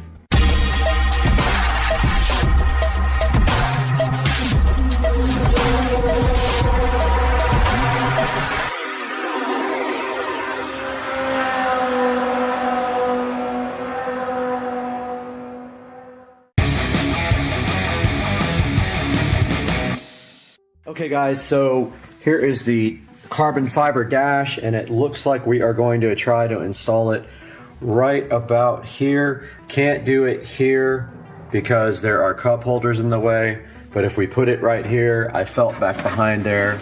I don't think it's going to be an issue because there's nothing behind there. It just has to be wide enough to make it through this right here, and I think it should be fine. I have my multi-bit ready to cause some damage to the dash, and it is about that wide that we're going to have to drill.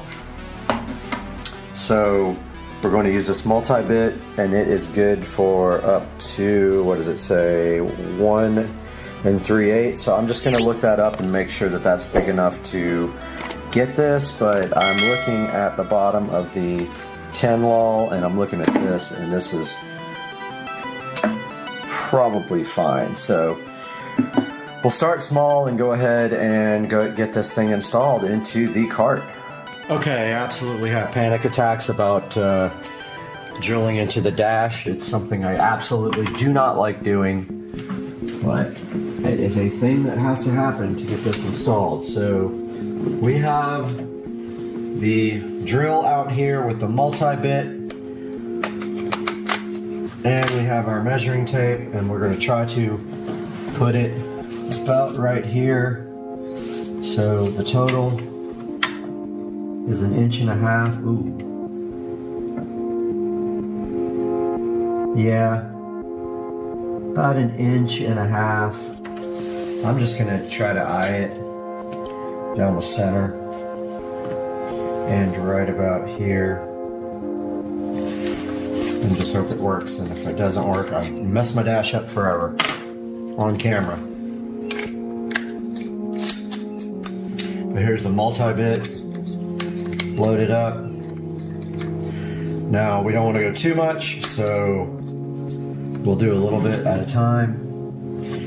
Let's see what the center is. I really want to get like the exact center, but it's really tough. I'm gonna do it by eye. Right there.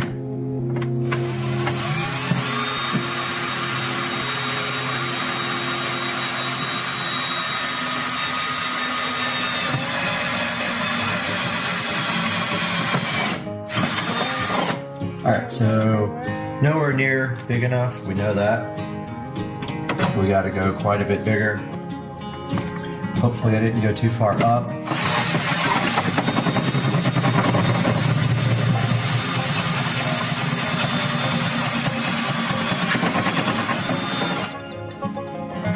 Alright, we are getting there.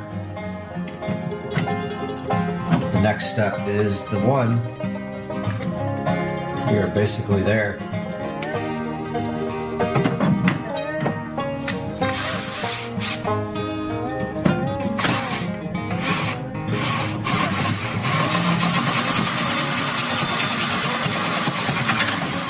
That should be it.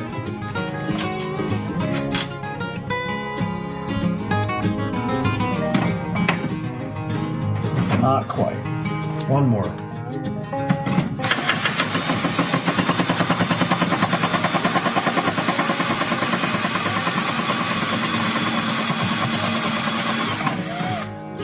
That.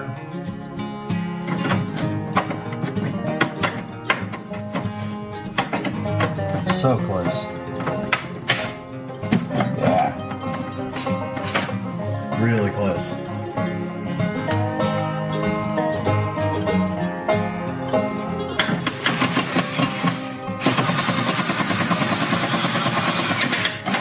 That should be it.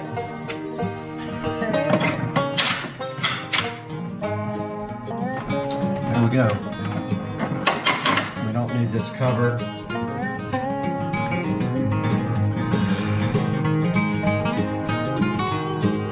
It came with a little cover. We don't need that.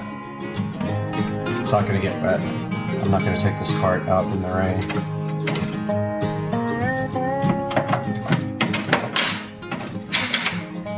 That's it, brother. Looks awesome. Now all we got to do is wire it up from the back. So I need to get my heat gun out and my soldering stuff.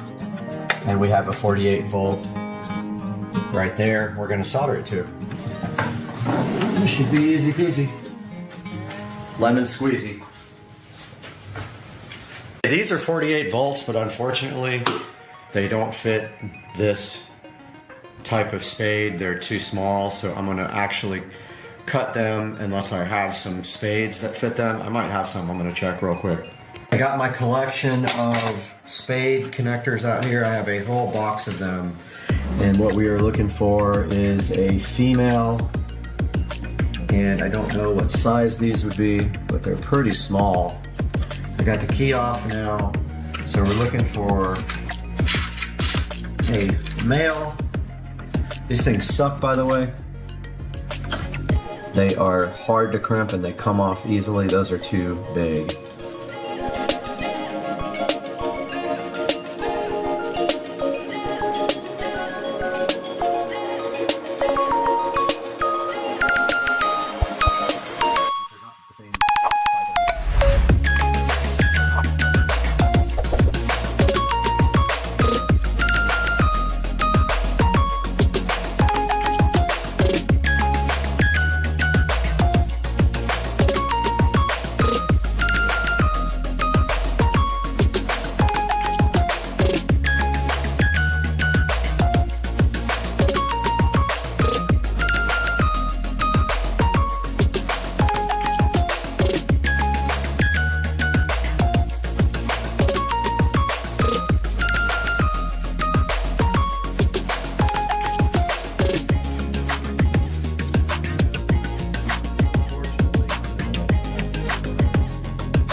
All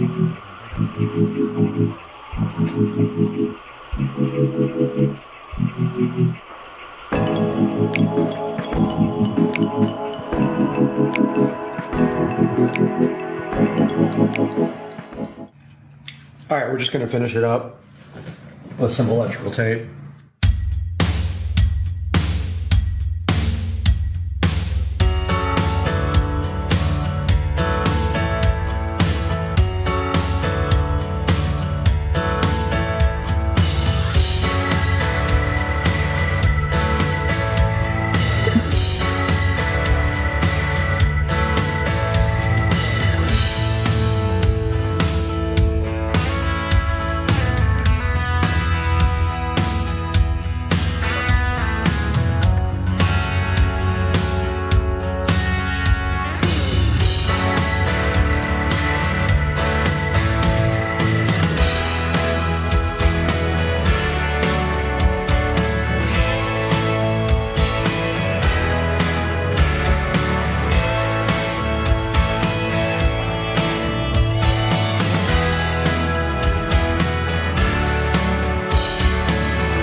Okay, so unfortunately it does not fast charge my phone. I thought it would be a fast charger. It is not. It's just showing regular charging. That's a bummer. I thought it said Qualcomm Quick Charge 3.0, but you can see there the installation is clean. It's straight. It still needs to be tightened up some more, or either I'll throw some glue on the back of it, one or the other. But yeah, we got that installed, and now we have a voltage meter and a USB charger in the cart. I hope you guys enjoyed the video. We'll see you guys next time.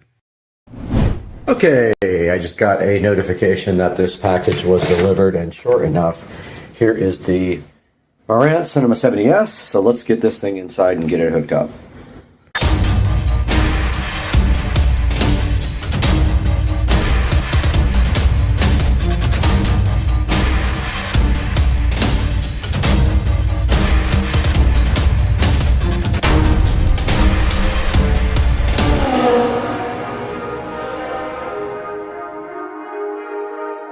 Marantz Cinema 70S sitting on the table here, ready to be unboxed from Japan. I said China, it was Japan. Let's get this thing unboxed. All right, the Cinema 70S with the ultimate presentation package came directly from Japan. I saved about $300 for this brand new Cinema 70S. You can see by the packaging, this thing is always packed nicely. They do the extra mile for the higher end receiver. I got in trouble for saying it was their flagship. Kind of made a mistake there, but I didn't feel like editing it. It's not the flagship, but it is their slimline receiver.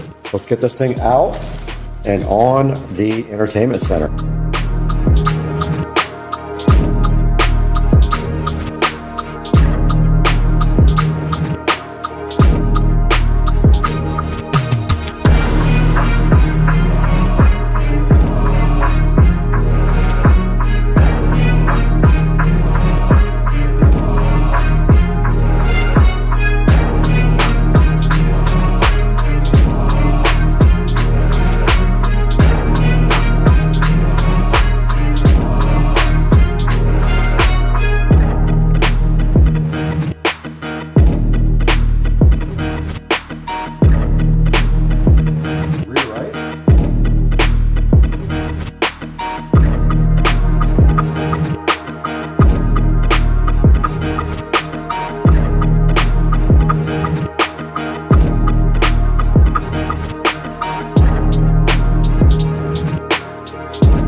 All right, we have a short patch cable here. We're gonna do Ethernet to the switch. So we will tie up the extra, but it's gonna go right in here. So we're gonna tie this down below so it doesn't poke up. And it does kind of fall down because of the weight. So I'm just gonna cut this off, and this thing was connected in less than 5 minutes. There is the Cinema 70S. Here is a Cinema 70S completely connected. We don't need any of this.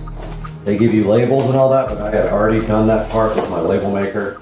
The Odyssey mic is here for calibration. We don't need the manual. We don't need the antenna. We're not connecting AM/FM. For the subwoofer, we're actually connecting it to 4. For now, we have 1/4 of the bass. We will have 4 subwoofers connected to this guy, but this thing is ready to go. And that's how it looks, sitting so fresh and so fly. It did power on. It's probably gonna want a update, but first, we have to switch the TV on HDMI 4, which is the ARC input. We should see the Marantz here. We do. All right, let's go ahead and go to the setup. This is setup assistant, so I'm just going through that. Done all this already. I have a center speaker already connected. All right, it's saying, do I hear sound from this? I do. So, center is on, front right is on, right surround is on.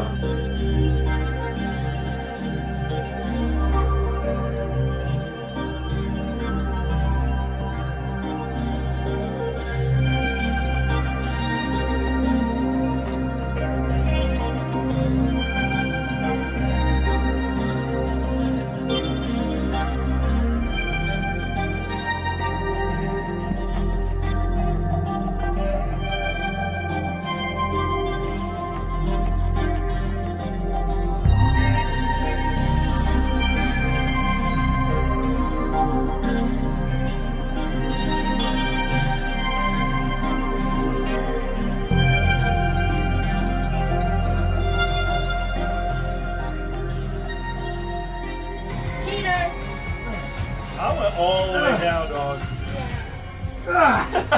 Good job. 3. Oh, old man trying. Wow. Get it, dog. Let's go! One-handed push-up king. Okay, so we got to put this on the couch back here at ear level. So I'm just going to put it right on the back of the couch.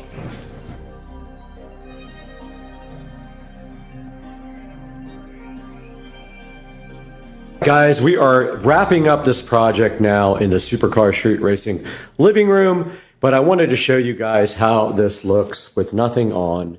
So we have the Govee Dream View going on behind the TV. It's called Govee Envision, I believe. I will have a link in the description. The TV is off right now, and you guys can see how that looks. And then I haven't adjusted the light for when it's completely dark in here. It's the first time I've seen everything in the dark. Pretty bright, so I'll probably bring the level down on the background. We can't play anything copyright, so we have all the subwoofers hooked up. We have 4 subs, so we have the 12-inch Sherwin Vega here. We have the Polk audio sub there. We've got the Polk audio sub in the office, and we've got the Polk audio sub behind me in the closet. A total of 4 subs here, and if we go to YouTube, we can look at the 5.1 surround sound, a demo here. The bass is amazing, the sound is great, and just to recap, we have, let's see, Dolby Digital demo. So we have the Mika front up there, front right, front left, the Mika center channel here. The Mika surrounds. The ones in the ceiling are 8s. These are 2 5.25s and a tweeter. We have the Sherwin Vega 15-inch sub powered subwoofer. We have the Polk 15-inch powered subwoofer. Sorry, that's a 10. We have the Polk 10-inch powered subwoofer. And we have the Polk 10-inch powered subwoofer back there in the closet. And this is the Dolby demo. And you can see the Envision. Center channel. Oh, right, it's really right. Right surround. Left surround.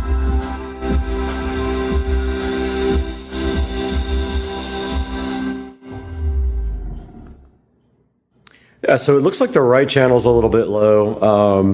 I ran the full test as you saw in the video, but I've also done some adjustments to it since I did that because I added more subs and I needed more level, so I jacked up the subwoofer level to make up for the fact that I added more subs.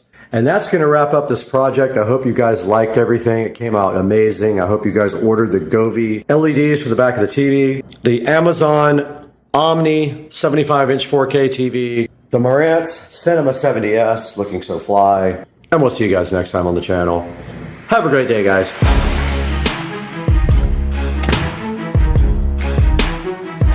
Hey guys, welcome back to Supercar Street Racing. You got Brad here on a Saturday morning. Just got back from breakfast. Shout out to Jared over at Broken Egg. He's our guy and he always hooks it up. Had a great time with my friends, but now it's time to talk about this project here for the living room 5.4 surround sound system. Now the living room had no TV in it whatsoever except a old 52-inch, I think it was, old school TV that only did 1080p.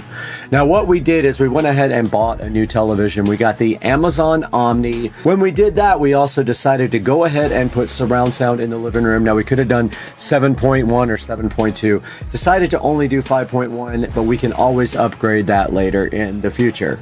And sitting right in front of me right here and right now is the Marantz Cinema 70S, and it's my second Cinema 70S. The other one is sitting in my bedroom looking so fly and fresh, but now we have one for the living room as well to do the 5.4 surround sound there as well. Now the Cinema 70S does everything that you could possibly need in a home theater receiver. It is the entry level of the Cinema series, but it's also slim, so it fits in places that other ones don't fit, and it looks pretty cool sitting there on top of my entertainment center in the living room. Now the Cinema 70S supports all the popular digital audio formats for surround sound. It does DTS, it does Dolby True HD, Dolby Digital, and of course other formats as well. And this thing has plenty of power. I'll be honest, when it's cranked up, it's pretty loud using the surround sound speakers up in the ceiling. And you can see right here, it puts 75 watts out for the front 2 channels. It does Wi-Fi, it does Bluetooth, and it does HEOS so that you can stream audio to it from another device. It's also 8K, so if you have an 8K device, it will support 8K video. This thing also has multi-zone and multi-room streaming, and honestly, I think it looks pretty modern. I love the look of it. Compared to the one we have, the Marantz we have here in the 4K production studio is much more sleek looking. Now this thing is sitting at a healthy 4.3 star reviews over here on Amazon. And taking a look at the pictures here, it does say it fits anywhere. It would not fit in my home entertainment center, but I have only 4 inches. This is like 4 1/4. It would have been pushing it with the legs off even. This thing has 6 HDMI inputs and 3 of them are 8K. I don't know anyone who has 8K equipment yet, but it is possible that you could use 8K with this receiver. So you can see right here, it has multi-zone capability, the second zone output, a second B speaker connectivity and HEOS built in, make this Cinema 70 a whole home audio oasis, is what it's telling you right here. And also one thing that most other receivers don't have, it has full preamp outputs for all of the outputs, so you can add external amplifiers. It does say right here how pretty this thing is, and I'll be honest, it does look good sitting on that entertainment center in the SCSR compound living room. Now we do have some other things to show you from this build. We've got the Mika M-8C two-way in-ceiling round speakers. They have a 9.4-inch cutout diameter, but they are considered an 8-inch speaker. Now, one thing you should know about these, the tweeter will move so that you can position it towards your listening experience. Now, we put 4 of these in. We have 2 in the fronts up for left and right front, and then we have 2 in the back for left and right rear. And I like these. I've bought them before for other places in my house. I do like the way they sound. They have a nice bright sound. And taking a look through the pictures here, you can see that they do have a paintable grill. They are easy to install. Basically, you take their cutout, and once you cut the hole out, all you have to do then is just throw the speaker up in there, and you make sure the tabs are tabbed back so that it can catch on your drywall, and you drive them up there with your electric drill. Here you can see them nice and flush mounted in the wall and painted so that they kind of blend in with your current environment. So these guys do have a 1-inch tweeter and an 8-inch mica woofer and a 6 decibel crossover. And right here you can see the overall dimensions of 10.7 inches. They're 3.5 inches deep, but they're 4.2 with the grill and the magnet counted together. And your drywall cutout is a total of 9.4 inches. Right here's the whole line of the Mikas. We do have the M-CS. We're going to show that to you momentarily, but here's a good look at all their media series drivers for your in-home audio experience. Right here and right now is the Mika M-CS dual 5 1/4-inch two-way in-wall center channel speaker, and you can see right here and right now it has 2 5 1/4-inch woofers and the 1-inch pivoting silk tweeter. These are also paintable, and they are about $56 right now on Amazon. They're sitting with a solid 4.6 star review. And I love the way this sounds. I have it mounted right underneath the TV in the front, and it sounds amazing. I just used my oscillating tool and their cutout template, and it was super easy to cut the square, and then you just take them and shove them right in there and use your drill to drive all the screws in. I had a few issues with the grill getting in there. I had to bend it in places to get it to push in, but I eventually figured it out. And here it shows it painted or unpainted. You can leave it as it is white like I did because I have white walls, or you can go ahead and paint it if you like to match your existing interior and blend in better. So look at the actual speaker. It has a 1-inch pivoting silk tweeter and dual 5 1/4-inch woofers, a 12 dB per octave crossover. Make sure that the right frequencies are going to the individual drivers. And here's a look at the in-wall series here. So here's a look at the Mika M-CS in-wall speakers. And you can see a diagram right here. Your total cutout diameter is 15.4 inches wide and 8.3 inches tall. And your depth's going to be 3.5 inches with the grill and everything else. Once again, here's the whole line of Mika Media Series speakers. Now, there's going to be a link in the description to all of the items that I use for these videos. Please purchase through my links in the description. It helps me out just a little bit, and it gives me just a few dollars to keep Supercar Street Racing still running. And we'll see you guys next time. I got people blowing my phone up left and right that are trying to party.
Frog.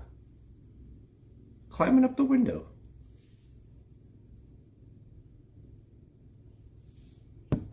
Oh, bye-bye, frog. Didn't mean to scare you to death. Smartwatch peel. Satisfaction. Granted. So slow.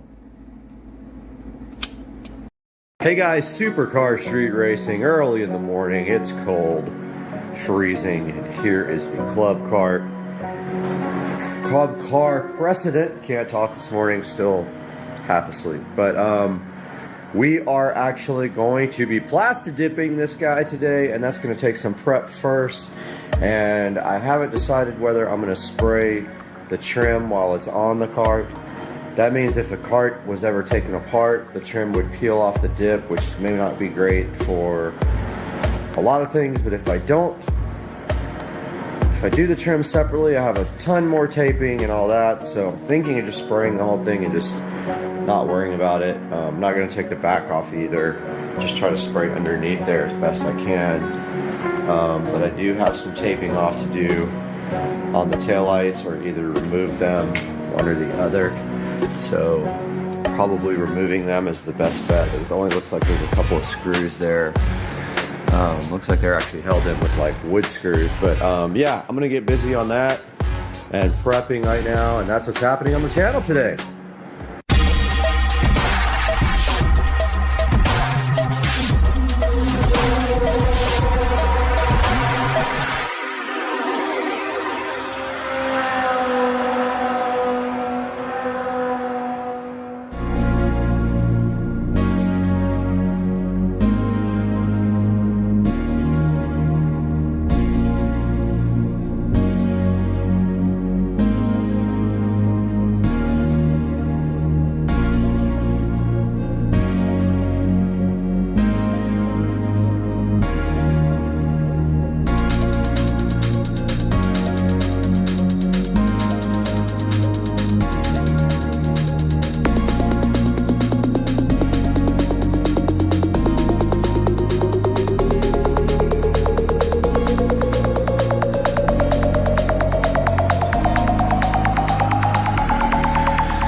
All right, guys, welcome back. As you can see, we got the badge removed, we got the tail light removed, and now we're going to be deglossing the cart with this. This helps the paint stick. Let's do this.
Okay, we got the entire body deglossed and prepped. Now we got to tape off some key areas because this stuff will go everywhere.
All right, we are back inside, and always remember to warm up your Plastidip cans. We are actually going to be using Rust-Oleum peel coat, which is more or less the same thing.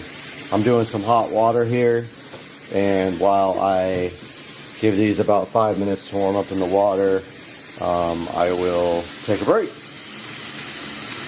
All right, guys, we are out here, and we have our Rust-Oleum peel coat ready to go here. We're going to start putting on the first coat, and yes, we have warmed up our cans because it is probably, if I could guess in the garage, it's probably in the 60s,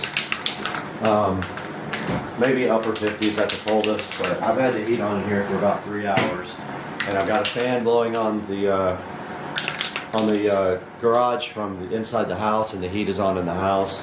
So I brought the temperature up quite a bit in here to try to get this golf cart warmer. This stuff doesn't like cold or humidity, so this is perfect because there's no humidity. Remember, when you start spraying, always spray off to the side to clear the nozzle, and every time you spray, turn the can upside down and spray once every time you take a break, or the nozzle will get clogged and you'll get like a splurt will come out and it'll mess up your job. So remember, first coat is always light.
Okay, we're going to go ahead and black out these taillights with Plastidip.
Welcome back, guys, and it is time for the last coat. And remember, your last coat is when you peel your tape. The Plastidip has to be wet when you peel your tape, or it will peel up your actual dip. So you peel immediately after you put your last coat. We do have a few issues here where the Plastidip didn't stick, and I see a hair in it, which is driving me crazy, but I can't get it out of there now without peeling up the dip. So here I go. I'm going to put the last coat on and peel the tape at the same time.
All right, guys, welcome back, and I have totally finished the murdered out Plastidip golf cart, and it is about a 7 on a scale of 10. I do see some striping in the Plastidip.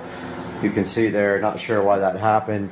Didn't have great results with the Duplicolor Plastidip. I have better results with the original Plastidip stuff, but for now, It's good. If I ever want to take the real plasti dip and do another coat here, I could try that.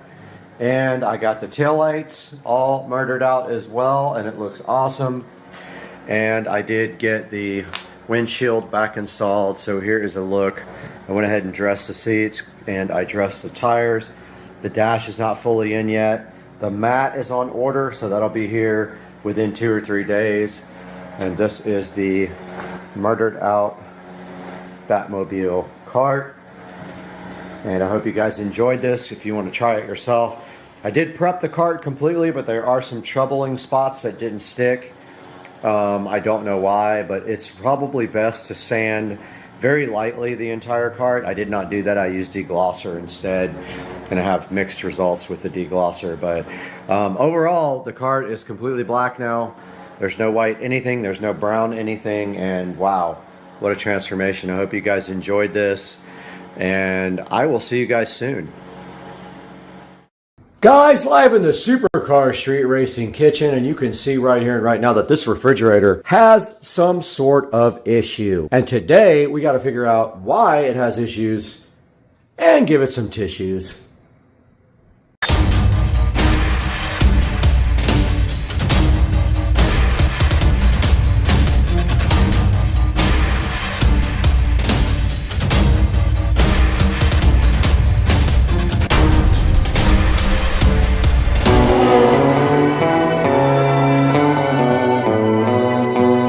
Guys, we are out in the Supercar Street Racing kitchen, and today we have to figure out why our refrigerator decided to not work anymore. So this fridge was lukewarm on top, and then in the freezer at the bottom, no cooling whatsoever. It was dripping all over the floor. There's actually water in it right now that we need to clean up.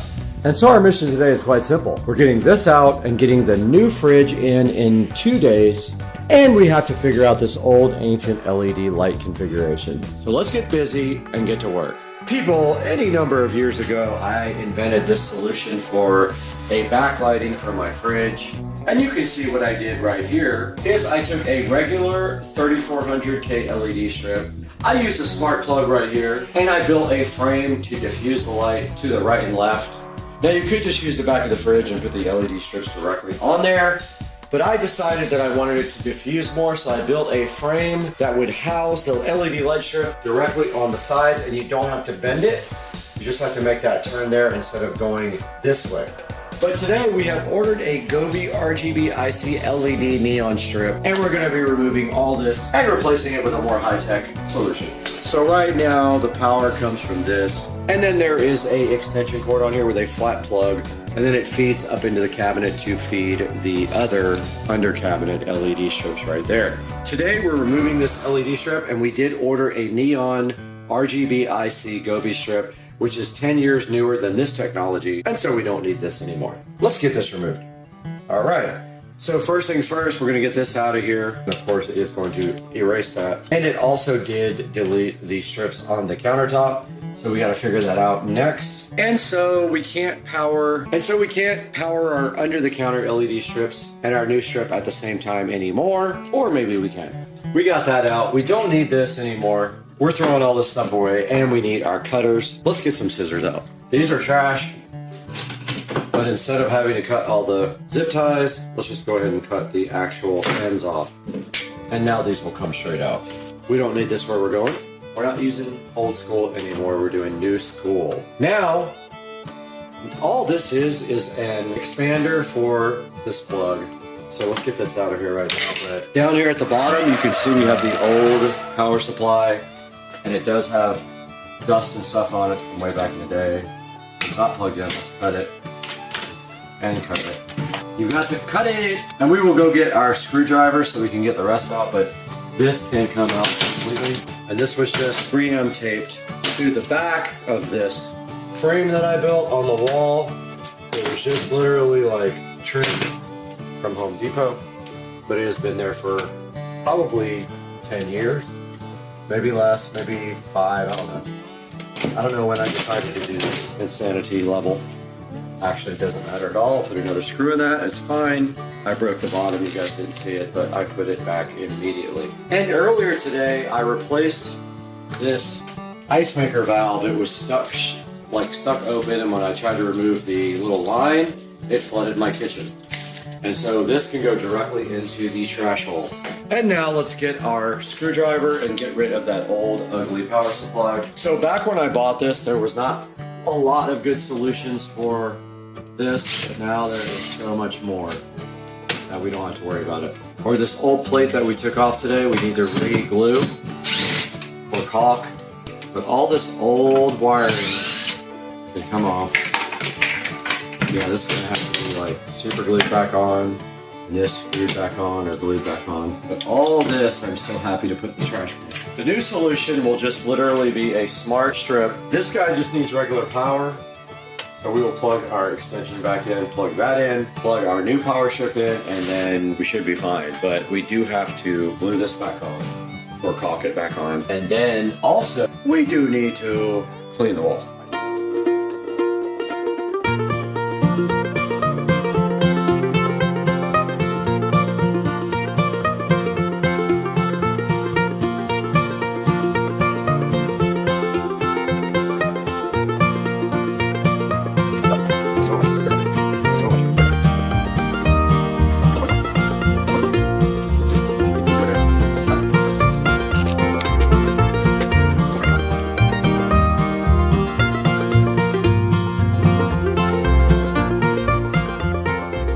So just so this makes sense, the power from here comes out, it goes up through the top of this, up there, and then there is a LED controller inside of this cabinet that controls these under the counter. These are old, they need to be replaced. So I'm gonna do that. I'm just doing this part first that was lighting behind here. I'm gonna do that part next, but those have been in here for a really long time. Been really reliable, no issues whatsoever. I thought I would have to turn them off and on, I don't. So I'm just gonna get something that leaves them on. Probably get the same thing I got for this. Get the Govee, and then I'll have smart control over the rest of this right here and color control. So yeah, we got this part done. We just need to like caulk or glue this back in with white caulk, and then we'll be done with this part because it does need to be, oops, These nuts. flipper reel. But yeah, today I did get this valve replaced right here. Of course I was stressed out because I suck at plumbing, but I got it done and just keep falling off. Guys, the second part of the project for the new fridge has come in. These are the Govee Neon Rope Light 2.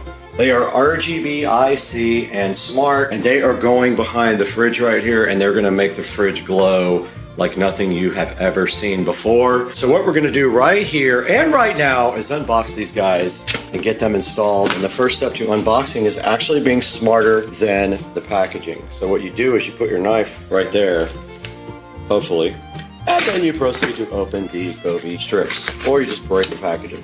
So this is probably the 15th or 16th Govee, maybe more, product that I have, and I do like the way that everything works with one app, and I never have issues with these. I had one problem one time with the Govee strip, and I finally figured it out and returned it, but yeah. So inside of this packaging is the neon fused strip that, if you can see it, it actually looks kind of cool.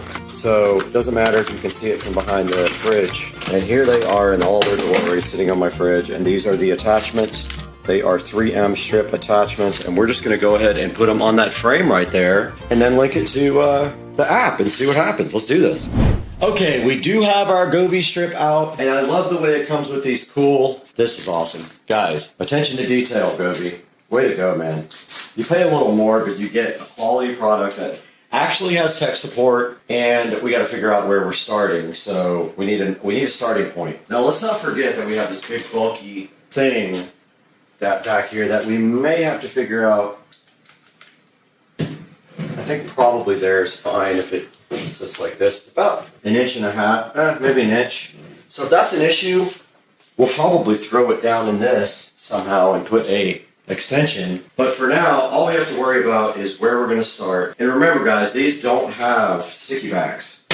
They give you metallic 3M, these, which you just literally push the lights inside that, or they give you these plastic ones. Now, depending on where we start is what we're going to use. So let's get these things on box. I think it's smart to start at the bottom. These have to be mounted this way. on my frame. They have to be mounted facing away from the frame. So that would be this side. So this side will go down.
The Govee neon light strip, and we have our Google Pixel 3 ready to add this strip. So what we do is we hit the allow. Now it is going to look for this.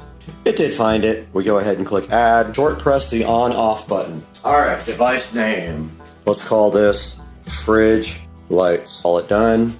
So there's the version update. I'm going to upgrade it now. Okay, now that we have the software installed and the firmware updated, we can do things like scenes, and we have the same scenes that we have available in all our other devices. Like this is pretty cool. That's what I have in the mirror in the bathroom, guys. And so we have scenes. We can do colors. We can do anything we want. You guys know they have everything. Sorry Sky, that one didn't work. Ripple, Blossom, pretty cool, dude. This is called Universe, Wave, and then of course there is like all kinds of tabs with other ones, like Emotion, Mysterious, Release. This is Heartbeat, Gradient, Dreamland, Quiet, Flow. That'll look cool behind the fridge, I'm sure. Hopefully, this is the perfect size for the new fridge. This is so freaking cool. All right, guys, you get it. There's a million different programs for the Govee, and we can synchronize everyone in the house. We can do groups. This is so cool. I'm so hyped. All right, guys, we are in the Supercar Street Racing kitchen, and we did get the Samsung Internet fridge, and it is the bespoke fridge. So basically what that means is any of these panels here can be changed out for colors, or you can also do white glass, blue glass, or charcoal translucent glass.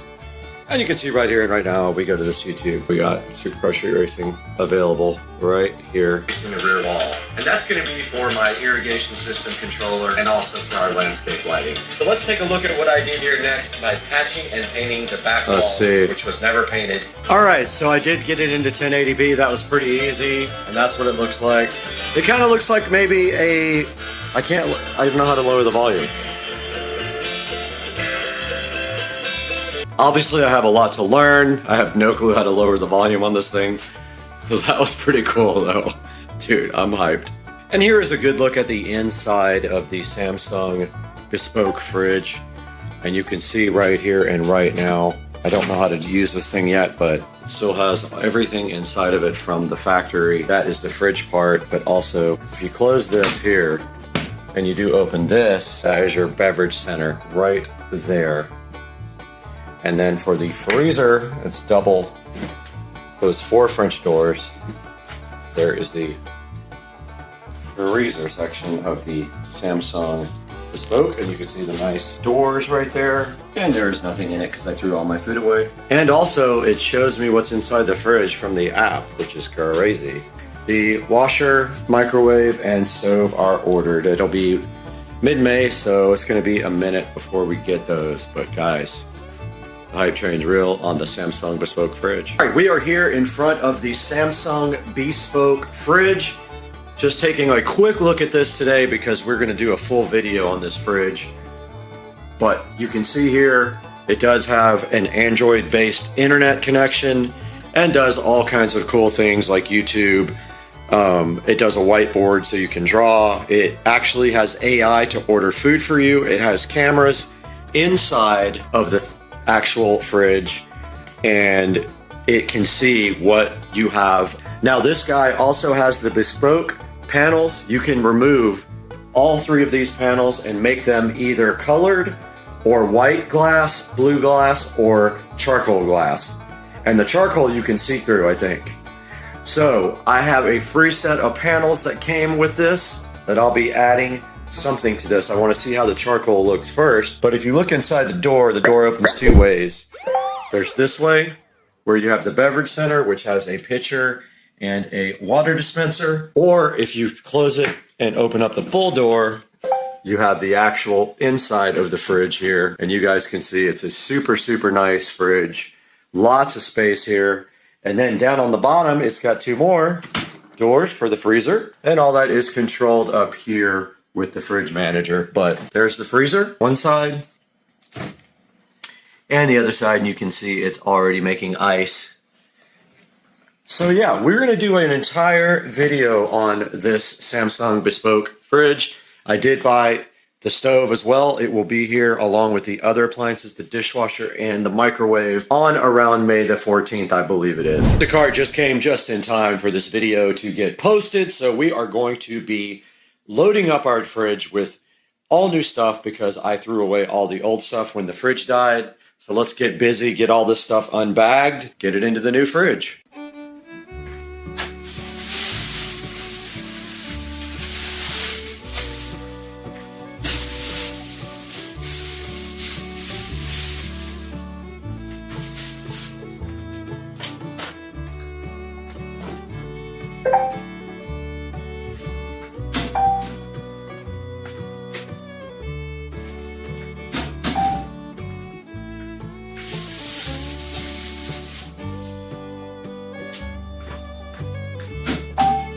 Now the fridge is seeing something and I don't know what it is.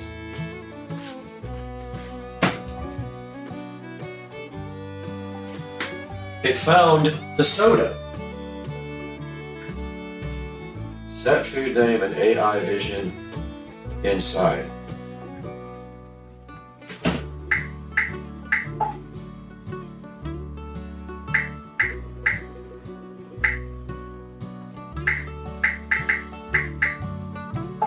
Boom.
All right. Oh, yes! This is you if you break in! Yes! All right. That was